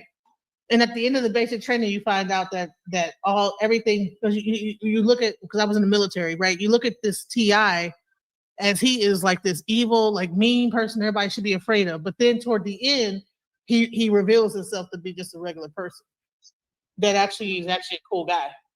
Same thing happens with these initiations, all these different schools of thought, is that even when you talk about crystals, up until a certain point, you need to use the crystals until you learn how to channel that energy yourself. Well, but crystals can't help though, I ain't gonna lie. This is the thing, right? All the things that you're taught to use to get you to the point to where you accept who you truly are things that are stepping stones to get you there. But once you realize that the only thing that makes those things work in the first place is your intent going into it, and the idea going into it from you itself is the very thing that then becomes the trap that stops you from using it properly. Because if you're God in the flesh, why the fuck are you conforming to what other men are telling you is what it is? And how do you have control if you're listening to what everybody's telling you is necessary to do this and that? That's you making it so that you have to do this and that in order to be who you are. That's not you being you.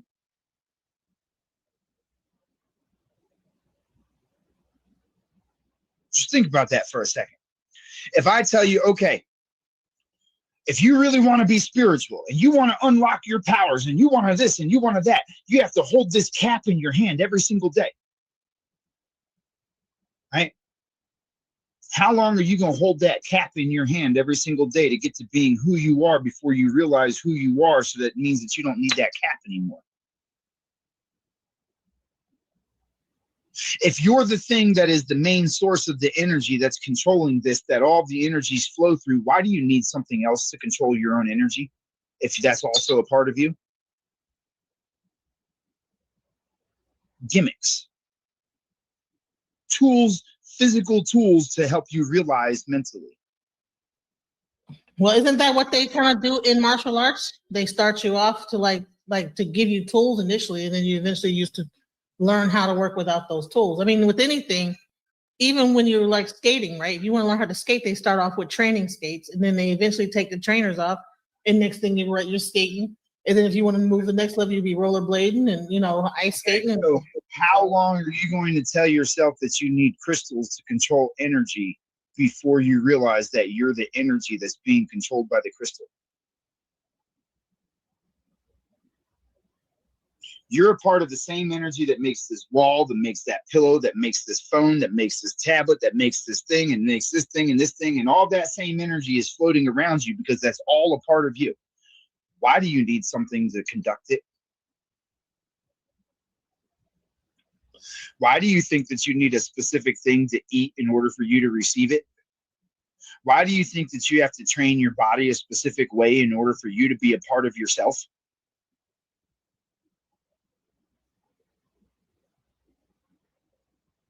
Do you get what I'm saying? Yeah, yeah.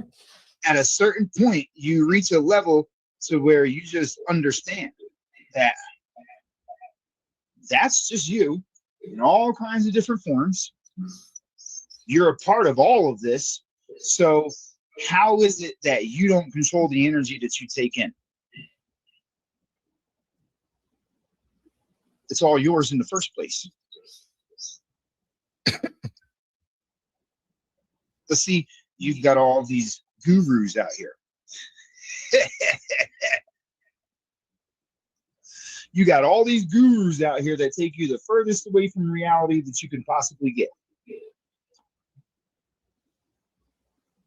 Because you're, what do they tell you about in the Hermetic principles? The true Hermetic learns to read between the lines.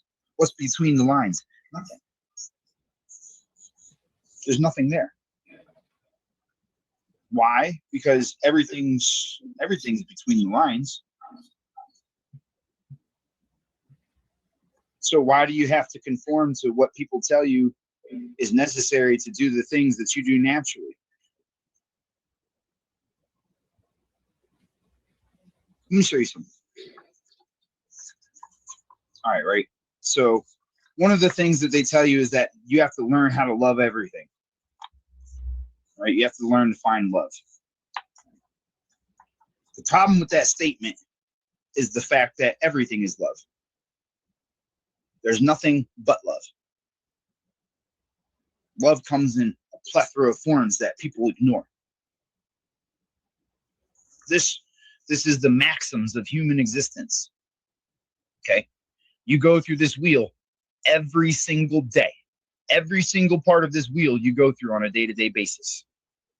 There's nothing that you do that escapes this every single day. Okay? This is applicable to your life. This is applicable to your relationships. This is applicable to any object that you have around your house. It doesn't matter what it is. This chart, this little simple chart right here is everything. There's nothing outside of this. Look, right? We'll use a relationship to start with, okay? When you first meet somebody that you like, you feel joy. Right? The moment that you feel that joy and you actually go and talk to them, you feel like you won a little bit, right? When they agree that you're yours, you automatically feel successful, right? And then after you feel successful, right, you start to feel a little more free in life because now you found that piece that was missing, right? Now that makes your day become a little bit lighter, right? Which means that, you know, your body feels lighter. You get what I'm saying? When you're happy about stuff, right? So then that makes your day seem a little bit brighter. Everything's all nice and fucking fancy and that because you're in love. Oh, you're in love, right? So you start to feel a little bit more alive about everything, right? And because you feel alive about everything, everything starts to seem like it's brand new again because you found that new love, right? So now you start to feel real secure, right? But when you start to feel that level of security, you automatically start to get a little bit pissed off. Why you get pissed off? Because, well, the problem is when you start to feel that, you also start to have that loss build up in your back of your head. Oh, what if I do something did I do something that's going to upset them? Like, what am I okay? Like, you start checking yourself, right? And then from that, you start to feel like you fail a little bit. Why? Because anything that you love, you're always going to try to improve on in some way, which makes it so that you have to fail in order to be able to be in love with something. You can't love something and not fail it continuously because you're always trying to improve yourself or the things that are around you, right? So love then becomes a trap, right? Because now you're burdened by that same thing that you love so much, which becomes a heavy weight on your shoulders, right? And that heavy weight that's on your shoulders makes you feel a little dead inside because you feel like there's pieces of you that are missing, right? So then you start to feel like time's moving a little bit slower. And then after time starts to move a little bit slower, you start to feel that vulnerability because, man, everything just, you can't ever seem to get it right, right? So this is the thing. The love that you feel for something gives you joy, but automatically it's going to piss you off because you're going to be worried about it. And it's going to make you feel like you won when you get to it, but it's also going to make you feel like you're losing because you're going to lose part of yourself first off, and then you're actually going to have to worry about losing that thing. So that success that you feel off of being able to go out with them also becomes an automatic failure that you're always going to experience. And so that freedom that you felt automatically becomes the trap. I know you've been in relationships where you feel like you're trapped by the relationship. You're like, oh, I love them, but I just can't leave them and I can't be around them and I can't, right? So that lightness that you feel becomes a little bit heavy. And that brightness that you feel begins to make your day a little bit darker. So that alive feeling that you had then starts to turn into something that feels like it's killing you, right? So that security that you had then becomes something that makes you feel vulnerable. But you're told that love is joy, win, success, freedom, light, bright, alive, new, and secure. They try to convince you that when the person that you love starts to piss you off, that it's because they don't love you. The person that you love that you feel like you're losing, you feel like you're losing them because they don't love you. The person that you love that's making you feel like a failure is because they hate you, right? Because like they teach you that half of this is hatred and half of this is bad, but you can't experience the rest of these without these to go along with it. The thing is that all of these things are affected by the way that you think. You're the one that starts to get angry about the things that they do, comparing it to things that they don't do. You're the one that starts to feel lost, like you're losing yourself because of how much you love them. You're the one that starts to feel the failure. You're the one that starts to feel the trap. You're the one that starts to feel heavy and dark and dead and old and vulnerable. You're the one that starts going through all these emotions, and you'll leave them for this, right? Because you'll feel like they don't fucking match up to what you thought that they were going to be. But let me ask you something, right? You got a car, right? You got a car. You might have a house. You got something that you love, right? Now, in your mind, if you wanted to right now, when you had that car, you could have a dream right now of taking that car and driving it over a fucking mountain, flying off into the sky, into outer space, and driving it around the moon and then coming back, right? Now, tomorrow, after you've had that dream, you're going to go out to that car and you're still going to love that car and you're still going to drive that car to where you need to go and you're still going to enjoy having that car. You're not going to get rid of that car for the things that you've made up in your mind as to what that car should be able to do, but everybody's leaving their partners because of those same things that they experience with their partners, because your partner's never going to be better than the one that you made up in your head, right? But you compare your partner to all those things, and those things that are in your head are what make you mad at your partner. Oh, the same things. That's why people date people, and the same things that they used to love about that person become the things that annoy them about them. And they'll end up breaking up their relationship and leaving them because they think that they must hate them, right?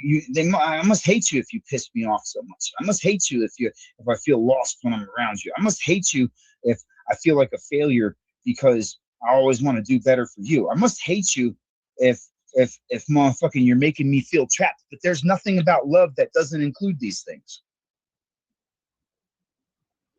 As a matter of fact, the more that somebody gets under your skin, the more you love them. The more you feel, the more you worry about losing them is because you love them so much. The more you're worried about failing them is because you love them so much. The trappedness is because you love them so much. The heaviness and the darkness and the deadness. But then instead we take these things out on our partners. Right? Wow. So now I see why you said that yin yang doesn't exist, because it's really all a part of one thing. One thing. There is no hate. There's really no hate. It's fear. Mm-hmm. It's fear. And they But said there's only two emotions, love and fear. That's what they said. There's only two emotions, love and fear. No, because fear is a part of love.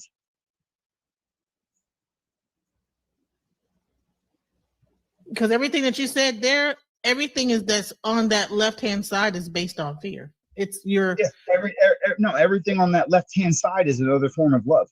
It only exists because you love that thing. Yeah, because if you didn't love it, you wouldn't be afraid of losing it. You wouldn't be afraid or sad or wondering this, that, the other. And so instead of us understanding where that's coming from, that it's really based out of love, then we live in a world of love, but yet for some reason everybody's taught that all of this stuff is hatred. You go through this every single day, a million times a day, with a million different things a day, but there's only one that suffers because of it. It's you. And guess what? It's and you know what? I get afraid of losing my kids. You know, I'm a mother, right? So I'll be afraid. My daughter I'm afraid to like let her do this and this and the other, but I don't like. Would you get rid of your kids because of that? No. I don't discard my children, so why do we discard our spouses because of that? Those same emotions. That's a wow.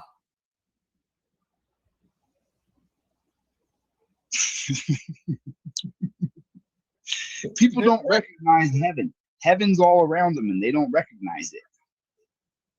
Everybody's out here searching for love. What part of your life don't you love? And you know what? And so people get so caught up in the dogma of what they believe. Like I had a person that was in the audience that left because, well, he said about this and about Christianity. I'm out. It's like, well, you're missing a good point where he's breaking things down. A very good point that he's making. And I'm sad this guy missed that. He didn't get to see what you just broke down, because really, I mean, now it makes sense, everything. He'll be back. He doesn't have a choice to. He's just Christian, so he has to get away because his mind's all frazzled. I showed you why his mind's frazzled. I told you that Christians are stuck in a little bubble because of the things that they're engaging in on a regular basis. They can't help it. But they'll keep coming back. I know they keep coming back. I've had over 2 million followers on fucking TikTok, and trust me, a lot of them were religious people that couldn't stop coming back. You know what? The biggest thing is when you said, okay, well, people get into these places, they get sick because they're getting a dual message, and that these places are probably some of the sickest. People get sickest the most, right? But if you actually look at other these belief systems, I would believe when I hear about the Christian church, I do see a lot of sick and shut in all the time. And all you said was that rebuke you in the name of Jesus.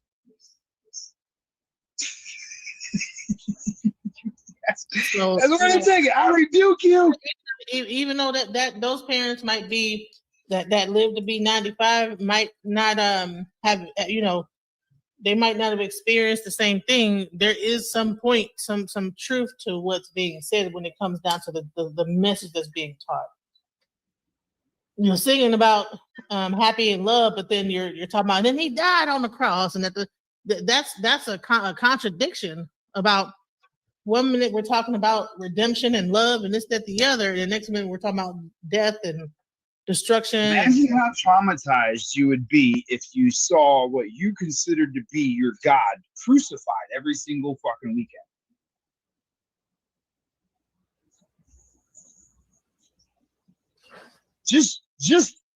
Just wrap your mind around that for a moment. If every time that you go into the place of your worship, which is warring against the temple, warring the ship, the vessel, the ship, the body. Okay, you walk inside of a building, even though if you read the Bible, it tells you God doesn't dwell in a house built by hands.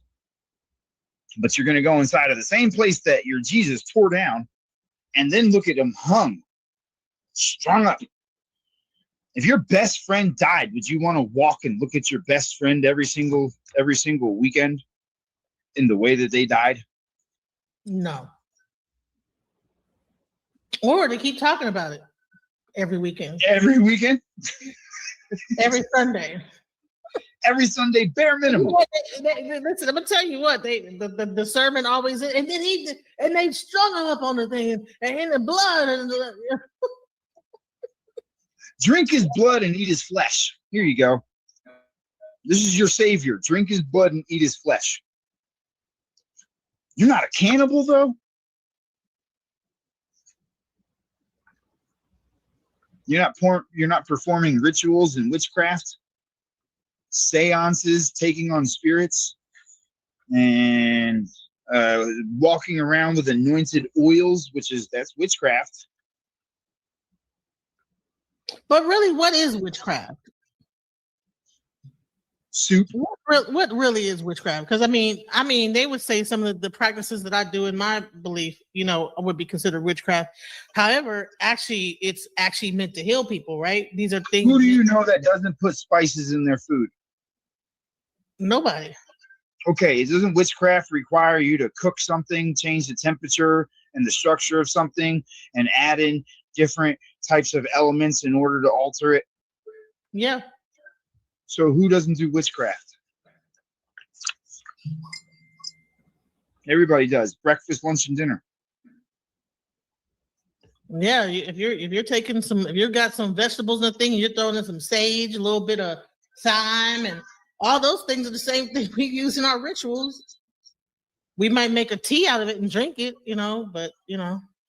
They have anointing oils in the church that's olive oil with rosemary and like a couple different herbs in it. It's witchcraft. But you're evil for it. Now go home and eat your soup. So one thing I wanted to get into I want to get back into sound resonance, because there's this whole thing, this Opus sound bed. Have you ever heard of this? The Opus sound bed? Yeah. It's a bed that you sit down on and it's supposed to like resonate, like, sir. Because I was gonna get this whole thing, but I'm afraid to get it because it's like $2,000. But it's supposed to resonate. That's something you can get for like $1,200. Yeah, I got one. It's a sound bed that you can sit on, and it's supposed to like heal your body. And I've heard, like, even in China, there was like a person that like actually was had a tumor, and they were using this sound, and this sound frequency was actually, it was in, I think, Korea or China. I'm not sure if you saw the video where they kept saying, "It is done, it is done, it is done" in their language, and there was a sound like whatever this machine. They were chanting at the right frequencies. Yeah, and they kept saying it is done. And so even in China, they have holistic clinics. They do a whole blood panel, and they give you certain herbs, and you'd be surprised. Like, even when you have to go through, it's like going to the hospital, Yeah. And so here in America, we have gotten away from the holistic aspect of life and utilizing sound frequencies. Can we get into that, like for healing, how to heal ourselves with these frequencies and how to use what would one do? Parasites. Because let me tell you something. Lately, I don't know, my timeline has been filled with stuff about parasites, and I know it must be me sending out a frequency. Maybe I have a lot of parasites, and so therefore I'm seeing a lot of stuff about parasites. But even first we gotta explain parasites. Parasites is your body's defense to all the toxic shit that you're consuming. It's not that you consume things that have parasites in them. It's the opposite. Parasites are what your body creates. That's why they're your parasites. Your body creates that to consume the things that it can't get rid of. But you can control your body a lot more than you think that you can. I know this because I've tested some things that most people would think was fucking nuts. And it worked. So people say like that if you eat sushi, right? That those specific fish have certain level of parasites within them. And when you ingest those things that they have there's different you have acid in your stomach that absorbs everything. What's going to survive in that? You know what? Good point. So is all that stuff like scare tactic stuff that people are using to sell ivermectin and all these different like things? Well, no, your body definitely, your body does have parasites, but the parasites are made by your body. That's why it can survive in your body. So how does your body create? Okay, because they said that even cancer is parasites. What happens is that a certain organ, and then the parasites begin to grow in that place, and then when you have a tumor, it is an encasement around the parasite that your body creates to stop the parasites from going further. And then when you get chemotherapy or different things like this, the reason why cancer spreads is because you unleash those parasites that were being encapsulated, and now they spread throughout the body.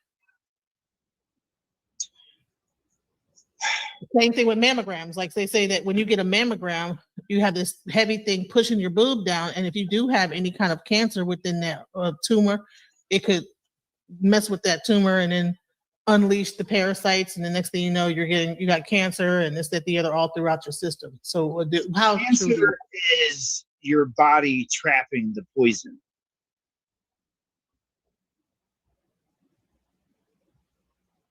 Cancer is your body's natural defense to an overload of toxins. The cancer itself is your body trapping those toxins so that they're not, because you have too much of it. That's why people can fast and cleanse and get rid of it, because you're no longer putting it into your system.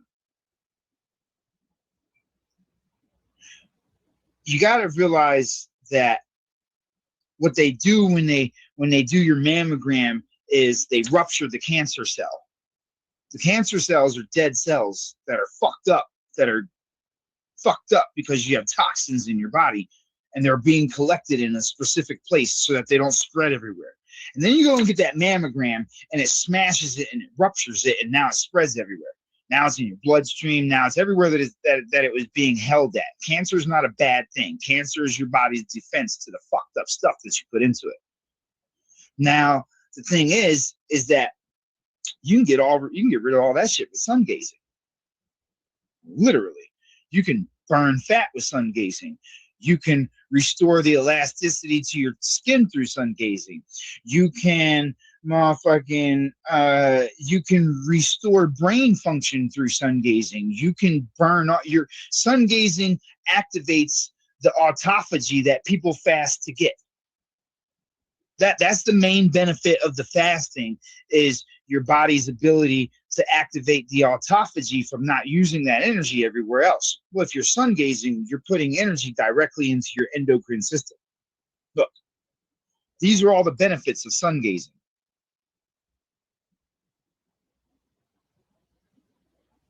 Dopamine is what calms you down. Serotonin and endorphins and melatonin are what makes your brain function properly, right? ATP is the thing that restores your youthfulness to your skin. Okay, the hormesis. What the fuck was the hormesis? I forget what the hormesis does, right? But your autophagy, see right there, autophagy, right? That's the thing that eats all of the cancerous and all of the bad cells and fucking takes all the toxins out of your body is the autophagy. That's what people fast to get. That's what they fast to activate, right?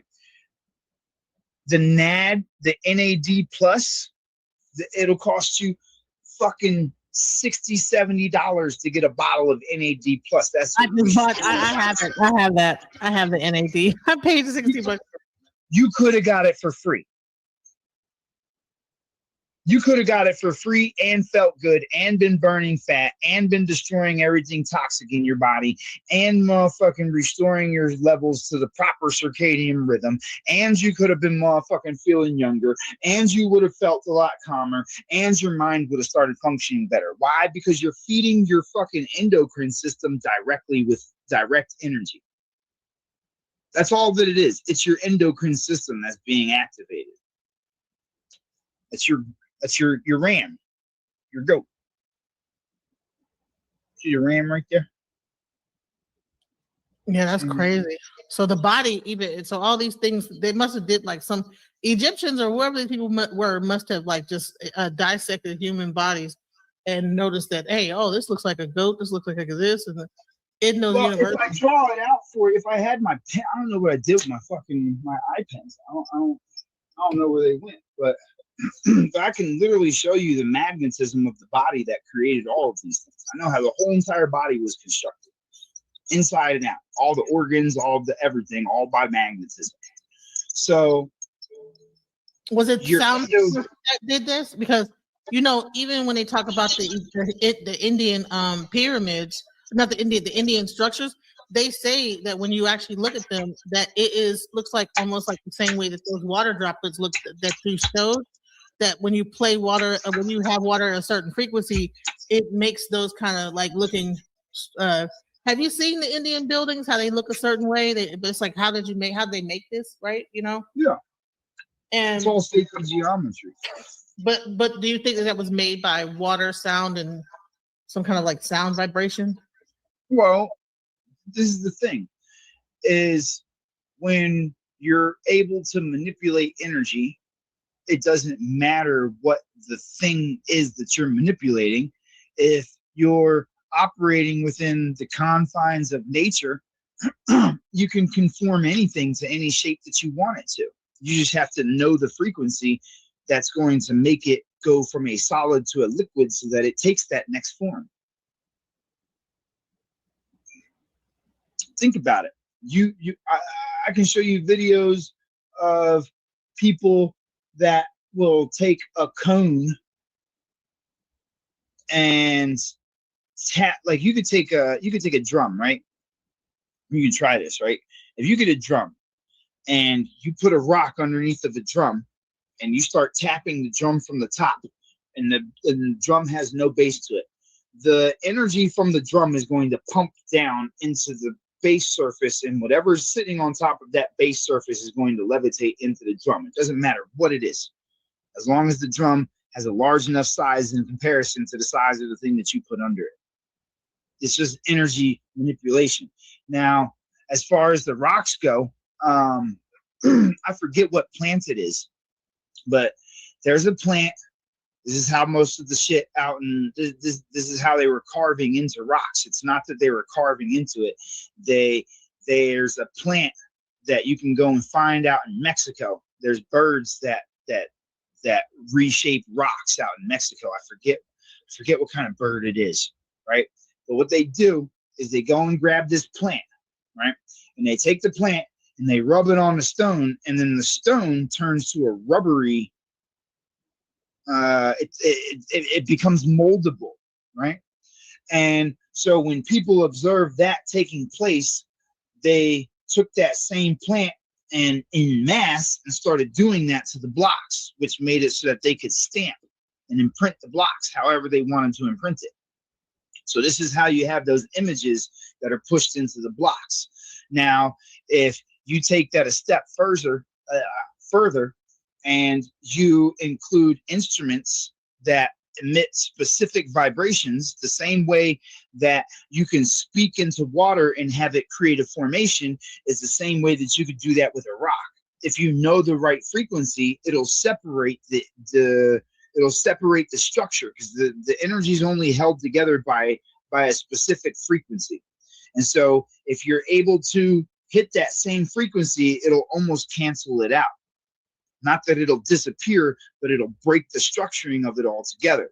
And so if you're able to hit that frequency, that's when, like, okay, perfect example, right? If you put a bunch of sand on a soundboard and you play notes onto that soundboard, the sand starts to take physical forms. Right. So if you do that with sands at a high enough temperature, what do you form? Glass in those structures. Sand overheated turns into glass. So if you apply that principle, imagine having a giant sound plate and you're playing with the sand as you're heating it up. And it's taking these sacred geometry shapes as it's being heated up. When you stop, when it's moving in that formation, that's also generating its own energy at that time. It's structuring itself to that energy. So if you're heating it up while you're doing that, and then you cut the heat, it's glass in that last position that it was at. Now you have something that's created completely in a perfect symmetrical, sacred geometrical shape that went from being sand to a glass. All that requires it is not the heating, it's the amount of energy that's going into it. So if you have the ability to do that with large rocks and things, now you have a building. Right. Wow. It's just basic laws of nature. But you know what's so funny? Here, I'm gonna ask this question. Okay, so microwaves and air fryers, right? I know I'm jumping around, right? So we cook our food in microwaves. So the sound, so microwaves are cooking your food with sound, heating it up. But it's not a good cook, because it's in immense amounts. It's not a controlled, there's no control to it. You're basically burning the fucking shit from the inside out without physically burning it. Although if you leave it in there long enough, it'll burn the fuck out of everything. But you're basically cooking everything out of it, because it's a massive magnitude of energy being poured into it all at once. And it's unhealthy because it burns it from the inside out, from the source to the outside, right? This is why you can put something cold in there and like a portion of it will be fucking warm and hot and fucking turn into rubber while the rest of it is still cold. Like if you leave anything in a microwave long enough, everything becomes like a block of rubber. Either that or it completely dissolves. Right. But I think that is a great science experiment on sound and how sound frequency can do that, how it can change the actual.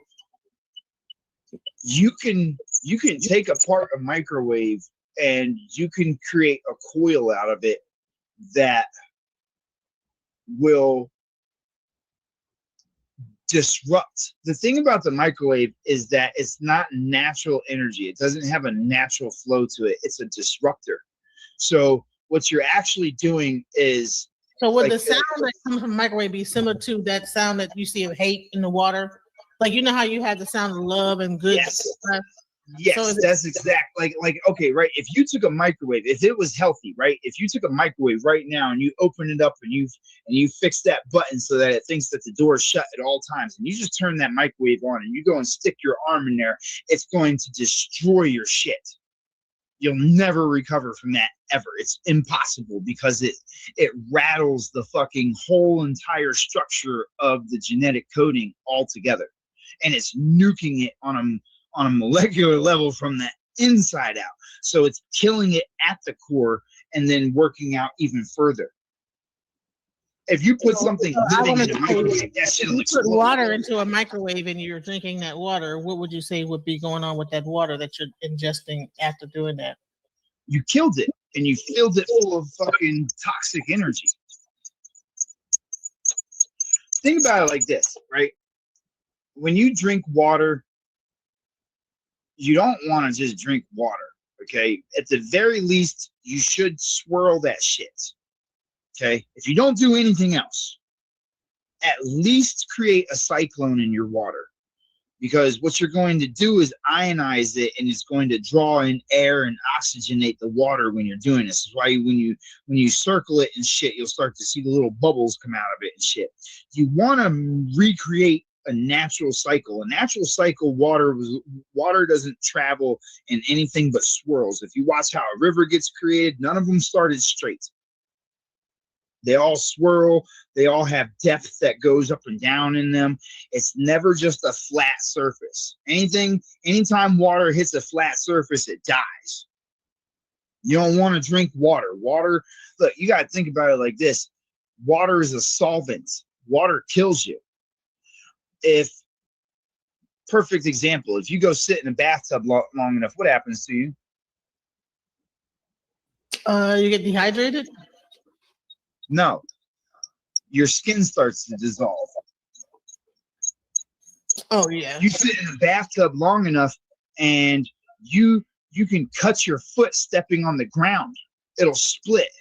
You sit in a bathtub long enough and you bump your arm on something when you're getting out the bathtub and you'll get a cut in your shit. It'll split. That's because water is a solvent. Anything that you leave sitting in water over time, it just disappears. Almost nothing survives in water, but you're going to drink it. Well, they say our body is made up of 90% water, so that's why we feel like. So the whole like thing of drinking water and H3O2, structured water. You don't drink structured water. You only get living water through fruits.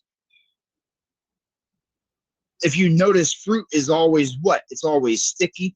It's always thick. It's never just water. There's never H2O that you get out of fruit. It's always structured water. That's living water. That's the only thing that you can drink. Drinking water, you have to do something to it. Put some salt in it so that it's conductive. Fucking put some tea in it so that it alters the structure of it. Talk into it. Tell good things. You've seen what happens when you talk to water. It changes the structure of water itself. You can build positive structures. This is what praying over food and shit's really about. People think they do it because they're this is the this is the funny thing, is like there's so many practices in these religious books that aren't religious that have to deal with sacred geometry and the restructuring of frequencies that people don't even realize. The Jewish people wear little fucking hats.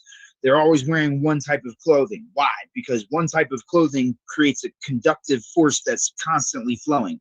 When you cross threads, you're actually creating fucking shit like this. When you have like cotton and linen and cotton and silk and fucking polyester and all that other bullshit, you're creating breakage. You're creating breaks in the natural flow of energy. So all these people that are religious, they're doing all these practices and have no fucking clue why they actually do them. You pray over food because it's good intentions and good words, except for when people start saying things like, I pray that Timmy gets better and shit. You're now thinking of somebody being hurt while you're trying to make a good prayer. It's not healthy, because it's you're subconsciously beating that shit into the fucking shit that you're about to eat. When you're all locked together, you're creating a force, you're creating a resonance. And so you share those thoughts that you have because it's supposed to bring a sense of joy, which is now being channeled into the center point. When they pray, they do what? They all hold their hands and they put their head forward. Your head is now the fucking focal point of the energy that's pouring. So it's all getting poured into a center point. When energy pours into a center point, it goes in two directions, up and down. So what happens is there's a spread of energy that goes over the food that you're eating, and there's a spread of energy that's pouring over the top of the building, that's creating a resonance field around the whole group. Right now, they'll have you wear in the Muslim and the Jewish thing, you know, they wear the hats, right? Why do they wear the hats? The hats are made out of the same thing as the rest of their body. The reason that they're wearing the hats is because your head is where the thoughts pour out from, right? Originally, they used to come in from it because it was coming in towards the heart. Everything was going in towards the heart because that was the thing that formed the body itself. The mind itself came from the sperm. The sperm is nothing but the mind and the spinal column already put together. That's why this argument that a baby is able to be aborted is a fucking crock of shit, because it already had thoughts before it got into the body. That's why it was able to form a body in the first place, because the magnetism that comes off of the sperm, if you ever study this, sperm actually has energy to it. That's because it's a form of energy in itself. And so the sperm is the head, that's the brain, the brain stem, and the nervous sense, the nerve center, right? So that goes in and it bonds with the female's egg, which the egg has its own energy to it, but the sperm is now siphoning the energy from that to create the heart. The first thing that starts to be formed when the sperm is in there is the brain. It's taking the energy of the egg and putting it around the sperm itself and growing the brain. From that, you have your nervous center, the nerve center that gets created, and then the heart gets created. Once the heart gets created, then all of the organs and the bones start to get created, because the heart becomes the thing that all the energy that the brain is pulling in goes feeding into. It goes into the formation of the heart. If you ever notice, that's why the top of the brain is the last thing to get solid. Remember, they always tell you when you have a baby, the top of the skull is the most sensitive part of the baby. That's because that's where the energy is coming in from. Right. When they're young, they're still pulling that energy in, because as they're growing at that young age, the heart is still being developed. That's why the PFO valve closes. Right. Because once the PFO valve is closed, that's when the brain starts to solidify, when the skull starts to solidify, because now all of the energy is now being regulated by the heart. The heart doesn't put energy out. The heart draws the energy in. If you ever notice, your rib cage goes inwards towards your heart. Your and even the bottom of your rib cage goes up like this. Oh, sorry, shit. It goes up like this. It's going up towards the heart. The whole forming of your rib cage is all energy that's resonating in towards the heart, that's solidifying as it's coming in. Below that, right? So you got to think about it like this, right? So now that you have the energy that's pouring into the heart, it's also pouring out through the bottom. This is why your organs all twisty and turvy and shit that's below it, is because it's the energy that's pouring outward this way, right? So all of your organs that are below the heart are what? Raveled up. They're all raveled up and stacked till you get to the next energy center, which is the reproductive organs. If you pay attention to your hips, the way that your hips are formed, it's this round shape that goes down like this, and it has that focal point in the center of it where everything's being focalized to, which is your sacral point, which is the bottom of your spinal column, right? And so if you look at the shape of the hips, that's a toroidal field. Everything around your reproductive organs is the flow of energy going into that area that's separate from the heart. This is why you have a brain up here, a brain here, and a brain down here. And also, but they say that the actual intestinal system is your first brain, and it's actually made of the same thing as the actual brain, right? Your intestines. Well, your intestines are dead organs. That's the only part of your body that doesn't generate energy, because they sit above the energy center. Okay, right? Think about it like this, right? Here, let me show you. All right, this is the spear of the spear ritual. All right. Well, you already had that open. That's crazy that you already had that open. Okay. If you notice, right? So right here in this area, right, that's the same shape as your heart down here, and you see the toroidal field that's going into it right here. Sorry. Right? That's a toroidal field.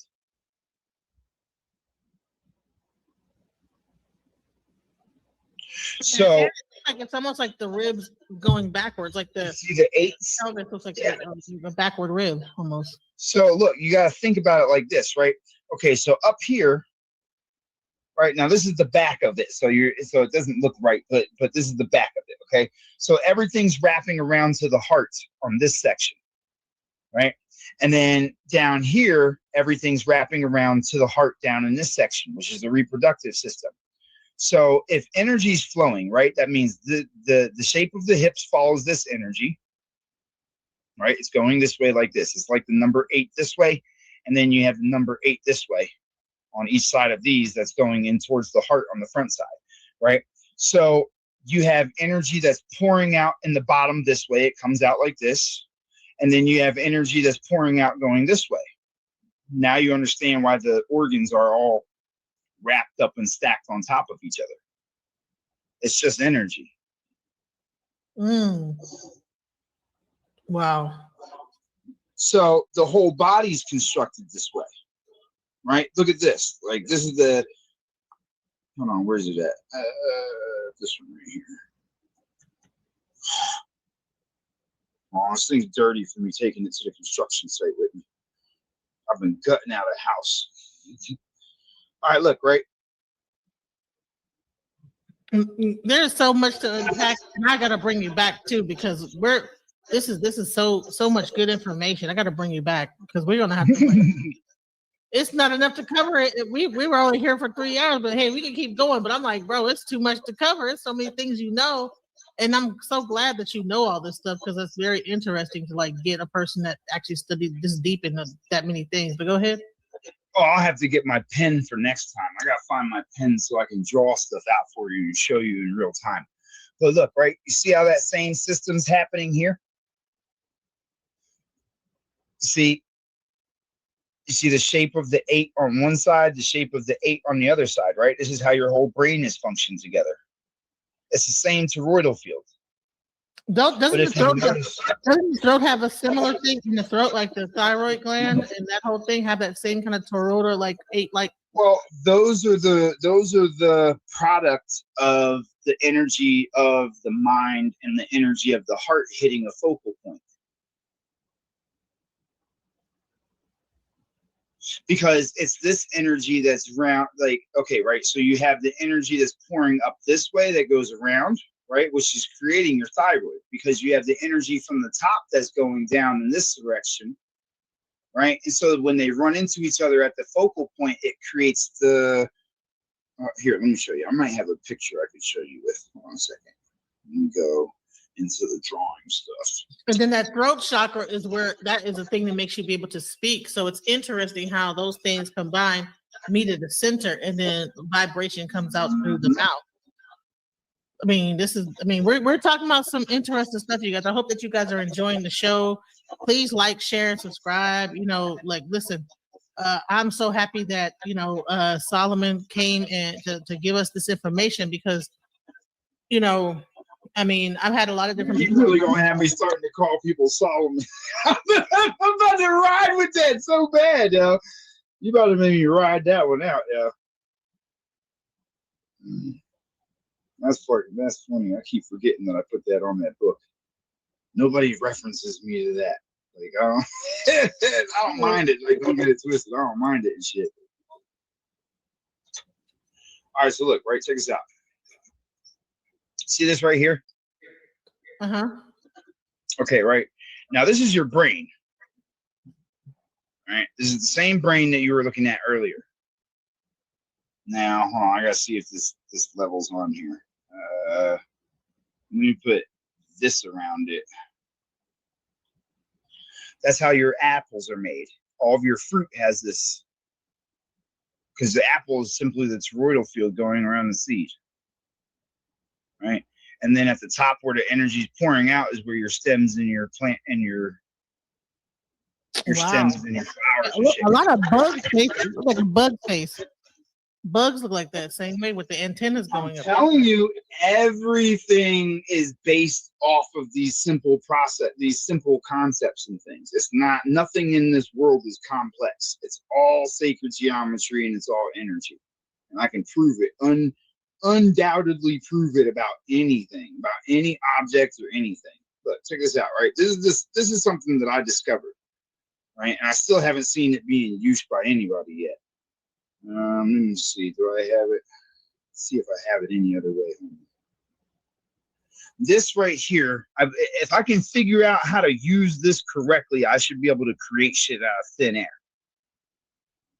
Now, all this is magnetism, right? The four different magnetisms, right? And then it's creating sound waves because this is, but if I go cut an apple open right now, I can show you this shape in an apple. I can show you this shape in a watermelon. I can show you the shape in a tomato. I can show you the shape in all the fruits. All the fruits have the same design to them, but nobody ever looks at it from this perspective. But let me see if I wonder if this pen will work with it. Hold on a second.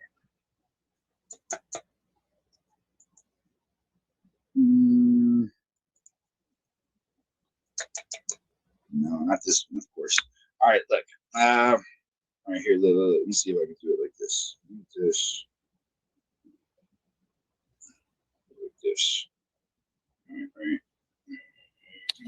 I just want to thank everybody while he's looking it up. I'm going to thank everybody for coming and being a part of the show tonight. We're dropping some heavy knowledge here, and shouts out for this information. Okay, look, right. You see this? Look, we're gonna go like this. We're gonna go like this. Okay. Now, first you have your pyramid. It goes like this, and comes here, and comes here. Right. So that makes your triangle or your trinity. Right. Now, from this, right, you have energy that's pouring in this way and energy coming in this way. Okay. Now you're starting to see the lateral ventricles and the basal ganglia, the thalamus, the pituitary gland, your motherfucking this would turn it into the spinal column right here and going like this, because this is how your cerebellum looks. Right. And this is your brain, which is also the apple. Right. And so you think that's also why they said that they ate the apple? Adam and Eve ate the apple?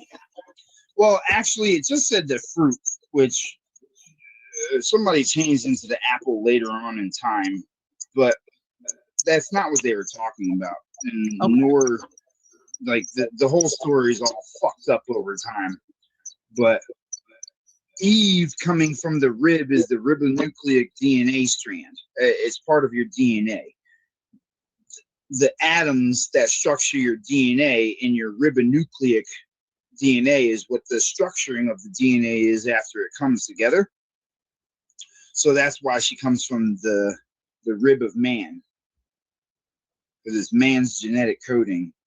It's not man physically, if that makes any sense. I get it. Yeah. I really wish I could find my pins, though. I know I've got one around here somewhere. I really want to show you since I'm on here. Yeah, go ahead. If you need to go ahead and look for it, I can play something.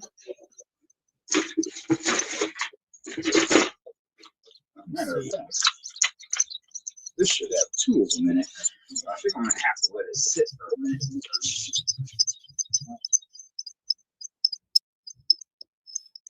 Yeah, this is gonna have to sit for a minute. So let me throw this on a charger while we're talking, and we'll come back to it in a couple minutes. This charge up. Man, it's nice having this here. Wait a minute. So it's already fully charged. Oh, it is. Okay, good. All right, check this out. All right. Give me. Let me see. Let me get a brand new one for you.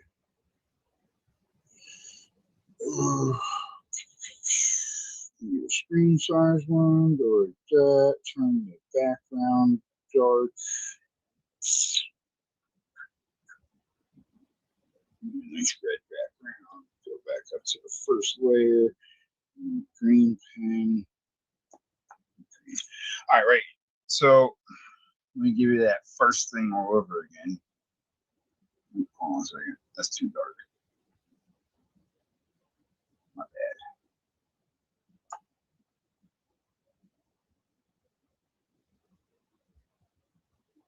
Oh, didn't we do that? Hold on, because I got to flip the screen around. All right, I got this. I'm going to do the screen flip thing this time. Hold on. This will make it easier on me.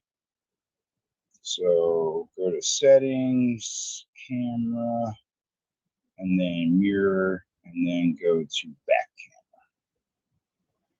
All right, Let me move this thing out of the way. And go like this. All right. So I'm going to give you the same pattern that I had a minute ago. Like this, like this. Now, all right. So they say that in the beginning there was the 1, right? And then the 1 splits to the 2.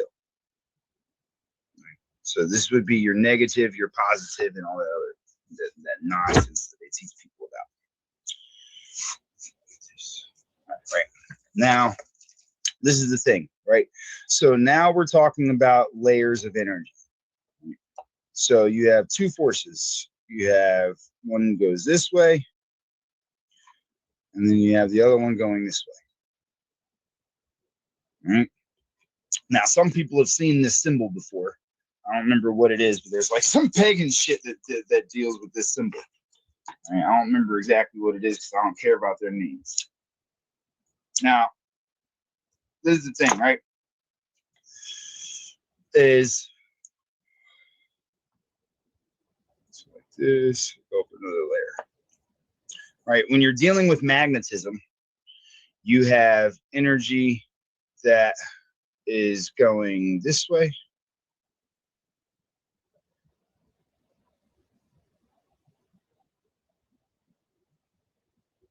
Right? And this is what starts to create different forms because you have the 1 and the 2 and the 3rd and the bottom point. Right? There's always a bottom point. Now, this is the thing, is you also have energy that goes this way. That's why you have like your firmaments and shit like that. And no, I'm not saying the world's round, and I'm definitely not saying it's flat either. Okay, but this is the thing, is you have different polarities, right? You have your negative and your positives. Okay, so due to these negatives and positives, you have these forces that are traveling at all times.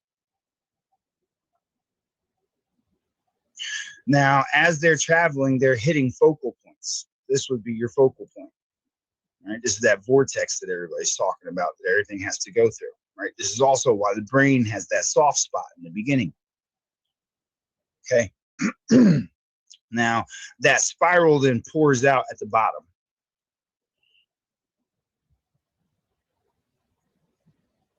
So the thing is when energy is traveling this way, the energy that's furthest away is going to be brighter. So you're going to have water that surrounds everything. Right now, if you remember, the water goes deeper and deeper.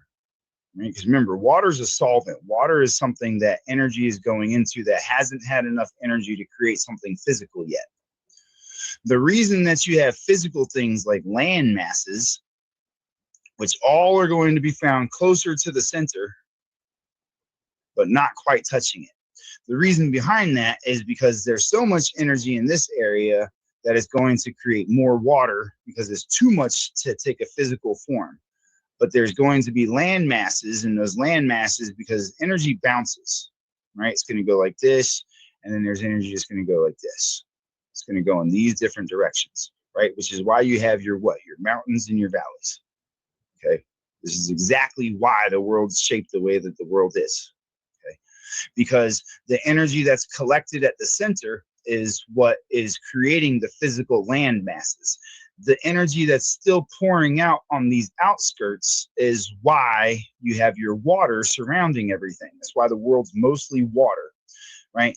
And the thing that's funny about this is that this same thing is also the reason, we'll go with purple. If we follow these same things, actually, hold on, let me give you the sun and the moon first, right? So you have the sun over here, right? Now the sun follows a specific pattern. It's an 8 pattern that goes this way, like this. All right, if you ever watch how the sun actually rotates, it's on an 8. It's spinning on a different axis. The moon, however, is known as the most high, okay, because the moon is up here. Now the moon is on this trajectory. It's going this way. That's why it ends up crossing the sun at a certain point, okay? Now, if you've studied anything about biology, you also know that this is how cells are formed as well. Right? So the world is internal as much as it is external. Proof of that is the fact that this is your brain, which comes to this point. It's just following this trajectory of energy, right? It goes like this, right? And then the bottom of your brain, where your cerebellum's at, is the part where the energy's pouring out, which is why your cerebellum has, if you ever look at it, your cerebellum has all these little lines on it that follow that same magnetic charge. Okay, it goes out like this. Now, following the magnetism, you have what is known as your lateral ventricles, which are the ones that go up like this. They curve around like this, right? Still following that same charge. That's that ram that you see in that picture that I just showed you. Right? It goes out like this and then out like this. Right? So this is also the formation of your brain is the same thing as the world is. Now, at that focal point where the energy meets is where the beginning of your spinal column falls into play. That's that triangular shape that you see known as the pyramid, which is also the owl. See, this is where your eyes are, right? The basal ganglia is in here inside the lateral ventricles. Now, the basal ganglia is a round thing, but it looks like this. It's got these little pieces on it that pull together like this and like this. All right, because it's always following the magnetism. So below that, you'll have your brain stem, which is still following that same magnetism. Now, if we add the skin to it, right, this is the same spot where your actual eyes are.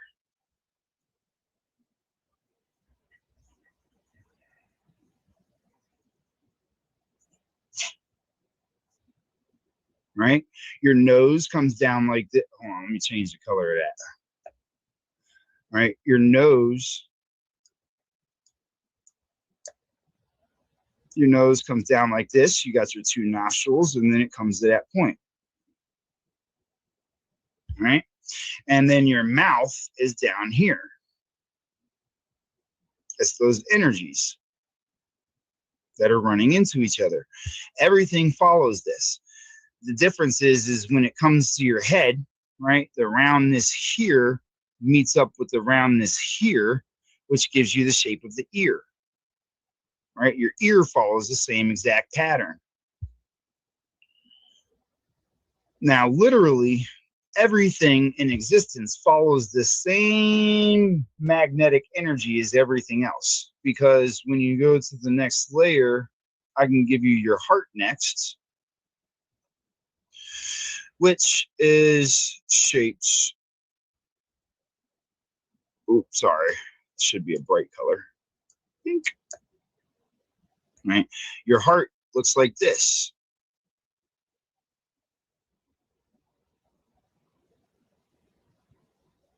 Right? And inside your heart, it has those chambers that go like this. Your heart isn't exactly like a round shape, okay? It's more in the shape of your ears, so to speak, right? But it still follows that same exact pattern. But all you got to do is add the stems to it, and all of a sudden, your heart becomes the apple. same way as your brain does and everything else. Literally, the world is you internally and externally. So understanding the flow of energy is the thing that teaches you how the world operates. Now, we can go up another layer. I know it's starting to look a little jumbled up, so let me just remove some of this so that it's a little more clear. It's starting to look a little crazy. Let me keep this one, and get rid of the face, and we'll move up to the next layer. And now you have, right? So your heart would be about here, right? And then you have the clavicle, right? That's following that same magnetism. Rib cage. Everything about your body is magnetism. There's no denying it whatsoever. It all comes together the same exact ways. It's all sacred geometry. So your rib cage is shaped like this, basically. And then below that, because remember, the energy is pouring out at the bottom. So what's happening? Down here at your hips, you also have the other magnetism of your body. And that's that butterfly shape. Right? And you got your little sacral down here. Goes up like this. And you got your little holes over here like this and like this, right? So that's because this has its own magnetic force to it.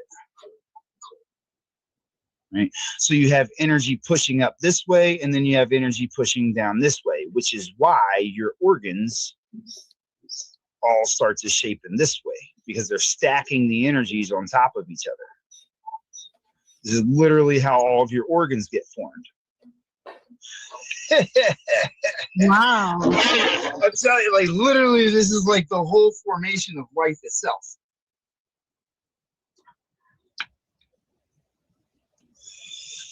That's crazy. So, it's like, you know, once you figure out certain shit, you know, things just start to become apparent that you start to recognize patterns and synchronicities and everything. And it makes it so that you get to a point to where life is just energy. Literally. There's no way to avoid it. There's nothing that you can do to hide it, right? This pops up, right? Your neck goes like this, right? So it's trapping the energy in it, right? So up here is what? See where the energy is coming from here? And then you'll have your head up here, right? So you have the energy from your brain that's coming down this way and this way. So you get what? From thyroids that you were talking about earlier. Because it's the two meeting points of the energy. It's those two vortexes that are hitting each other that creates those two organs. Because it's the energy just spiraling in circles right there because it has nowhere to go.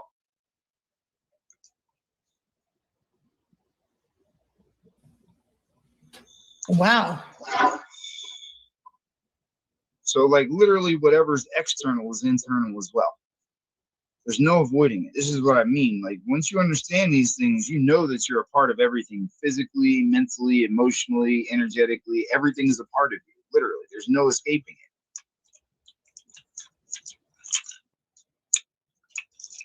it. So can you, does my mic sound like crazy? Yeah, it sounds fine. Okay, on mine it sounds crazy.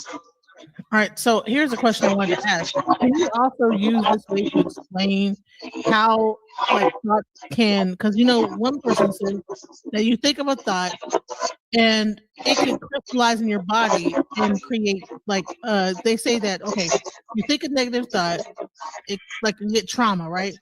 This is what my godmother, who is a shaman, she says, listen, you think of a thought and then that thought can crystallize in your body and it creates pain in your body because that trauma stores in your body. So say you went through a very terrible situation. No, that's literally what we were talking about earlier.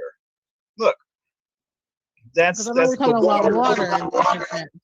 That's the waters because that's the memory of that trauma. So you got to think about it like this. When you experience something traumatic, you're destroying the water in your body gets destroyed from those thoughts. So if you have destroyed water that's flowing through your body that you've yet to regulate and cycle out of, then it's going to start to become something that's damaged, that's falling apart. So that's going to be responded to you in a form of pain. So have you ever seen those people get a massage and they get to crying, and because they Yeah. certain. Well, okay, look, you got to think about it like this. Have you ever had sex and had a person cry, like a woman cry? Yeah, plenty of them. But that's a whole nother subject. Look, is that because look, of like right? water, or like okay? No, because it's an overwhelming amount of energy. Now, this is the thing, right? When you have these positive forces, everything's flowing correctly, right? But when you have those negative thoughts and shit, you see what happens to the waters, right? They start to break up. Now, this is what happens when you try to make a positive thing out of something negative. You get a crystallized structure, just like your grandma was talking to you about. Okay. Now that crystallized structure, if you notice, there's breaks all in it. It's all completely uneven. There's no flow of distribution in it. In fact, the energy is never really able to leave this properly. Right. So this will create damage within the body. The thing is that when your body gets filled like this, what you're doing is now filling yourself with broken structures that are running into each other. You got to think about it like that. Like, think about it like your body's a highway, right? And when you have those damaged structures and things like that, right? What's happening is it's actually breaking apart and then running into itself. Let me move this down a little bit. Try to. All right, there we go. Now you can see shit. All right, right. So think about this, right? When you're having all those negative thoughts, right? You're breaking up your water, which is separating. You see how it's got a empty space in it where it also has a whole bunch of extra shit. This is the sodium. So think about it like this. Your water naturally holds these type of forms before you even have positive thoughts. Like these structures are just the crystallized thought itself that's creating the physical structure within the water. So when you have that negative shit, you're breaking it up, and notice how there's little pieces that are broken off everywhere. Yes. Everything looks separated, right? But if you notice, in the same space that you could have had this, where it has all this open space around it, you've now created a hole in the center of it, and you barely have any room to breathe. That's because it's separating the water and the sodium. That's why you get a headache, because that's why you go through depression, because you're building up pressure. All those negative things are starting to fill up the head. That's why you start getting a headache. That's why, when you get mad about something for too long, you always put your hands up to your head. You start feeling that fucking pounding feeling inside of your head. But when you cry, you release it. It pours out.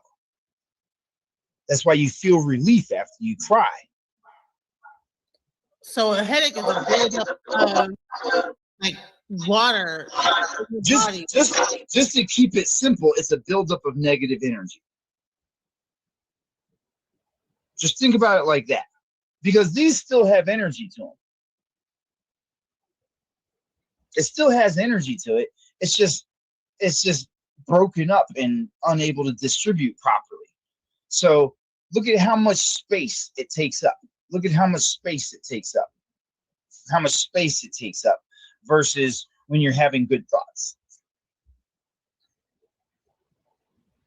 You get me? These are perfect distribution that leaves enough space for energy to be passed from node to node, and there's free movement.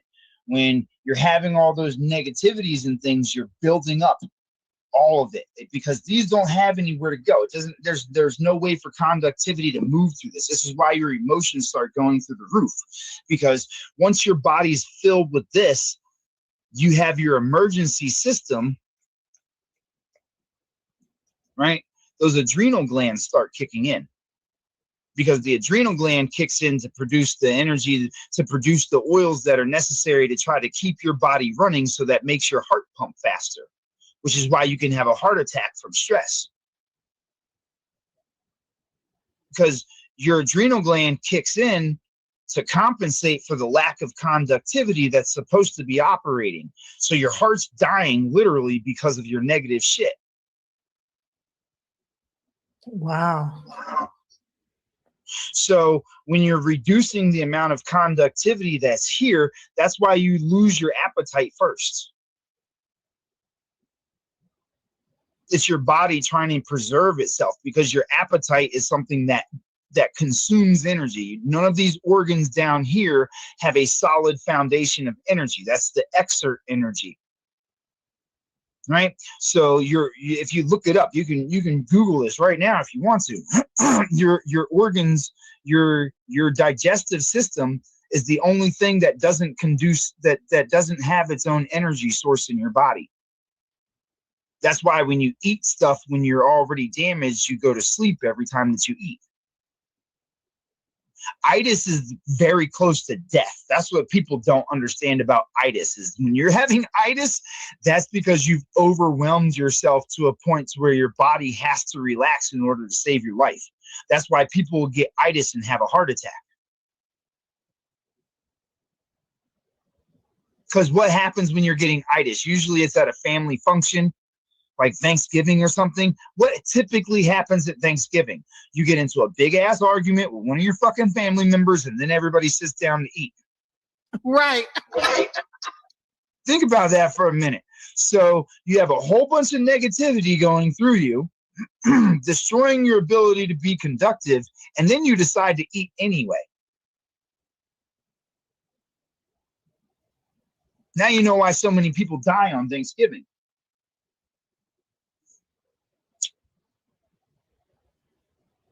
Wow.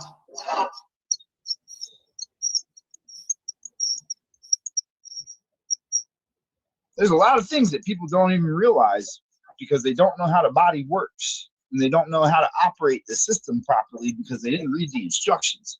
But you can get the instructions. So with my godmother, I'm sorry, I can't. What she does is she needs to utilize the bell, certain sound, to break up those crystals in the body that happen. That crystal. Why do you think people used to ring a dinner bell?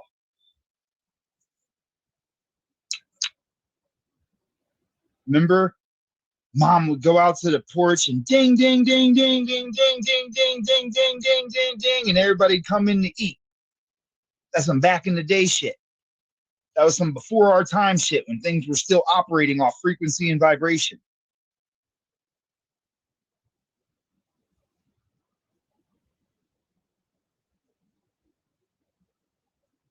They ring that bell, kill the parasites, and then you come eat. You know, back when people used to walk around barefoot and shit and ground themselves all day, every fucking day, before they were given rubber shoes so that they can't ground themselves anymore, before they were told to wear sunglasses and sunblockers so that they wouldn't be able to fucking absorb the sunlight anymore. When you were a little kid, you had to be told not to look at the sun. Stop staring at the sun, you're going to go blind. Why'd they teach you that? Because you were getting food. You don't get hungry because you want food. You get hungry because your body needs energy. Naturally, when you were a kid, you would run around outside barefoot. Your parents would have to force you to put fucking shoes on. You would naturally do everything that was natural. You would eat naturally the natural way, which is getting sunlight. When you were never hungry when it was dinner time and breakfast time and all these other times. You were never hungry. You'd want to go outside. Natural. That's because grounding yourself in sun gazing gives you the energy that your body's craving. You had to be trained not to do these things. Now it seems strange. Why? Because they turned grounding into something that was a punishment.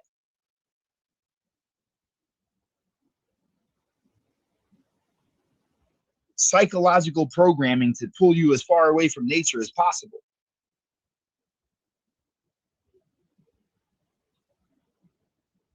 Right? These old statues, they weren't nothing. They weren't statues of gods and deities. This is your hearts.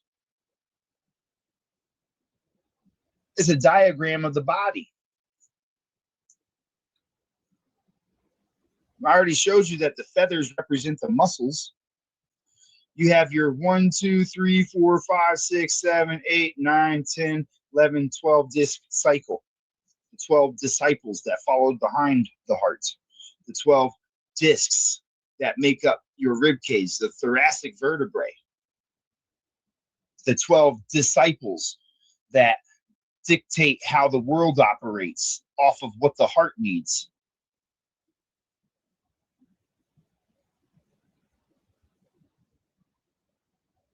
All of these things, all these old pictures, all these old things that they tell you are all these deities and things like that, these are representations of your body. They have nothing to do with the stories that you're given. These were the things that you were trained not to know so that they could fuck with with what's in your DNA. This is in everybody's DNA. I already showed you that everybody comes from the same people. There's just different variations of it. That's why I tell you got a bird chest. Why they tell you that you're an angel when you're a baby. They go, oh, look at a little angel. That's because your wingspan.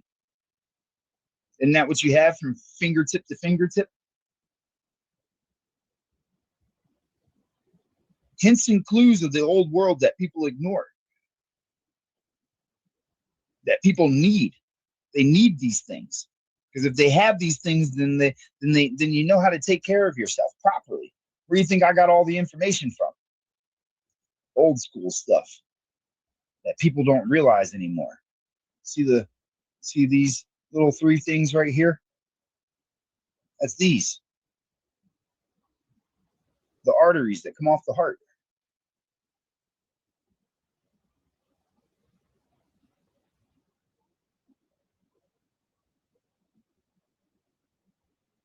These are the ventricles of the heart.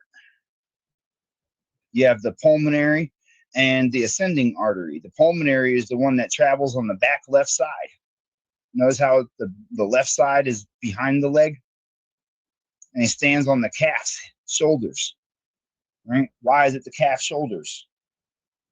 Because the calf represents male and female reproductive organs, your bi-bull, your bale, your Baphomet. That's this. This is the male phallus, and this is the female womb. Okay? So the bi-bull is the male and female reproductive organs.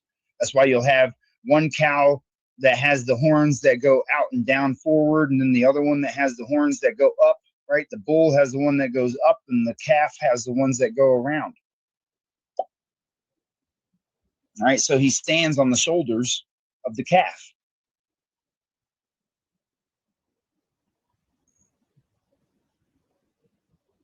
The pulmonary artery, back left side. See how it comes down on the back left? This is literal anatomy, right? The one that comes up, your ascending artery, that's on the top right side. That's this leg where it's on the top. It's on top of the leg on the right side. Right? And that controls what? The 1, 2, 3, 4, 5, 6, 7, 8. Why is it 8? Because you have what? 4 parts to your brain.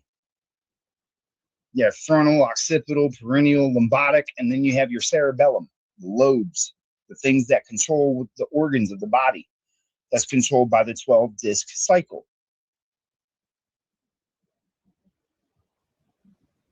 This is anatomy. This has nothing to do with some dude with fucking wings. It's not an angel. It's not a demon. It's not a fallen. None of that mess. As long as you believe these stories, you don't have the knowledge. My people will perish for their lack of knowledge. My people will perish for they reject knowledge and I shall reject thy seat in the heavens. Why? Because as long as you reject this knowledge, you don't know how to regulate your system, which means that you're stuck in negativity all the time, which means that you're living in hell.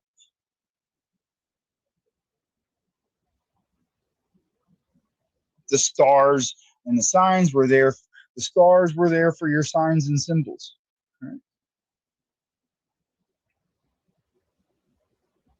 All of these are anatomy. This is Amun. They tell you Amun was the creator, right? This is Amun's horn.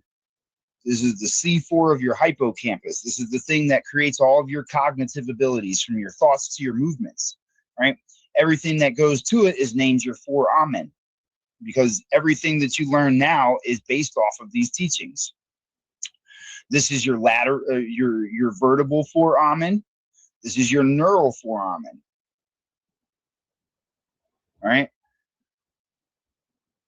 The PFO, your patent foramen ovale, the valley of life and death, you know, right? You have your greater and lesser sciatic foramen. This is the entire fucking, the entirety of your Christ consciousness is foramen. But amen is how you say it in English. It's aumun. Aumun. If you say it correctly, when you have your wisdom teeth and you've got your pineal gland unlocked and everything like that, if you notice when I said it, it actually created a frequency.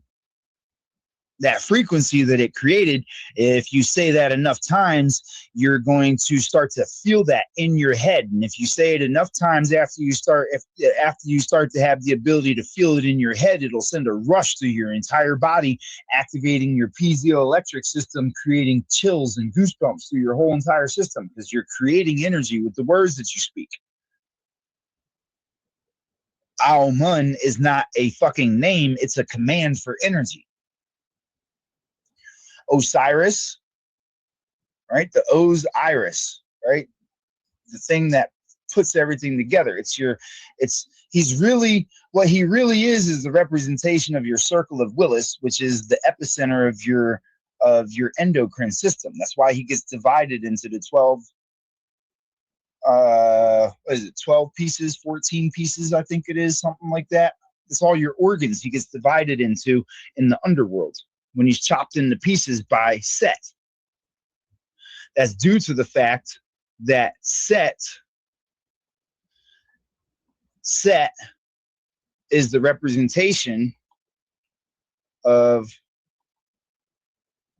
fuck, my bad. Ugh. Set is the pons and the medulla, also known as your olive and your pyramid, because they teach you about the pyramids, right? But you think they're talking about those physical buildings that are on the land, but this is known as your pyramid here. And there's two rivers that run through this. That's your Nile River. So when they're talking about the Nile River and destroying the pyramids and the gods of Egypt, that's because they created gods out of this stuff so that you wouldn't realize what it was that they were talking about. The word Egypt originally means the house of God, which is what? The body, the temple. So when you're talking about Horus, right? That's Horus right there. Now, notice how Horus is tied to Amun's horns. See the horns coming off of him? Okay, that's because Horus represents the basal ganglia, basal ganglia, however the fuck they want you to say it. Right? He's an owl, by the way, not a falcon. The basal ganglia is the thing that sends all the information down through the body and back. Why? Because this vertebrae right here is known as your atlas. Below your atlas is your axis. The atlas is the map of the world. The axis is the way that the world is turning. Above that is your brain, which is known as your hemispheres. right? So those are your clouds because your brain is made out of gray matter. So Horus goes from the heavens down to the earth. The earth is your heart. That's why it's spelt the way that it's spelt. Heart is earth. Okay. The underworld is your reproductive organs, where you're filled with desires and tempted, and you know, where all of your negative energies come from. Why is it negative energy? Because your organs are the only things that don't have energy. They consume it. Right? That's why your organs get represented by Sebek. Right? They tell you Sebek is the god of the underworld that consumes you when you do all your negative stuff. No. That's it right there. The gator. Matter of fact, here, let me show you like this.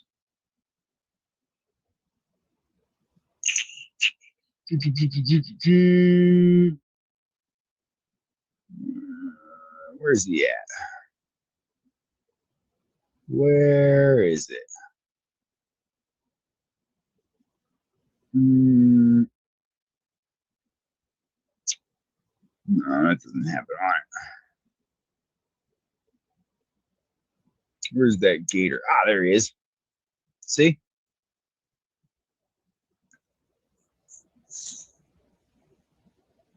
You see the gator that sits on the back of the hippo? The hippo is your stomach. It's got the one arm that comes down to the small gator, and then it's got the big gator that sits on the back side of it. So Sebek is the combination of the intestine, the stomach, and the thing that controls your adrenal gland, the lion. You know, the thing of your pride and your envy and your fucking ferocity, your adrenal gland.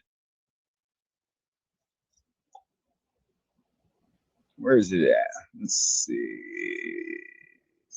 Let's pull up this right here. See? That's why he's underneath the scales. That's why he's at the base of it. Because this is your intestine, your adrenal gland, and your stomach. The three things that cost energy that control your desires. Right? Because you have the word, you have the thought, you have the intention, the action, right? That can balance out your scales. You've got the 12, 1, 2, 3, 4, 5, 6, 7, 8, 9, 10, 11, and 12 that sit behind, right? They're because they're being led by what? Your circle of Willis. Your circle of Willis is sending signals through the body, through your basal ganglia. That goes all the way down to your hips, where you have the renewed blood that gets created because it's energy that's traveling through there. It's done you see how there's white, blue, and red? You have 1, 2, 3, 4, 5, 6, 7. 1, 2. Oh, sorry. 1, 2, 3, 4, 5, 6, 7. Right? You have 7 white, 7 colored. Then you have 1, 2, 3, 4, 5, 6, 7 that are carrying energy. Right? So that's every 21. Right? 21 what? Days. Why? Because there's 1, 2, 3, 4, 5, 6, 7, 8, 9, 10, 11, 12, 13, 14, 15, 16, 17, 18, 19, 20, 21, 22, 23. And the rest of them would be over here. It goes up to 28 because this is a calendar. Because there's 28 days in a lunar cycle. That's why it's holding the moon over the serpents. Okay? So your circle of Willis is what sits inside of the brain that controls the frontal, the occipital, the perineal, the limbic, your cerebellum, and your brainstem. That's altered by the two emotions, the amygdala and the cerebellum. the energy that's being carried or the charge that's being brought to the mind from the new blood that's being created every 21 days. Every 21 days out of the month, there's new energy that's carried down to the reproductive organs that, when it isn't sacrificed, is then brought back to your system to balance you out from the inside out. As long as you have pure intentions, pure thoughts, and pure actions and words, then your body will be balanced by the scale of the energy. Which then is then processed and then delivered back into the mind.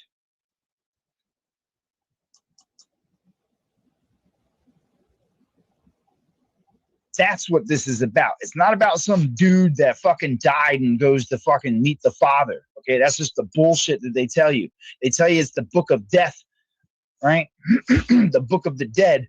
But this is dealing with the restructuring of the energies of your body, as long as you have good intentions, good thoughts, good actions, and you're not giving in to your desires.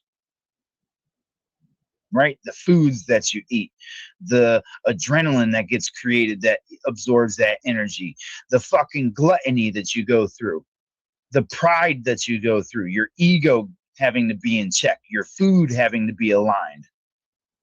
Because the dog, wherewithal shall man be led by the dog to be cleansed, right? These are your Bible scriptures. Because the dog is the tongue. Deliver my soul, my darling, from the dog and the power of the double-edged sword, the tongue.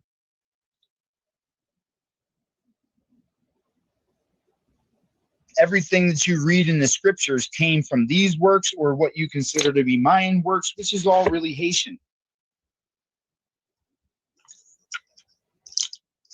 All of this came from the Americas. That's why the people that are across seas can't tell you none of this shit. They don't know how to read it properly because it's not theirs. It's not theirs to read. They were banished for trying to create religions out of these works. These are works that are supposed to grow you and teach you. That's why you find the sun in everything. Because the sun doesn't represent the sun. This represents your thoughts being delivered. Right? You have the breath of life, right? And you have the new energy that uplifts you. The reason why you have the female and the male is because one is controlled by the emotions. One controls the emotional growth of things, and one creates the physical life. Man is physical, woman is emotional. So you have the two instead of the one. But it's the breath that gets created. If you notice, these hands go to all of them. Except over here, you have the Ankh that's being received because it's the energy that's being given that's redistributed to the physical. This is where you learn about frequency and vibration, not in some fucking book.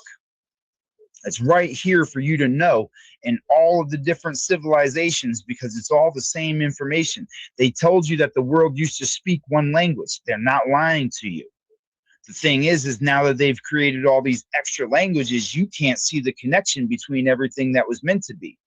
The very things that are left behind in order to teach you about yourself are the very things that they demonize and tell you are horrific and all this other bullshit. Right or wrong, you go inside a church, they'll tell you that this is demonology and fallen angels and all kinds of bullshit that'll deter you from learning the very things that are left here to save your life. Meanwhile, all of the fucking all the stories in the Bible tell you the word came on what? Where is it at?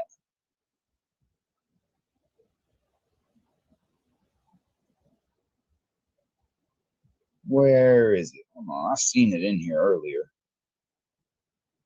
Clicked on it by accident. Let me see something.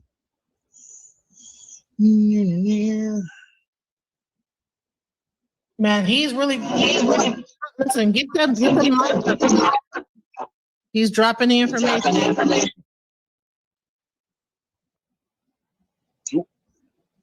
Oh, right. Hey, look, this is the other thing is they always try to pervert everything. The Ankh is not the male and female reproductive system. The Ankh is literally your vertebrae.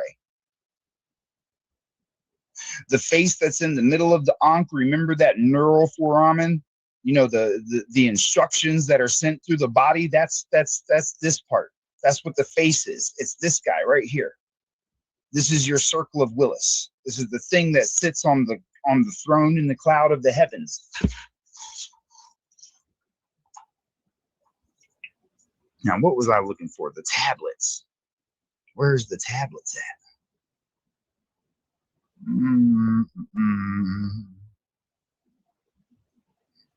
There's a lot of things that are just being taught incorrectly, right? And so you have to be very careful about these so-called spiritual leaders and these so-called people that claim that they know what they're talking about.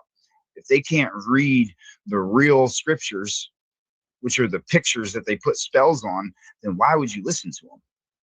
They don't know what they're talking about. None of them.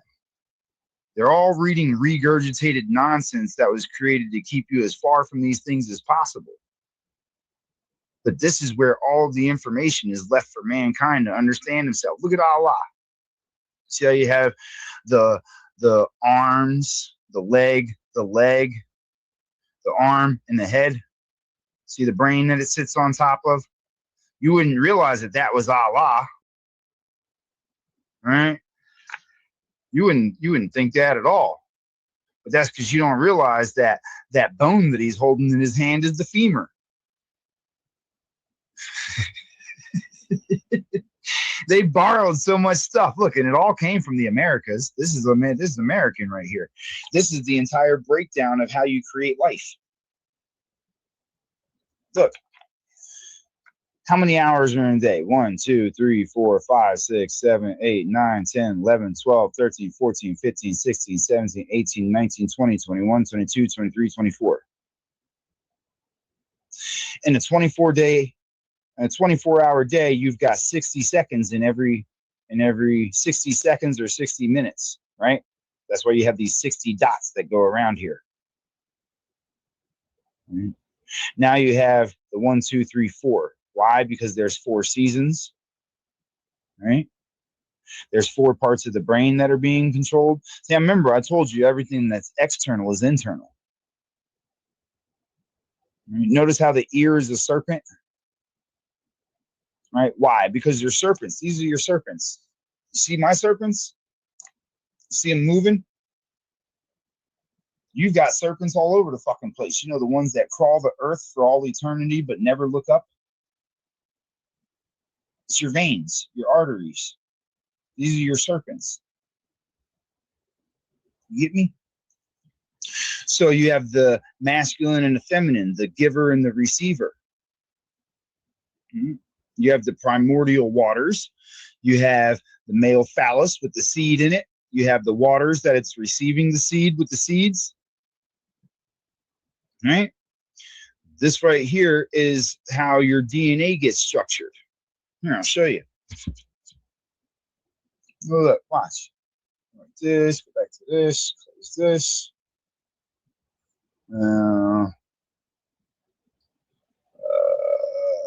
Which one is it?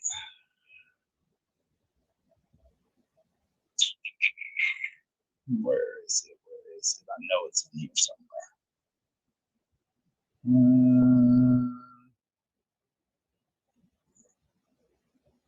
Make sure you guys.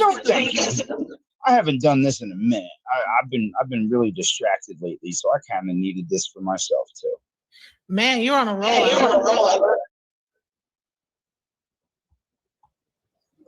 Where is it? I believe it's in this one. Let's see. Where is she? And where from America was that you showed earlier? What was that like? From what part of America was that picture you showed before? Oh, that was one that Father Crespi stole. So there's really no telling exactly where he found it. We just know that he stole it and he was in Mesoamerica when he had it. Because he was collecting different artifacts from around the country. You got to look up Father Crespi's collection. he was a thief of a priest. Lied and said he was trying to preserve things, but really he was just stealing artifacts. Yeah, people did some fuck shit back in the day. Like they were really on some crazy shit back then. Check. They were just out here stealing stuff, eating mummies, and fucking like destroying property they had no business touching. Now, where is that stack? All right, that's all sovereign stuff. Let me see this one. Just want to show you this real quick. Then I got to get running. This thing's gonna die soon anyway. Ah, there it is. See, this one. Hold on, let me see if I can find the charger for my iPad. It should be right around here somewhere. I just had it. I don't want this to die while I'm showing. Or I could go on a spiritual journey and tell you that it just wasn't meant to be. Right? Do some dickhead shit like that. No, it's because you're in control of this shit. If you know something's wrong, you gotta fix it. You don't just sit around and let it go bad. Hold on one second. Let me find this charge port. I just had it up there. See? It was meant to be. It's a sign. People are crazy these days. Is my mic still up there? I'm about to drop down and come back. Hold on. While you're looking for that, let me drop down and come back. Give me 1 second, guys. Is that going to close it out or something? No, I think it might. I don't know. But just let me leave and come back and see if that fixes it. Because it sounds like a computer thing. Let me leave and come back. Hold on.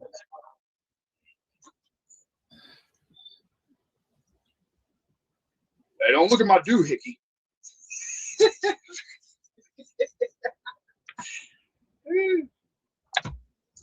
Looking at my doohickey. What's wrong with you?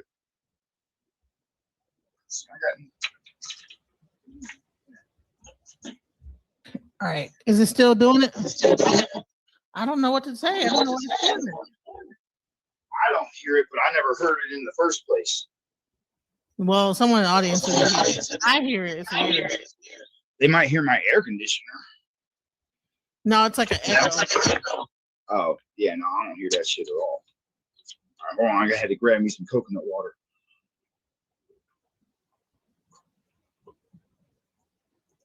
Yeah, it's only me. Gotcha. All right, so I'm gonna show y'all some shit about this thing, and then I'm gonna have to get out of here because I gotta go and work on this house some more tomorrow, and I'm trying to get it done before Monday. Building homes for homeless people. All right. Let's see if we can get in there. Okay. Yeah. Hey, there we go. All right, where my bogeys go? Sorry, I know I'm holding you up. One Sergeant. This stuff takes hit the lights, guys. He is being Is there people in here? I don't know. It's weird. But I ain't worried about no lights. I don't do this shit for lights. I'll be all right. Or you might need them for your platform. No, it's all good. I just want to make sure that people can hear me. But if they can't hear me, it's okay. All right. As long as they can hear you, that's presenting. So go ahead. All right, let's see. Does this layer got stuff on it already? Yeah, it does. We got some math on here. Okay, good. We already got some math on here. So let's just go like that. Let me see if we're good to go. All right, we're good. Make this a little bit smaller. All right, so check this out. So on either side of this, there's 30 on either side, okay? Which is, 60 total. So that's minutes and seconds, okay? Now, on each one of these eyes, there's 9, okay? Now, down here, you've got what? You got the 4 times 3, which equals 12, right? Because you got the 1, 2, 3, and the 4, but you have the 1, 2, and the 3 serpents. So that's 12 right there, okay? So you've got 12 days, I mean, you got 12-hour shifts, 24-hour shifts, and then you've got 60 seconds, right? So you've got the formation of time itself, right? So this is a cycle that's taking place, right? Now, the cycle, where's that chart? All right, look, check this out, right? So this is the creation of the cells, right? But it's a lot more than that, okay? That's why there's 1, 2, 3 in between H, right? This is where your 3 times 12 came from. I mean, your 3 times 4, right? It's these ones in here, right? Now, there is 3 serpents, however, but that's something completely different, right? So your 12 is what? It's your cycles, right? That's your time frames, your months and things, okay? Because you're dealing with a birth chart, right? Now, what you have is 1 that's going into the eye. Why? Because your eye is the thing that receives energy, right? So there's an energy that's being exchanged. Now, we know that it's masculine because it's giving. Everything comes from the masculine, is received by the feminine. Notice how the member right here, you know what this member is. Don't make me fucking say it. Okay, as a male's fucking member right there that's coming through the serpent. Right? So it's receiving it and it's creating it, it's giving it to the female that's putting it into a cycle. This is a womb right here. Right? It's not what you think it is. Right? Well, I mean, it is. You know what it is right now because I just told you. But you know, originally looking at it, you would think, oh, it's just a. You listen to the fucking Mayans and shit. Oh, it's just the sun, and the sun's sitting on top of her because she carries the light. It's not. Shut the fuck up. These people be lying because they don't know. They just be making stuff up. Now look, right? Notice how you got 1, 2, 3, 4. Right? You got the 4. Right? This is square, so it's separate. This is the ends of it that's also separate. So there's 4 right here, right? Frontal, occipital, perennial, lombatic, right? It's the lobes of the brain. Why? Because the lobes of the brain are the thing that create the controls that actually create these things. What you're looking at here, if we follow these marks right here, I want to show you something, right? What you're actually looking at here is the formation of the muscles. And it's this right here, right? Because this is your stem cells. This is this thing up in here. All right, now, right? Because after the formation of the muscles, if you look down here, if you notice the little dots that are in each, because it's that energy or that seed that's being transferred. Okay, now this becomes a structure, right? Because I told you this is about building life. So that structure that you're looking at, right? If you notice, that's this right here. Okay. Now,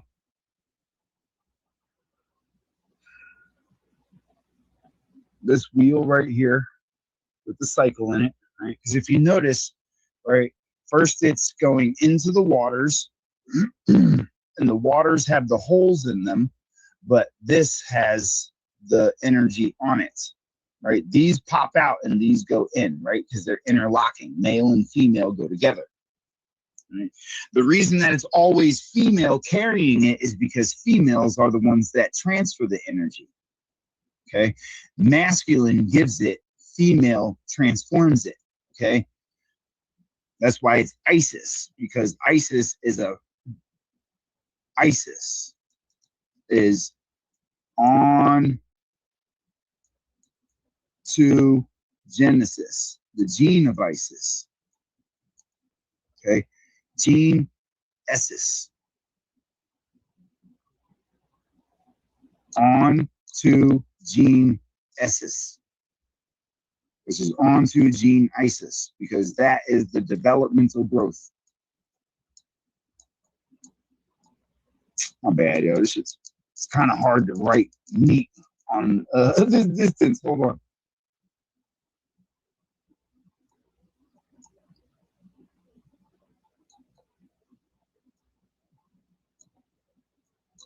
Now, just so that we're clear on this, so that you don't think I'm making this up, I want you to see this for a second. This is literally in your medical diagrams and medical books, okay? On to Genesis. The development of the individual organism and includes the sets of morphological, physiological, biochemical transformations from the moment of germination up to death, also known as what? What do you go through? Maturity. When you're maturing, when you're growing, everything that you grow through is known as ontogenesis. Okay, that's why you see Genesis with the male phallus, with the female womb, and she's carrying the brain stem, and she's carrying your temple, the temple and the brain stem. When the seed and the womb are together, she's carrying it to give to the womb because it's the growth that she's demonstrating. Right? It's not like 7 different gods and goddesses like they try to tell you about. It's all the same one. Now look, right? So let's see. Notice how these structures then become extremely structured here, right? Because it's showing you the creation of everything. That's why you have the 4 here. 1, 2, 3, 4. 4 once again, because it's still the mind that's putting everything together. Binding it all together. Now down here, this, like this, right? So you've got the 3, 3, 1, 2, 3, 4, 5, 6, 1, 2, 3, 4, 5, 6, 7, right? The 3 and the 7. Why is it the 3 and the 7? You have 7 that go up to the top, and then you have the 3 that are being combined, right? Why? Because 1 has to deal with the, what are they called? What are those 7 vertebrae? Hold on, let me think. I'm trying to remember what it's called. What are those 7 vertebrae? It's not thoracic. It's the shit. I can't remember what the 7 vertebrae are called. Cervical. Huh? Cervical. Yeah.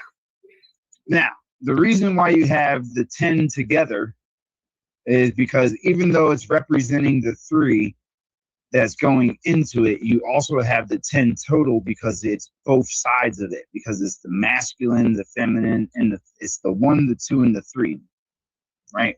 Mother, father, spirit, or you have the frontal, occipital, peroneal, lombatic, cerebellum, the 5 different lobes that are coming together from both. Okay, so it's creating one form, right? Now these are your cells.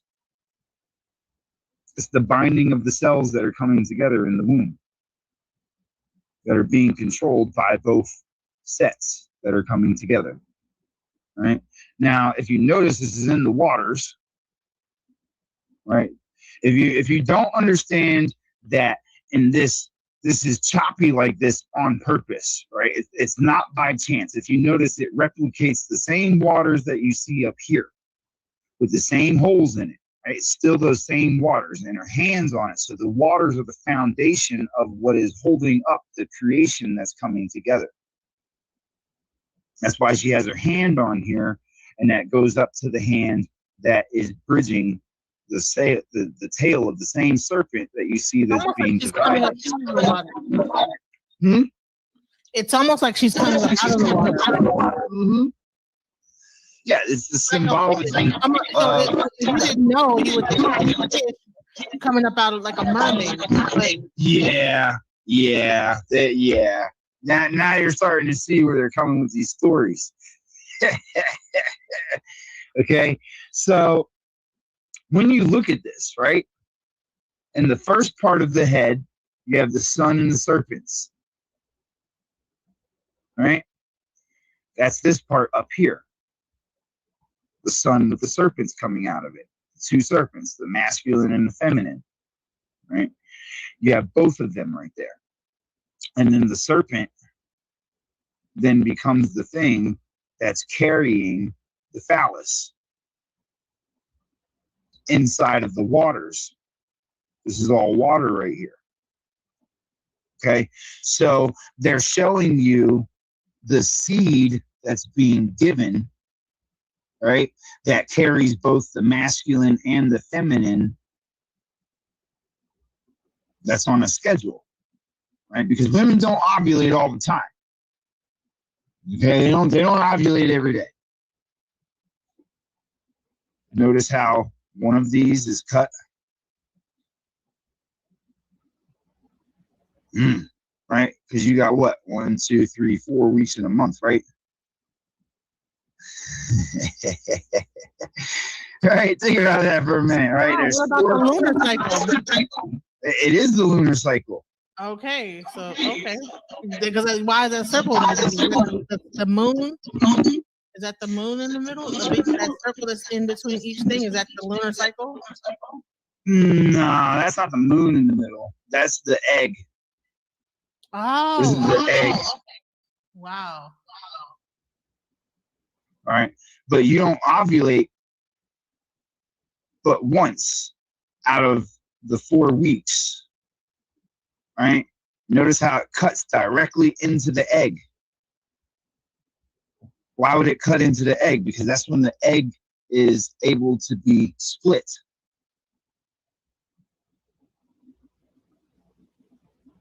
When you're ovulating, you're able to receive. That means that the egg has to be open. That means that part of it isn't going to be closed off. During the other weeks of the month, it's closed.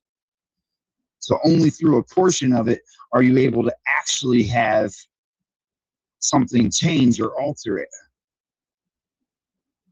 So during that time is when you can receive that serpent, that membrane, that member.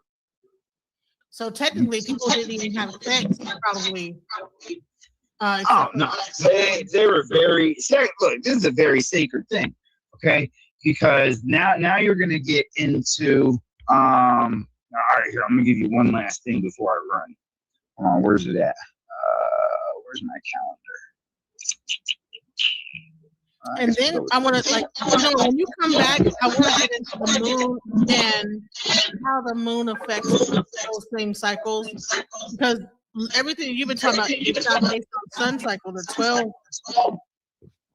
12 No, lunar cycles. Huh? All of it's lunar. Oh, it's all lunar. None of this is based off the sun. You have the 28 days. All right, that's what the 28 moons are here for. It's because it's a 28-day cycle, right? And that's based off of your astrology, right? I want you to think about something, right? Now, this is Ophiuchus in the center, okay? That's the 13th sign, okay? Now, outside of that, I want you to think about this, right? They used to have a ritual where they would sleep, everybody would get together on what you call Easter, right? Now, they tell you this is a pagan thing, right? Just because they're full of shit. This is the thing, right? I want you to think about it like this. When you're born, right? You're in that womb for the 9 months. As a matter of fact, let me give this a different color so that you can really visualize this. Let me make this a little bit larger. All right. Think about it like this, right? You're in the moon for these 9 months. Is it gonna fucking whatever? It's gonna be a little crooked. All right. So you got the 1, 2, 3, 4, 5, 6, 7, 8, 9 months that you're in the womb. Now, if you notice, each one of these months has specific attributes to it, right? This is why the stars are there for your signs, okay? Now, each month has an element. It has a stone. It has a nature, right? Water, air, earth, fire, right? The 4 different natures, right? And it has a color, right? Now, if each one of these has one, right? And you're in the womb for 9 months, and everybody that's in your village stops procreating for the 3 months before you get to Easter, what have you just done? You've just made sure that you've included the entire cycle inside of your child, making a perfect being. Nowadays, motherfuckers, even though it takes 64 days for sperm to fully mature, which is what? 20, 40, 60? About a 3-month time period, right? So if you waited 64 days, you would be including at least a minimum of about 3 months of elements in your reproduction practices, right? And then from that, when she got pregnant, you would actually be creating an ultimate child that would be fully packed with every single fucking element from every single month inside of it. But people don't do that these days. Instead, they got people bumping uglies just randomly all throughout the year.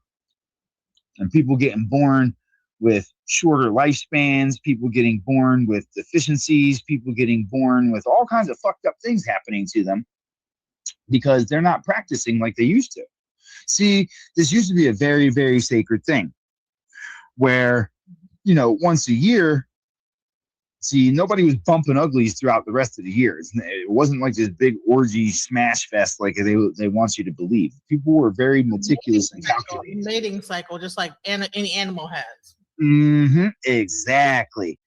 And because of that, men were smarter because men releasing their seed costs them energy every single time. It shortens their life. That's what men don't understand, is that every time that we create new seeds, it's literally taking from our energy and pouring that into the seed. So each time you expel that, you lose your mind. You ever notice when your dude finishes, he's kind of stupid for a couple minutes?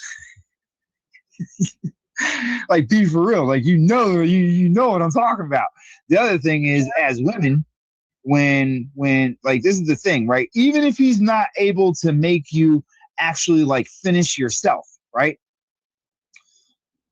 Don't you still crave him finishing for some weird reason? Yep. That's because it's not you getting off that your body's after. It's the energy that he gives you.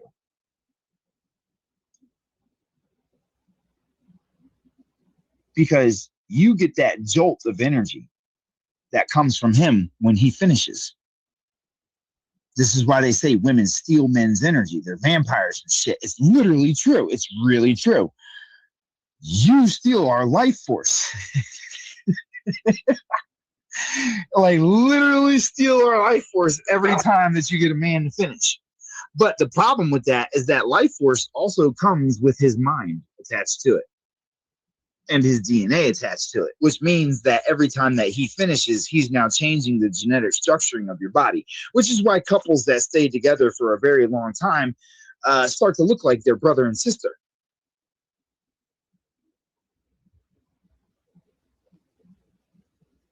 Because every time you take his energy, it starts to affect yours permanently. And the more that happens, the more you start to change. You'll start to use more of his language. You'll start to crave the foods that he eats. You start to crave the smell that he has. You start to, like, all these things are because you're craving more of that energy that he gives you. So it manipulates your own DNA. Absolutely. Well, if you take DNA from somebody else, what's going to happen? Your body's going to take it and absorb it. So here's a question. What about when you are orally ingesting it? So is it also closer to the mind and even closer to your brain and closer 100%. To your... So guys got to be careful about who you let ingest your sperm, because they are taking your life force and then they are taking a part of you into their self and becoming more of you. Well, it's not so dangerous for us. we just lose life. That's what we lose, is life when that happens. But y'all are the ones that start changing and shit. So it's more of a thing for women to be careful about, is because, you know, this changes your mentality, literally. Why do you think that women become bipolar that have a whole lot of partners?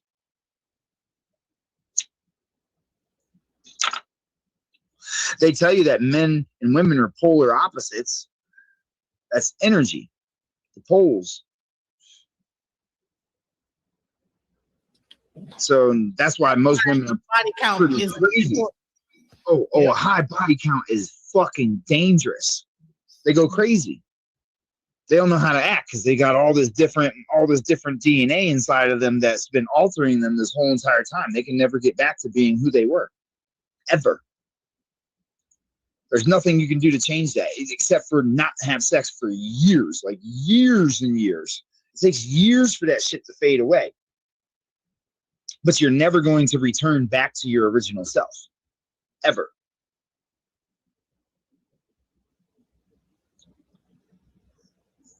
It's a very scary thing, the things that they've done to the general knowledge of how the body works and what they've actually done to people with using that against everybody.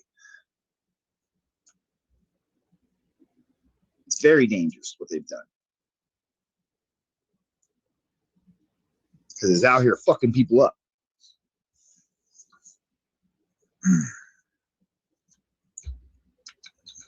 So men are dying faster because they gave us porn.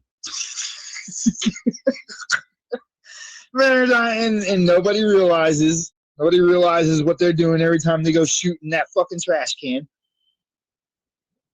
Right? They don't know that they're shortening their life every time. Nobody has this. No, the general public doesn't have this knowledge. They think that they're just fucking, you know, they're just getting rid of an urge.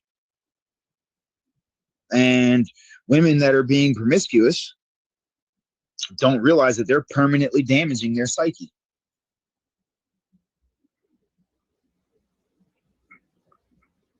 This is why virginity was something kept until marriage back in the day, because they knew better. If you know better, you do better. Because all of these things were common knowledge back then. So they really did a number on society. Like a serious one. Wow. Hey. I'm blown away by this information, guys. This is a great build. Listen, I want to get some final words from you. We're gonna bring you back because we've only just hit the tip of the iceberg on the information that you have, because I just already know. There's so much more that I've seen on his channel, on his IG. Before I leave, I want to promote some of the things that you have out here. Nice. You know, you actually sell items to, like, you know, to better yourself, you know, as far as getting rid of toxins and parasites and things like this. We talked a lot about parasites, okay? So in this one is called Jab Freedom, colloidal silver, Celtic sea salt, black seed oil, and there's like 8 different products you can get. Now with the water things, you have one that's a zero filter. That's the one on the right side is the zero filter. The one that's in the middle is an alkalizer, and the one that's on the left, that's a juicer, of course. But you know, a lot of people don't. You don't really need to do the juicing. It kind of takes some things out of it that you want to have in it. So you know, I'm up and down on the juicer. It's nice for when people want to go on like juice cleanses and shit like that. But you know, outside of that, you really should eat the fruit.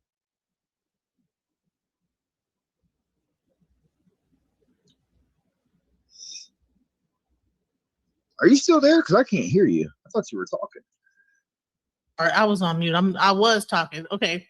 He also has the Book of Johnson, that is his book, and frankincense and myrrh. So what's the main thing about the aroma aspect of things? It's a calming thing. That's all it's about. It's something that'll calm you down. It'll just make it so that you're a little bit at peace. It's not like an air cleanser and all that kind of extra shit. It's just something that calms your nervous system.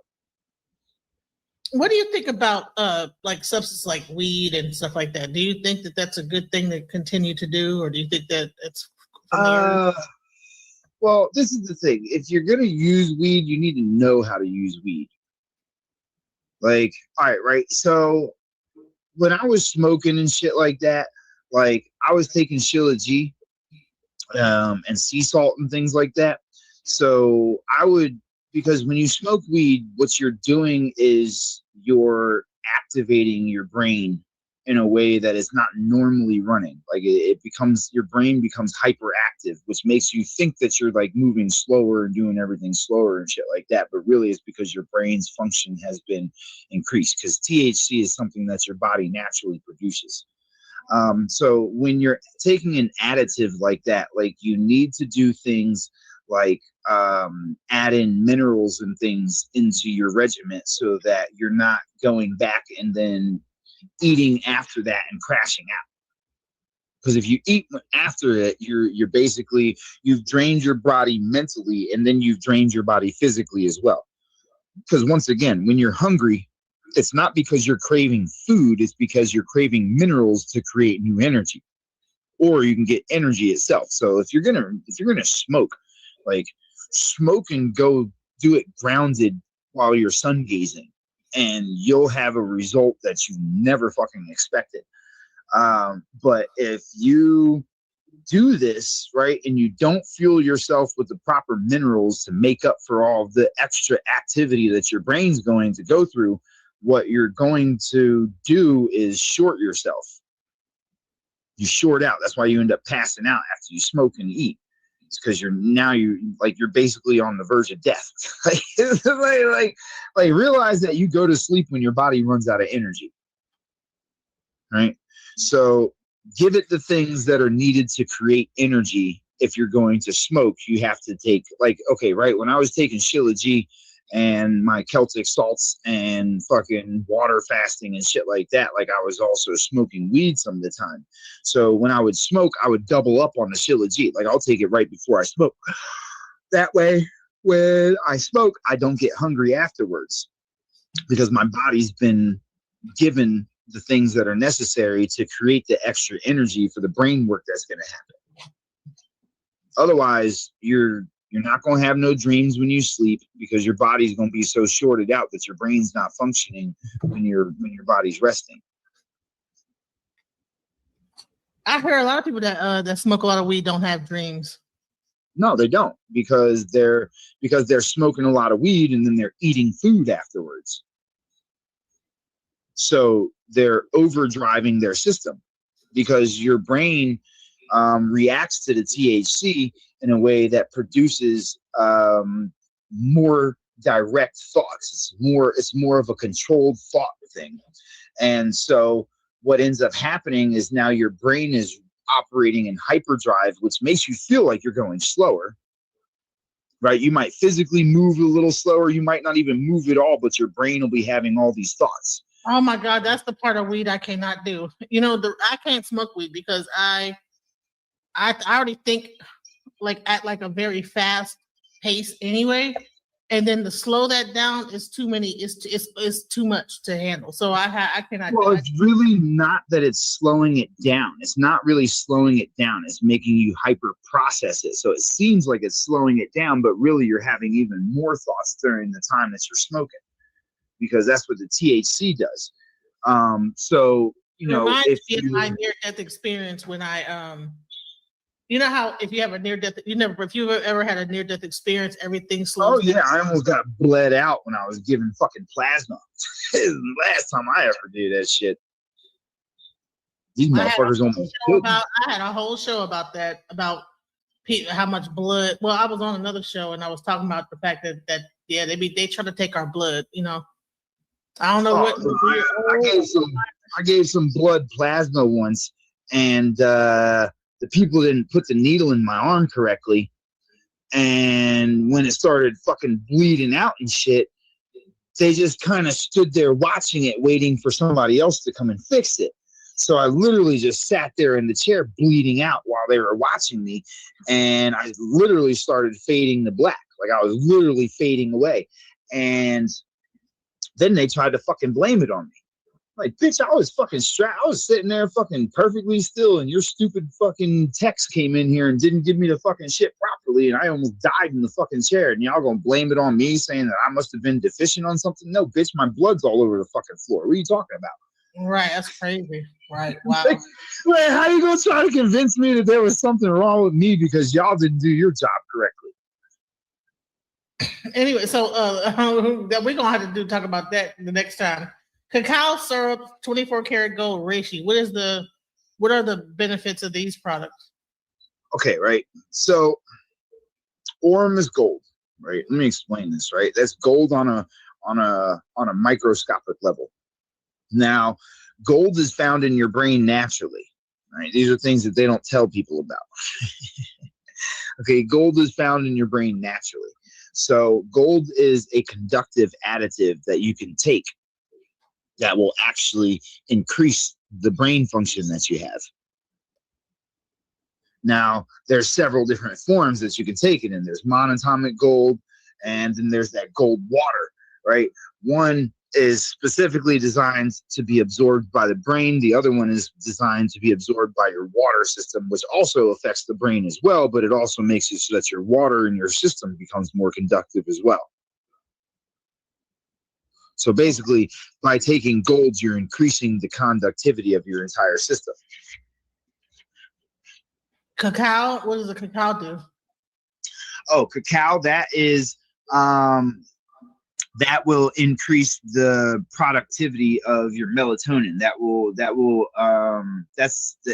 don't want to say it's a decalcifier necessarily, but it will increase the activity of your pineal gland. It's like fuel for it. And then you have like the black seed oil, you have like the turkey tail. Oh, yeah, you gotta have the black seed oil. That's a cleanser. That's what cleanses your blood.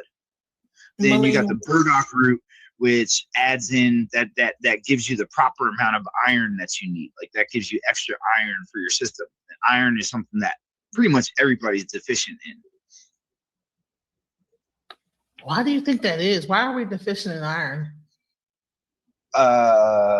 Because your body doesn't produce it without enough energy. And everybody's low on energy. You think these phones are doing it? Nah, they just scrambled the fuck out of your shit. So listen, turkey tail mushrooms, that's another fucking thing. Any mushrooms are good for you. The best one to get is lion's mane mushroom, but turkey tail is really good for I think it's growing brain stems. So basically all those things are basically things that will cleanse you and increase brain function. So listen, guys, I want you guys to get his book on. It's on Amazon. It's called The Book of Johnson. You could also get it on his link tree, which let me just go ahead and post that into the chat. If you guys get a chance, please go check his book out. People that are watching the replay, because everybody comes and watches the replay. So even though there's nobody here right now, or like a few people here right now that's been watching, they come. Please look into the chat and get the link tree for here is his Book of Johnson. If you get a chance, just type that in and go ahead and check the link tree, the Book of Johnson. Yeah, that book will that'll have all his herbs on there, all the things he's selling. Also, also his links to all the Lawful Freedom Library, Welcome to One Nation, just a lot of different things. Sacred Tea, Shilajit, free energy devices. Those are Mama T's. That's Mama T's teas. You know who Mama T is? No. Really? Oh, you would like Mama T. She's really good with astrology and natal charts and breaking down like where the stars are and stuff like that. She's a very spiritual person. I'd be surprised that you didn't know who Mama T Oh, was. you know what? I do know who she is. I've been trying to do an interview. I've been trying to talk to her for the longest. Yeah, shouts out to Mama T. Oh, I can. Well, I don't know. She's been kind of busy lately. She's got a lot of stuff going on, but I could shoot her a text. Yeah, let her know. I've been wanting to get her on here. I want to talk to her because she's been doing really good stuff with the AI. And that's probably something that we're going to be talking about next time that you come up on here, because this is not going to be the. If you so would oblige me, I really definitely want you to come back, because this is an amazing build. You broke down so many things in one sitting, and I know there's so much more. I just know it because I've already been on your page, right? So you only, if this is only the tip of the iceberg, guys, please check him out on Instagram. He is known as the King. Wait, hold on. His name. Sorry, I'm about to say King Solomon. He's known as the Book of Johnson on Instagram. Let me show that page real quick. Yeah. And then if they're not on Instagram, you can find my channel. It's my old dog breeding kennel. It's called Taboo Kennels on Facebook. And I also got the Book of Johnson on TikTok too. Yes, please check him out. He's out here doing the work, guys. And I hope that you guys enjoyed this live. We've been here for 4 hours and 12 minutes. He really gave us a great build. This has been awesome. Shouts out. Any last words you want to say before we close out? Can you show us your beautiful face? Let me think. Press this button. You're gonna switch it back to you. I got you.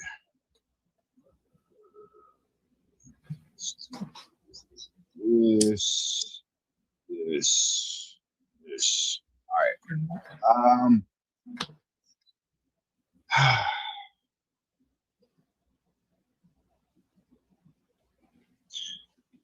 Find a way to forgive.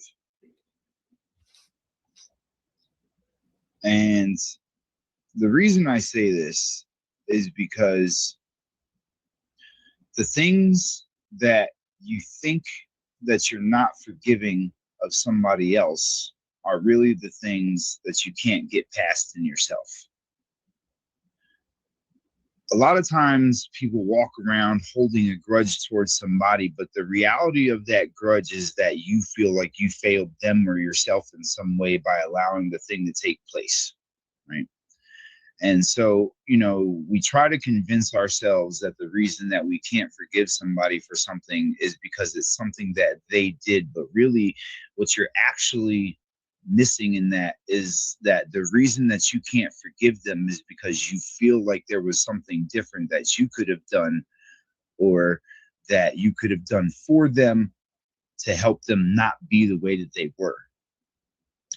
And you need to remember that the things that you have in your mind are always going to be the greater than the things that you're going to be able to experience in the physical. And so holding a grudge against somebody is really just beating up on yourself for something that you feel that you could have did differently. And if you can learn to forgive for people for the things that you feel like were their mistakes, you'll find that you yourself will start to feel better. Because when you sit there harping on these things, what you're actually doing is harming yourself in the process. Don't worry about carrying around false teachings like karma, because the only person that's being affected by these ideas of karma is you yourself, as I've shown you earlier in the video.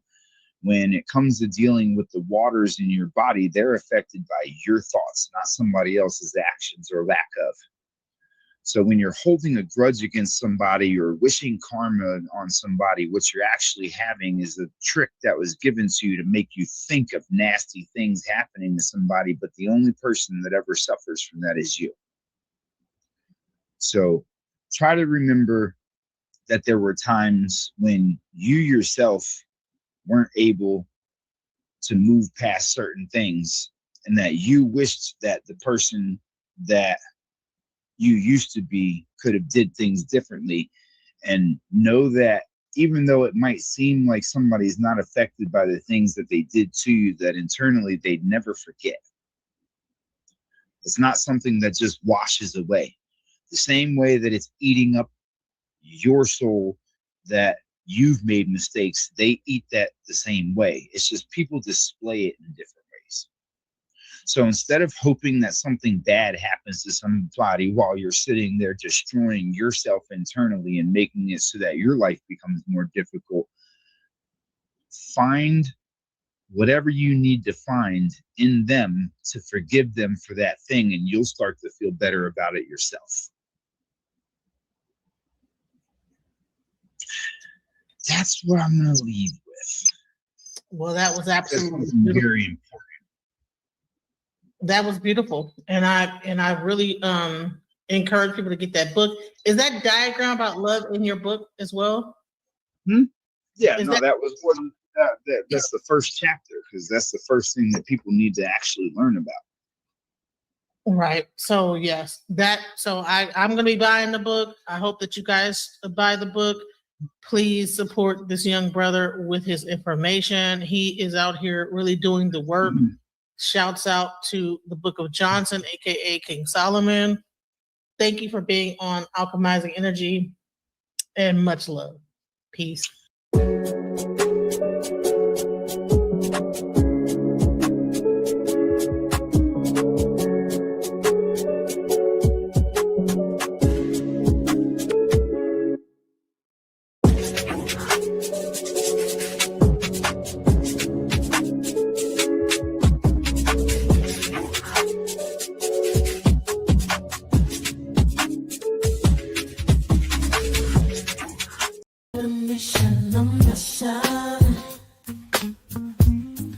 Trying to get it right.